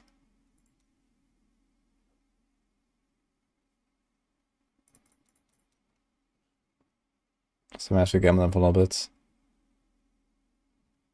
So that's 13. We do have the amulet and the rings and everything. The rest looks fine. So I need 13. Alright. So I have 2 attempts. We don't really have attempts, to be honest. I probably want to throw some augments on my follower. So let's just do it. 1, 2, 3, 4, 5, 6, 7, 8, 9, 10, 11, 12, 13, 14, 15, 16, 17. Look how many drags I have, man.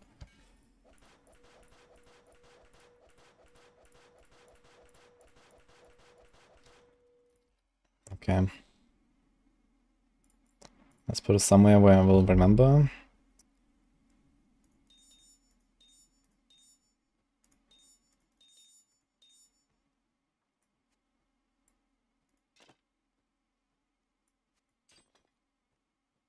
This is actually my quiver, I think so.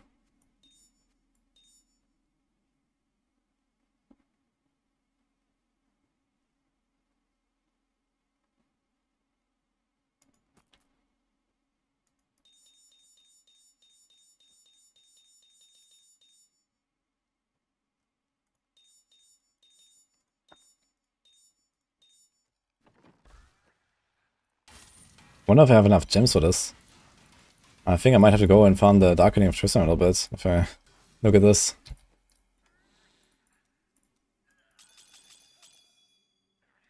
It doesn't look like that many gems, yeah. Let's see how much I can craft. I do like 155. 243. 81. So this is 9 augments. Okay, it's pretty good.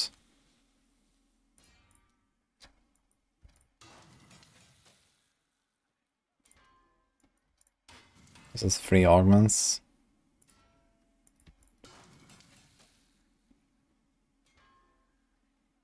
Why I don't have sanctified items? This is not a sanctified season, this is soul shard season right now.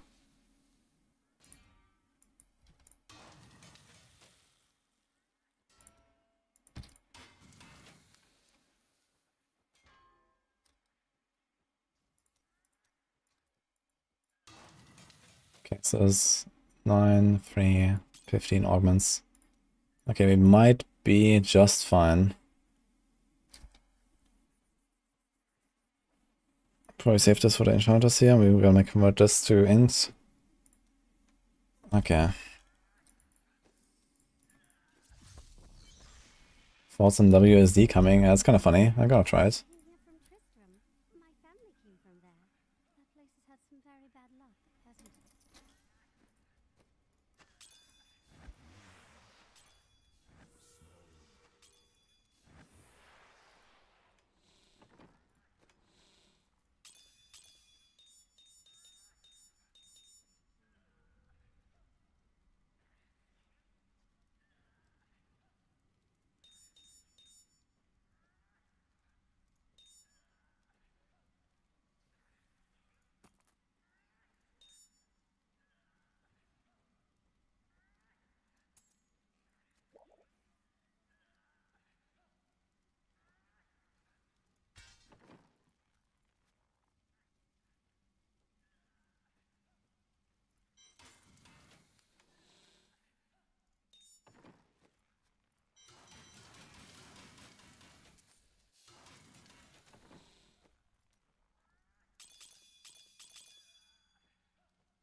Oh, there's an ancient version of this thing actually. I just realized. It's the first time I see that. Let's do that here. So we actually have 25k on this main stat. Alright.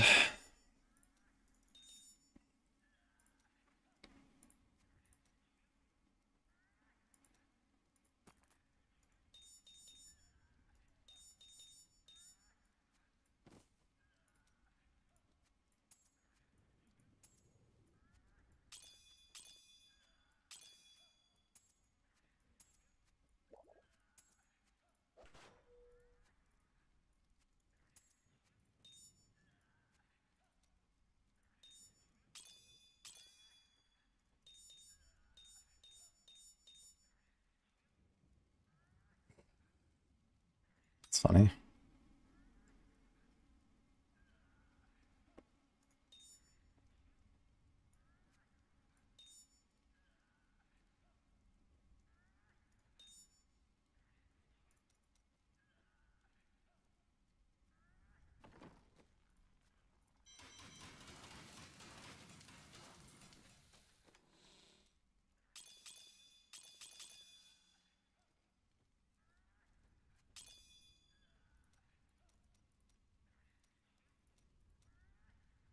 Alright, this looks a bit better now. So we do this, and we go Pain Enhancer for this actually. Where's my Pain Enhancer now?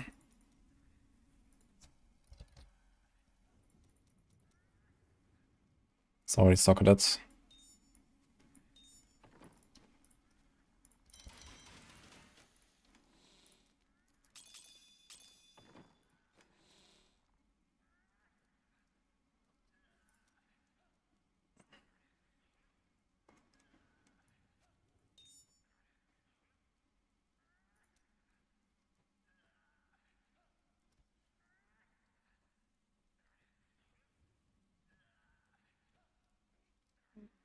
Maybe I take the attack speed one.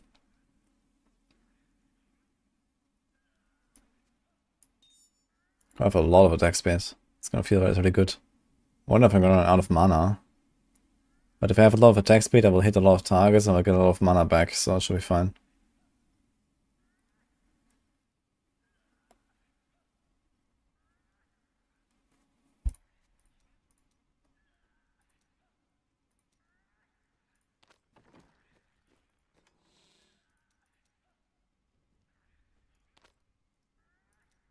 Did I ever make a dagger of darts, I just realized?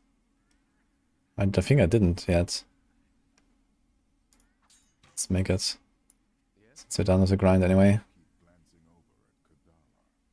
Oh, just making sure she isn't up to anything suspicious.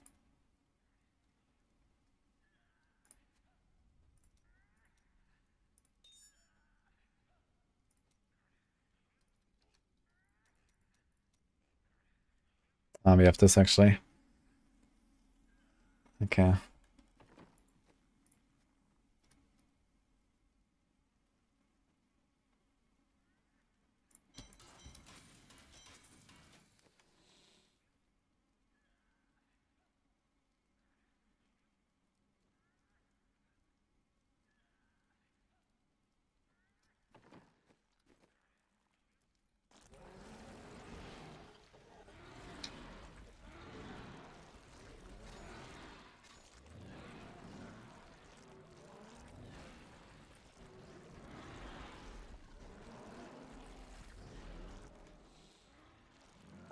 There is a mobile push version for Impale. Now I'm planning to do the stationary cold one.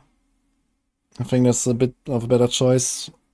Even though you want to make like large pulls for Ring of Fire, you have an extra cooldown there, you don't need a generator, and this gives you a better multiplier from the Sliver of Terror. I think that will be better.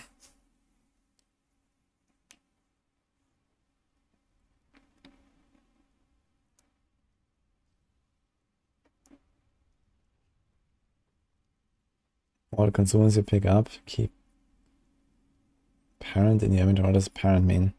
You mean like they have the individual stacks? That's because they need to be identified first before they can stack.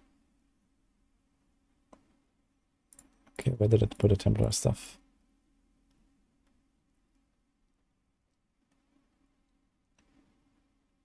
Oh, look. I can actually take this and roll cooldown.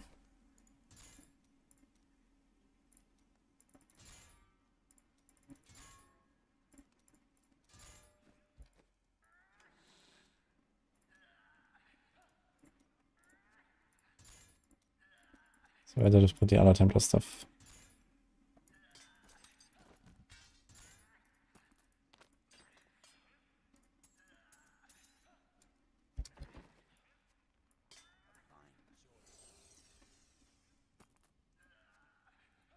Excellent.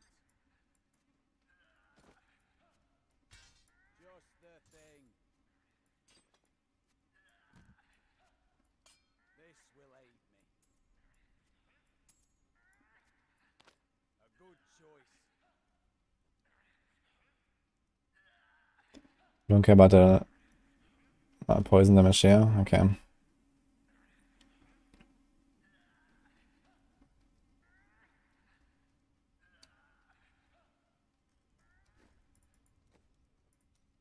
Maybe Stone Gauntlets. I guess we keep Shukrani. If you want to be tanky, we can also go Sacred Harvester.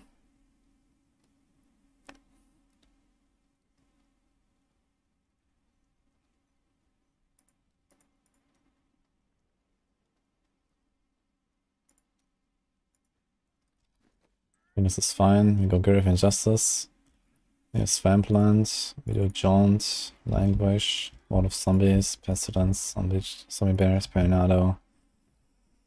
Let's see how tanky we are. I wonder if I can get away without Spirit Vessel and go with Creeping Death instead. That would be kinda nice. But it's not that important, I guess. I'm doing 150 bears, guys.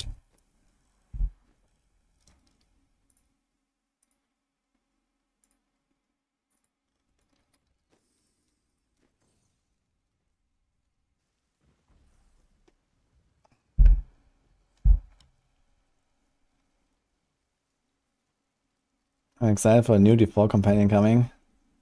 It looks exciting, yeah. I'm usually not a fan of like pets and companions and stuff, but it looks kind of cool. Okay, I have a lot of Vitality. Because we have Vitality on the ring. We have Vitality Augment here. Vitality Helm. Vitality Glove. We are fucking tanky, I guess. And offhand. Let me see, this is also what basket I used. Witch Doctor. I think it's solo season, right?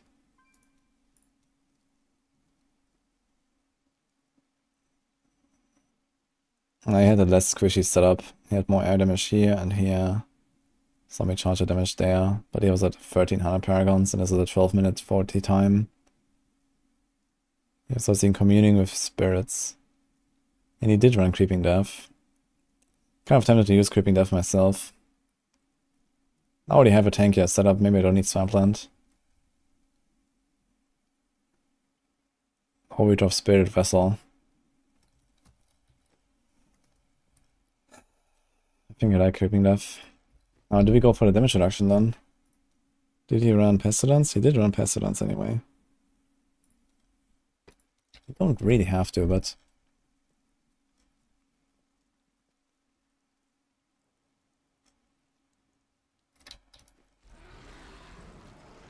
let's see.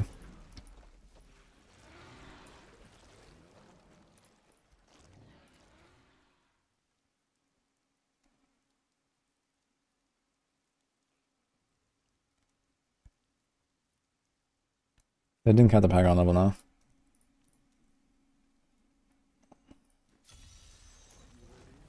Okay, let's see how my toughness is. 1.3. 1.6. 2.7. That looks okay, I guess. Not super comfortable.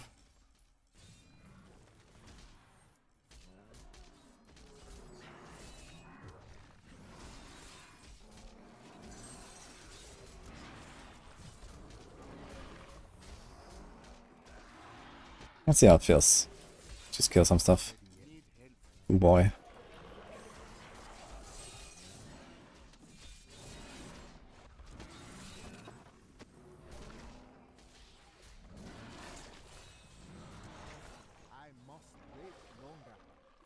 Okay, it doesn't feel very comfortable, I gotta say.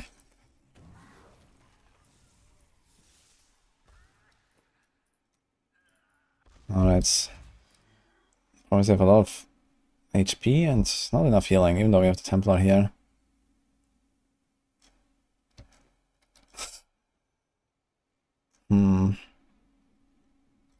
Try another monster type. This was ghosts.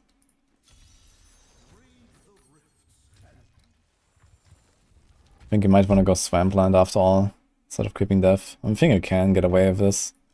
Gonna be a lot tankier.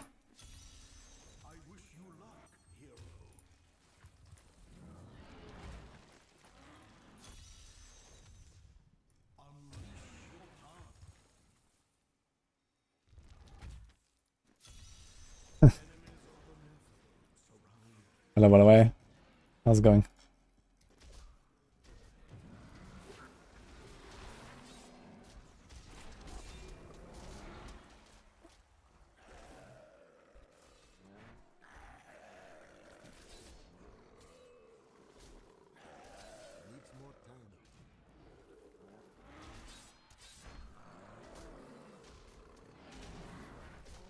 What's going on? How did it not get pushed?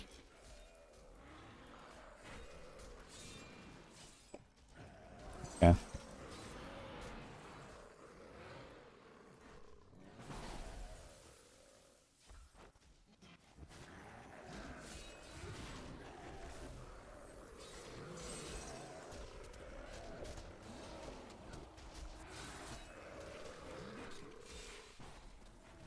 I need healing.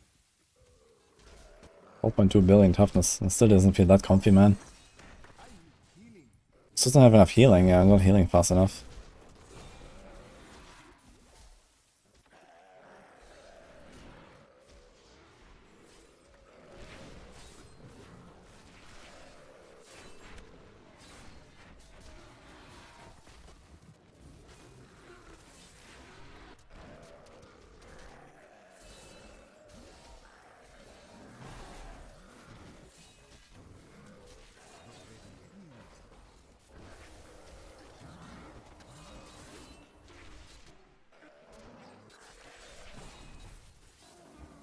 Okay.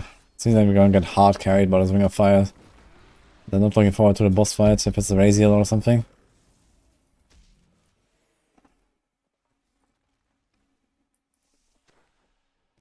I am returning to town.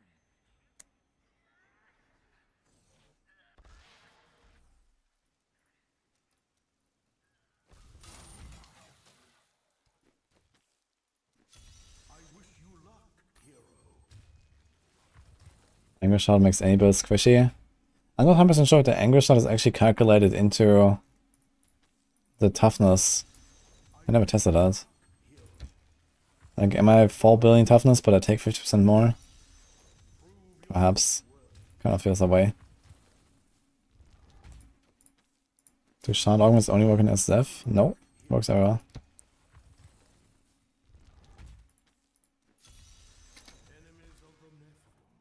Oh. Okay, it could be huge.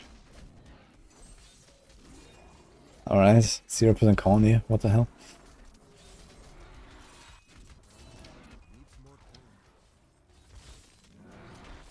Oh my god, the rubber banding now.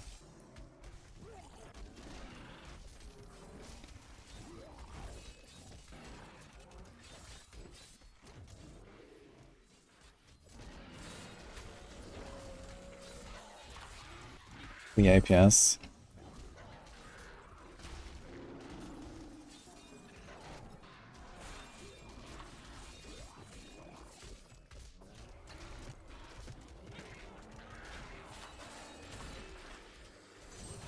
It looks better when it's actually a good map. Don't have to like completely clear this. Let's go. There's a corny there.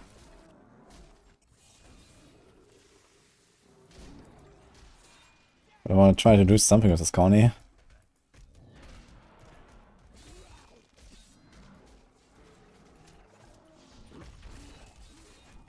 must wait longer.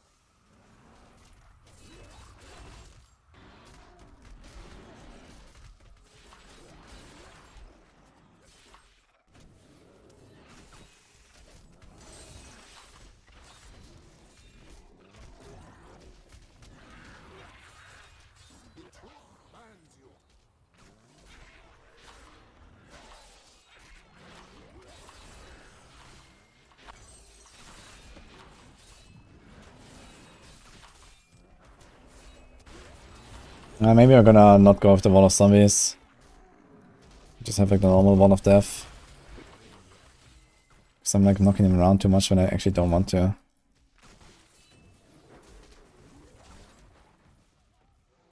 I don't know if it leads him.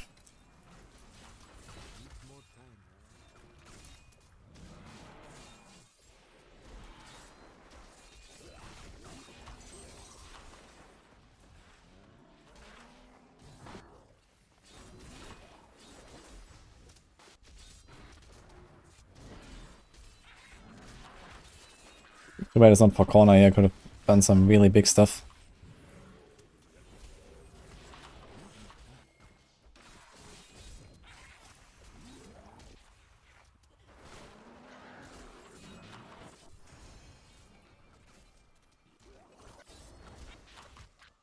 I cannot do that.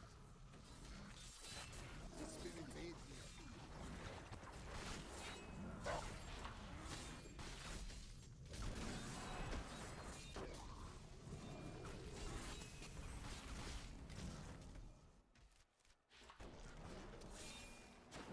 To make sure we end up with like close to 100 stacks again. Oh. Wait, it is a 4 corner. Oh shit. Didn't realize. Well. Oh, they just go down there and that's it. Nah, that is a bit strange.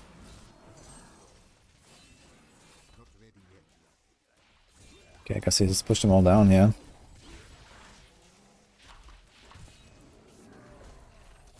I am hurt. I must wait longer.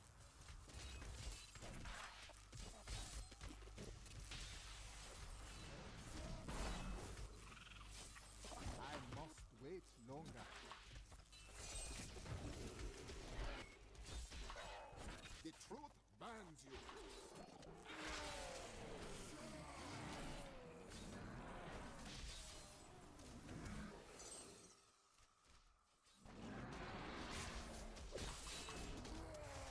Needs more time.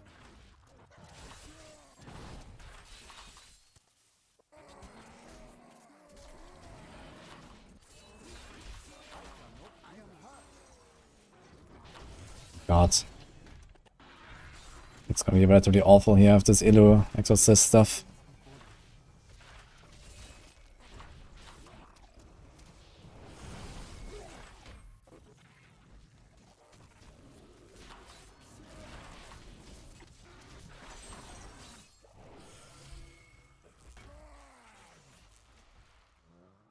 Oof. I don't know.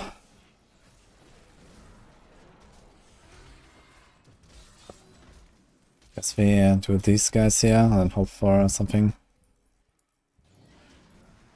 I mean, you're gonna burn them really fast.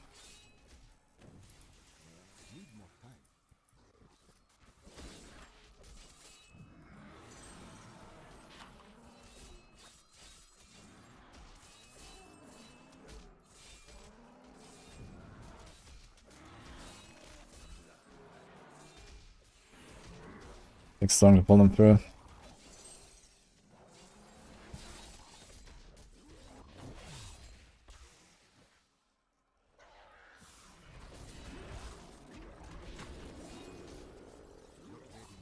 I think I just have to YOLO this. This is just like so bad here. This guy's always getting stuck.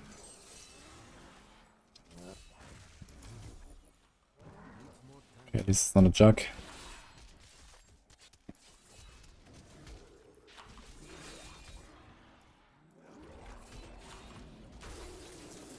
This guy's a jug.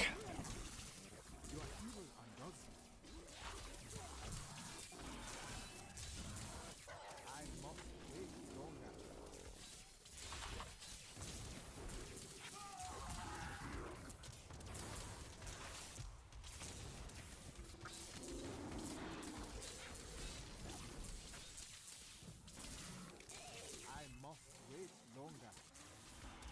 My strike is true.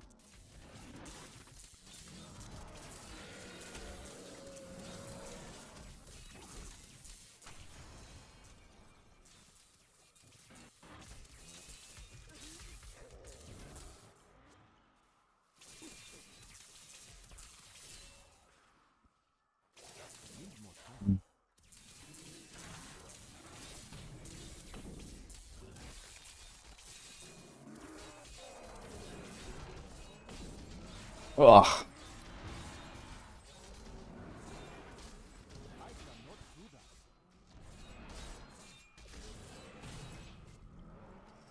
Okay.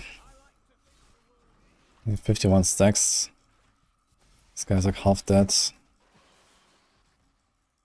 I'm gonna get a power here. So if we can get easy stacks on next floor, we can just come back and spawn it here. I guess if we're killing this one yellow with it. This doesn't look like easy stacks.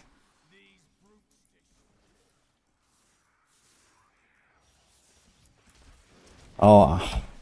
Do the stacks disappear if I go out of the rift? I have no idea actually. I don't think I can TP the town, can I? This might be a fail actually. Maybe I go on the next floor and try to get stacks there easily.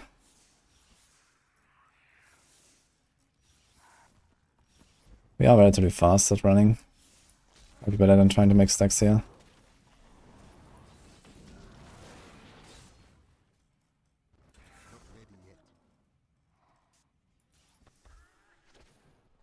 Okay, this looks better.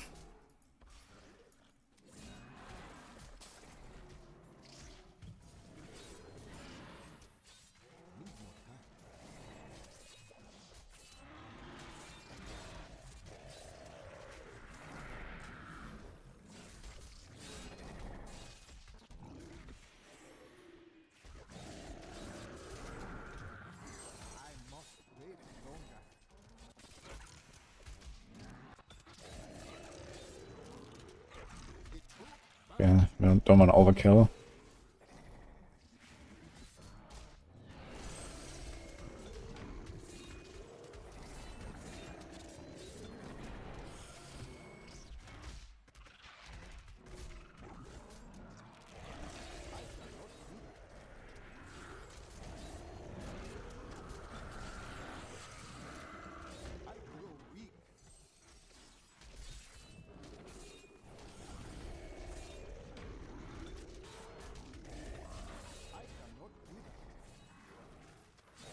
Trying to kill him a bit off COE here. Okay, need 4 kills, that should be fine. Okay, we're gonna have like maybe something like 4 minutes or so with Power Pylon. If it's not a terrible boss, I guess it should work actually. Yeah, this was a relatively awful finish, unfortunately.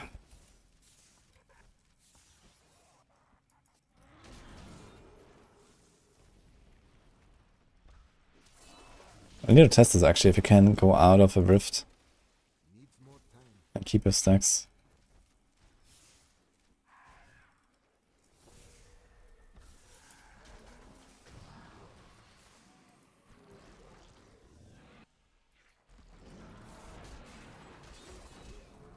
Okay, this guy is not a shielding, not a teleporter. We should be fine.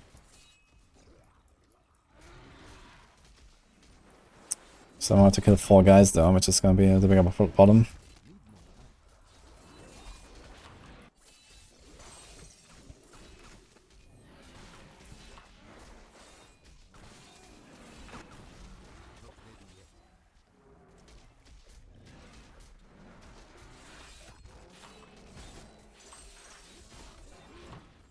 Push them all here, easy.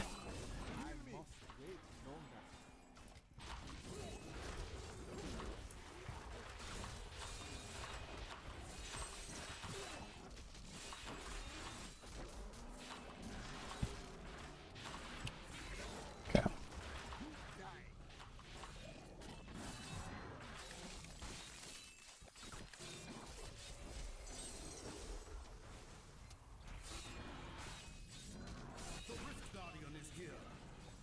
That is pretty bad, I guess.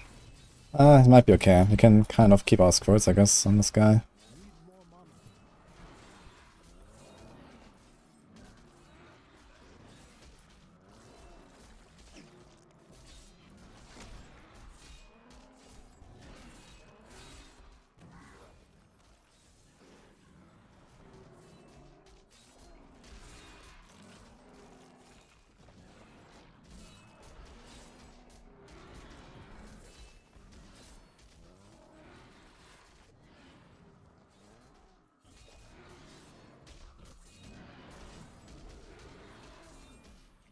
the best position to fight.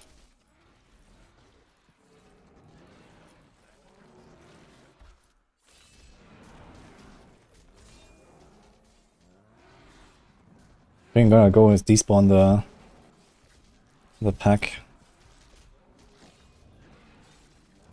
I wonder if he one-shots me. He probably one-shots me actually. When I have 0 stone gauntlets and he hits me.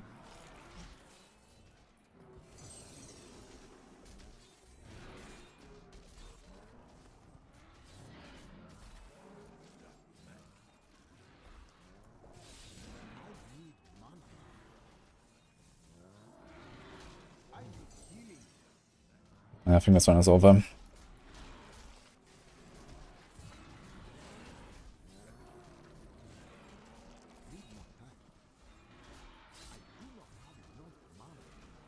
also running out of mana.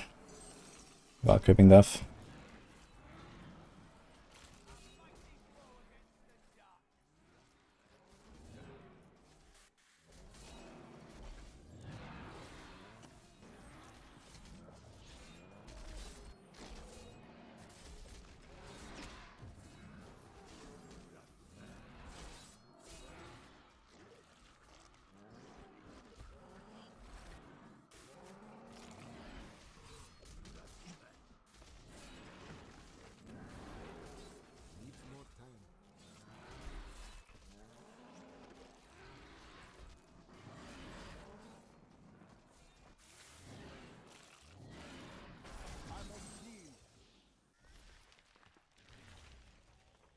Ah, they're still here. F.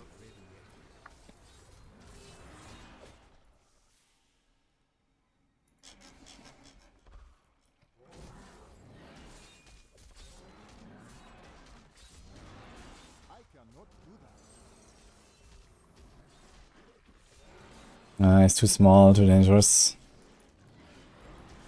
And then I mean, if I had like another minute, I guess I would have done it or something with more stricken. The finish wasn't so terrible.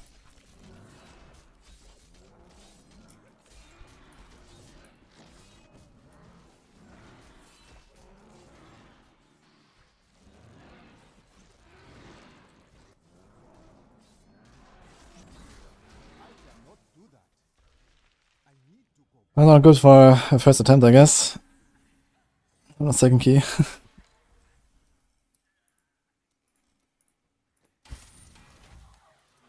There's like so much time loss with the Condi and pulling stuff together for doing a fire and then finishing off the last pack and so on. Like if I could have finished on floor 1 if I had killed all the packs. There were like 2 yellows and I killed only 1 at the end. So it would have been fine. But I just lost 3 minutes because I couldn't finish those last 2 yellows. And I guess it might have even been better just trying to pull them up there over like a minute or 2 and I would have probably done it.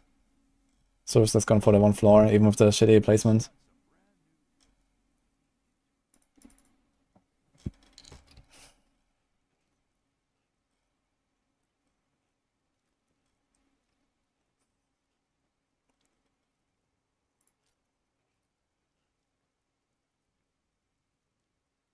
I think I'm gonna try this. I'm gonna try Craving Death.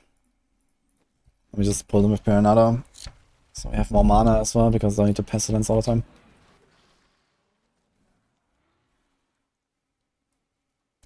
Looks like I didn't stack when. Oh, yeah, wait.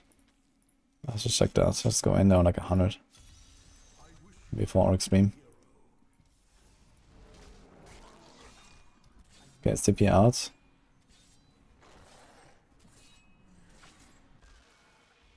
It might be cleared when you go in. Okay, they're not cleared actually. Okay. So I could actually TP out and walk back in as long as I hit something.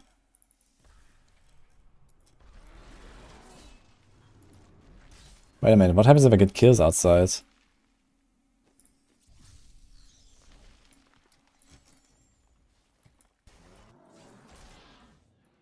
My strike is true.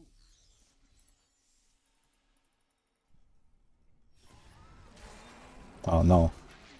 Ah no, okay, it resets to... Okay, wait a minute, again. So does the same happen if I just TP out now?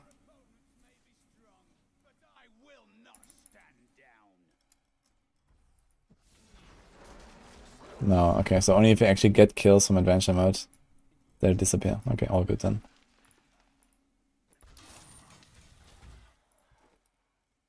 I vaguely remember testing this way back.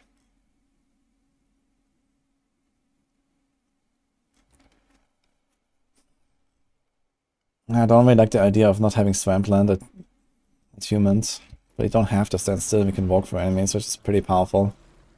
So I need to use that more. More star stepping. But the boss fight is awful, man, holy.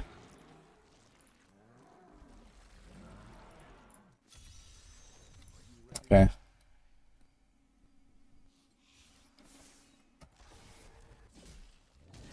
Then you go straight to an explorer.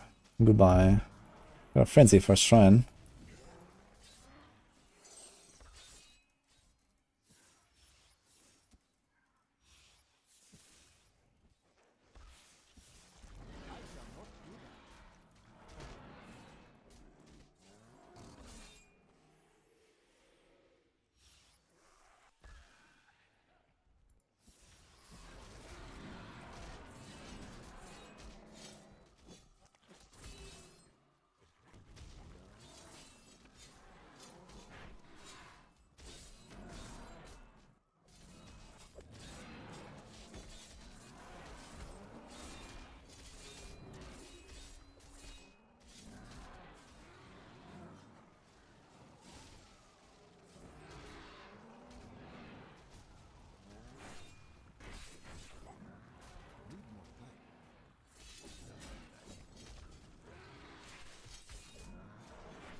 I kind of like my wall of zombies, man. Pushing this forward faster. It is pretty nice.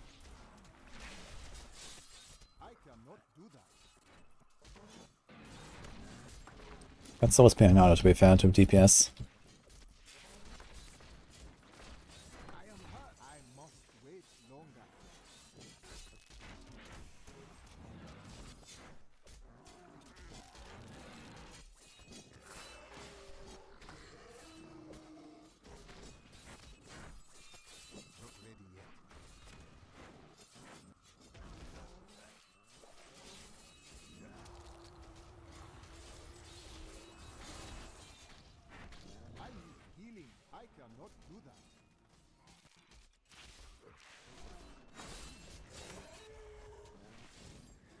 Okay, we have 92. I guess we move it.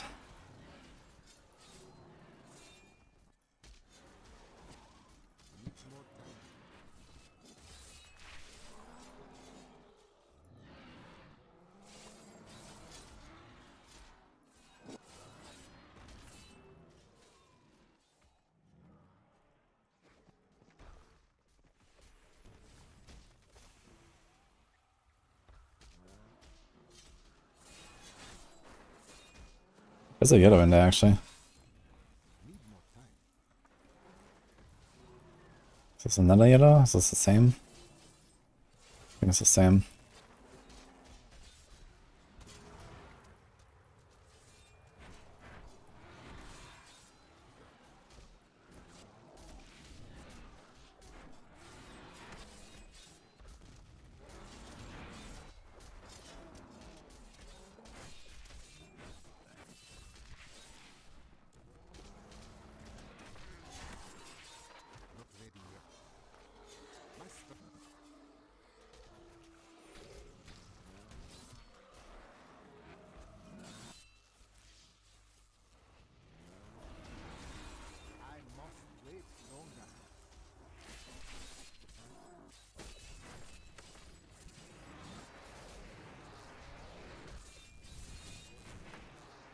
That was pretty nice.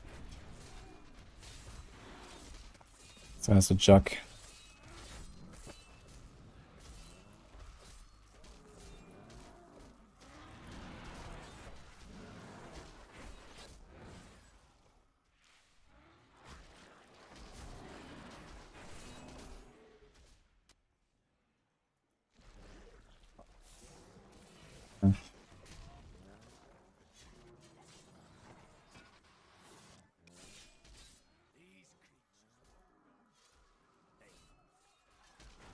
Okay, this could be good, yeah.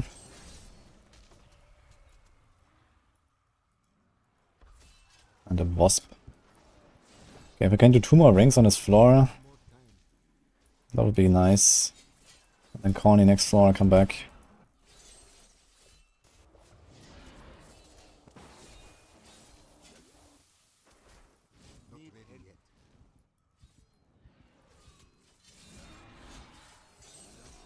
Stuff hurts, man, holy.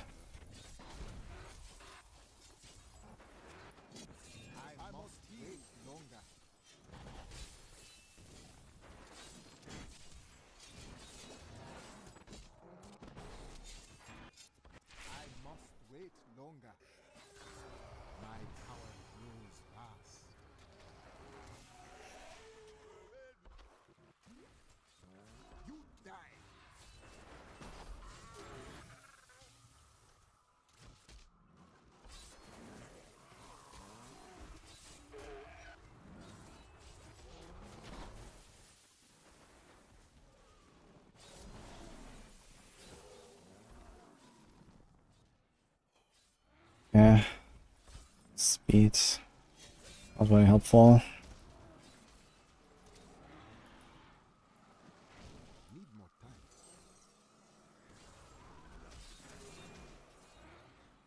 We just have to hope for the Corny pretty soon after this, or is there some good stuff I can kill?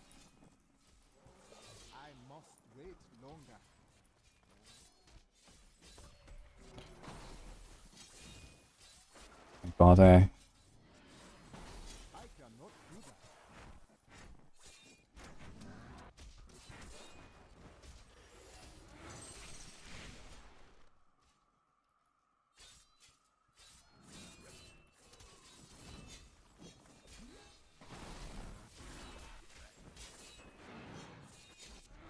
Not ready yet.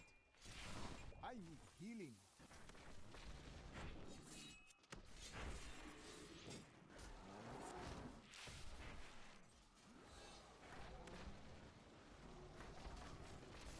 Need more time.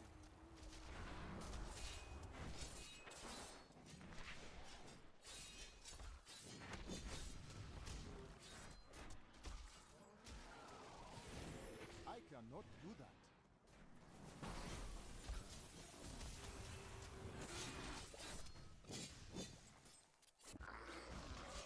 My power grows fast.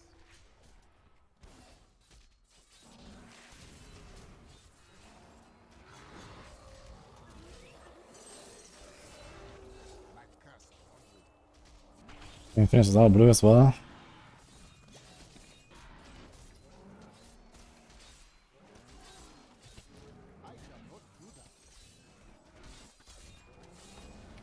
Okay, a Corny, and it's actually a done deal, I guess. It's not a Corny. Damn it. Okay.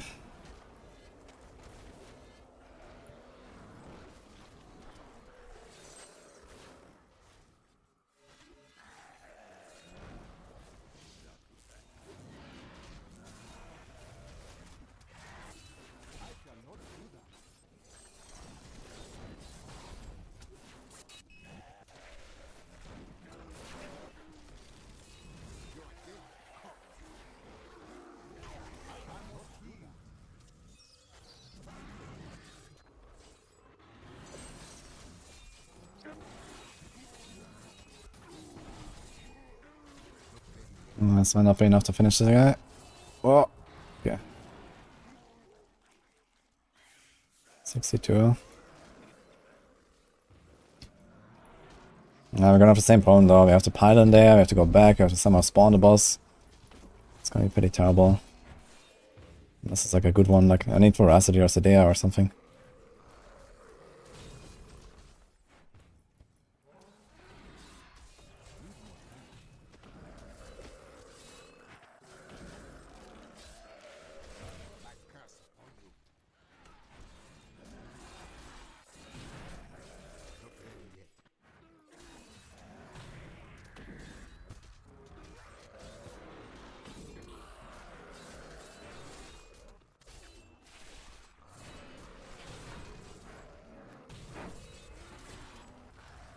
Okay, let's just go.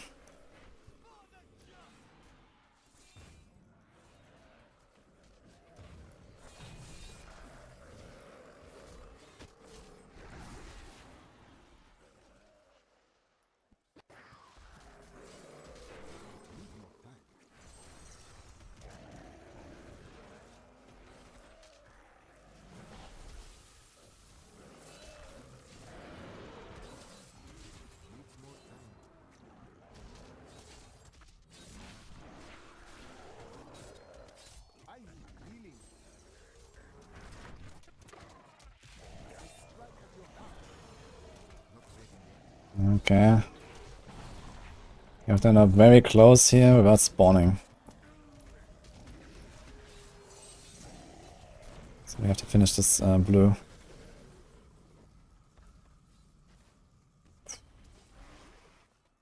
Okay, seems kinda good. Now we have to make 2% on the slashers.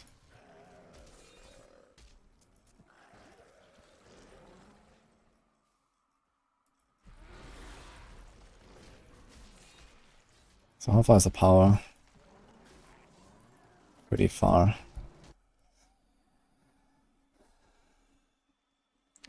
I mean, power and squirts and potentially getting oculus might be the only play I have here, if I'm honest.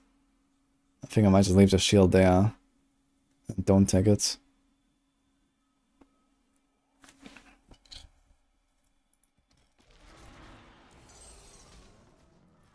So now what can we do though?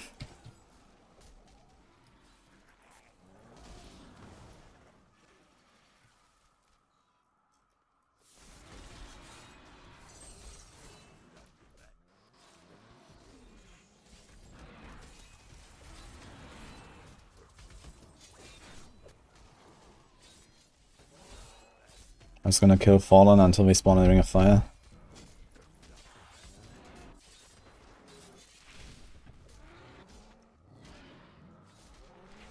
I think that's actually what's happening here.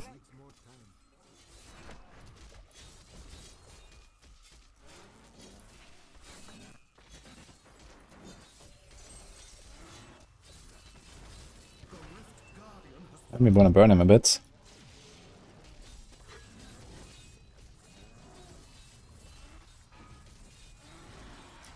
But man cover is relatively bad boss, to be honest.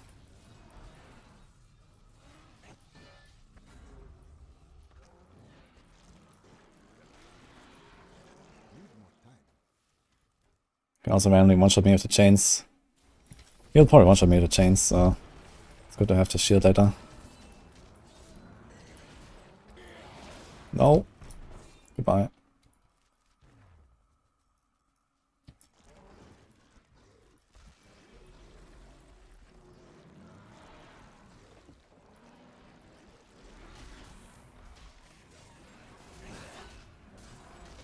Nah, there's no way I can do this, I think.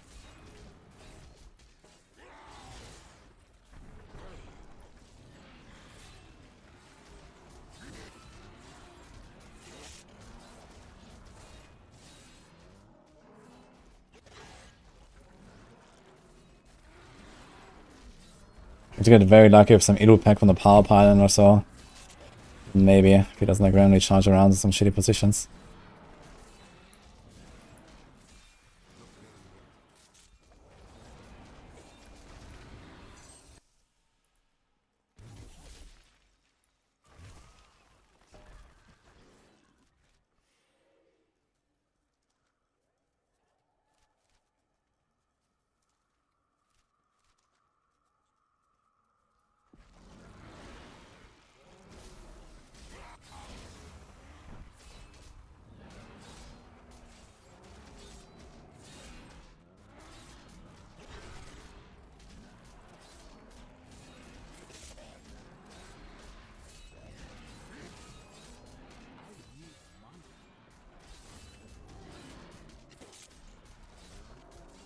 Well, actually, it might work if I don't get unlucky. It all depends on like where he's charging and the walls and stuff.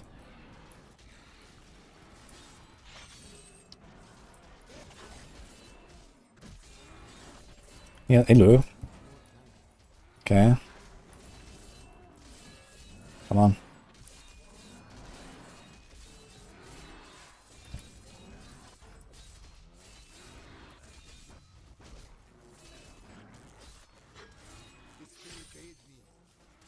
Oh man, the waller. F.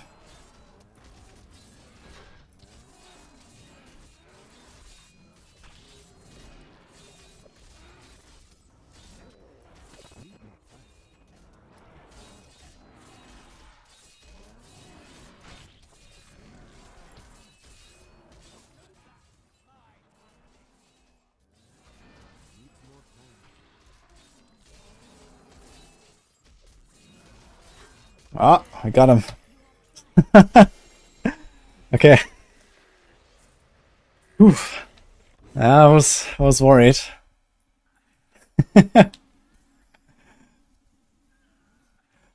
Yeah, it was only because we got the illusionist guy, else I would have no chance there. I think I had like one nuke kind of with the Oculus and it was okay, and we also get extra pain enhancer stacks and our armor damage and stuff. What I'm doing to avoid damage, it's very easy, you just click the shield button. Okay, that was actually a pretty short push. It was just like 5 keys or something, right? And I only played 2 of them. So I could definitely improve this, but... it feels really clunky fishing for a good boss, man. Like, if you get a... This was like a medium boss, I guess. He's very big, but he has the walls and he charges. Like, this build is like so dependent on like the layout. Yeah, in fact, the stuff they get stuck so easily here. Like, I was nuking in the Oculus ring, and then he walled me, and all these spares spawned behind me in the wall. And didn't do anything.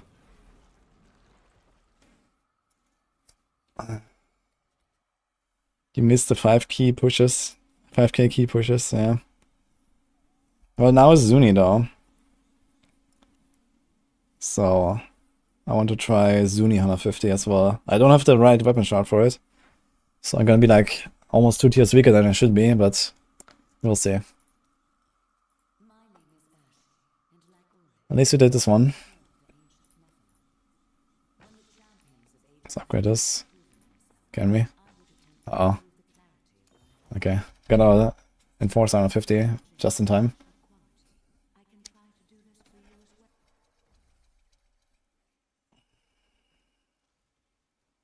Need to kind of wish the walls are down so he spawns them further away. Yeah, I guess that could be a strat. Yeah, I can. But the thing is that you have to predict also when he charges you. Like if you just kite him around, he might charge you and then he goes like very far. And you want to avoid that as well. You don't want to let him like run off screen or something. So you gotta be very careful, but I guess he could definitely play man cover a lot better than I just did. It's just it's weird in general with the zombie bears.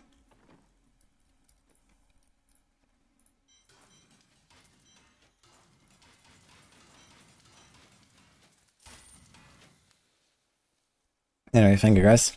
Thanks for the subs. Pispus and Qualimero. I think we do Zuni tomorrow, guys, actually. I think this was a nice finish for now.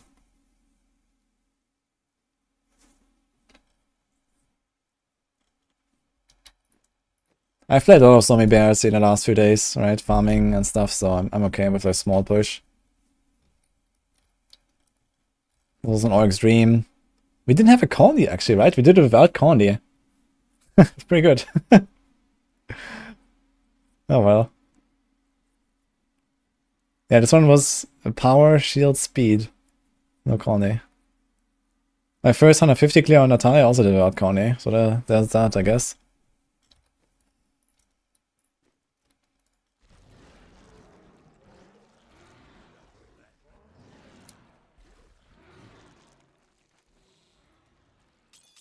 Okay. Let's leave it there. What's the best way to farm materials in D3? Common magic whales. Solo, that's visions, because you get these goblin packs sometimes and they have a bunch of mods. In groups, it's bounties. How do you farm XP so fast? I can speedrun like 120s in 90 seconds on Impale, so it's a lot of XP. And also Altar gives you perma pools, that's like 40% more XP than usual.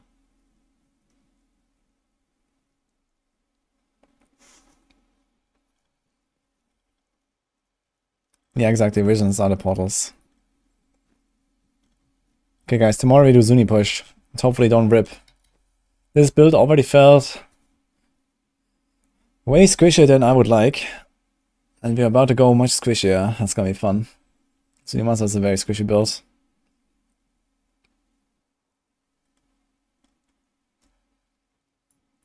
Anyway, I'm gonna raid someone. So I hope you enjoyed the stream. I'll be back tomorrow.